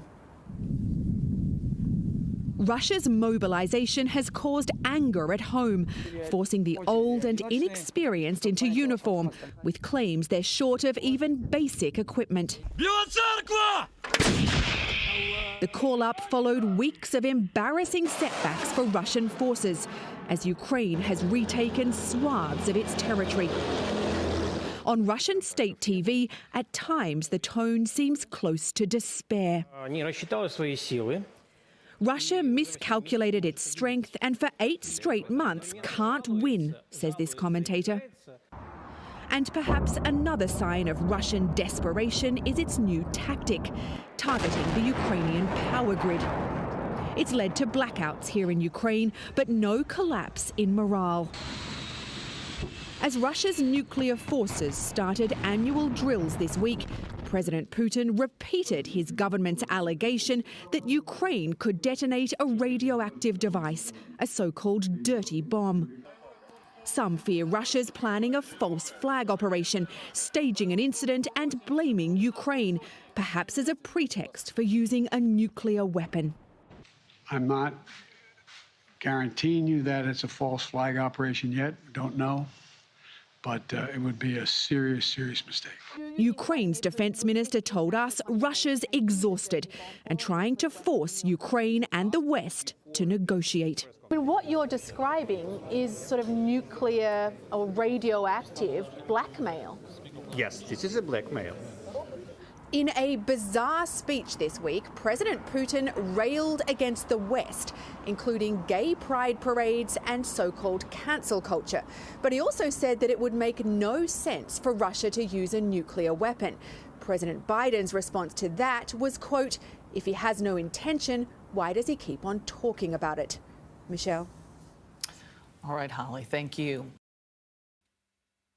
Russian troops are pushing forward in Ukraine in an effort to seize the eastern city of Bakhmut. That's right. The city has stayed in Ukraine's control since the start of the war, despite Russia's goal of capturing the entire Donbass region. The revived push comes as Ukrainian troops make substantial gains in the south to reclaim illegally annexed areas from Russia. CBS News senior foreign correspondent Holly Williams joins us now. Hi, Holly. Great to see you. So Russian forces are attempting to seize Bakhmut, which has remained in Ukrainian control since the start of the war. What would taking the city mean to Russia as Ukraine continues to have success reclaiming that illegally annexed territories in the southern part of the country? So in the last few months, we've seen Russia suffer a whole series of quite embarrassing failures here in Ukraine, including losing swaths of territory in the northeast, some territory in the south, and now the authorities in the southern city of Kherson, those authorities are put in place by Moscow, have evacuated civilians ahead of an expected Ukrainian counteroffensive. A lot of those embarrassing failures have been pretty widely reported in the Russian media, including the Russian state media, and the tone of that at times has been sort of close to despair. Now Russian forces seem to be focusing on this one quite small city of Bakhmut in the east. As far as we understand, it has no great strategic significance, but perhaps the thinking of the Russians is that if they can take that small city of Bakhmut, they can perhaps sell it to the Russian public as a major victory. Well, Russian President Vladimir Putin slammed the U.S. and the so-called Western elites for intensifying the war in Ukraine during his annual foreign policy speech on Thursday. Additionally, Putin also claimed that the Kremlin never intended to use nuclear weapons on the battlefield. How are Ukrainians responding to his remarks? Yeah, this was quite a strange speech, even by Vladimir Putin standards. He blamed the West, and in particular so-called Western elites, for the war in Ukraine and pretty much for everything else that's wrong with the world at this point. He really cast Russia as a victim, and at times it seemed reminiscent of the Soviet past. There were some new things in it, though. He railed against gay pride parades and cancel culture. He also, as you just said that it would make no sense for Russia to use a nuclear weapon. That's despite having threatened to use a nuclear weapon. I think it's fair to say that at this point here in Ukraine, they treat everything that Vladimir Putin says with a huge dollop of skepticism. I thought it was also very interesting President Biden's reaction to Putin saying that it made no sense for Russia to use nuclear weapons. He said, quote, "If he has no intention, why does he keep on talking about it?" Right. And Holly, you had an incredibly powerful interview with an American soldier who volunteered to fight in Ukraine earlier this week. And during that discussion, he told you about Russia's tactical use of white phosphorus and the devastating effects he's seeing it having on the battlefield. What more can you tell us about this weapon and whether this would be sort of a new page in Russia's invasion to Ukraine? So white phosphorus is a chemical that when it's exposed to oxygen, it ignites. And it has a number of legitimate military purposes on the battlefield, including providing a smoke screen for forces as they move forward or marking a target. But it also burns things when it touches them, and that includes people. And that's what that American volunteer was talking about. He described, he claimed that he heard several Ukrainian soldiers essentially being burned alive and some of them committing suicide with their own pistols. It was very disturbing. Russia has denied previously that it's used white phosphorus munitions here in Ukraine, but the Ukrainians have been claiming that the Russians have been using it almost since the start of the invasion. We should point out that white phosphorus munitions are not illegal under international law, but it is forbidden to use them against civilians. Gosh, it's disturbing. Holly Williams in Ukraine, thank you so much. All right, earlier this year, as Moscow launched its full-scale invasion into Ukraine, President Volodymyr Zelensky accused Russian forces of using phosphorus bombs during a wave of attacks. In a stunning interview, our Holly Williams sat down with an American who volunteered to fight on the front lines in Ukraine. He shared his harrowing encounter with white phosphorus bombs. It comes down extremely slow, but there's nothing you can do, and everything it touches just incinerates. Probably about 20 or 30 guys burning alive, and several gunshots, because there's nothing else they do. So a lot of guys have suicide pistols, and you'd hear them scream, and then they would say goodbye. Joining us now is John Parachini. He's a senior international defense researcher with the RAND Corporation. Thanks so much for joining us, sir. Glad to be with you this morning. So can you explain in more detail to our audience what exactly is white phosphorus and why has it been used as a weapon of war? White phosphorus is a kind of a waxy-like material that, when exposed to oxygen, reaches a temperature of about 1,500 degrees. It typically has been used as a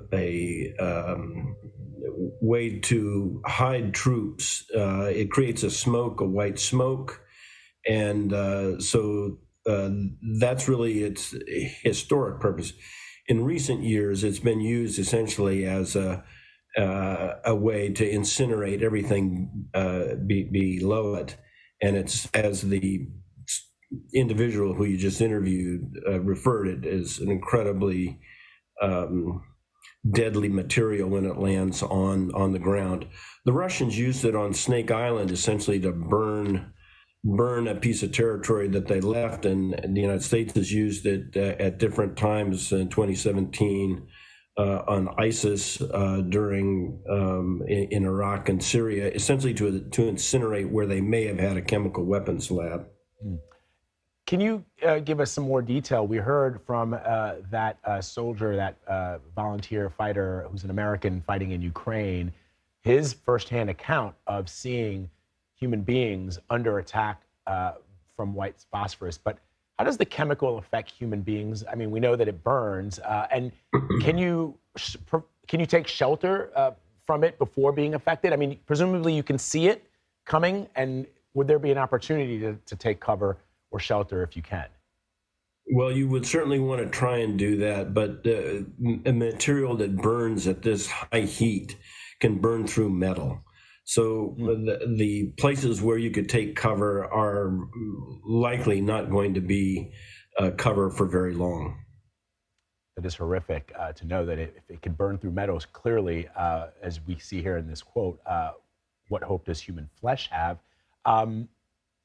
So this use of white phosphorus is banned under the Geneva Conventions. And I think for most people who are watching this and who are learning about these atrocities and these kinds of weapons that are being used in a theater of war, they're going to say, what is the purpose of having laws like this on the books, laws that all nations are supposed to adhere to, if the Russians allegedly can flaunt them? Well, this is a legitimate weapon when used against military forces. Under the Convention on Conventional Weapons, it is restricted on its use against civilians. Any type of weaponry that's used to kill people is always terrible. Let's be clear about that. There are no good weapons, if indeed you're the victim of them. This is a particularly heinous one. Its original intent was, in its production, was to create cover for troops, white smoke for troops to move behind. But in recent years, it really has been used as a way to burn everything that falls below it. So, John, I stand corrected. It is not banned under Geneva Conventions, but it's tightly regulated, I understand, under international law. So the question is, why not close those loopholes that allow a chemical weapon like this to be used under the Chemical Weapons Convention? Excellent question. It is not banned under the Chemical Weapons Convention because it doesn't have toxic properties, which is really where the types of materials that the Chemical Weapons Convention is designed to cover. If it were used for its toxic properties, then it might be covered under the general purpose criterion of the Chemical Weapons Convention. But it is covered under the Convention on Conventional Weapons. And here, I think you ask a perfectly legitimate question. Is it such a heinous type of weapon and kills in such a terrible way that maybe it ought to be included specifically, even in its use against troops? That, I think, is an issue for a negotiation at some point here in the future. It would be a tough one because it's widely available and it's been widely used by many different militaries around the globe. And when you think about the different ways that weaponry is used, this is just one. There are many terrible ways to kill people, and this is certainly one of them. You're sadly right about that. And before we go, I wonder, too, when we look at, for example, the firebombing by the Allies of Dresden and other places in Nazi Germany during World War II, when we look at the use of Agent Orange during the Vietnam War and other types of conflicts where horrific weapons have been used against our fellow men and women. It does, it's hard to sort of qualify, whoa, that's okay. In the case of Dresden, or in the case of dropping 2 nuclear weapons on Japan, and this is not. Is there a way to distinguish between these horrific acts of war? Yeah, the real distinction that exists heretofore is about weaponry used against military forces as opposed to civilians.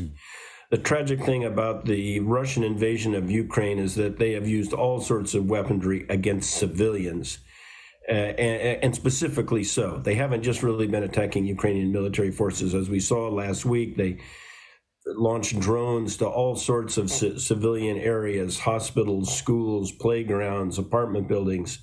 And as we've seen, as they've retreated from different villages, they've engaged in all sorts of heinous acts against civilians. So that really is the distinction, the use of weaponry against military forces versus civilians. And in the case of this current tragic conflict, the Russians have certainly been in violation of it. It's an important distinction, and I'm certainly glad that you made it for us, John. Thank you very, very much. We appreciate it. Good to be with you. Fleeing a war-torn country means packing up your family and leaving the rest behind. Your home, your business, even your pets. Our car was full of us, so we could not take any animals that we have. We asked my brother-in-law to watch over the animals, and the youngest one, Agnesa, she was crying every time. She says, I want to go back home, my animals there, my cat's there, and we could not help her. When the Besenar family decided to leave Ukraine and come to the US, they promised Agnesa they would adopt a cat once they got there. Through a website that matches refugees with sponsors, Maria met Jeffrey Peters, who has dedicated his life to working for charities.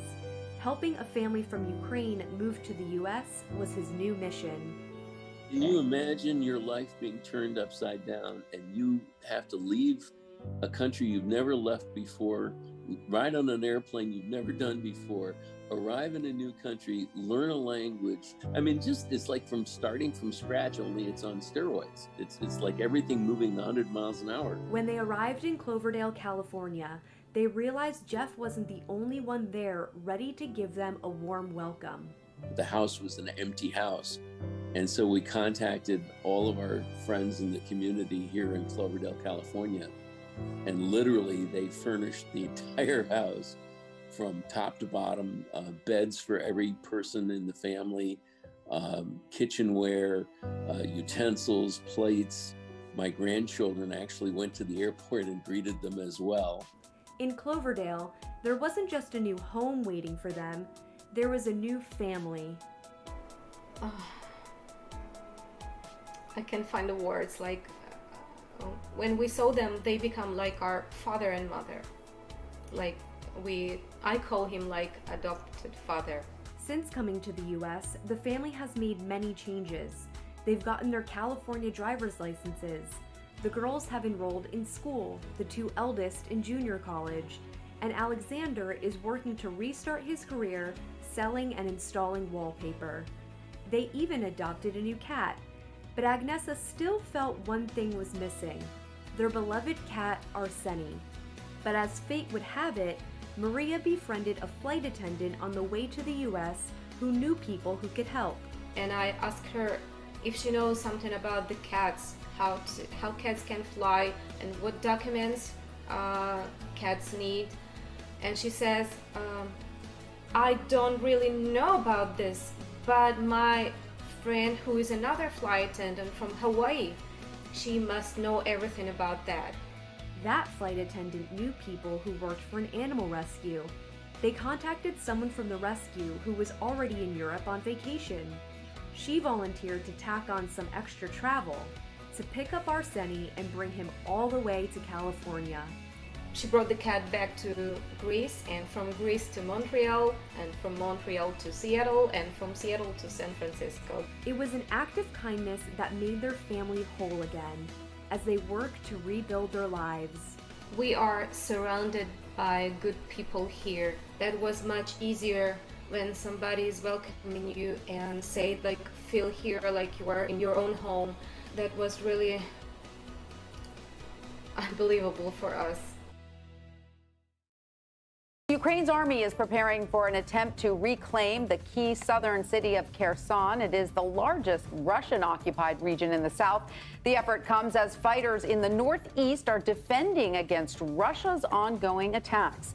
CBS News foreign correspondent Holly Williams spoke with an American soldier fighting in the war in Ukraine about his experience. And we do have to warn you, the images you are about to see and the descriptions you are about to hear are disturbing.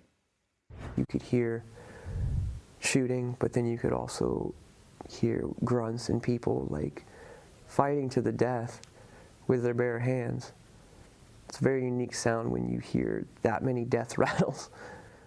But He's from Tennessee, he told us, and came to fight in Ukraine because he was horrified by the Russian invasion. He wants to be known only by his call sign, Elvis.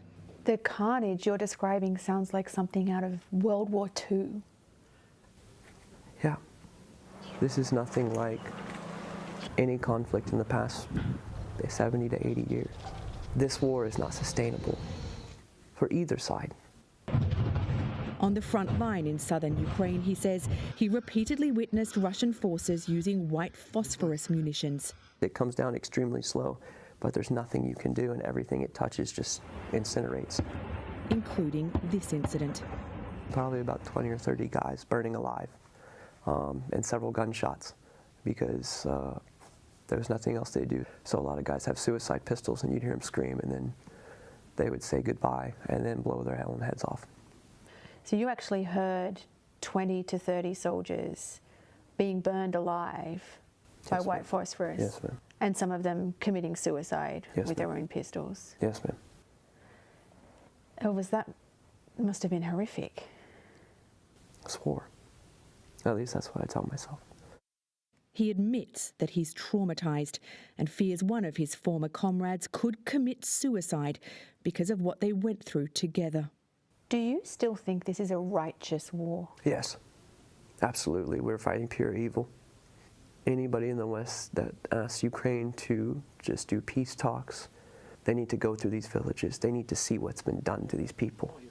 If China invaded the U.S., hypothetically, leveled Los Angeles, leveled Seattle, Portland, massacred thousands, do you think the U.S. would just sue for peace? No.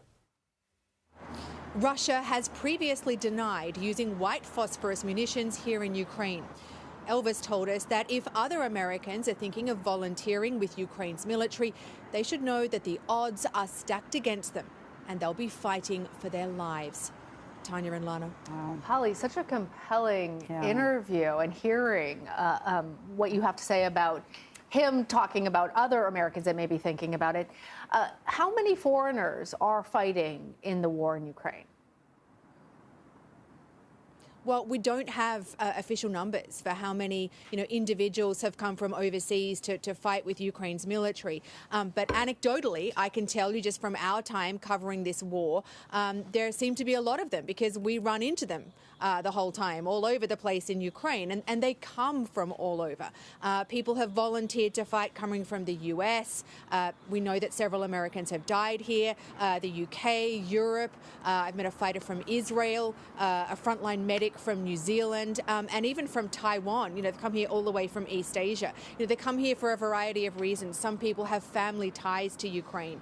Some people come for sort of overtly political reasons. They believe that Russia is a threat to global peace and security, or they believe that the fight here in Ukraine is not just for Ukrainian freedom and democracy, but for freedom and democracy more generally. And in the case of the Taiwanese fighters that I've spoken to, they see parallels between Ukraine's struggle with Russia and Taiwan's relationship with mainland China. So this is a conflict that's inspired people from all over the world to act. Holly, incredibly powerful interview. How have Ukrainians' attitudes, there in Ukraine changed or not changed in the 8 months since the start of the Russian invasion?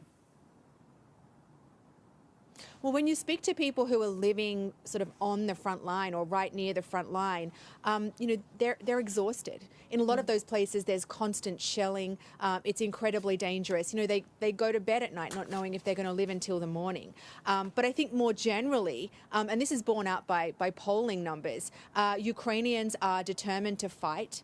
They say that they want to fight until they win, and they believe that they are going to win this war. And going back to the point that Elvis made in that interview about negotiating for peace, or perhaps Ukraine ceding territory to Russia in return for peace, the Ukrainians that we speak to are dead against that. They don't want any negotiation with Russia to be about handing over Ukrainian territory in order to try and secure peace. And there are several reasons for that. One, that it's a matter of principle. It's their country. They're a sovereign state, and they think that they shouldn't have to hand over territory. Secondly, they think that it sets a kind of dangerous precedent that Vladimir Putin gets to invade a neighbour, kill a lot of people, and then gets given this reward. And thirdly, many of them say that they simply don't trust Russia, that even if they did a deal that involved handing over territory in order to get peace, they don't believe that would stop Russian aggression. All right. Well, Holly Williams and Keith, thank you so much. Again, such a powerful interview. Thank you so much for bringing it to us. Holly. The Kremlin says it will continue claiming Ukraine may have plans to use a radioactive dirty bomb on the battlefield. There is no evidence to support that accusation, and while Ukraine strongly denies it, Kyiv says such rhetoric is a Russian false flag operation in an effort to justify the use of such weaponry. CBS News senior foreign correspondent Holly Williams is in Kyiv with more on this. Good morning, Anne-Marie. Well, yesterday, Russia took its allegations about a radioactive device known as a so-called dirty bomb to the United Nations Security Council. The U.S. has dismissed Russia's accusations of a Ukrainian dirty bomb as transparently false. The UK ambassador to the UN called it, quote, pure Russian misinformation of the kind we've seen many times before. And Ukraine suggested Russia could be laying the groundwork for a so-called false flag operation, accusing Ukraine of what it actually plans to do itself. Now, a dirty bomb is not a nuclear bomb and would be less harmful. But by using conventional explosives to spread radioactive material, it's an effective weapon of terror. Yesterday, President Biden was asked whether Russia could be preparing to use a dirty bomb or even a nuclear weapon following its accusations about Ukraine.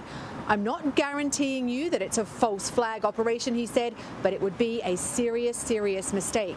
Ukraine has asked the UN's nuclear watchdog to inspect 2 sites here that Russia claims are involved, though once again, it hasn't given us any evidence of that. Anne-Marie. Holly, thank you very much. Russia notified the U.S. that it will be carrying out its annual nuclear exercises today. The testing begins despite the rapid escalation in nuclear tensions between the Kremlin and Kyiv. So joining us now with more on this is CBS News foreign policy and national security contributor H.R. McMaster. He's also a retired U.S. Army Lieutenant General who served as the 25th National Security Advisor of the United States. Always good to see you, sir. So let's start with these sort of drills. What do they entail, and what is the purpose? Well, good morning, Anne-Marie and Vlad. Hey, it's theater, right? So this is theater because Putin is under tremendous pressure because of the failed renewed offensive in Ukraine that began on February 24th. And he's under tremendous pressure because of the Ukrainian counteroffensive, the failed mobilization. He's having a real hard time even equipping those that he has mobilized, let alone train them. And so he's under more and more pressure from the far right, the very, hyper-nationalist group of people and the Siloviki around him, the former, KGB and security people that he's surrounded himself with to do more. And so he's rattling his nuclear saber. You saw that with, these threats of thinly veiled threats of the use of a tactical nuclear weapon.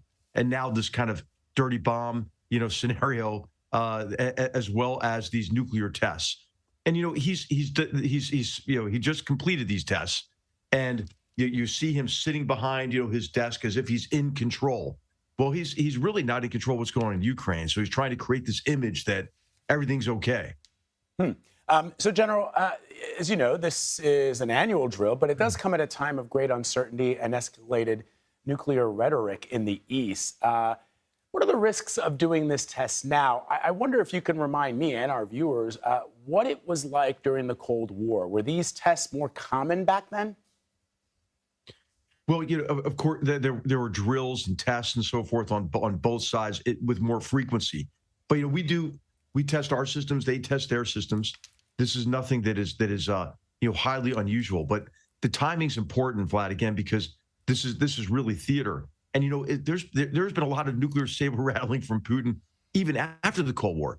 I think many people don't remember. Remember in February of 2018, Putin gave that big talk in front of Parliament, in front of the Duma, and in it he had this animated strike against the United States using long-range nuclear missiles and multiple warheads.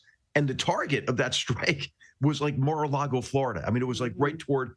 And everyone thought that's kind of crazy, but this is what he does is he uses this kind of intimidation to try to accomplish his objectives and intimidate us into responding to his aggression. I forgot about that video. Yeah, but remember how it just looked? It was like this cheesy movie trailer sort of thing. Yeah. It was so weird.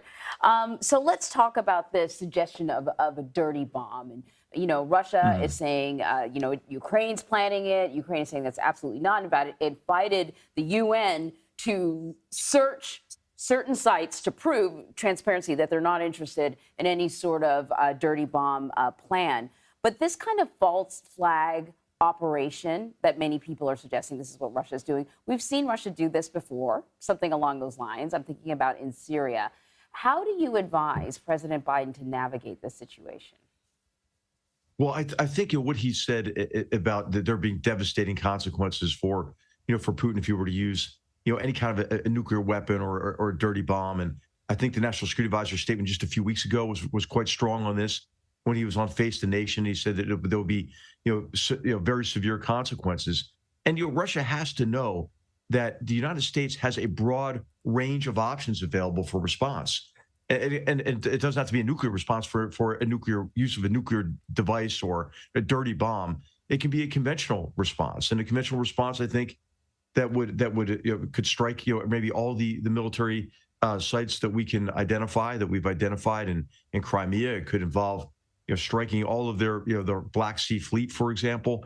But there would be a range of options, I think, that would be presented to the president, and Putin has to know that he has to fear escalation more than anybody, Anne-Marie. And I think this is just a sign of how desperate he's become, how little he has left in terms of what he can do to dissuade us, but also to dissuade the Ukrainians from continuing their offensive. And so it's rattled the nuclear saber, and the only other thing he really has left besides that is sort of coercion in the energy sector and maybe threats against energy infrastructure. I mean, I think this is why he blew up the Nord Stream 2 pipeline as a sign. Well, hey, I can blow up other pipelines too, and it's not a coincidence that he did that on the same day that the pipeline opened between Norway, Denmark, and Poland, and now Norway has become the number one exporter to Europe of natural gas.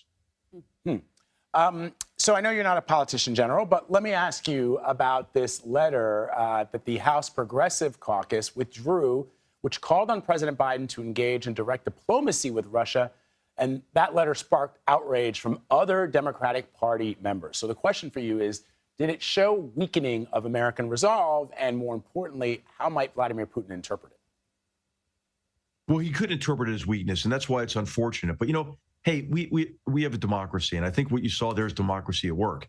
You saw, I think, this unwise letter that could be construed as being weak to Putin and encouraging Putin to continue, his murderous campaign. I mean, this is in the midst of him conducting massive missile attacks and drone attacks on residential areas and busy street corners in Ukraine. But I think what you saw is an appropriate reaction from those within the Democratic Party and broadly to provide a corrective to it. Republicans, too, have sort of been of two minds lately. We heard Kevin McCarthy suggest that, hey, listen, we can't just have a blank check for Ukraine. And then there was pushback from other Republicans saying, hold on a second. Right. So I think you're so right, that this is what democracy looks like. Sure. Right? It's give and take. A special request for you, though, General. That hat that you have right there behind you, I need you to keep it right there, at least until Friday. Let's start things off right. Let's start things off right. Love it. Love it. You can tell she's from, can you tell she's from Philly, General? Can you tell she's from Philly? Hey, I am too. I am too. I know. I feel like the odd man out here. Always great to have you, General. Thank you so much. All right, great to be with all of you. Thank you. And as if the tension between Washington and Moscow isn't high enough, today Russia notified the U.S. that it's begun its annual nuclear drills that include the launch of missiles. And this comes as NATO is conducting its own military drills. Tonight, CBS's Chris Livesay reports exclusively from on board a U.S. aircraft carrier taking part in those drills in the Mediterranean Sea. A heart-thumping show of force aboard one of the world's biggest warships, the USS H.W. Bush. We fly at dawn from the southern coast of Italy to join the aircraft carrier and more than 80 Allied aircraft in international waters for NATO training. All set against the backdrop of Russia's war in Ukraine and Vladimir Putin's repeated threats to fire nuclear weapons. The Secretary General of NATO has come aboard with a warning. There will be severe consequences.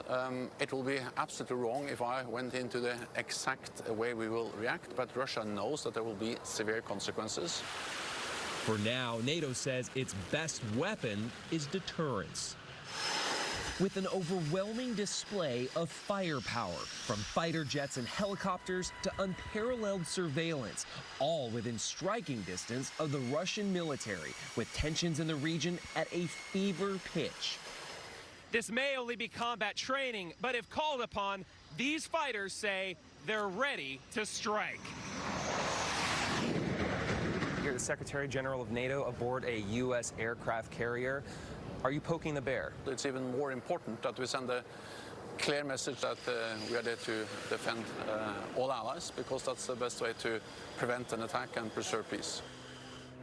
Now, today's drills were planned before the invasion, and tonight President Biden is once again warning Vladimir Putin not to use a tactical nuclear weapon in Ukraine, saying it would be an incredibly serious mistake. Nora? Chris Livesay, thank you.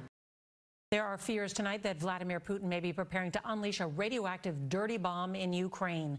Top diplomats from the U.S., Britain, and France issued a rare joint statement rejecting Russia's false claim that Ukraine is actually prepared to use such a weapon on its own territory.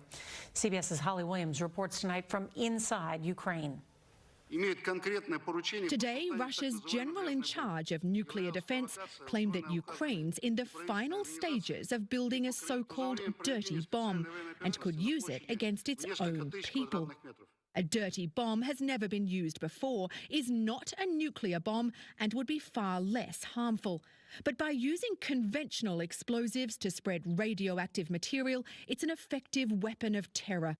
The US has dismissed Russia's allegation as transparently false. The world would see through any Russian attempt to use this allegation as a pretext for escalation. If Russia claims Ukraine's preparing something, it means one thing, said Ukrainian President Volodymyr Zelensky, suggesting it's actually Russia that plans to use a dirty bomb. The US has repeatedly accused Russia of so-called false flag operations, staging violent incidents and blaming them on Ukraine as a justification for its brutal invasion. Herman Halushchenko is Ukraine's energy minister and told us false flag attacks have become Russia's standard practice. It's an alternative reality. They don't care. The truth is, it's President Putin who's threatened to use nuclear weapons in Ukraine. Do you think it's possible that Vladimir Putin will use a tactical nuclear weapon here in Ukraine? I think he'll do everything. I am expected from them now everything. The US says there would be consequences for Russia, whether it used a nuclear bomb or a dirty bomb. Nora? Scary. Holly Williams, thank you. Ukrainian officials say Moscow is bringing new military units into the Russian-occupied city of Kherson. However, the officials installed by Russia to run the city are abandoning it as a Ukrainian offensive presses into the region. Meanwhile, Russia continues to target civilians. Forces bombarded a residential area in the southern city of Mykolaiv over the weekend. Missiles hit a playground and blew out windows and doors in a 5-story apartment building. And Russia is floating the idea that Ukraine is planning to use a so-called dirty bomb on its own people. Holly Williams has more from Ukraine. Well, Russia's general in charge of nuclear defense claims that Ukraine's in the final stages of building a so-called dirty bomb and could use it against its own people. A dirty bomb has never been used before, is not a nuclear bomb, and would be far less harmful.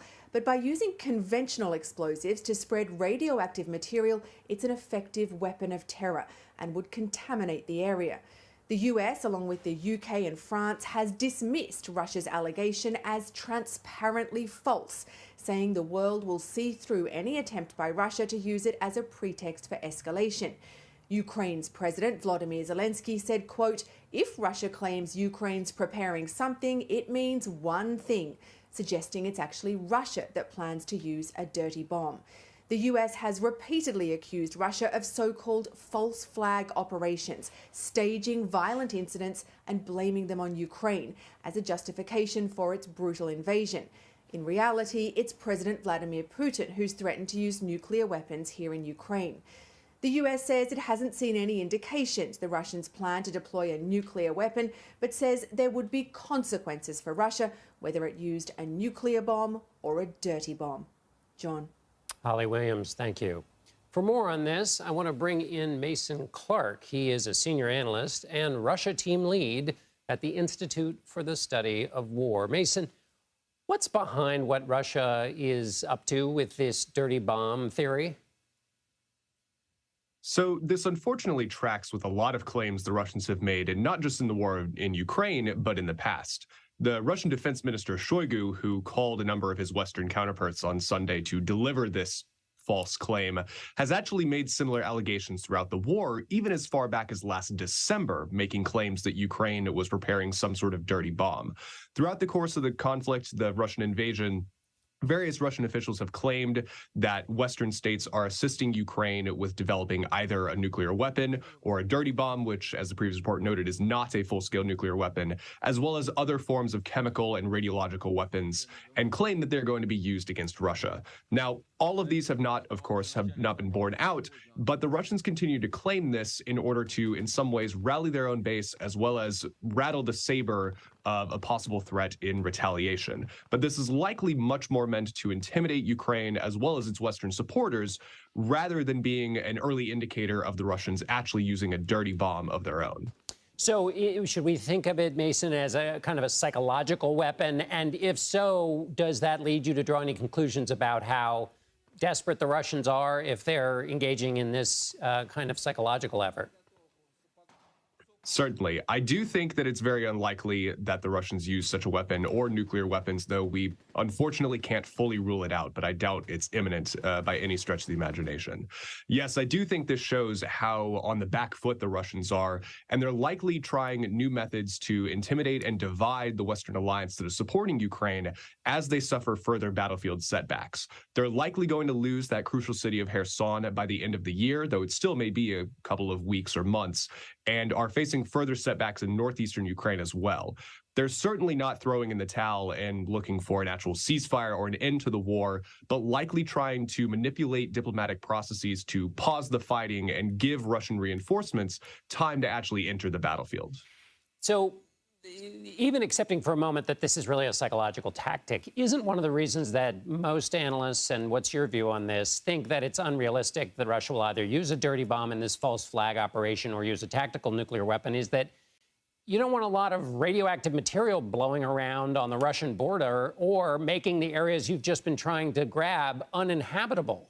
Is that a reasonable understanding of why they wouldn't do this kind of thing? In part, certainly, especially since the Kremlin falsely claims that it has just annexed parts of Ukraine. It would be quite the feat to have to explain why they've just detonated a dirty bomb on what they're claiming to be Russian territory. It certainly would be difficult to clean up and have possible bad effects on the Russian forces themselves, or, as you noted, this territory they're trying to occupy. But in addition to that, it's very unlikely that it would have decisive effects for the Russians. It's not going to force the Ukrainians to surrender. It's not going to destroy the Ukrainian military. And it would likely lead to even more isolation of Russia, if not some sort of direct NATO conventional response. So if Putin was to go ahead with this, he would be taking a massive risk for something that probably wasn't actually going to win the war for him. Ergo, at this point, still fairly unlikely, we believe. And finally, Mason, give me your understanding of, or why is Kherson so strategically important? As I understand it, it's the biggest city that Russia's actually been able to take and hold for a moment or two. So if they're getting routed in Kherson, that would seem to be both embarrassing, but also is there some special strategic benefit to this area? Right. It's the only major Ukrainian city Russian forces have seized, and they did so in the earliest days of the war. Kherson is a very crucial city on the southern coast of Ukraine and is in many ways a springboard to further cities such as Mykolaiv, which the Russians shelled, and onward to Odessa. If they lose that, they will very much lose the opportunity to continue their offensive operations further into western Ukraine, which, of course, at this point are already off the table, but the Kremlin is thinking in a longer-term picture of how it can likely renew its aggression against Ukraine. Furthermore, if they have to pull back from the city of Kherson itself across the Dnipro River, that will put them into a much more limited position and possibly allow the Ukrainians to further threaten Russian rear areas heading into the Crimean Peninsula. So definitely a key location, though we are seeing indications that they'll be forced to give it up due to very effective Ukrainian attacks. All right, Mason Clark, thanks so much for being with us tonight. I am now joined by the White House's John Kirby. John, we just learned a little bit of something there from... I did. I picked up a little Ukrainian. Ukrainian, yes. You can use that in your next briefing. So President Zelensky said they want more air defenses from the United States. Indeed. Is the Biden administration going to give them what they need? We are going to continue to provide them air defense, John. And yes, when the president spoke with President Zelensky, he reaffirmed that we will continue to look for advanced air defense systems that we can provide them. Tell me what the Germans just gave them, which is apparently brand spanking new air defenses. It is. It's I believe, a short to medium range air defense system, but it's a significant contribution by Germany. And Germany has really stepped up in recent weeks and months in terms of lethal weaponry, the kinds of gear that will allow them to actually go after the Russians. Is there a time limit because of the winter that the Ukrainians can, they're making gains, but does that stop at some point because of the weather? What I can tell you is that the weather will very soon make it much more difficult for, frankly, both sides to fight on the ground. As we get closer to the holidays, the end of the year, it gets very wet, it gets very soggy. On roads that are not paved, it's very difficult for mechanized maneuver. Right. I mean, and then of course just the cloud cover will make it difficult in the air. So yes, I think as we get closer to the end of the year, things are going to get tougher. Relying on your Pentagon experience here, I want to ask about the tactical nuclear weapons the Russians may or may not use. This has been so much in the conversation. My understanding is that those kinds of tactical nuclear weapons, you can see it when they're starting to prepare them, that there's a ramp-up time. Before this invasion started, the U.S.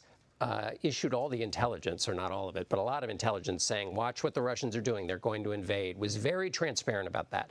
Would that be the same model if the Russians do anything, even move a single person towards this unpacking of these tactical nukes to make a public case the way you did with the intelligence before the invasion? Well, I don't want to get ahead of where we are right now, John. I mean, we've continued to do this throughout the last, now it's hard to believe, 8 months, when we see the Russians beginning to do things like the sham referenda. Right. Yeah, we're calling that out. What I can tell you, though, definitively tonight is, and we're watching this as best we can, we have seen no indication that President Putin has made a decision, and we have seen nothing by watching his forces that they are preparing for that kind of an outcome. So we haven't seen anything that makes us want to change our deterrent posture. We're watching this really, really closely. How confident is everybody that you're watching the right places? We are watching it as closely as we possibly can. And look, John, I mean, this isn't something that just started in the last, few days. I mean, since he's been using this bellicose rhetoric about nuclear weapons since almost the beginning. So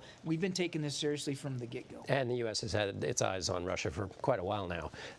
The relationship between Russia and China, Xi Jinping said it had no limits. but it seems to have limits. No military, no economic help. Is that because China's acting in its own self-interest, or has President Biden encouraged them to behave that way? Well, we certainly have made it very clear that that we don't want to see anybody treating Russia normally. We don't want to see anybody helping Russia prosecute this war. And we've been very direct about that. I think a lot of this is certainly President Xi acting in what he believes is his own best interest and China's interest. He has not condemned the invasion, but he has publicly, just a couple of weeks ago in Kyrgyzstan, publicly rebuked Putin for the execution of this war, and that had an impact. And that was the first time that President Xi actually came out and criticized it. And it wasn't just him. The Prime Minister of India, Prime Minister Modi, also criticized Putin publicly. He's losing sympathetic ears, even the ones that were only moderately sympathetic to him. He's facing the pressure externally, and as you know, John, he's facing a lot of pressure internally in Russia. Let's switch to Saudi Arabia. The president is considering punishing Saudi Arabia, but presidents and candidates often talk about being tough on Saudi Arabia, but there are a lot of constraints. The Saudi funds, the sovereign wealth funds invest a lot of money in the U.S. All those arms they pay for, they help against Iran, they help in other terrorist operations in the area. Isn't that just too much to really do much of anything with Saudi Arabia? I don't think so, and I don't think the president believes that. He said it last night, there will be consequences. He's going to review, he's going to recalibrate this relationship, this bilateral relationship, and make sure, this is the bottom line for him, make sure that that relationship is serving our national interests. And I think the decision by OPEC Plus last week made him wonder, to what degree is that bilateral relationship really serving our interests? Now, look, recalibrating the relationship, reviewing it, and maybe changing it going forward doesn't mean you sever it. You mentioned some areas in where there is cooperation between the United States and Saudi Arabia. Look, 70,000 Americans live there. Right. Saudi Arabia is a strategic partner. They have been helpful with respect to terrorism in the region. So, I mean, it's not about breaking ties, but it is about making sure that this relationship is best serving the American people, and the president wants to take a fulsome look at that and make sure that that as we come out of this decision-making process, however long it takes and whatever it includes, that's the bottom line for him. But isn't, from just an absolutely cold national security perspective, the things that Saudi Arabia helps the U.S. on are higher up the list than some gas prices? There's a plethora of things, and terror is one of them. And again, we've got again Americans there. We have businesses there. I mean, so there's our own national security interests as well here. It's a complex relationship. But again, I think the president thought the decision by OPEC was short-sighted, disappointed in that. It benefits really only Russia. And as back to your earlier question, we don't think that this is the time for business as usual with Russia, for anybody to be doing anything that would help put money in Putin's pocket to allow him to continue to prosecute this war. And I can't let you go without asking about North Korea. It seemed that the North Koreans said that all of these fireworks, these missiles they've been setting off, were to show that they could respond to a U.S. attack. Since no U.S. attack is planned, do you read that as they were showing they have this defensive capability and that's it? How do you read this most recent barrage of missiles and this comment? It's difficult to get inside the mind of Kim Jong-un, and we don't have great visibility into their decision-making process. I would take with a huge grain of salt any rhetoric coming out of Pyongyang about what they're doing and what the motivations are. One thing is clear, with each one of these launches, whether it's successful or not, he learns. And he has the ability to improve his program, which is why we're taking so seriously and have our commitments to the South Koreans and to the Japanese in response to recent provocations. You've seen us now improve our intelligence gathering capabilities, particularly off the coast of the peninsula. And you've seen us just in the last week or so conduct exercises bilaterally with the South Koreans and with the Japanese, and work really hard at trying to improve trilateral cooperation between the three of us. Because regardless of what his intentions are, and we still want to sit down without preconditions. We're still committed to a diplomatic path here. He's shown no interest in that. So in short of that, we got to make sure that we're ready, that our defensive capabilities are as sharp and as capable as they possibly can be. Because as our troops on the peninsula say, they have to be ready to fight tonight. All right, John Kirby, thank you so much for being with us. You betcha. Appreciate it. Russia has stepped up its claim that Ukraine is preparing to detonate a radioactive device on its own territory. and possibly blame it on Moscow. So the so-called dirty bomb uses conventional explosives to spread radioactive material into the air and contaminate the surrounding area. The weapon has never been used before. The Russian defense minister made those allegations yesterday. Ukraine and Washington have rejected the allegations as a false flag. Meanwhile, Russian airstrikes have caused serious damage in a southern city near the area where Ukraine's army is gearing up for a likely major offensive. So Holly Williams is following all the latest developments in the war in Ukraine. Holly is joining us now. And we're going to start off with these claims of a dirty bomb that Ukraine is planning to use on its own people and then point the finger at Russia.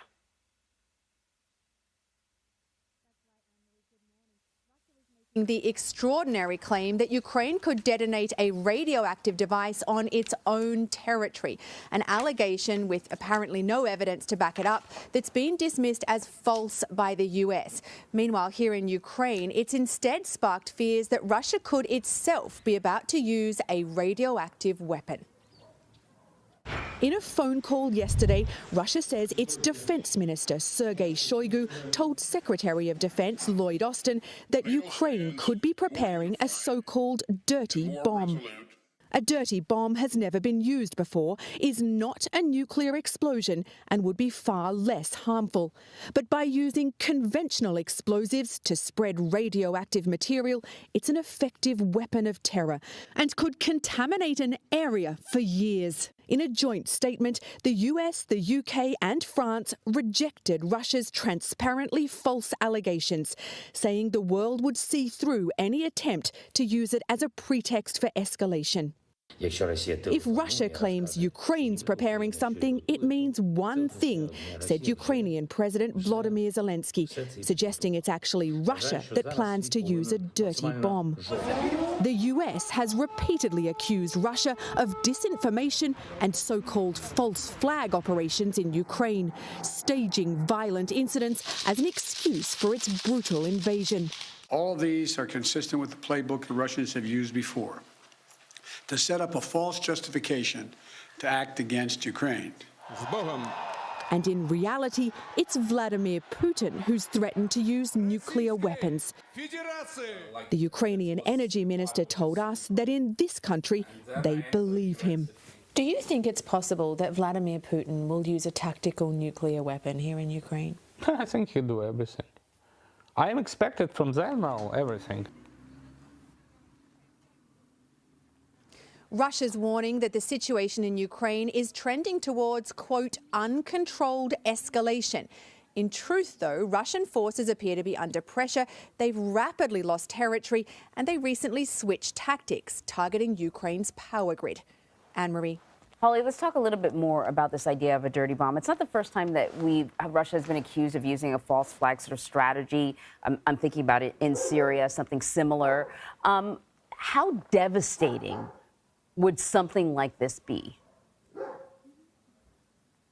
So my understanding, Anne-Marie, is that that would depend entirely on how much radioactive material was actually in the dirty bomb and also how much explosive material there was in the bomb. It's clear that this would be nowhere near as devastating, nowhere near as harmful as a nuclear bomb, but it would be pretty terrifying if it went off in your city or on the block of your city. And it would also, because of contamination, potentially deny your enemy access to that area for a period of time, perhaps months, perhaps years, until it was cleaned up.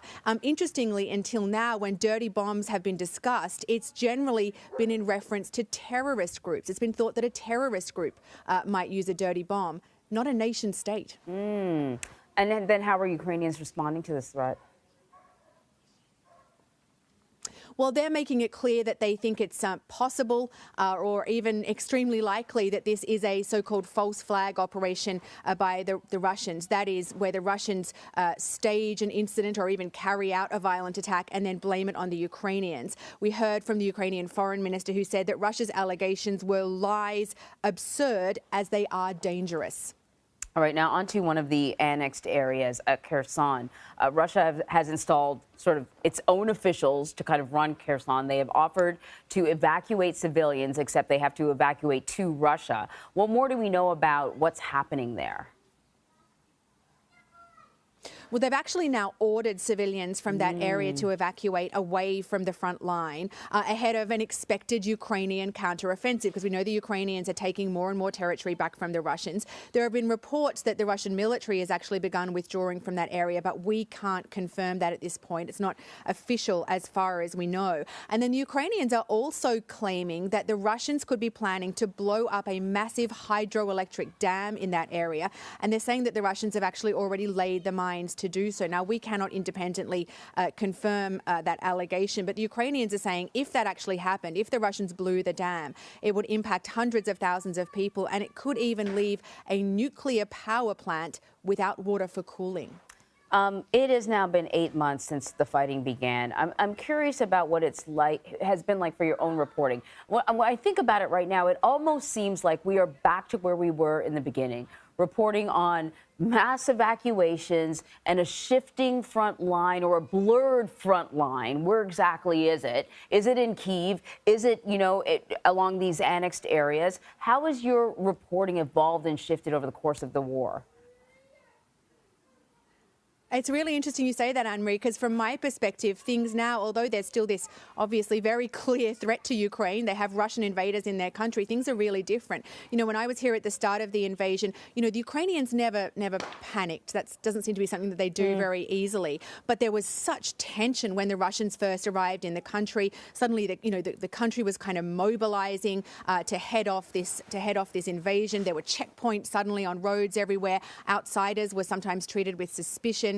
And that included us. Now, fast forward 8 months, the Ukrainians pushed the Russians back from around the capital, Kyiv. They've retaken swaths of territory in the northeast and the south. And Ukrainians these days aren't just determined, they seem extremely confident. And certainly every Ukrainian that I've discussed this with says, as a certainty, we are going to win this war.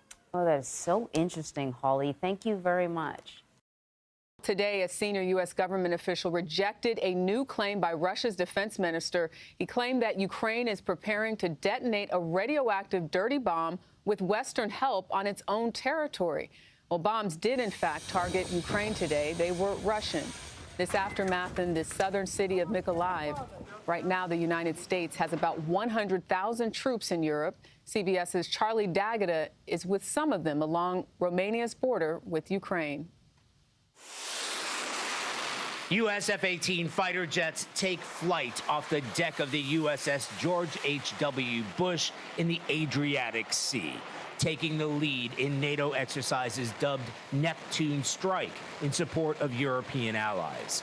NATO released this footage of American F-22 fighter jets in formation with Italian Eurofighters and Polish F-16s, even MiG-29s over the skies of Poland. It coincides with 2 weeks of NATO nuclear training drills currently underway. While on the ground, we joined America's most forward troops near the Ukrainian border. The 101st Airborne Division from Fort Campbell, Kentucky, now headquartered in Europe for the first time since World War II. With Colonel Edwin Mathaidis and Brigadier General John Lubis, we board Black Hawk helicopters to the edge of NATO territory. Why is it necessary to have the 101st here? We bring a unique capability from our air assault capabilities. It's also incredibly meaningful to us to return to Europe after 80 years away. With the Ukrainian border less than 5 miles away, we reached the forward operating site, where soldiers of the 101st and Romanian troops unleashed a live-fire assault on targets in a simulated battle. This is exactly the kind of combat scenario Ukrainian forces are facing every single day. The big difference here is these Romanian troops are backed up with U.S. military firepower. Every shot has to count. Every training event has to be the best we could do. It's something that our allies want to emulate, and then, of course, our adversaries are watching. A show of force for America's allies and adversaries alike. Charlie D'Agata, CBS News, near the Ukrainian border, Romania. Russia has launched a new wave of airstrikes against Ukraine's power plants. An estimated 30% of the plants are said to be damaged or destroyed. As Ukraine tries to drive back Russian forces, it has one big advantage in its effort: Starlink internet satellites provided by the Elon Musk company SpaceX. But as Holly Williams reports, that help could be in jeopardy. Elon Musk has long been a controversial figure. But in Ukraine in March, the world's richest man won the hearts of many by activating his Starlink satellite internet service in the country. 3, 2, 1, and full power.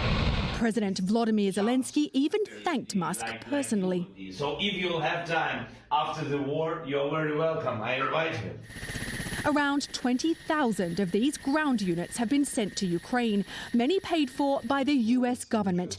Musk says the operations already cost his company, SpaceX, $80 million. We've been so grateful to SpaceX and to Elon Musk. Without Starlink, none of our offensives would be so successful. Lieutenant Taras Berezovets is a spokesman for Ukraine's military. He told us Starlink is crucial for commanding troops on the battlefield. It sounds like it's been a game changer for Ukraine, just as important as rocket systems. Yeah, absolutely. But then, earlier this month, Musk tweeted a proposal for bringing peace to Ukraine, suggesting the UN could supervise a referendum in parts of Ukraine recently annexed illegally by Russia. It infuriated many Ukrainians. This is a matter of our freedom, and this is not something we're going to discuss with anyone, including Elon Musk. A senior Ukrainian diplomat even told Elon Musk to get lost in salty language. And Musk seemed intent on doing just that, recently saying that SpaceX could not fund Starlink in Ukraine indefinitely. His company reportedly requested last month that the Pentagon take over paying for it. But Musk has now done a U-turn, tweeting that SpaceX will continue to pay, and Ukraine's publicly praised him as one of its top private donors. But Starlink's expensive, and there are still questions over who will foot the bill going forward. For CBS Saturday Morning, Holly Williams, Kyiv. Well, Russia unleashed a barrage of missiles in Ukraine overnight. Ukrainian officials confirmed at least half a dozen regions were targeted, including the capital city of Kyiv. The attack is part of Russia's latest strategy. Russia has said it would use drones to target more power plants and infrastructure as Ukraine braces for a cold winter. This week, Ukraine urged its residents to conserve electricity. Now to the war in Ukraine. The UN Security Council will discuss claims Russia is using Iranian-made drones to attack Ukraine. Yeah, the Ukrainian government says that Russia ordered nearly 2,500 of these one-and-done drones from Iran, the ones that explode on impact. And yesterday, the White House said Iranian troops in Crimea are helping Russian forces. Iran has reportedly told its citizens in Ukraine to get out of the country. Meanwhile, the country is dealing with rolling blackouts, and President Volodymyr Zelensky warns the ongoing attacks on Ukraine's energy infrastructure is creating a new wave of refugees. Ukrainian authorities claim they've lost about 30% of the country's power stations this week alone. For more, let's bring in CBS News foreign correspondent Holly Williams. She joins us now from Kyiv, Ukraine. Holly, you've been in and out of Ukraine several times since the war broke out. Tell us what's happening on the ground in Kyiv now. And how does it compare to the last time you were there? Yeah, it's interesting. I mean, I was in Ukraine for quite a big chunk of the summer, and in Kyiv and other cities that are not super close to the front line, it was relatively calm. It was relatively quiet. That's all changed now with this new wave of attacks by Russia, including those so-called suicide drones that, detonate on impact, often in a deadly fashion, and also these attacks on critical infrastructure that have people worrying that they may not have any electricity or heat for the winter. So I think that people here are worried worried, and understandably so. But as we've seen in the past, Ukrainians tend to be extremely stoical in the face of Russian attacks. And we've really tried to show this in our reporting, and we're seeing it again this week.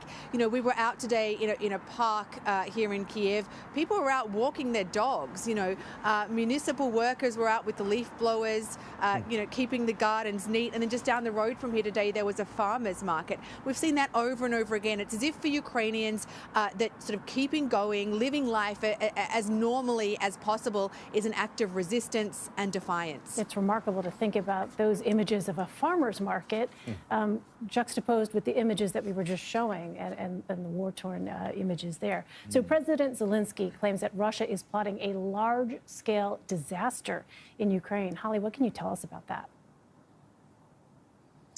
Yeah, so President Zelensky claims that Russia is planning to blow up a hydroelectric dam in southern Ukraine. It's a really big dam, and he claims that they've already laid it with explosives. Now, you know, we cannot independently verify this, but President Zelensky claims if that happens, that hundreds of thousands of people will be impacted, and that it could even leave a nuclear power plant without the water that it needs for cooling. He also says that this is expected to be a false flag attack, that is that Russia would carry it out and then blame the Ukrainians. Holly, in the eastern part of the country, Kherson, that region which Russia has claimed as its own, illegally annexed, there's the expectation that there's going to be a battle there between Russian and Ukrainian forces. And Putin has placed the area under martial law. What do we know about what's going on there now? I'm sure information is tough to come by. Right, so in Kherson, in southern Ukraine, we know that the local authorities that have been put in place by Moscow have started moving people away from the front line. We've seen videos of them being loaded onto buses, and they're actually saying that they're going to move up to 60,000 people away from the front line in anticipation of that expected Ukrainian counteroffensive. That area has been under Russian occupation for months, and anecdotally, we've heard that there's been a lot of local resistance to Russian occupation, including violent resistance. But it's really difficult to get a complete picture of what's happening there because, you know, we can't go there, and it's extremely risky for the people who are still there, living under Russian occupation, to talk to people like us. Sounds like an ominous situation, though. Holly Williams reporting from Ukraine for us. Holly, thank you very much. The Security Council will meet in an open session today to discuss claims by the U.S. and its allies that Russia is using Iranian-made drones to attack Ukraine. American officials say that they have evidence Russia used kamikaze drones this week to attack civilian and vital infrastructure targets. They're also claiming that Iranian troops are in Crimea, helping Russian troops launch those drones. And as Russia continues those airstrikes this morning, both sides are preparing for a likely battle over control of the key southern city of Kherson. Meanwhile, Russian TV showed President Vladimir Putin visiting recently drafted soldiers training to fight. Holly Williams is in Kyiv with more on President Vladimir Zelensky's claims that Russia is plotting a large-scale disaster in Ukraine. Holly, good morning.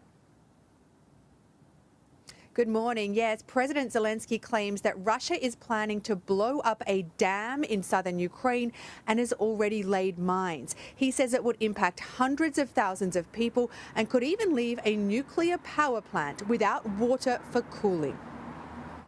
Russian state TV showed Vladimir Putin visiting a training base for mobilized troops, trying out a new sniper rifle for himself and admiring the boots his soldiers wear on Ukraine's deadly front line. Do you think he's logical right now?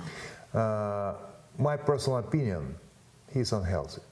Vitaly Klitschko is the mayor of Kyiv, a former world heavyweight champion and a symbol of Ukraine's resistance. He told us his country urgently needs better air defense systems. You've been asking the West for more air defense systems since February.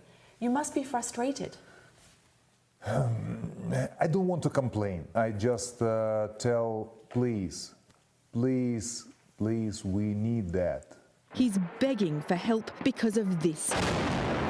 A new wave of Russian strikes that Ukraine says destroyed 30% of its power stations in just over a week. The government's warning of rolling blackouts. They want to make our citizens freezing in the winter. Natalia Shkarupa and her daughter Ilona live in a tiny apartment in the suburbs of Kyiv. If the heating doesn't work this winter, Natalia told us, they'll go and stay in her parents' house, where there's a wood burner. Giving up is not an option, she said. We believe there's a bright future.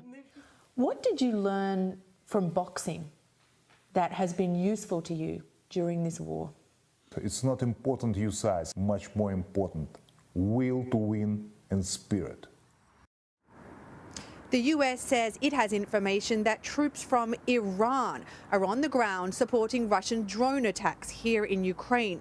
The Ukrainian government claims that Russia's ordered nearly 2,500 so-called kamikaze drones from Iran. Anne-Marie and Nancy.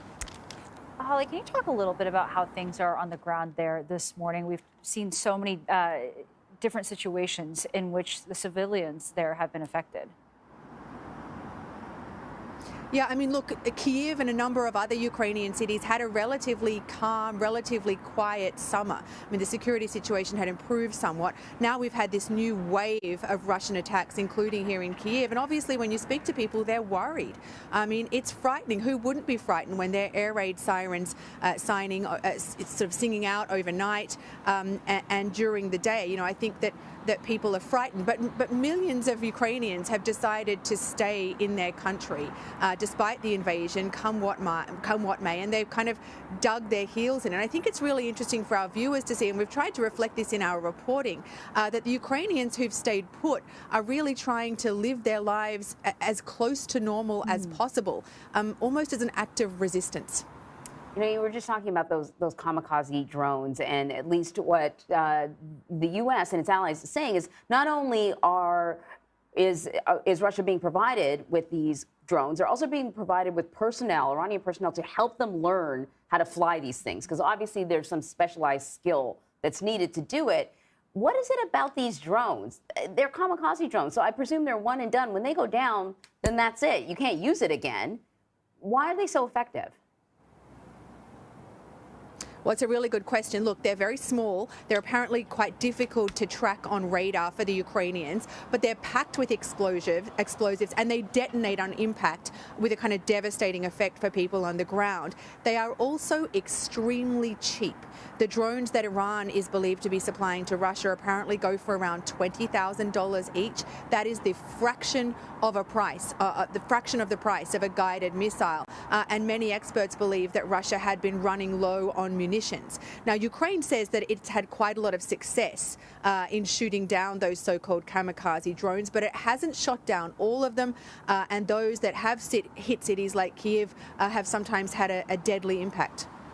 And Holly, I want to talk to you about what's ahead for many of these Ukrainians that we've been hearing about. Some at this point haven't had any gas, electricity for 3 weeks now because of power issues. How are Ukrainians looking at this long and potentially brutal winter ahead? Well, as you saw in our report, I was speaking with Vitaly Klitschko, the mayor of Kyiv, and I said to him, look, right now Ukraine is saying that 30% of its power stations have been destroyed in the course of just a few days. What if it gets to 70%? What if it gets to, 100%? What if literally people just don't have electricity and gas and heating in their homes here in Kyiv? What's the plan then? He said that they're making preparations for a worst case scenario. He wouldn't tell me what that worst case scenario was, but he said that one of the preparations was creating these kind of communal spaces with heating, with basic facilities, so that if people had to leave their homes because they don't have facilities there, they can gather there. So look, the Ukrainians have a plan, but of course they're hoping that it doesn't come to that. And the one thing that they want above all others is better air defense systems from their friends, and they want them now, not in 3 months' time. And just talking about where the war stands right now, Russian and Ukrainian troops, they seem to be preparing for a major battle in Kherson. That's a region that President Putin illegally annexed. It's now under martial law. What do we know about what's happening there? Well, we know that people in those Russian-occupied territories in Kherson are being moved away from the front line. We've seen video of that on Russian TV stations. The authorities that are there, that have been installed by Moscow, say that they're going to move up to 60,000 people away from the front line ahead of an expected counteroffensive from the Ukrainians. Look, those areas have been occupied by the Russians for months, and anecdotally, we hear that there's been resistance for the people who live there, including some violent resistance. But it's difficult for us to kind of have an accurate picture of what's going on there because it's so risky for the people who live in those occupied territories to talk to people like us. All right, Holly, thank you very much. Overseas, Ukrainians are facing another night of rolling blackouts following Russia's targeting of its power grid. Officials say there have been more than 300 missile and drone attacks on Ukraine's energy facilities in the past 10 days. CBS's Holly Williams reports tonight from Kyiv. How are you? I'm good. Thank you so much. Vitaly Klitschko is the mayor of Kyiv, a former world heavyweight champion and a symbol of Ukraine's resistance. They try to destroy our critical infrastructure. They want to make our citizens freezing in the winter without heating, without electricity, water. He's talking about this, a new wave of Russian strikes that Ukraine says has targeted 45 energy facilities, destroying 30% of its power stations in just over a week. The government's warned of rolling blackouts as the frigid winter approaches. Yet the people of this nation appear as stoic as ever. Kyiv's subway has served as a bomb shelter for civilians during Russian attacks. But this morning, we found it packed with busy commuters, getting on with life in the face of a vicious invasion. We will win soon. It's our dream. It must come true. So this is the Javelin anti-tank missile. Yeah. Mayor Klitschko says Vladimir Putin's strategy is backfiring. Our people is angry. It's our future. It's our home. They're making you more determined. It's true. The US says it has information that troops from Iran are on the ground supporting Russian drone attacks here in Ukraine. As you know, Nora, Ukraine claims that Russia has ordered nearly 2,500 so-called kamikaze drones from Iran. Holly Williams, thank you. Well, Russia's use of those Iranian-supplied kamikaze drones has marked a significant shift in its brutal assault on Ukraine. CBS's David Martin is at the Pentagon, where he takes a closer look tonight at this deadly and effective weapon. A contrail and a puff of smoke are what's left after Ukraine today shot down another kamikaze drone fired by Russia. But others got through, hitting power plants and forcing President Zelensky to convene an emergency meeting to avoid a breakdown of Ukraine's energy system. The 11 by 8 foot Iranian-made drone carries a relatively small 90-pound warhead, but that's enough. Drones are going to be very good going against transformer yards, things like that, where you can cut off power quickly. Frank McKenzie, who recently retired as the general in charge of all U.S. forces in the Middle East, has seen swarm attacks by Iranian drones before. If you launch enough of them, the theory is you will be able to overcome air defenses because they fly at low altitudes and they're very cheap to produce. How many of these drones does Iran produce? Thousands. Since the first kamikaze drone was launched last month, Ukraine claims it has shot down 223.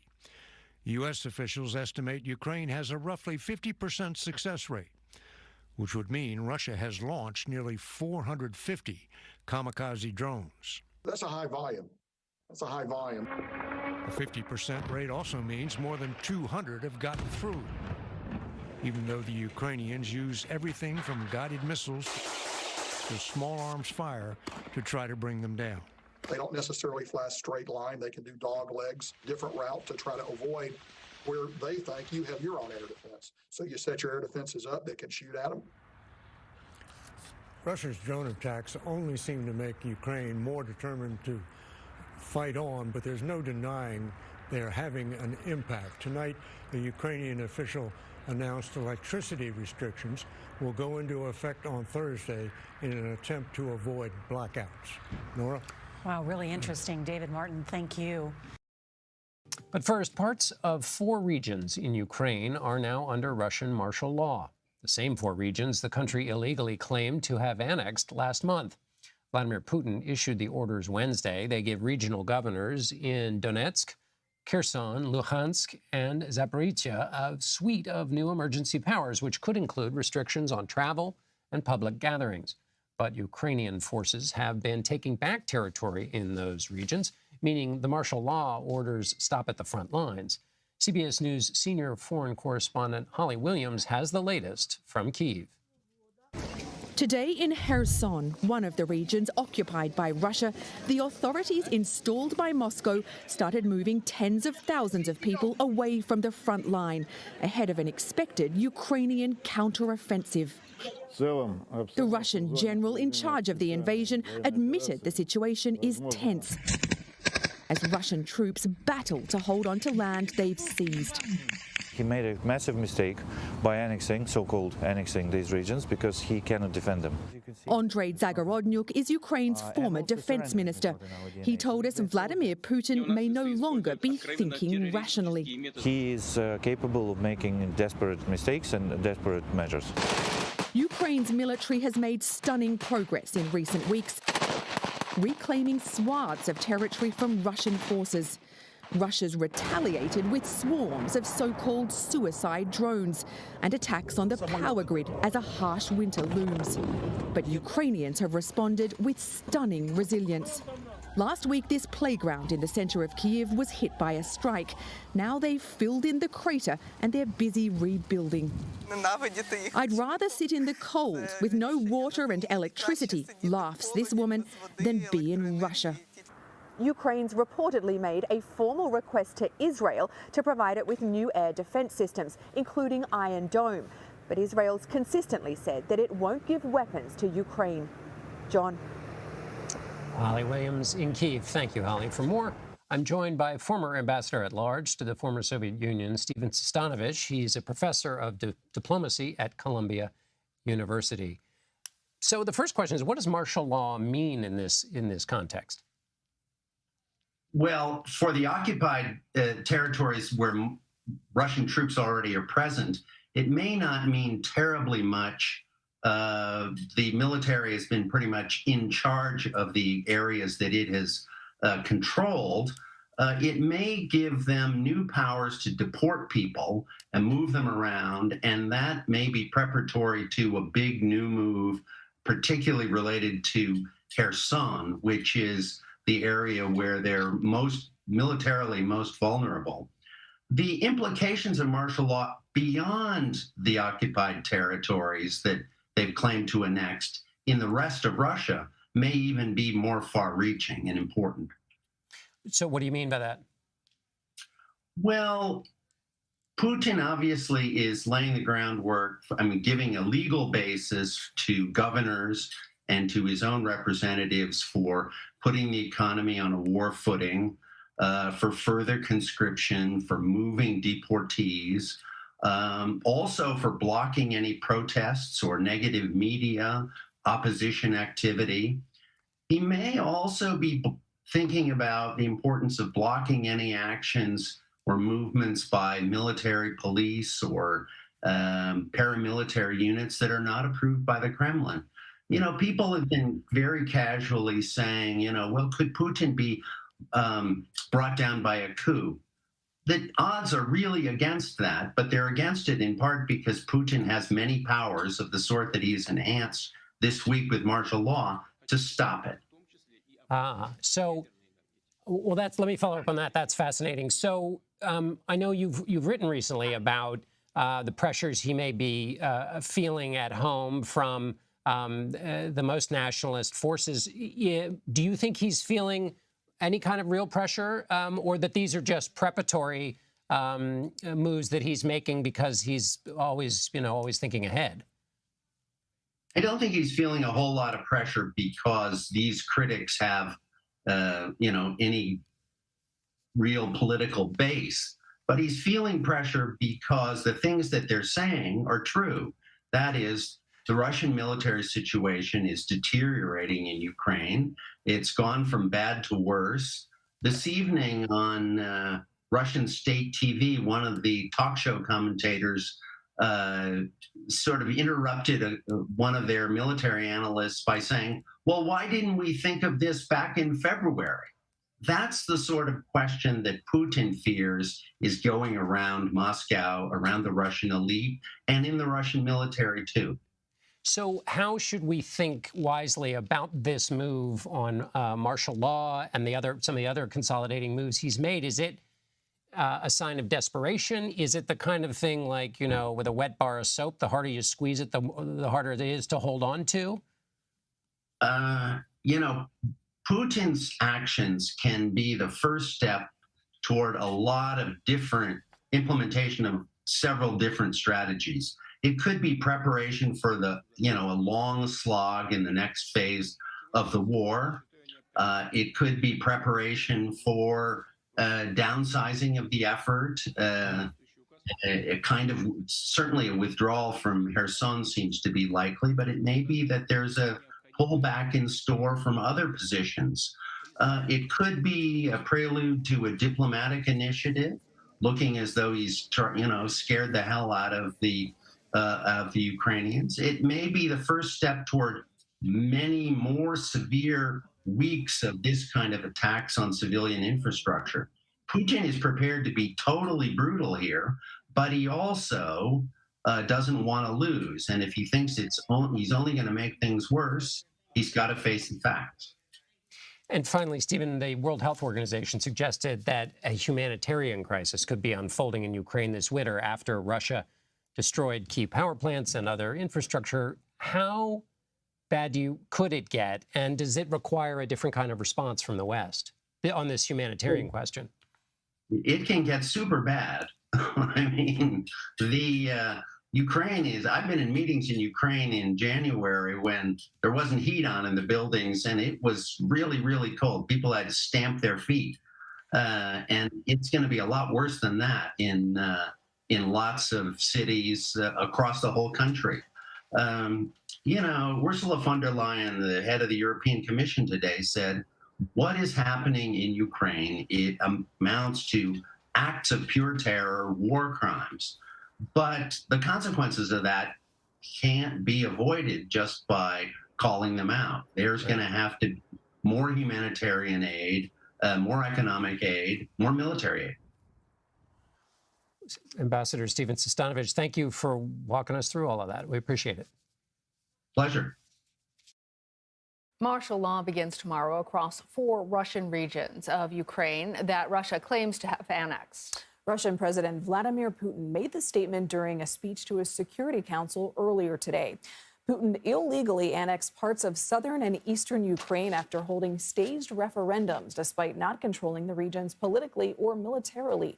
Russian forces have already begun evacuating tens of thousands of people from Kherson ahead of an expected Ukrainian counteroffensive.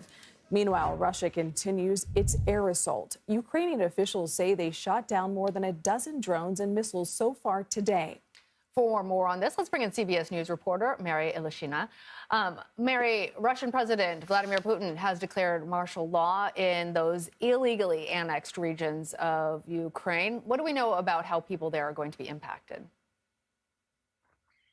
Well, under Russian law, this gives pretty wide powers to the military and to the law enforcement. Most importantly, I think, to detain people who they believe is a security threat to up to 30 days, to seize civilian property for the needs of the army, to control all communications, intercept them, read them, and to also impose and limit restrictions, movement around the region, entry bans, exit bans, and also imposing curfews. The question is how actually that will change the situation on the ground and how that will differ from living under a military occupation, which those people in those regions have been living for about 8 months now, because Russian forces have been displacing people, detaining people, arresting them, killing people for all this time. So whether that will actually have a very significant change on the ground, that still remains to be seen. Putin also gave emergency powers to the heads of all regions of Russia. What does this mean? Yeah, well, some lawyers note that this introduction of martial law could actually have wider repercussions for Russia domestically rather than on the battlefield in Ukraine, because essentially what we have now is that the regions that border Ukraine, it's 8 territories, there is economic mobilization, which is not very specified in the decree that Putin signed, but essentially sets these areas on a war footing and allowing the country, at least partially, to switch their economy on sort of wartime economy and support the military there. It also opens up a path for these regional leaders to expand on this decree and potentially, limit movement, close the borders, have, again, wider powers to detain people. So that could potentially be interpreted in however the situation develops. And the regional heads have wide powers to very much restrict Russians inside their regions. Well, Russia's been targeting power, water infrastructure across Ukraine. Tell us, what's Russia's ultimate goal? Putin has been betting on the upcoming winter to, put pressure on Ukrainians and sort of make it harder for them to fight, and also for civilians to sort of push through as the country tries to repel the Russian invasion. Because what Russia has been doing is targeting a lot of key infrastructure, leaving people without gas, heating, electricity, which will be very, very difficult, obviously, as the months grow colder. This is the tactic that Russia has been implementing also in Europe and in their sort of gas supplies, in hopes that the overwhelming need of these people to have heating, electricity, and basic needs will overpower their support for Ukraine, and also kind of break the Ukrainian spirit as they face this onslaught. Mary Elishina, thanks so much for your reporting. For more, I want to bring in CBS News reporter Mary Elishina. Mary, Russian President Vladimir Putin has declared martial law in annexed regions of Ukraine, as we've said twice already. What more do we know, and what does it entail? Good morning, Vlad and Anne-Marie. Yes, he opened his meeting today with the Security Council, saying that this martial law will be introduced. It's kind of legally hard to comprehend because those territories have been illegally annexed. Russia does not control them fully politically or militarily. They're losing ground in a lot of them, especially now in the southern Kherson region. But essentially, Putin says we're up to a really difficult task. They need to clean this area and claim this land fully. So he did not elaborate exactly what this martial law would mean and also what it would change de facto on the ground. But under Russian law, that allows the Russian military, law enforcement, a pretty wide set of possibilities. What they can do, they can seize civilian property, they can stop people for checks, they can limit their movement in however they want, they can introduce a curfew, they can potentially, take cars from people and do a lot of things that they were technically were not able to do before. But it still remains to be seen how exactly that will change or advance their claim to these territories.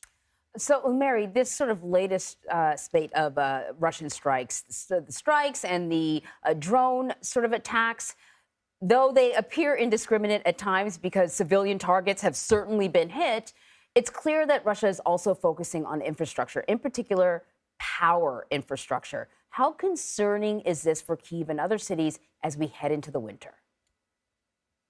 That's extremely concerning. There were reports of power outages in Kyiv and a lot of other cities because Russia is targeting these infrastructure sites that are very crucial for civilians to survive the winter. And this has been sort of a tactic, and something that I think Moscow has been looking forward is to hold over until winter, because it will be much more difficult for Ukrainians to fight in the winter if a lot of the cities remain without electricity connection or heating. It will also be very difficult for civilians to power through this. And overall, this kind of war of attrition that Putin has been betting on since the summer is definitely now will be put to a test. The question is whether this is going to be sustainable for Russia, because we know last week they used a lot of very expensive missiles. There are estimates that they spent millions of dollars on these strikes that really did not hit a lot of military targets, but actually hit this infrastructure. And this week we're seeing a lot of drone strikes because some experts think they're trying to save up money because this is not really sustainable going forward. So whether this is the critical mass of the attacks right now, or they will continue for some time in the future, that's again up to how many drones Russia have and how many Iran will supply. But it's definitely very concerning for Volodymyr Zelensky, who needs to sort of preserve the population in a more or less heated conditions as the winter is approaching. Kherson is, of course, one of the 4 regions illegally annexed by Russia. Officials there say they will help people evacuate as fighting intensifies there. So what is Russia preparing for? Yes, and they don't really have an option to go anywhere else but Russia. That's the concerning part about it, that there are Ukrainian citizens there who would potentially want to go somewhere else, but they don't really have an option because there is a pretty heavy fighting on the sort of western bank of Dnipro River, and Russian authorities said they are going to evacuate a lot of people, about 50 to 60,000 people from this area deeper into Russia, as they've said. Because they are bracing for a pretty big counteroffensive from the Ukrainian side.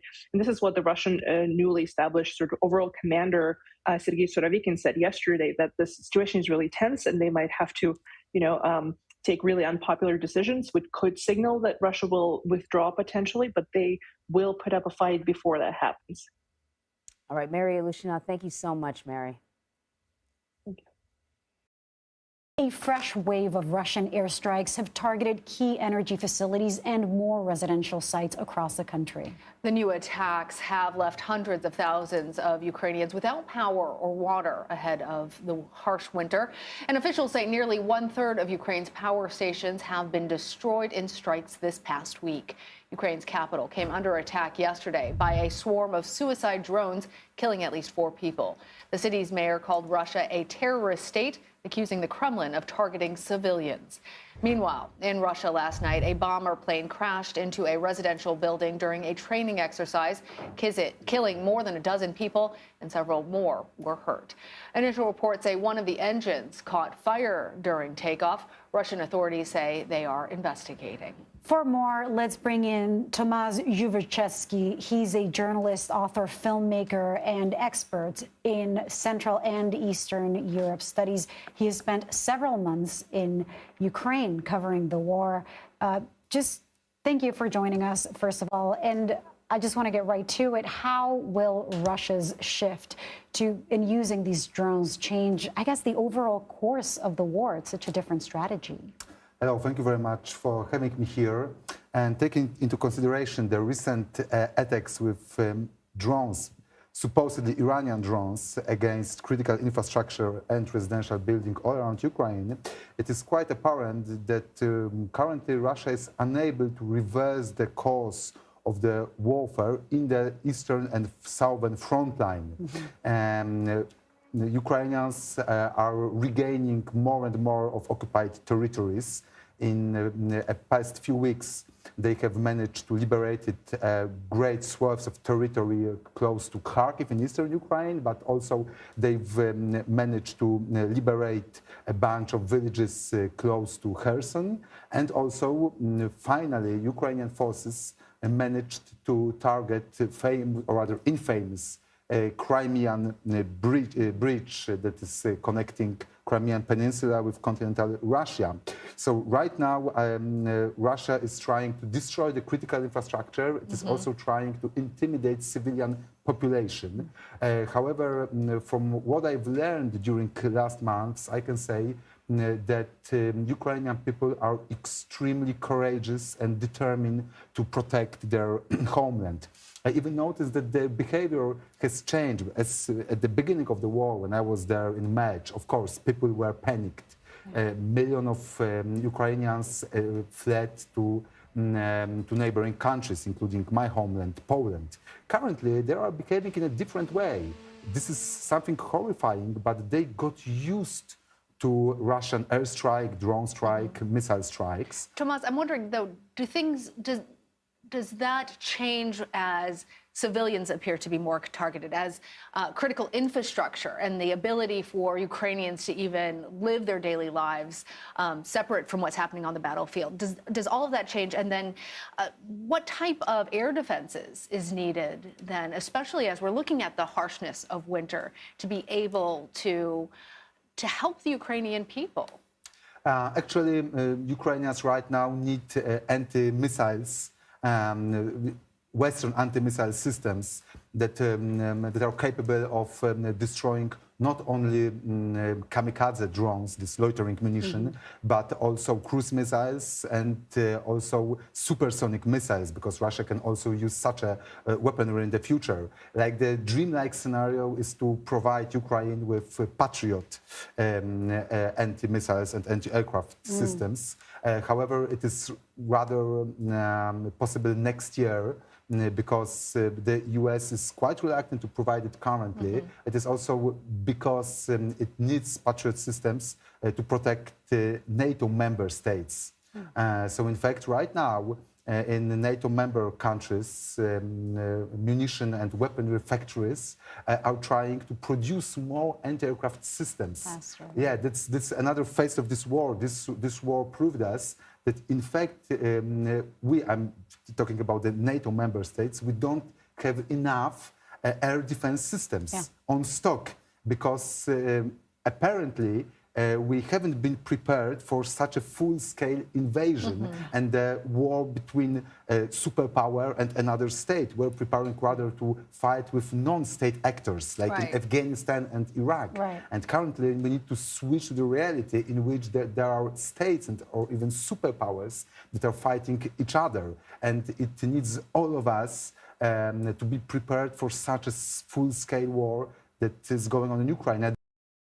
Wish all of you a very happy new year. I do have several things to pass along at the top, so I appreciate your patience in advance, and then I'll be happy to take your questions. So next week, Secretary Austin and Secretary Blinken will co-host the 2023 U.S.-Japan Security Consultative Committee meeting, January 11, with Japanese Foreign Minister Hayashi and Japanese Defense Minister Hamada at the Department of State here in Washington, D.C. The U.S.-Japan alliance remains the cornerstone of a free and open Indo-Pacific region. The U.S. and Japan will discuss our shared vision of a modernized alliance that will tackle 21st century challenges in the Indo-Pacific and around the world. Then on January 12th, Secretary Austin will welcome Minister Hamada to the Pentagon for a bilateral meeting during which the leaders will reaffirm the strategic alignment between the United States and Japan, as well as our shared goals to modernize the alliance, bolster integrated deterrence, and ensure a free and open Indo-Pacific region in collaboration with like-minded partners. We will, of course, have more information to share after the conclusion of these meetings. Also, just to quickly recap, Secretary Austin spoke by phone yesterday with his Israeli counterpart, Minister of Defense Yoav Gallant. The two defense ministers agreed on the need to work together to address the wide range of regional challenges, including threats posed by Iran's destabilizing activities. They also discussed opportunities to increase military cooperation and to advance Israel's integration in the region, building upon the Abraham Accords and Israel's entrance into the U.S. Central Command Area of Responsibility. Full readout is available on defense.gov. Separately, Undersecretary of Defense for Acquisition and Sustainment, William LaPlante, today directed all DoD organizations to begin full implementation of the Commission on the Naming of Items of the Department of Defense, aka the Naming Commission, and those recommendations. This announcement follows a congressionally mandated 90-day waiting period that started when the Naming Commission shared the third and final part of its report with the Secretary of Defense and U.S. Congress in September of 2022. We've issued a press release, and additional information pertaining to the Naming Commission's reports to Congress can be found on defense.gov. Also today, the Department of Defense announced the expansion of the Military Parental Leave Program, which authorizes service members who give birth 12 weeks of parental leave following a period of convalescence to care for their child. Importantly, service members who are a non-birth parent will also be authorized 12 weeks of leave to care for the child as well. This expansion builds on the DoD's support of military families and service members by streamlining and enhancing the parental leave benefit across all the service branches. The full memorandum outlining the updates to this important program can be found on the DoD website. And finally, let me conclude with a couple of congratulatory items. On behalf of the department, we'd like to congratulate 3 nominees who were sworn in this week.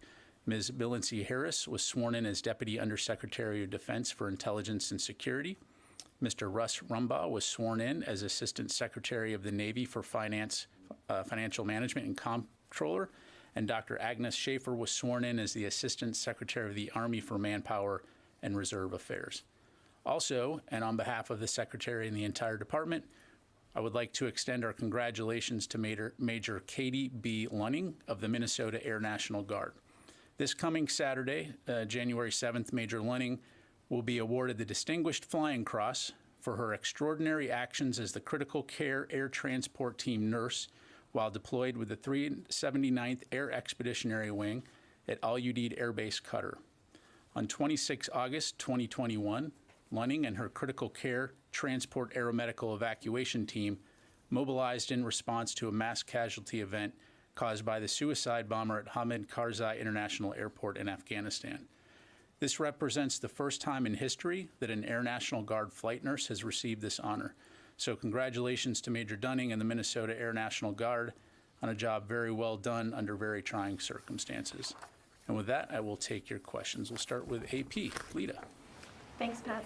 On the Bradleys, since the White House obviously said that some are coming for Ukraine, can you talk a little bit about what are the benefits, what will this bring to the Ukrainian forces on the battlefield? How long will it take to get them to the Ukrainian troops? And can you just give us a broad idea of how long the training will take? Sure. Thanks, Lita. So as you highlight, I can confirm that another round of security assistance for Ukraine is anticipated tomorrow, and that, as the White House has indicated, that new assistance will include Bradley fighting vehicles. And so I'm not going to have any specific additional information to provide at this time regarding other aspects of what that pending security assistance package will look like.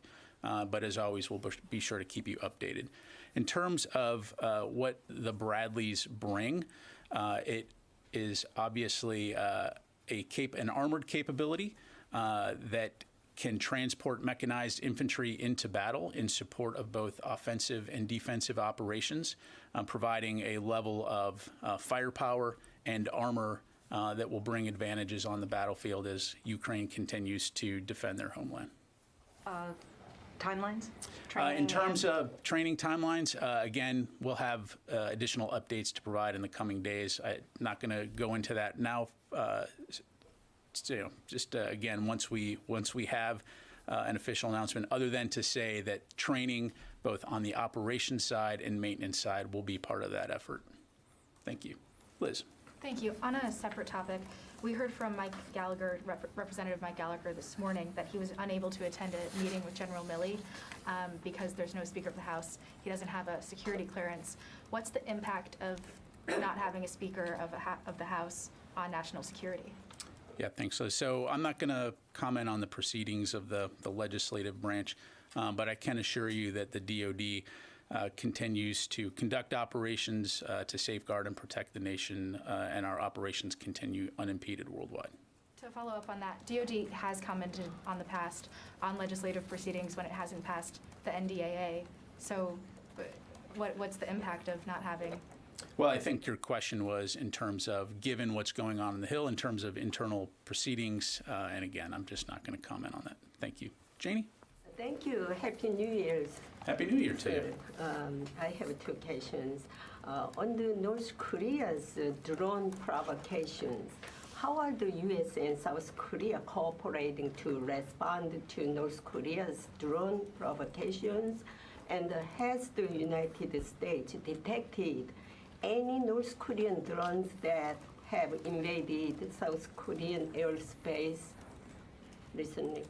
Sure. Thanks, Janie. So in terms of the drone flights coming from North Korea into South Korea, I'd refer you to the Republic of Korea, to Ministry of Defense, to talk about those specifically. We certainly have been very clear from here about the threats posed by the DPRK, as well as our commitment to working closely with the ROK, Japan, and other partners in the region to uphold regional stability and security. And so we'll continue to coordinate closely with the South Korean government and Ministry of Defense as those threats continue to exist, But again, they would be in a better position to talk about this specific. Have some detected this time, first time North Korean invasion? Well, I'm not going to go into specific intelligence about what we may or may not be tracking. Certainly, we have intelligence capabilities throughout the region, but I'm not prepared to go into details. Thank you, ma'am. Kim Jong-un said he had mass production of nuclear warheads and military confrontations. Can you share your comment on this? Why he declared this? Yeah, well, we continue to be concerned by the comments coming out of North Korea, and again, it just demonstrates the destabilizing impact that these kinds of comments and the actions have. And so our focus as the United States continues to be on working closely with our partners in the region, to include South Korea, to ensure a free and open Indo-Pacific and a secure and stable Indo-Pacific. As you've heard the DoD and others say, we are open to discussions and communication with North Korea with no strings attached. But at this point in time, North Korea has chosen to not do so. And so we will continue to work very closely to try to ensure the safety and security and stability of the Indo-Pacific region. Thank you. Let me go to Will.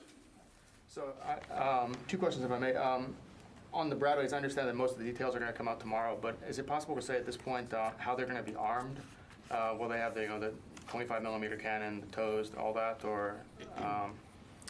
Yeah. So, Will, at the risk of getting ahead of the announcement, we'll provide more details later on that. Again, I can say broadly speaking, this will be an armed capability that will be able to carry mechanized infantry into battle and, again, afford protection on the battlefield under combat conditions. And second question, has the U.S. noticed or tracked any kind of buildup of Russian forces in Belarus? And if so, is that a threat of a potential new front in the war? So, we continue to monitor Belarus very closely. At this time, again, without getting into specific intelligence, it's our assessment that there are no indications that right now that will be or that the Russians are intending to use that as another front. But again, we'll continue to monitor that very closely, as I know the Ukrainians are as well. Thanks. Carla. Thanks. Just to follow up on Russian President Vladimir Putin's call for a ceasefire, what does this building think about that Orthodox Christmas ceasefire? Is it a credible call? Do you see any indications that they are going to honor that and that they will potentially extend it? Yeah. Well, we've certainly seen the press reports, and we'll see. Understandably, I think that there's significant skepticism, both here in the U.S. and around the world right now, given Russia's long track record of propaganda, disinformation, and its relentless attacks against Ukrainian cities and civilians. So, of course, from our perspective, if Russia was truly interested in ceasing the violence and the bloodshed that they have brought to Ukraine's people, they would pull out of Ukraine immediately and end this war altogether right now. But it appears that will not be the case, so our focus will continue to be on supporting Ukraine with its security assistance needs as they fight to defend their country. Thanks. And when you say skepticism, is there skepticism that they won't honor it, or is it skepticism that they will use that to reinforce their troops and to build up, or is it a little bit of both? I'll just say that, while Russia seems to be pretty good at exporting violence, they don't seem to be pretty good at exporting the truth. And so we'll see. Thank you. All right. See, Matt. Thanks, Pat. One more question on the Bradleys.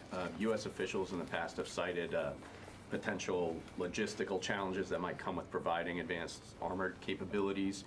Is there something that has changed, or does this announcement indicate that the U.S. is at least quite confident that the Ukrainians will be able to make use of these and sustain them in the field and be able to project the fuel and other things necessary to keep them in the fight at this point? Sure.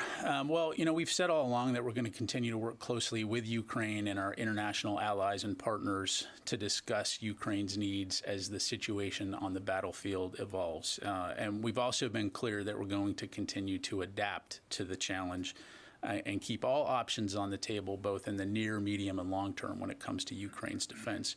And so as I mentioned to Lita, operations and maintenance are aspects that will be incorporated into providing the Ukrainians with this capability. They are significant aspects of considering any type of weapon system or equipment that we give to Ukraine. And so in the case of the Bradleys, as I mentioned, that will be something that we do and support. And again, we'll have more details in the coming days on that. Is the timing significant? Is this being decided on now because it's deemed that it'll be particularly helpful in the winter or anything like that? Well, again, as you look at the battlefield and you look at how this fight has evolved from the early days, of the artillery barrages to air defense to largely being static along that front line, providing this capability provides both an offensive and a defensive capability to the Ukrainians to be able to change the equation on the battlefield. And so we are going to continue to talk closely with them about what they need. We're going to continue to look at the situation on the ground and do what we can do that's going to help them the most to defend their nation. So thanks. Sure. A White House statement this afternoon said that Germany was going to donate an additional Patriot system to Ukraine. Should we be looking for, or is there an anticipation that there'll be additional Patriot systems from either the U.S. or other allies going to Ukraine in the near future? Yeah, we certainly welcome that news. Again, the United States, and as evidenced by Germany's announcement, are all committed to providing Ukraine with air defense capabilities that are going to help them protect their population, protect their forces as they defend against Russia. In terms of any additional Patriots, I don't have anything to announce right now. Again, we'll continue to have those discussions. As you know, we've already provided and will continue to provide a significant amount of air defense capability to Ukraine. And as far as other countries go, we'll let them make those announcements on their own. Thank you, sir. Can you give us an overview of U.S. training, maintenance, sustainment, help to the Ukrainians for their weapons system? How many U.S. troops are involved? How many facilities in Europe? Is it just Grafenwohr? Are there other places? How many Ukrainians are we training? And do you expect an increase in U.S. presence to help train the Ukrainians on the Bradleys? Yeah, so there's a lot there. So let me try to break it down as best I can for you. So on the U.S. side, as you know, prior to our announcement last month, our training focus since the invasion has been on providing training for equipment and the specific equipment and the systems that we've provided to the Ukrainians. And so on that front, we've trained approximately 3,100 Ukrainians so far since April. Writ large, when you look at the international effort to train Ukrainian forces, I would estimate about 12,000 across, internationally when it comes to training Ukraine on a variety of things, to include collective training in other countries. So break now with the U.S. Stepping up its combined arms and joint maneuver training, which will begin this month, likely in a couple of weeks in Germany. We will train approximately 500 Ukrainian forces at the battalion level each month. So again, we'll continue to keep you updated as that program develops. But that is going to provide them with advanced training. Again, training that we had been providing before the invasion that we had to stop doing because of the invasion. But this will give them enhanced capability to operate at the battalion level in combined arms, which again will give them an advantage on the battlefield. Great, thank you. And if I could just follow up, I had a couple of questions about the naming commission. Is the Pentagon confident that it can meet that deadline? You have less than a year now to rename these bases like Bragg and these other properties, and can be more complicated than what it first appears. And secondly, is there a cost figure associated with the entirety of renaming all of this stuff? Does DoD have its own figure? Excuse me. Thanks, Travis. So we will come back to you on the total cost. I don't have that in front of me here. Let me just check. Yeah, I don't have that in front of me here. So we'll come back to you on that. In terms of the confidence, yes, I think we are confident. Each of the services has clear instructions in terms of what it is that they need to focus on, and where the Secretary is confident that the services are and will continue to take that seriously. So as things progress, certainly I would encourage you to maintain contact with the individual branches, and certainly we'll do our best to keep you updated as well. Thank you. Thanks, General. Ukrainian defense officials have been really raising the point for months that if the United States sent tanks, other heavy armor, allies like Germany likely would follow suit. Now we see the Bradley announcement, and in short order we see Germany and France announce similar systems, or at least complementary systems, also going. Can you speak at all, flesh out a bit the larger puzzle here in terms of how these systems work together, how these systems are likely to kind of form a larger constellation that'll assist the effort? Sure. I think, bigger picture, as you've looked at this campaign continue to evolve, and you've heard Secretary Austin talk about this, the leadership role that the United States has played in helping to work closely with NATO and our international allies and our partners on looking at what Ukraine's needs are, looking at how we can best support as an international community, and doing that in a way that is more comprehensive and more integrated, vice just individual pieces and parts being provided.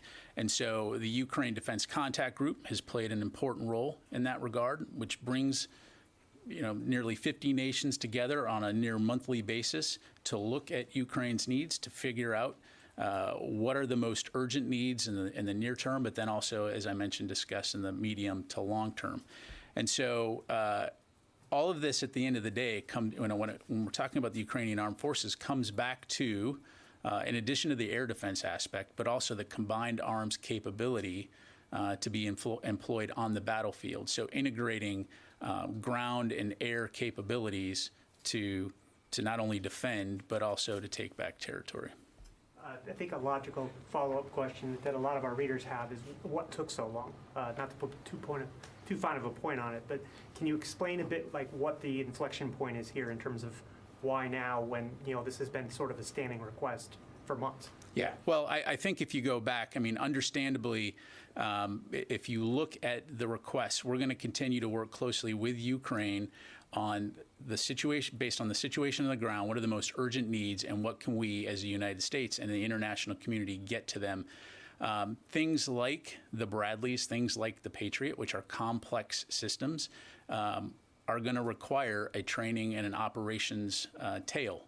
And so I think, clearly we're at a point in this battle where we're going to be able to provide that kind of training to enable Ukraine to sustain those kinds of systems so that they can focus on defending their country and taking back territory.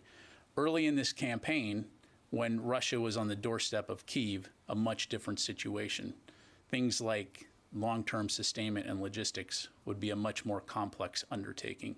And so, again, we're talking about sovereign decisions by individual countries around the world coming together to support Ukraine and making those decisions, but we're doing it in a way that is unified and coordinated to give Ukraine the best chance possible of defending their homeland. Thank you very much. Sir. Thank you, General. So on the phone call yesterday between Secretary Austin and his Israeli counterpart, why did the Secretary feel the need to basically communicate to the Israeli Minister of Defense the need to avoid policies, as the statement said, that could undermine security and stability in the West Bank? Are there any specific policies that he raised with Minister Gallant? If you can give us some details. And on Ukraine, any update on the Patriot system, especially on the training for the Ukrainian forces? Thank you. Sure. So on the call with the minister, I'm not going to have anything to provide beyond what we've included in our readout. Certainly, we understand Israel's self-defense needs, and our focus is on continuing to work closely with them to ensure stability and security in the region. But I would refer you back to the readout. In terms of the Patriots, the details on the training of the Patriot missile systems are still being worked out in coordination with our Ukrainian partners. I can tell you that we're exploring a variety of options to include potential training here in the U.S., overseas, or a combination of both. So we'll continue to keep you updated, and as we have new information to provide, we'll be sure to do that. If I may follow up on your answer for the first question. I wasn't asking about the statement was clear on not only understanding Israel's need, but ironclad commitment for its security. This is something different. I'm asking specifically about something that the statement put out there, that the secretary communicated clearly to his Israeli counterpart the need to avoid any policies. So I'm assuming to avoid what? any policies that would undermine security and stability in the West Bank. I'm assuming we're talking about Israeli policies that could lead to this, right? Yeah, I think the words speak for themselves. So you don't have any additional, like, in terms of what policies specifically, though? Yeah, I think they speak for themselves. Sir. Thank you. Do you have any more, a little bit more details on the Japan and the US 2+2 and the bilateral minister meeting, like expectations for discussion, especially on the topics like China, Taiwan, or North Korea? Yeah, thanks for the question. So again, we'll be sure to provide additional information following the event. I don't have much more to provide beyond what I gave to you in my opening comments. Again, we consider Japan to be one of our very closest allies in the region. The Secretary looks very forward to his engagement with his Japanese counterpart. And so, again, we'll be sure to provide you with more information once we have that available. Thank you very much. Mike. Yes, sir. Is there any connection between the administration announcing the Bradley security package and the French president, and earlier announcing that they would be sending the AMX-10 light tank to Ukraine? Again, I'm not going to. One seemed to come right after the other. Yeah, I mean, I think what you're seeing, Mike, is again the international effort and the international desire to support Ukraine. Clearly, we communicate regularly with our allies and our partners, and so I'll allow France and Germany to speak for themselves in terms of the specific timing.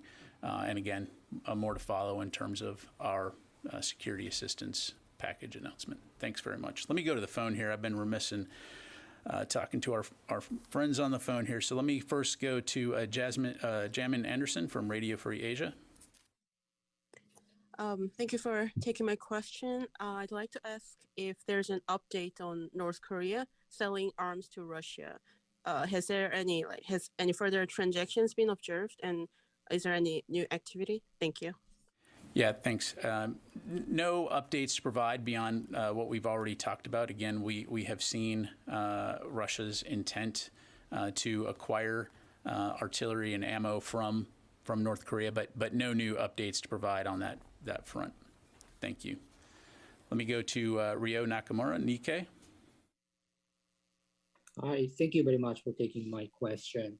The National Defense Authorization Act establishes a new security assistance program to help Taiwan procure U.S. weapon systems and equipment.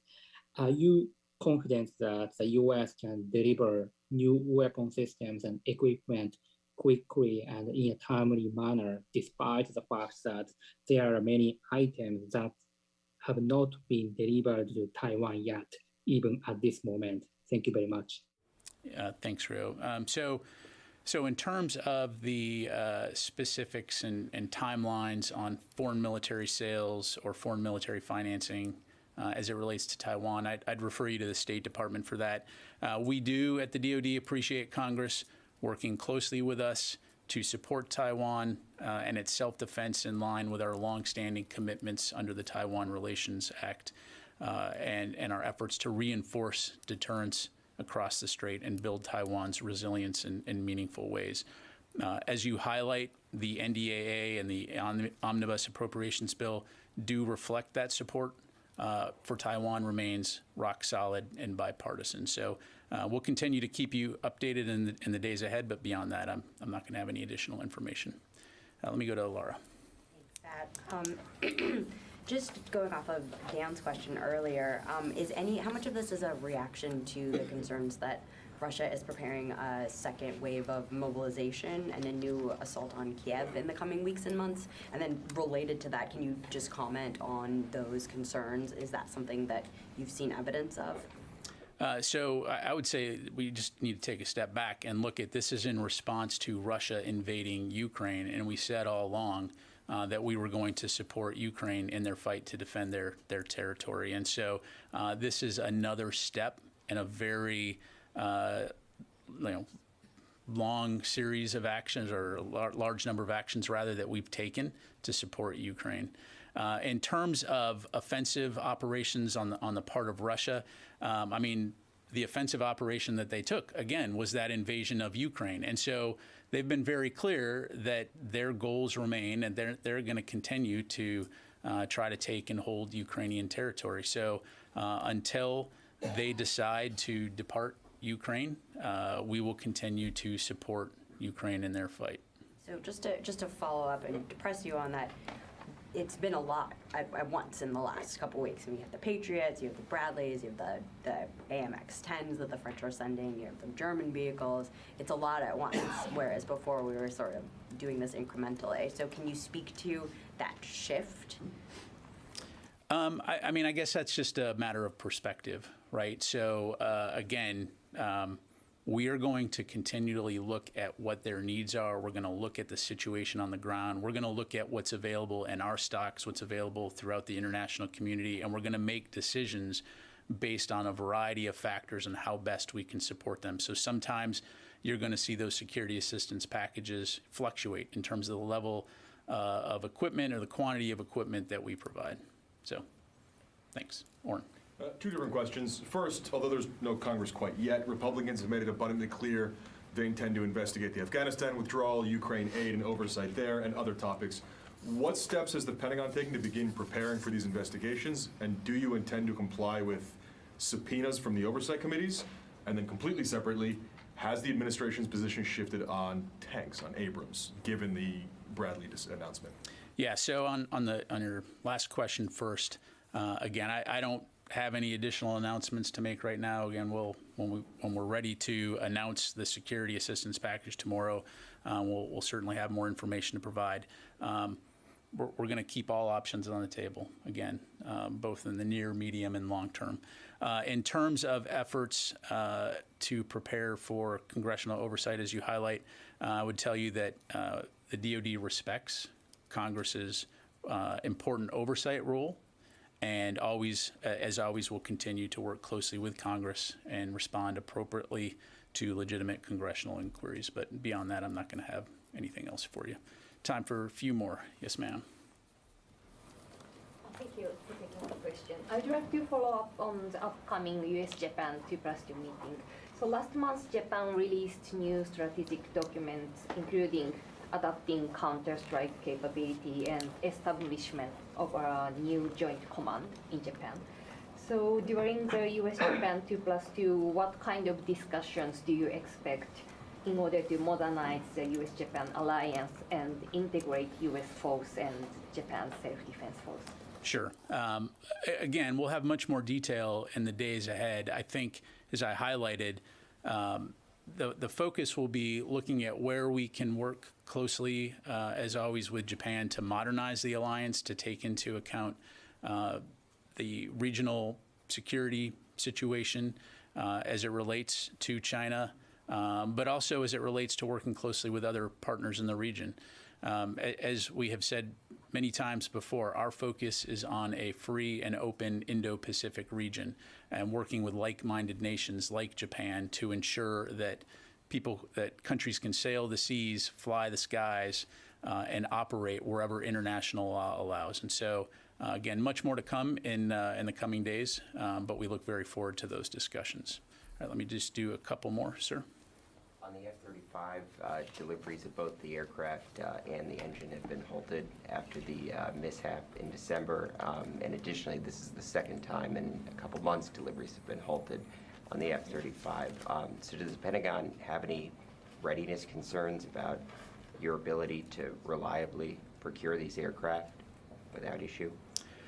So, as you know, the Joint Program Office did release a statement. They have agreed with Pratt & Whitney to delay the scheduled delivery and acceptance of F-135 engines until further information from the investigation is known and safety of flight can be assured. In the meantime, our F-35s that are in the operational fleet continue to operate. So, we'll keep an eye on that and, continue to keep you updated. Thanks very much. Tony. A couple quickies. Back on the Bradley Fest, can you confirm that 50 will be sent over, and will they be from U.S. stocks in the U.S. or from Europe? Yeah, thanks, Tony. We'll be sure to provide you with more information once we make an official announcement. Okay. About a month ago, you and I had a colloquy about the abuse and overuse of controlled unclassified information. You said at the time you couldn't comment on pending legislation, which, okay, the president signed the NDA, and then the spending bill, these are the guys who signed your check, warned of excessive use of CUI was going to result in less oversight and transparency and accountability. They asked the Deputy Defense Secretary within 30 days to come up with a report on whether things are being overdone here. Can you give me a sense of where that stands, and can we expect you to release that review once it's completed? Sure. Yes, we will conduct a review in accordance with the act that you highlighted. Not going to comment on the review prior to being completed. The Deputy Secretary, of course, is tracking that. And we will, once we present the findings to Congress, we'll be in a better position to be able to talk about, what that review will find. I will say, broadly speaking, when it comes to information, we do remain committed to transparency, to promote accountability and public trust, and we have to balance that also with protecting critical and sensitive non-public information.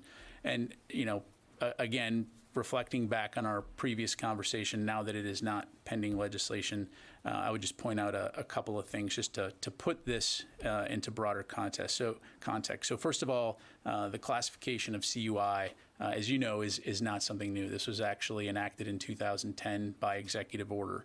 It was in March of 2020 that the Office of the Undersecretary of Defense for Intelligence and Security provided implementation guidance for the department. And in that policy, it specifically prohibits several things. It specifically prohibits designating information as CUI under certain conditions, to include concealing violations of law, inefficiency, or administrative error, preventing embarrassment to a person, organization, or agency, preventing open competition, or controlling information that's not required under protection of law, regulation, or government-wide policy. So what examples of CUI information would include? Pre-decisional DoD policy information, meeting minutes and communications describing pre-decisional DoD policies, future calendars of DoD executives, leaders, and commanders, or current and future DoD operational information.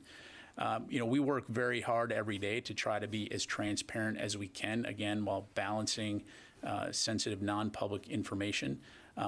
And I would like to think that in any large bureaucracy, you're going to be challenged sometimes, but we will work very hard to try to be as transparent as we can when it comes to public information related to the DoD. I want to push back a second here. You've been in the building quite a while here. Has it been overused in your view? You laid out all these where you can properly use it, but it seems like it's been a security blanket that people have rolled themselves up in. Well, again, I can't speak for every single person that works in the Department of Defense. I could say my personal view on it is, like any large bureaucracy, you're going to have situations in which there is information that could potentially be overclassified. And again, we'll take this review very seriously, and we'll take the request from Congress very seriously. We are all in DoD required to take training on proper use of classification, proper protection of information.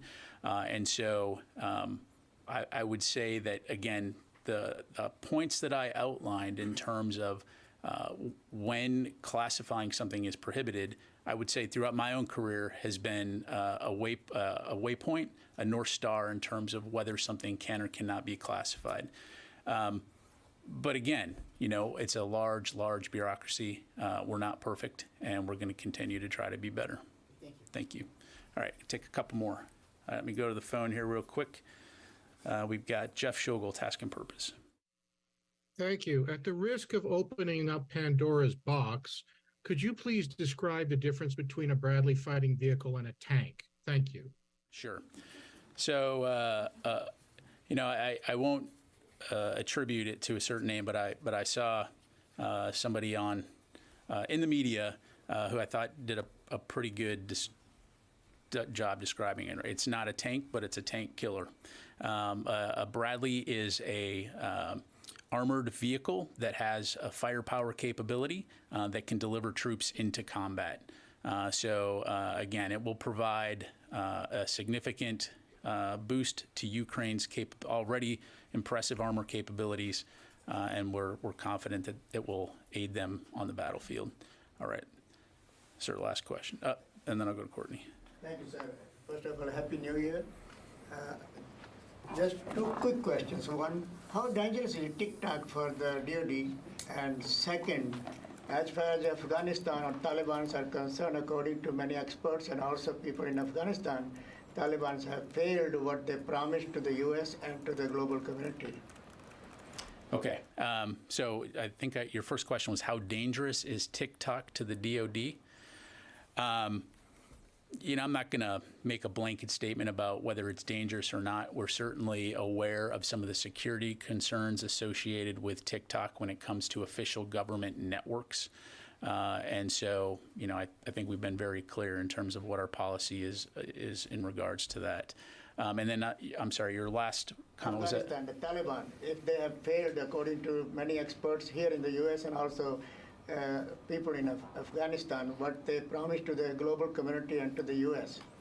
Yeah, I mean, look, I think the situation on the ground in Afghanistan in terms of what we've seen from the Taliban speaks for itself. And I'm a DoD spokesperson. I'm not going to get into diplomatic relations as it relates to the Taliban, but it's certainly very disappointing to see in terms of some of the human rights violations and the way that that people, in particular women and children, are treated.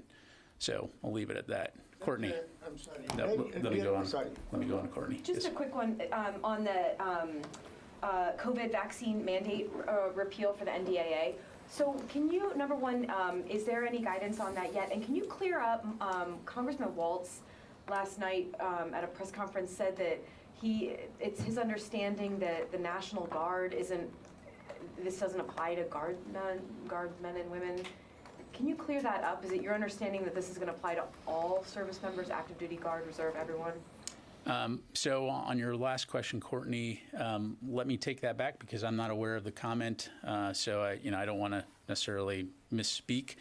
Again, my understanding is that what we're looking at here applies to DoD members, right? So just in terms of where things stand. So just to level set, as you know, the NDAA requires that not later than 30 days after the enactment that the Secretary of Defense will rescind the COVID-19 vaccination mandate. So subsequently, we have rescinded the mandate. We're currently in the process of developing further guidance for the force. And while that process takes place, we've paused all actions related to the COVID-19 vaccine mandate. So we'll be sure to keep members of the force, we'll keep you and keep the public updated as we have new information available to provide. I will say that we will continue to encourage all of our service members, civilian employees, and our contractor personnel to get vaccinated and boosted to ensure the readiness of our force. And as we've said, as I've said, the health and readiness of our force will continue to be crucial to our ability to defend the nation. Just to be clear, when you say so that you've stopped all action, so no one's being kicked out for refusing at this point, right? And that's again just for active duty and for DoD civilians. At this point you can't say that for the National Guard. Is that my understanding? It apply again. We'll double check. My understanding is applies to the total force. so Guard, Reserve, National Guard, but let us go back and we'll get you a clarification on that. All right, thank you very much, everybody. Appreciate it.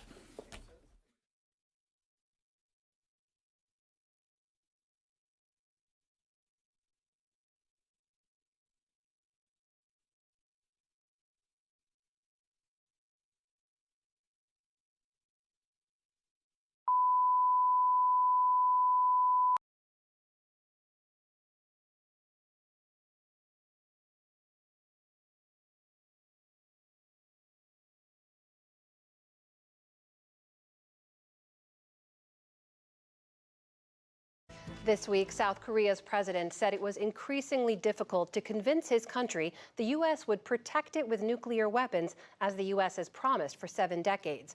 President Yoon's comments come at a time of increasing tension on the Korean peninsula and an ongoing arms race.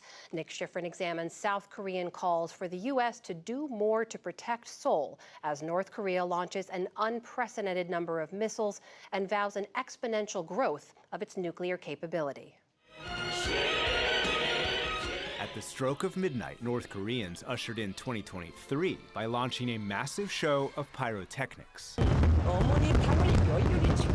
And they celebrated leader Kim Jong-un, who spent 2022 launching his own fireworks. In propaganda videos, North Korea recently displayed what it calls the world's largest mobile intercontinental ballistic missile. For Kim, 2022 was a year of swagger in the face of sanctions. As announced by Korean state TV, more missile tests than any time in history, missiles designed to be more difficult to intercept and detect, to better threaten South Korea and Japan, and to be multi-generational. That's Kim's daughter, and a missile designed to hit the east coast of the United States. And Kim has taken steps to lower the threshold for nuclear use. And after South Korean threats, he specified when he might launch preemptive strikes. South Korea and the U.S. have responded with military shows of force, and the U.S. has reiterated its vow to protect South Korea with U.S. nuclear weapons known as the U.S. nuclear umbrella. But South Korean President Yoon Suk-yeol suggests he wants more. 도발을 일삼는 사람들에게 We must send a clear message to people who frequently carry out provocations. We must never fear them or hesitate. In a newspaper interview this week, Yoon said, quote, "It is difficult to convince our people with just the idea of a U.S. nuclear umbrella." Well, I think it's very significant. It's also reflective of the nature of this alliance, that it can continue to grow over time. Retired General Vincent Brooks was the U.S. commander in South Korea from 2016 to 2018 and is now the chairman of the Korea Defense Veterans Association. Brooks says North Korea's tests and rhetoric have accelerated historic South Korean concerns about the U.S. commitment to deterring North Korea. All of this causes the South Korea body politic to go, hey, are we really sure we've got the right protection here, or should we just go about it ourselves? Has the U.S. provided enough reassurance, in your opinion, to South Korea, given all of the moves that North Korea is making? Well, apparently not. Certainly, there have been a lot of demonstrations to make it very clear to the South Korean political leadership and to the body politic that the United States is present. There's always concern by South Korea as to whether we will actually live up to our agreements. And that has grown during the last 5 years once they demonstrated ICBM capability in 2017. We often hear the will we trade San Francisco for Seoul. Bruce Klingner is the senior research fellow at the Heritage Foundation and a former CIA deputy division chief for Korea. He says the concern is born not only from North Korean threats. At some point into the future, I would like to save the money. At one point, former President Trump hinted he would remove U.S. troops from South Korea if Seoul didn't contribute enough to their.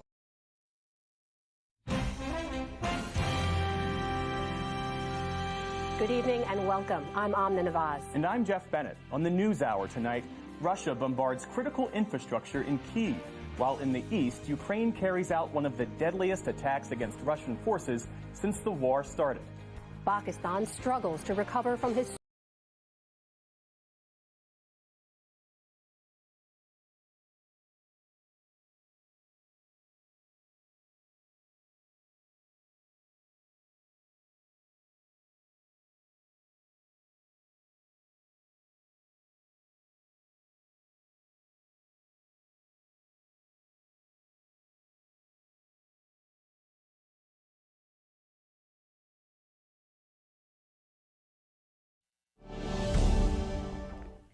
The fighting in Ukraine continues after Ukraine rejected Vladimir Putin's call for a temporary ceasefire for Russian Orthodox Christmas, which is celebrated today. There were new attacks in the Donetsk and Dnipropetrovsk regions after the Russian president said that he would pause fighting on Friday into Saturday to allow Orthodox Christians to attend Christmas services. Now, Ukrainian President Volodymyr Zelensky, he called the proposal a, quote, manipulation.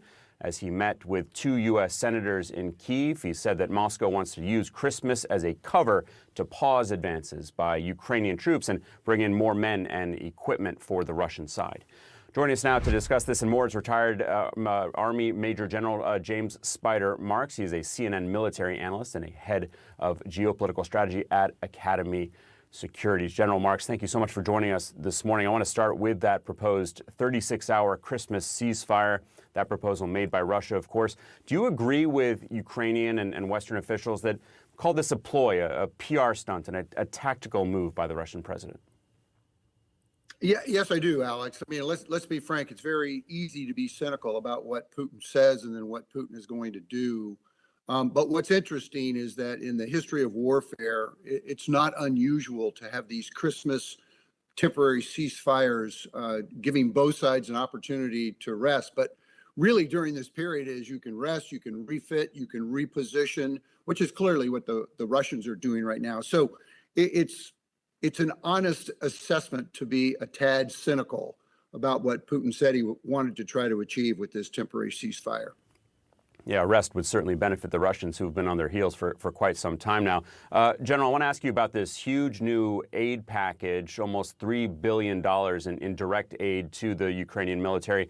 And it now includes for the first time the 50 armored combat vehicles known as Bradley fighting vehicles. These are not quite tanks, which of course Ukrainians have been asking for a long time. But how do you expect that these Bradley fighting vehicles and the other armored vehicles that other allies are sending to Ukraine, how is that going to impact the fight? Well, it's quite a significant enhancement in terms of the Ukrainian ground forces being able to achieve a level of maneuver.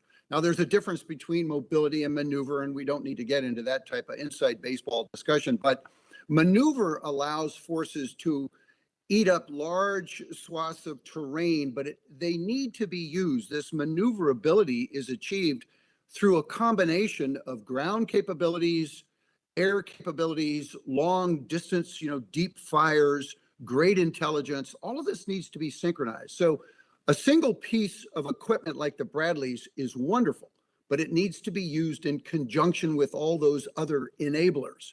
And so the key is, are the Ukrainians prepared to inject this type of capability and achieve that level of maneuverability, which really puts them at a great advantage over the Russians? Because every time, tactically, when the Russians and the Ukrainians engage, the Russians lose. They get slaughtered. So the Russians don't want to see this great maneuverability on the part of the Ukrainians, but it needs to be achieved with all those other capabilities as well. So it's a plus up, but it remains to be seen. We have seen this general escalation of the systems that are being sent by the U.S. and other NATO allies to Ukraine over the course of this war. In response to Ukraine asking for tanks, U.S. officials have said that they, at least the American tanks, require a lot of training, a lot of maintenance. We're now seeing France, however, announcing that it's going to be sending some light tanks. Obviously, there's some German light tanks that the Ukrainians also want to get their hands on. So do you think we're getting closer, we're inching closer with these Bradleys to those Western allies sending tanks to Ukraine? Yes, absolutely. But, some of the restrictions, Alex, need to be removed. You've indicated that we don't want HIMARS, those long-range fires, very precise fires. We give them the missiles that only go out to 40 miles. We have missiles that could take them out to almost 190 miles, 300 kilometers. We've told them not to strike across the border. Of course, that is the border into Russia. Of course, that have taken place. So you don't need to have these artificialities placed on these capabilities. You want to kind of let them loose with the right type of training to achieve those maximum results. At the end of the day, the Ukrainians have acknowledged they're going to end up with a hodgepodge, kind of a cat's breakfast of all these different type of capabilities. That's not ideal. But when you're looking for these types of enablers, and you've got nations that are willing to step up and say, I'll provide you X or I'll provide you Y, understand you're going to have a whole bunch of maintenance problems. because you've got to keep these things. And in many cases with tanks and Bradleys, you end up with their fuel hogs. Can you maintain them? Are you going to have these pieces of capabilities, this great kit, end up at the end of a particular operation where they can't maneuver anymore because they're running out of fuel? These are considerations that the Ukrainians are aware of. I'm not trying to be a Debbie Downer. What I'm saying is these are the things that are on the board that will be addressed and are being addressed right now. That's what warfare is all about. Look, people talk about tacticians warfare. This is all about logistics in order to support this type of operation. And what we continue to hear from the Ukrainians is thank you for all of this, but we still need more in order to defeat the Russians. Retired Army Major General Spider Marks, we have to leave it there. Thank you so much for your time, sir. Appreciate it. The largest assistance package yet from the U.S. to aid Ukraine in its war with Russia. The $3 billion in direct aid to Ukraine includes 50 Bradley fighting vehicles. It's the first time the armored carrier will be sent to Ukraine. The package also includes nearly 300 other armored vehicles, as well as air defense systems and anti-tank rockets. It comes as Vladimir Putin has called for a ceasefire for Orthodox Christmas. The Russian president attended a Christmas service alone in a Kremlin chapel today. As Ian Lee reports, Putin may not be abiding by his own promise for a peaceful holiday. The guns haven't fallen silent over Orthodox Christmas, but no one in Ukraine really thought they would, especially on the front lines. They are treacherous enemies. What ceasefire, says this Ukrainian soldier, as Russian artillery echoes in the distance. We have learned not to trust them. In Bakhmut, a city that's seen months of some of the fiercest fighting, residents crowd in a shelter for a Christmas dinner. They're grateful to charge their phones, a bite to eat, and a hot drink to stay warm. People here aren't ready to bet their lives on a Moscow promise. But this holiday didn't pass without a present. The White House announced $3 billion in military aid, including the Bradley infantry fighting vehicle. The U.S. plans to send about 50 of the proven Russian tank killers to Ukraine. It'll take a couple of months to get this capability fielded, to get the Ukrainians trained. Mr. President, tell me you're Jack Reed. Nice to meet you, Jack. On Friday, Senators Jack Reed and Angus King visited Ukrainian President Volodymyr Zelensky in Kyiv. They told reporters afterward that Zelensky gave them a shopping list of what he thinks will help his country win the war. I think what the United States and the world community is trying to do is find the right combination of armored vehicles that will be most effectively used by the Ukrainian forces. The United States is being joined by Germany and France in providing infantry fighting vehicles, Cold War weapons designed to rip through Russian tanks like this one and move troops. The Pentagon says it'll give Ukraine the ability to change the equation on the battlefield. For CBS Saturday Morning, Ian Lee in Kyiv.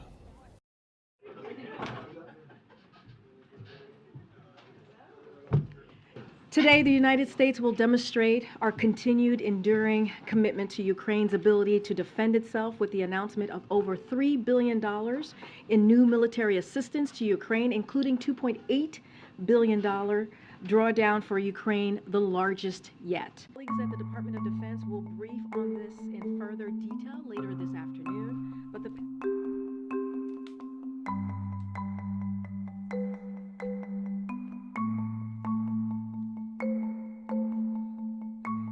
the package is expected to include the Bradley infantry fighting vehicles we announced just yesterday, self-propelled howitzers, MRAPs, and other armed personnel carriers, Gimlers, rockets, surface-to-air missiles as well, anti-vehicle landmines, ammunition, and other items from DoD inventories, as well as $225 million in foreign military financing for Ukraine to build the long-term capacity and modernization of Ukraine's military.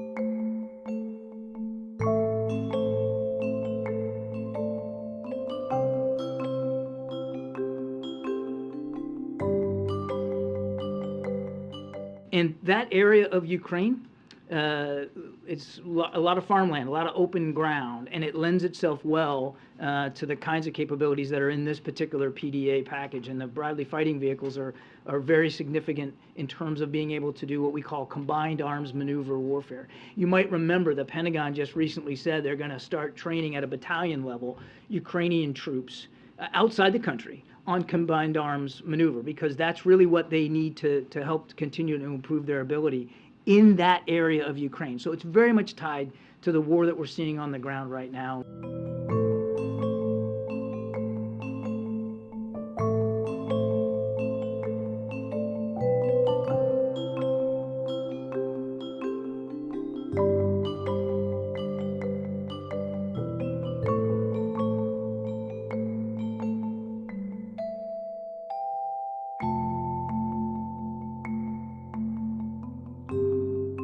Incorrect for you to conclude that the specific amount was sort of driven by rumors or reports of a Russian counteroffensive. They are driven by an ongoing iterative conversation that we're having with the Ukrainians literally every day about the fight that they're in now and the fight that we expect them to be in going forward.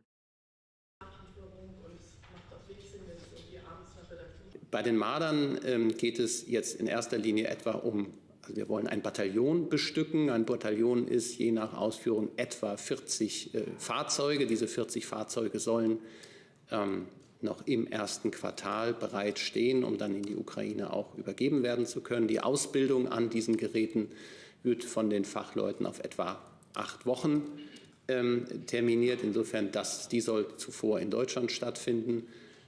Die USA werden ebenfalls das ukrainische Personal dieser Fahrzeuge, der Bradleys, ausbilden bei sich. Ob das in Deutschland auf amerikanischen Truppenstützpunkten passiert oder in den USA, entzieht sich meiner Kenntnis. Ukraine's president is rejecting Moscow's call for a 36-hour ceasefire to mark the Russian Orthodox Christmas. This comes as the U.S. and Germany announced yesterday they will be sending armored vehicles to help Ukraine's military combat Russian troops. CBS News foreign correspondent Ian Lee is in Kyiv and joins us with the very latest. Ian, good to see you. What more can you tell us about the plans for the United States and other Western countries to send those armored fighting vehicles to Ukraine, and when do we think that's going to happen? Oh, hi there, Vlad. Yeah, this is a very significant step for the West, providing these kind of weapons platforms to Ukraine. What we know is that the French, they're sending their infantry fighting vehicle that they have. You know, we have the Americans sending the Bradley, the Germans sending the Marder. These are weapon systems that will have an effect on the battlefield. As far as when they'll be delivered, the Ukrainians will have to be trained on them first before they can be deployed here. We don't have really a timeline yet, but Ukraine has proven to be very quick at adapting new weapon systems, so it could be fairly soon that we see these on the front line. You know, Ukrainian military, they've been asking for air defense. That's what we've been hearing over and over again. Has the nature of the fighting changed a little? What are you seeing on the ground, and how would these armored fighting tanks actually help the Ukrainian military? So, yeah, the French AMX-10, the Bradley, the Marder, these are Cold War warriors. They were made to kill Russian tanks. And the Bradley is actually proven in the first Gulf War, it tore through Saddam Hussein's Russian tanks. And so these have proven to be very effective. And what they will do as far as the front lines go is they add maneuverability and speed. These are small, versatile infantry fighting vehicles. They can carry troops, and so they can really break through a lot of that deadlock that we're currently seeing, that trench warfare. They can push beyond that, and so that's probably what the Ukrainians are hoping for, to be able to outmaneuver the Russians, and so they will be very significant when they are on the front lines. So, Ian, how has Moscow responded to this, and are there concerns that Russian forces could retaliate? Well, Moscow has been saying that these sorts of weapon systems, like any sort of weapon system that the West provides, is a legitimate target, and said that they will be targeted, they will be destroyed. As far as Moscow escalating any sort of the battle, it really is hard to see how they could do that. They've pretty much thrown everything at Ukraine other than some of the more sophisticated high-end weapon systems that really haven't been proven or going nuclear. So really it would be hard to see how Russia could really react to these new weapon systems. You know, one other thing that they do carry is anti-tank missiles, which really could just wipe out any Russian tank. So right now it is kind of, you know, a new, not say game changer, but it is quite significant. Why is this sort of heavy equipment coming now? You know, President Zelensky has been asking for additional military aid for a while. Yeah, Anne-Marie, you know, something that we've seen throughout this entire war is the West really moving in concert. They really kind of coordinate their efforts together, whether it's air defense systems. You know, we have the Patriot from the Germans now coming into play, so Ukraine will have 2 Patriot missile systems. They have infantry fighting vehicles now. And you know, it has been an escalation of sorts of weapon systems coming to Ukraine, but we've seen the West move in unison and really, you know, from what we've heard from Western leaders before, they don't want to escalate to the point where they feel like Russia is entirely in a corner. They don't want to make this war spill over any. So they have been very cautious, but it does seem like now they believe it's the time to provide these weapons platforms. All right, Ian Lee, thank you very much, Ian.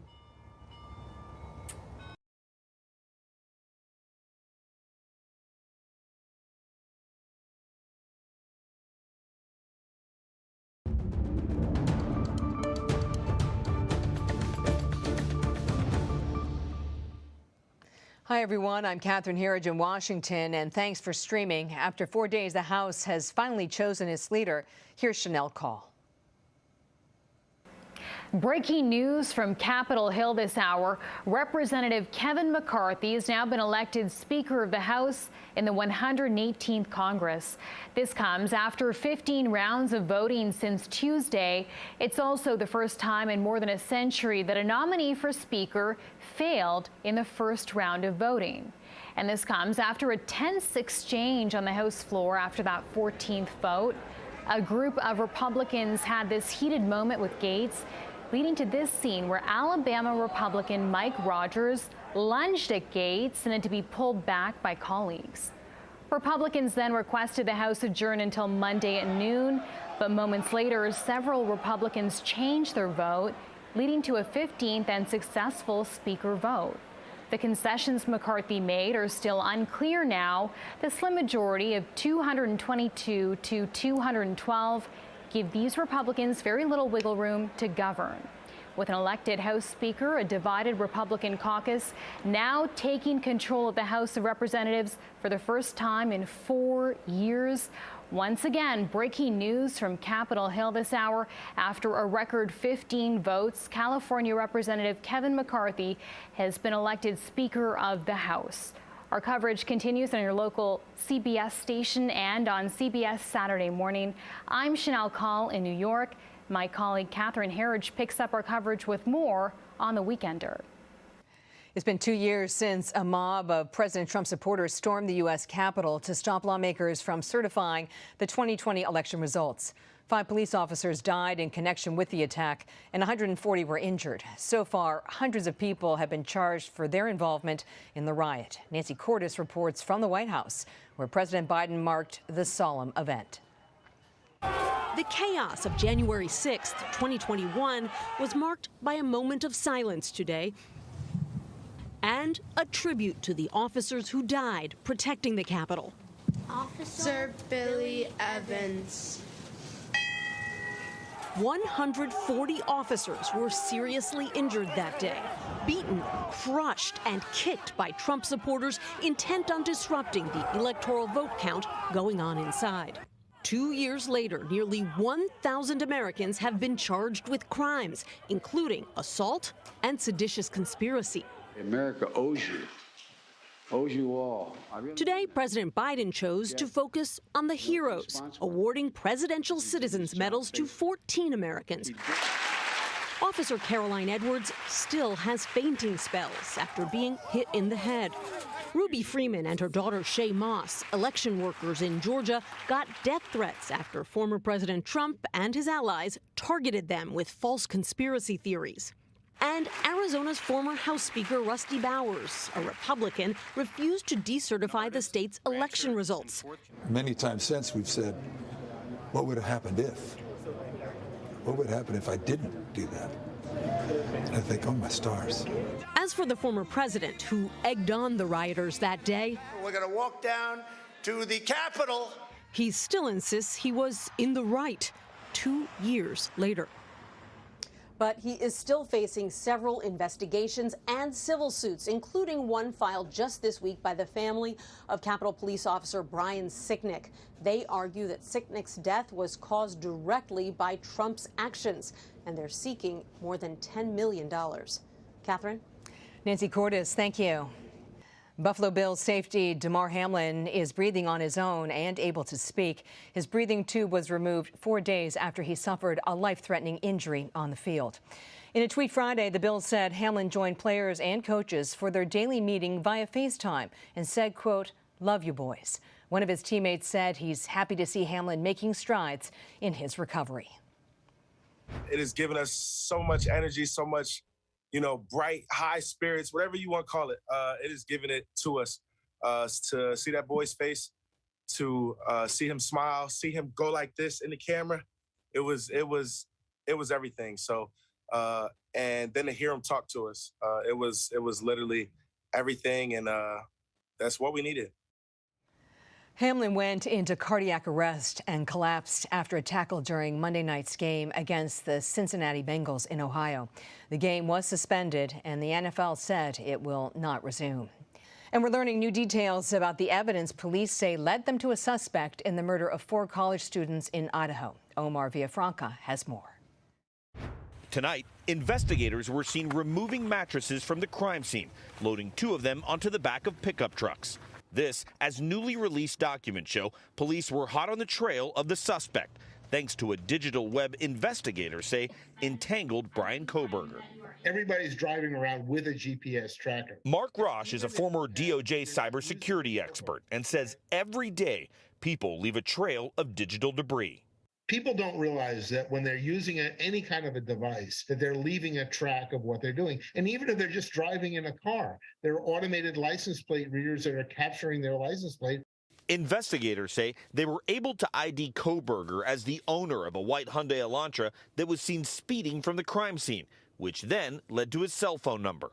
In the affidavit, police say they tracked the criminal justice PhD student through his cell phone, and it pinged off towers near the crime scene at least 12 times before the attack. Police also say they think the suspect could have turned his phone off the morning of the murders, noting that Kohberger's device didn't ping cell towers between 2:47 a.m. and 4:48 a.m., saying that is consistent with Kohberger attempting to conceal his location during the quadruple homicide. It's much more difficult to get away with these kinds of crimes in 2023 than it was 20, 30 years ago. Omar joins us from Moscow, Idaho. Omar, what more do we know about this surviving roommate's statement in the affidavit? Well, we know her name, but we're not going to use it. We've decided not to. She's kind of been through enough. But it was interesting because in that affidavit, she was saying that she heard noises, she heard talking. And she went and peeked outside of her door. It's a home that has multiple rooms in it, and that's where people were saying. And she looked in there and she saw a figure in black with a mask walk past her, and that's when she went back into her room and locked the door. Obviously something that at any age is terrifying. So those details are coming out. There's been a gag order that's basically put in place, a no contact rule. So, more will come out as we learn more through the courts. What other threads are linking the suspect to the crime scene? Well, as we mentioned a little bit there in the package, there was a lot digitally. It was basically a web that was explained in the affidavit that basically they believe tangled the suspect. Everything from there was cameras that they went looking for around the crime scene, where that's where they got the white Hyundai. Once they got a car and they've had a database to identify the car, they found a license plate that matched people who were nearby. They were able to identify Mr. Koberger, and then from there got his cell phone number. When he was driving back to Pennsylvania, they were tracking him through his toll tag from Washington State all the way back to his home in Pennsylvania. And there in Pennsylvania is where they went to his parents' house and went into the trash and got a DNA sample from there that linked him to DNA left on the sheath of a knife in the room. So a lot of police work being done, and experts are telling us this is pretty common, except it was done here and led to the arrest. Whether it leads to a conviction, that's up to a jury. Omar Villafranca, thank you. Thank you. Russian President Vladimir Putin's order for a 36-hour ceasefire in Ukraine is underway. The move coincided with the Orthodox Christmas holiday. The Kremlin's call for a temporary truce comes after waves of Russian drone and missile attacks on civilian areas. Ukraine's president rejected the gesture, accusing Russia of using the ceasefire to replenish its resources and stop Ukrainian advances. The FBI is now offering nearly a $500,000 reward for any information on the 2 pipe bombs planted near the Capitol the day before the Capitol riots. We'll examine whether the FBI probe has become a cold case. 2022 officially closed with stronger than expected labor market. What December's jobs report could indicate about a potential recession. And when we come back, Bank of America's chief economist, Michael Gapin, will give us his financial forecast for 2023. You're streaming CBS News.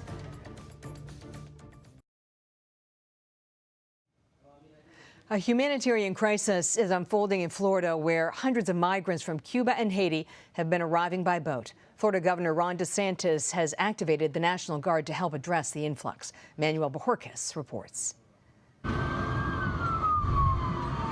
They arrive on rafts or crowded boats taking on water. Even cruise ships have had to rescue people at sea.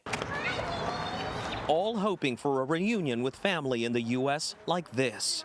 Edis Fundora from Cuba says she was at sea with her 2 boys for a week before coming ashore in the Florida Keys. Yanelis Perez came looking for a family friend, but no sign of him yet. She arrived by boat 7 years ago and told us why. Porque en Cuba no hay medicina, no hay comida, no food. No hay nada. There's nothing. Eso está horrible. Since October 1st of 2022, the Customs and Border Protection Miami sector reports a 400% increase in migrant encounters. It's straining resources. After more than 300 migrants arrived at this national park in the Florida Keys this week, officials had to temporarily close the park. Many of them come from Haiti, too, a country that continues to descend into chaos, fueled by gang violence, poverty, and hunger. For a journey by sea that too often proves to be deadly, Leonie Hermantin with Santla, a community resource center for Haitians in Miami, explained to us why they take the risk. They do not risk their lives unless what they leave behind is worse than death. The vast majority of people encountered at sea likely face deportation. Tonight, Florida's governor has activated the state's National Guard to help local authorities with the rise in numbers. Catherine? Manuel Bojorquez, thank you.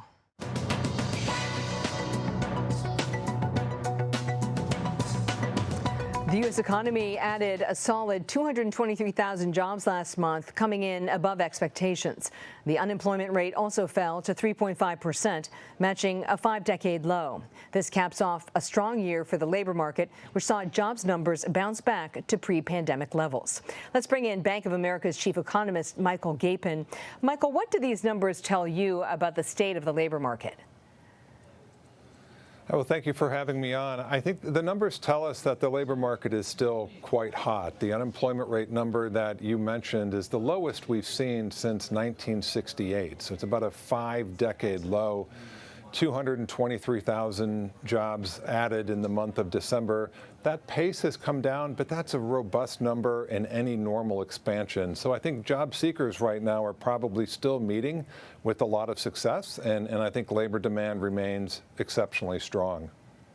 So if the labor market is so hot, do you expect that the Federal Reserve will have to take more action? We do, and I think the Fed has made that clear. So 225,000 jobs or so per month is about twice as much job growth as I think the Fed would like to see. The Fed thinks the labor market is extremely hot or too hot for the inflation side of its mandate. So I think it wants to bring employment growth down even more, probably to about 100,000 jobs per month or less. So I do think that means the Fed will look to raise its interest rates at the February meeting, we think by another 50 basis points, and probably push its policy rate above 5% early this year. So let's take that a step further. The Federal Reserve Chair wants to see inflation at 2%. How long will that take to get there, and what will it take to get there? Yeah, that's a great question. Most of us in the kind of the economics forecasting world think that that's probably a 2 to 3 year path, that we're probably past peak inflation right now in terms of year-on-year rates of inflation. Those should start coming down more clearly over the course of 2023. But it'll probably take 2 years, if not 3 years, to get inflation back down to the Fed's desired 2% level. So we're moving in the right direction, but I think we have a lot more work to do. Well, that's a significant period of time, 2 to 3 years. So what are your expectations of a recession in 2023? Yeah, we're of the view that the U.S. is, I think, more likely than not to experience some sort of mild recession in 2023. We say mild in terms of the downturn that we would expect relative to past historical averages. I think the view is the unemployment rate should rise from its 3.5% level, maybe to 4.5%, 5%, maybe a little above. And while that's a big move from where we are today, the average unemployment rate over the last 20 to 25 years is about 6%. So we do think the U.S. is more likely than not to at least have a short and relatively shallow recession in 2023. So what's your advice to consumers with rising rates and persistently high inflation?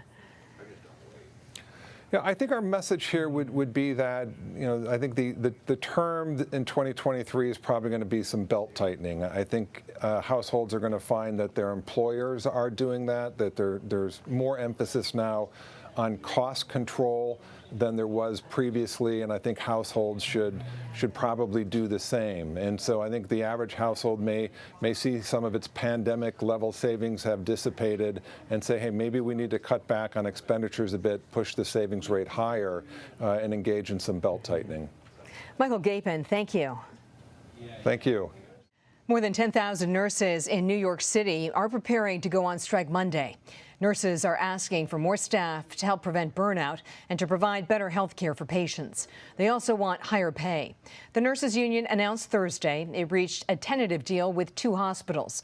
The Mount Sinai Health System announced plans to transfer and divert patients in preparation of a picket line.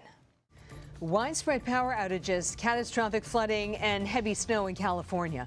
The Golden State is dealing with the aftermath of a deadly winter storm. But even more destructive weather is on the way. Plus, Hawaii's Kilauea volcano has erupted again. What officials are saying about the recent activity. You're streaming CBS News.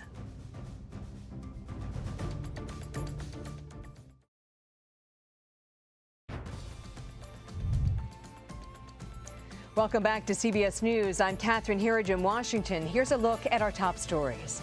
4 days and heading into a 14th vote. Republican leader Kevin McCarthy is now confident he'll be House Speaker by the end of the night. But there are 6 remaining GOP lawmakers blocking McCarthy's bid. Buffalo Bills safety Damar Hamlin is breathing on his own. The team says his neurological function remained intact after he suffered cardiac arrest during a game Monday. The 24-year-old has been able to communicate with his family and fellow players. And there's new information about Brian Kohberger's the suspect charged with the murders of 4 University of Idaho students. Investigators say his car was seen speeding from the crime scene, and his cell phone pinged near the area several times before the attack. Friday marked 2 years since the violent assault on the U.S. Capitol January 6th. Former Secretary of Homeland Security Jay Johnson spoke exclusively with CBS News about what he called a stress test for American democracy. Given what we've learned from multiple probes, is the nation in a better place? I think that the nation is in a better place in that we now have a heightened awareness of how fragile our democracy can be if people, various influences, decide to try to put our nation under a stress test. 2 years ago, the nation survived that stress test, but it was a fraught moment, obviously. And so I think that the public at large has a heightened awareness of some of the dangers that exist out there. I'm caught by the fact that you call January 6th a stress test. Why are you using that phrase? One of the things that I think we learned from this experience, our Constitution and our laws do have gray zones. The Constitution is a relatively simple, short, but very elegant document. The Electoral Count Act is a relatively short, simple statute, but they have gray zones, they have ambiguities, they have age-old ambiguities, and so much, therefore, of our democracy depends upon wise, mature leaders who have an understanding of our Constitution, our constitutional norms, to abide by those. Up until 2 years ago, it was an expectation that if you're running for president and you lose, you concede. You concede for the sake of the strength of our democracy. What does the House leadership race tell us about the political divisions within the GOP? What's unfolding right now, Catherine, is alarming to me. Effectively, there is no U.S. House of Representatives. It is the House of Representatives right now, as we speak, to the extent that exists, is being run by civil servants, the clerk who presides over 434 private citizens. If we had to pass a law in this country, we could not do so right now because there are no sworn-in, authorized members of the U.S. House of Representatives. Given former President Trump threw his support behind Kevin McCarthy, what does that say about the former president's influence? To me, it suggests that President Trump's influence may be waning right now, and that the far right within the Republican coalition in the House is no longer beholden to whatever former President Trump says or wants. As a former Homeland Security Secretary, is the threat of domestic violent extremism greater than al-Qaeda or ISIS?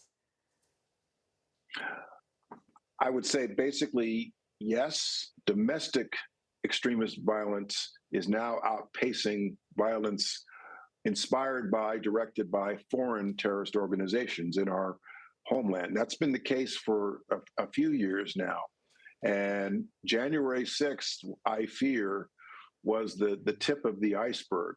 As a former Defense Department General Counsel and Assistant U.S. Attorney, do you believe there's sufficient evidence for the special counsel to bring charges against former President? Ukraine's president is rejecting Moscow's call for a 36-hour ceasefire to mark the Russian Orthodox Christmas. This comes as the U.S. and Germany announced yesterday they will be sending armored vehicles to help Ukraine's military combat Russian troops. CBS News foreign correspondent Ian Lee is in Kyiv. The Biden administration calls China the most consequential strategic competitor for the United States now and for decades to come. One major source of tension, Taiwan. The island democracy is supported by the U.S., but China considers it a breakaway province and has vowed to use force if necessary to unify.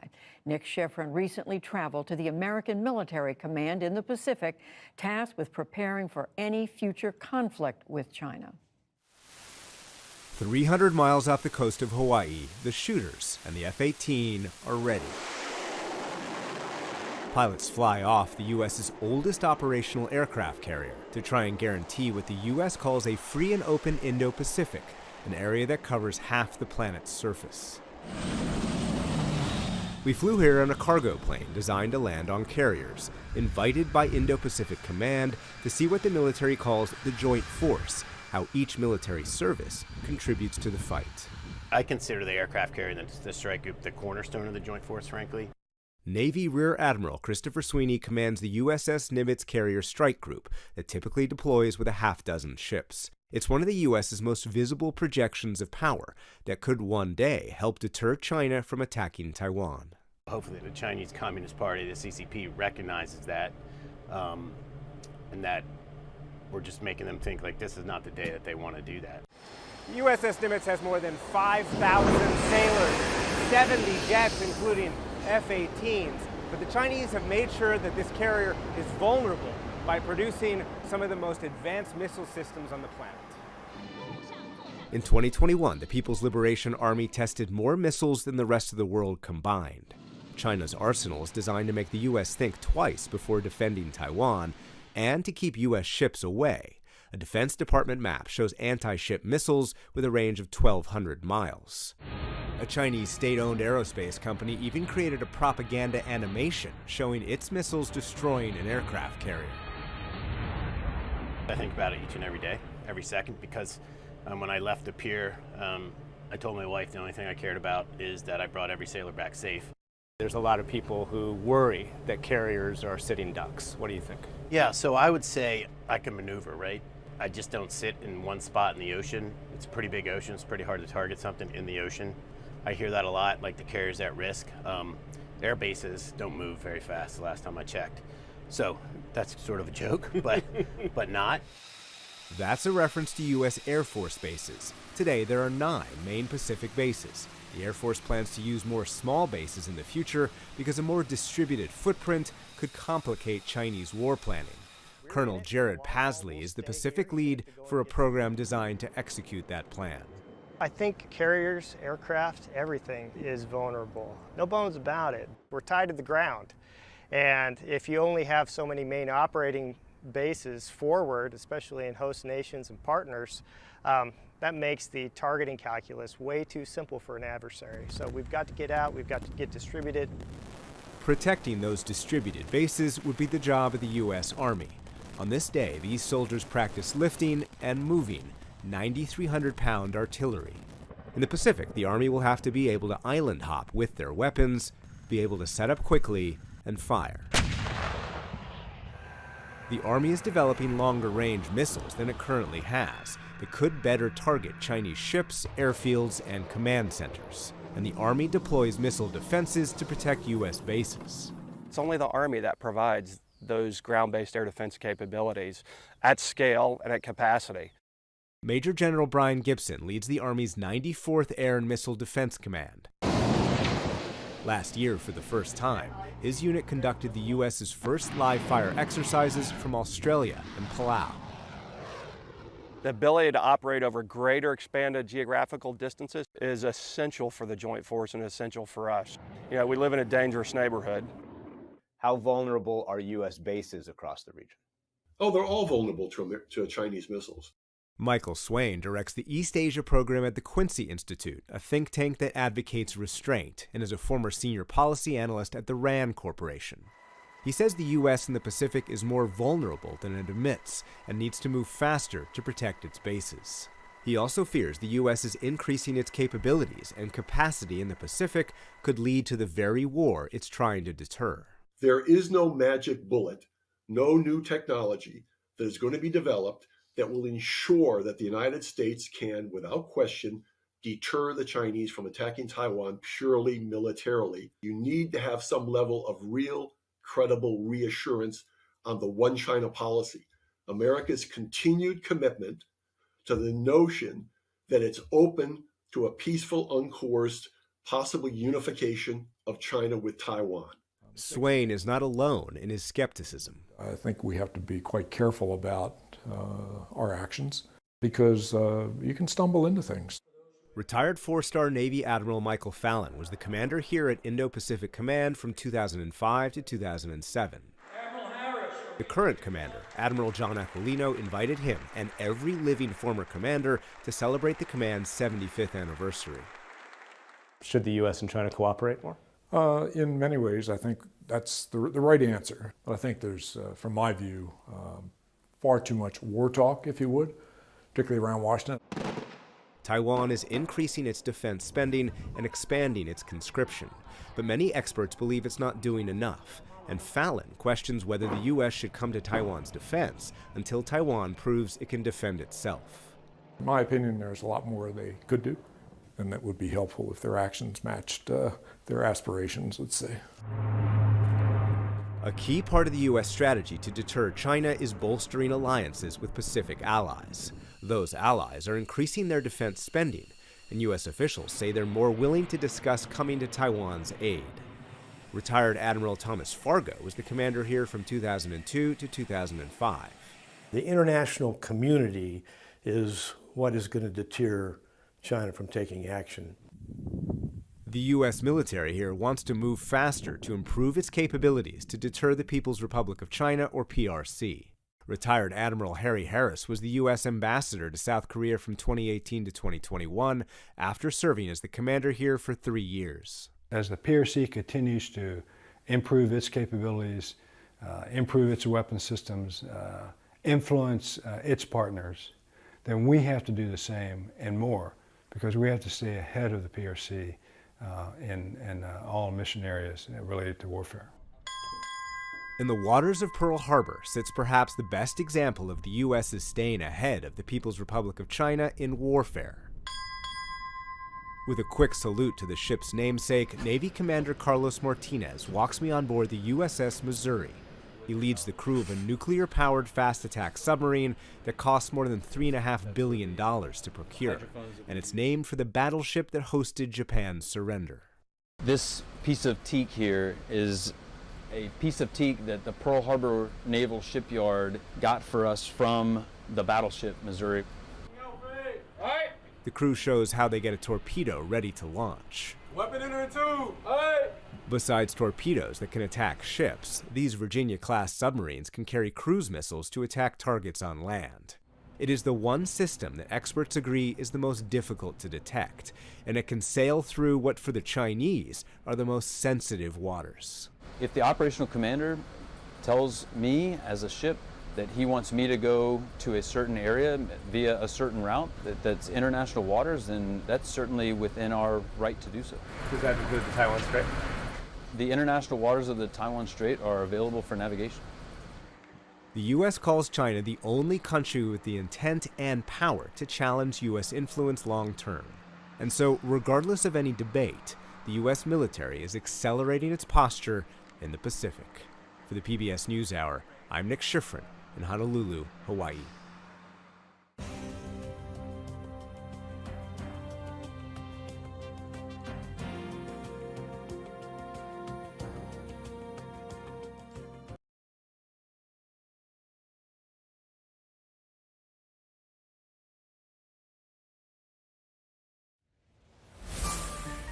It's National Day in Taiwan.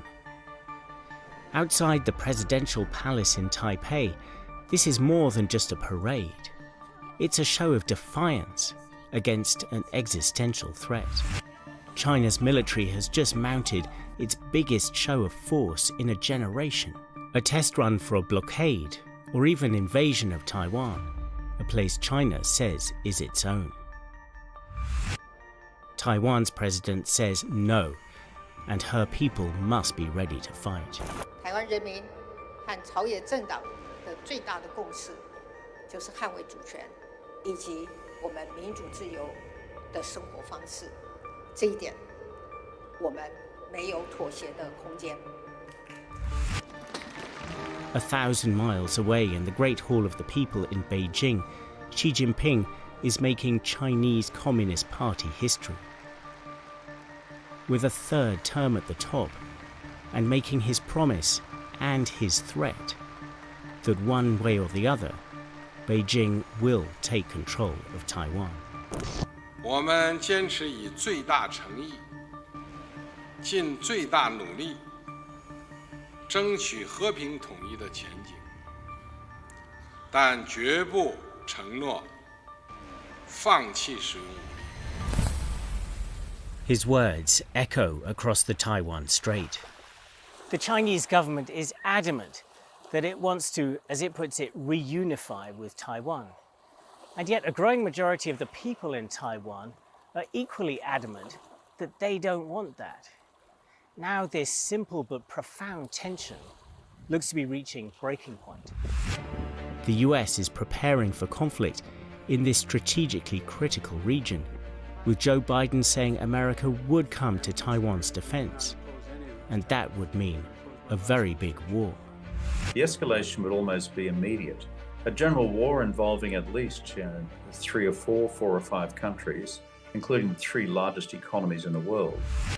In a time already shaken by conflict in Europe, this would plunge the world into a crisis of historic proportions. In this video, we're going to find out how we got into this dangerous situation and how to prevent it getting even worse. In part 1, we go back in time to uncover the roots of the crisis, how a diplomatic breakthrough kept the peace for decades, but left a legacy of anger and betrayal.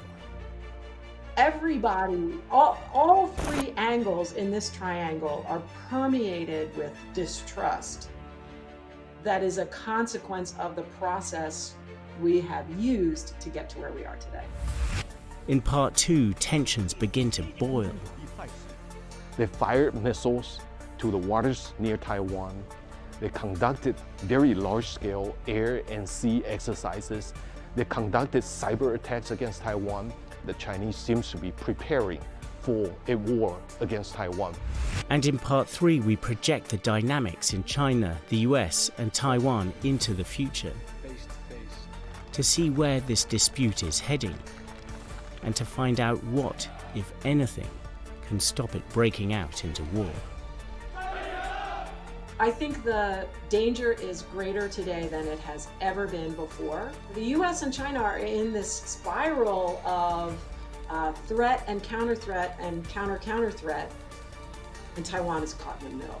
We in mainland China believe Taiwan is part of China, and we have to reunify with Taiwan. The only question is through what means, whether it would be peaceful or whether we have to use force. I think the key thing is for Beijing to recognize that if you go to war to seize Taiwan, you lose. But let's begin by stepping back in time for a moment, because if you really want to understand what's happening now, you have to dig into another time in history when the geopolitics of the world was shifting. And just one thing, if you know your history really well, then go ahead and jump to part 2 at this stage. But I would suggest that you stick around for some pretty fascinating details that show how diplomacy can go right and very wrong at the same time. It's February 1972, and Air Force One touches down in Beijing on a trip that would change the world. US President Richard Nixon breaking the ice of the Cold War to seek friendship with Red China. Before this visit, they had no relationship at all. Now that was to change. The hope of our children that peace and harmony can be the legacy of our generation to theirs. The trip was a huge gamble, but Nixon and his national security advisor Henry Kissinger had good reason for it. It was all about the battle for dominance in a divided world, and exploiting tensions between China's leader Mao Zedong and the much bigger enemy, the USSR. They were seeing that what they had long believed to be a kind of unbreakable bond of socialist brotherhood between the Soviet Union and China was actually not unbreakable, and they wanted to help break it. What impressed me is this kind of grand chessboard movement. China, although at that time was a poor nation, was still a very important chip. If you put China on its side, then the balance would change. And Richard Nixon, of course, saw this. Henry Kissinger saw this. But at the same time, the Chinese government also saw this opportunity. Mao had never really trusted the Communist Party of the Soviet Union. By the mid-1960s, they were actually having military clashes on the border between China and Russia. So China needed to find someone to provide a little bit of counterweight to the Soviet Union. So when Nixon and Mao finally met, both had a major prize to play for. But before the meeting could actually happen, they had to solve a massive problem: what to do about Taiwan. Decades earlier, the US had forged an alliance with Chiang Kai-shek, the leader of the losing side in China's civil war. Chiang had fled the mainland for Taiwan in 1949, and he claimed he was China's legitimate leader of what he called the Republic of China. The American alliance had been crucial for Taiwan ever since, but now it was going to be sacrificed to build relations with Beijing. This would be a diplomatic bombshell, and a political one too. Just think about it. An American president dropping a long-standing capitalist ally in order to make friends with a communist enemy in the middle of the Cold War. Nixon had to prepare the ground for this incredibly carefully. It had to work. Henry Kissinger, Nixon's trusted national security advisor, was the man for the mission. He took a secret trip to Beijing to find a solution. What Kissinger needed was some kind of a formula for talking about Taiwan that would survive the scrutiny of American politicians, many of whom strongly believe that the US should not throw over an anti-communist ally in favor of creating a relationship with a communist country. Kissinger's sparring partner was Zhou Enlai, Prime Minister and Chairman Mao's powerful number two. We don't have footage from the first secret set of talks in July 1971, but we do have the official US transcripts. Taiwan was absolutely front and center. Zhou set out his demands, expressing what was an article of faith for the People's Republic of China, the One China principle. In recognizing China, the US must do so unreservedly. It must recognize the PRC as the sole legitimate government of China. Taiwan is a Chinese province, an inalienable part of Chinese territory. From their point of view, any territory that was part of the Qing dynasty at its height is part of China and should be in the People's Republic of China today. So the One China principle is there's only one China.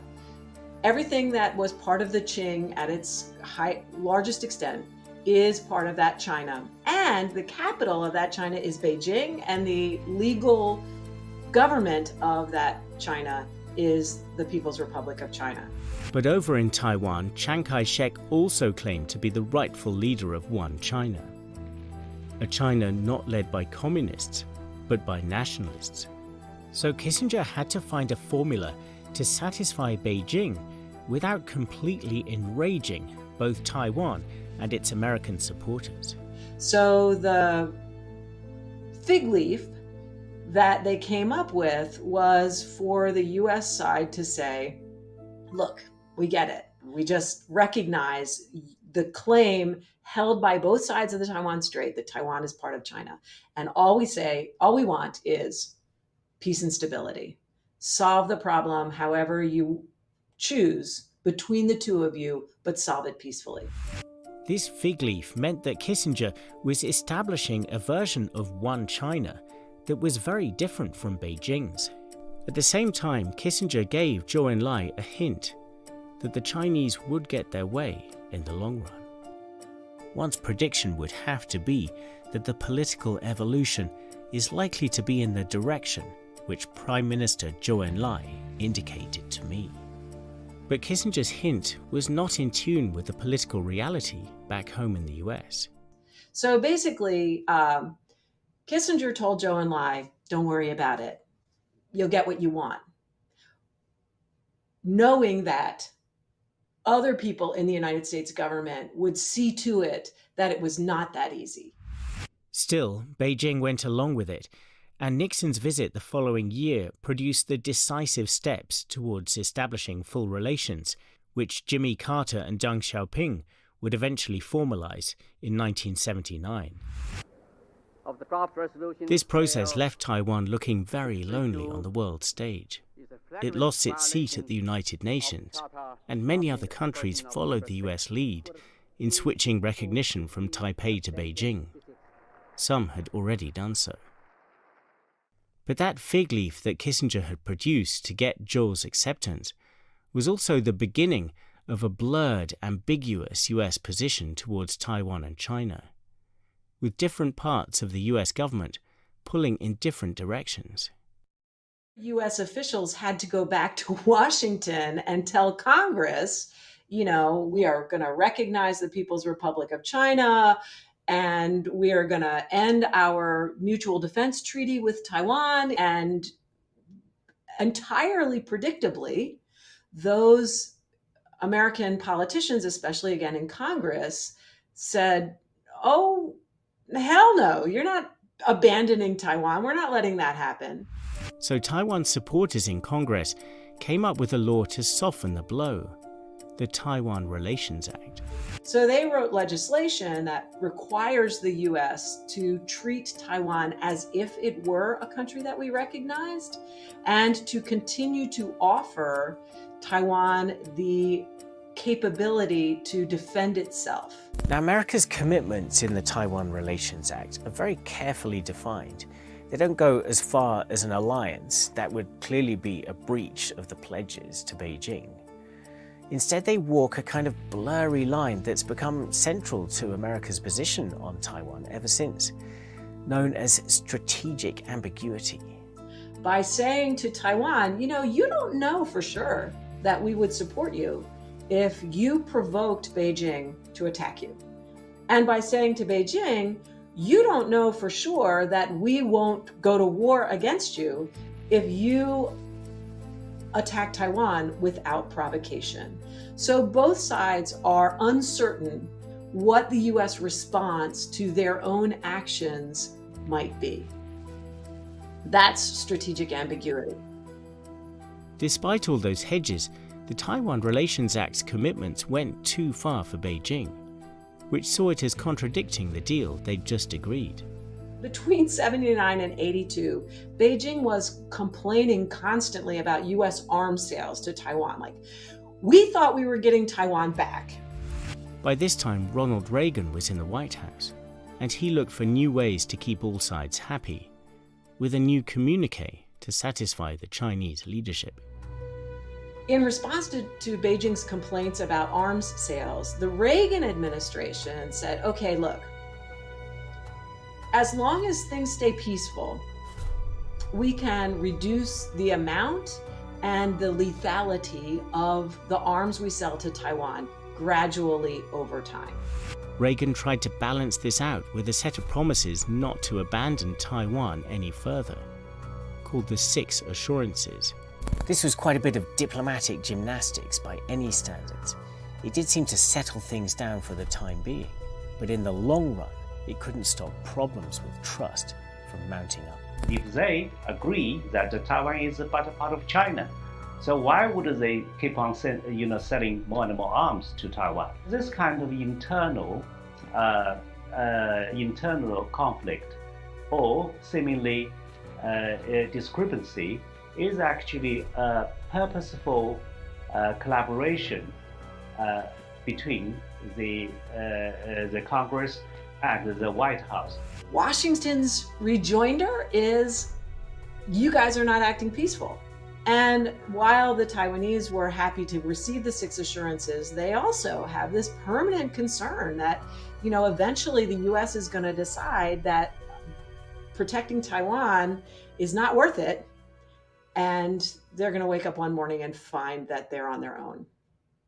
So everybody, all 3 angles in this triangle are permeated with distrust that is a consequence of the process we have used to get to where we are today. And at the heart of all this, a profound mismatch in perceptions of what the US and China even agreed all those decades ago, leaving unfinished business at the core of their relationship. And sure enough, all of these contradictions and senses of betrayal and distrust are now bursting out into the open, into a very different world.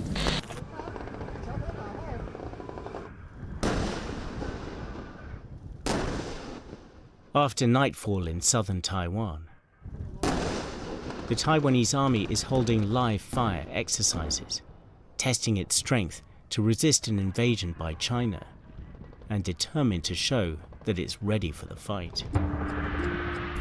但是我们仍会继续秉持着备战而不求战、应战而不避战的精神。 But conflict may be coming. Chinese military pressure has reached new levels. Massive exercises in 2022 were seen as a partial test run for a blockade or even invasion. Taiwan's Foreign Minister Joseph Wu condemned the drills. They fired missiles to the waters near Taiwan. They conducted very large-scale air and sea exercises. They conducted cyber attacks against Taiwan. They conducted disinformation campaign against Taiwan. So put it all together. This is what they want to do to Taiwan when they want to invade Taiwan. The exercises broke with established practice, crossing the so-called median line midway between Taiwan and the mainland. The medium line of the Taiwan Strait has been there for decades, safeguarding peace and stability over the Taiwan Strait. And without that tacit agreement, the two militaries are going to come very close to each other. And the Chinese are coming so close that it compresses the depths of our air defense, and it can create a very dangerous situation. But the Chinese say they're just responding to American provocations. August 2022, Nancy Pelosi lands in Taipei for a visit that set the world on edge. She's Speaker of the House of Representatives, the most senior American politician to set foot in Taiwan in a generation. She tells her host, President Tsai Ing-wen, she's come to support a democracy under threat. We will not abandon our commitment to Taiwan, and we are proud of our enduring friendship. Beijing responded with outrage, insisting the trip was a breach of US One China policy. 大家也都知道了，连日来呢，中方通过各种渠道，在各个层级反复地向美方阐明中方坚决反对佩洛西窜访台湾的严正立场。但是显然，美方和那些台独分裂的势力呢，没有听进去。And those massive military exercises started within hours of Pelosi's departure. The message? America made us do this. Honest answer is, if Nancy Pelosi didn't make the visit, we could not have the chance to have such a grand-scale exercise. So it is the United States that has provoked China and to make China respond.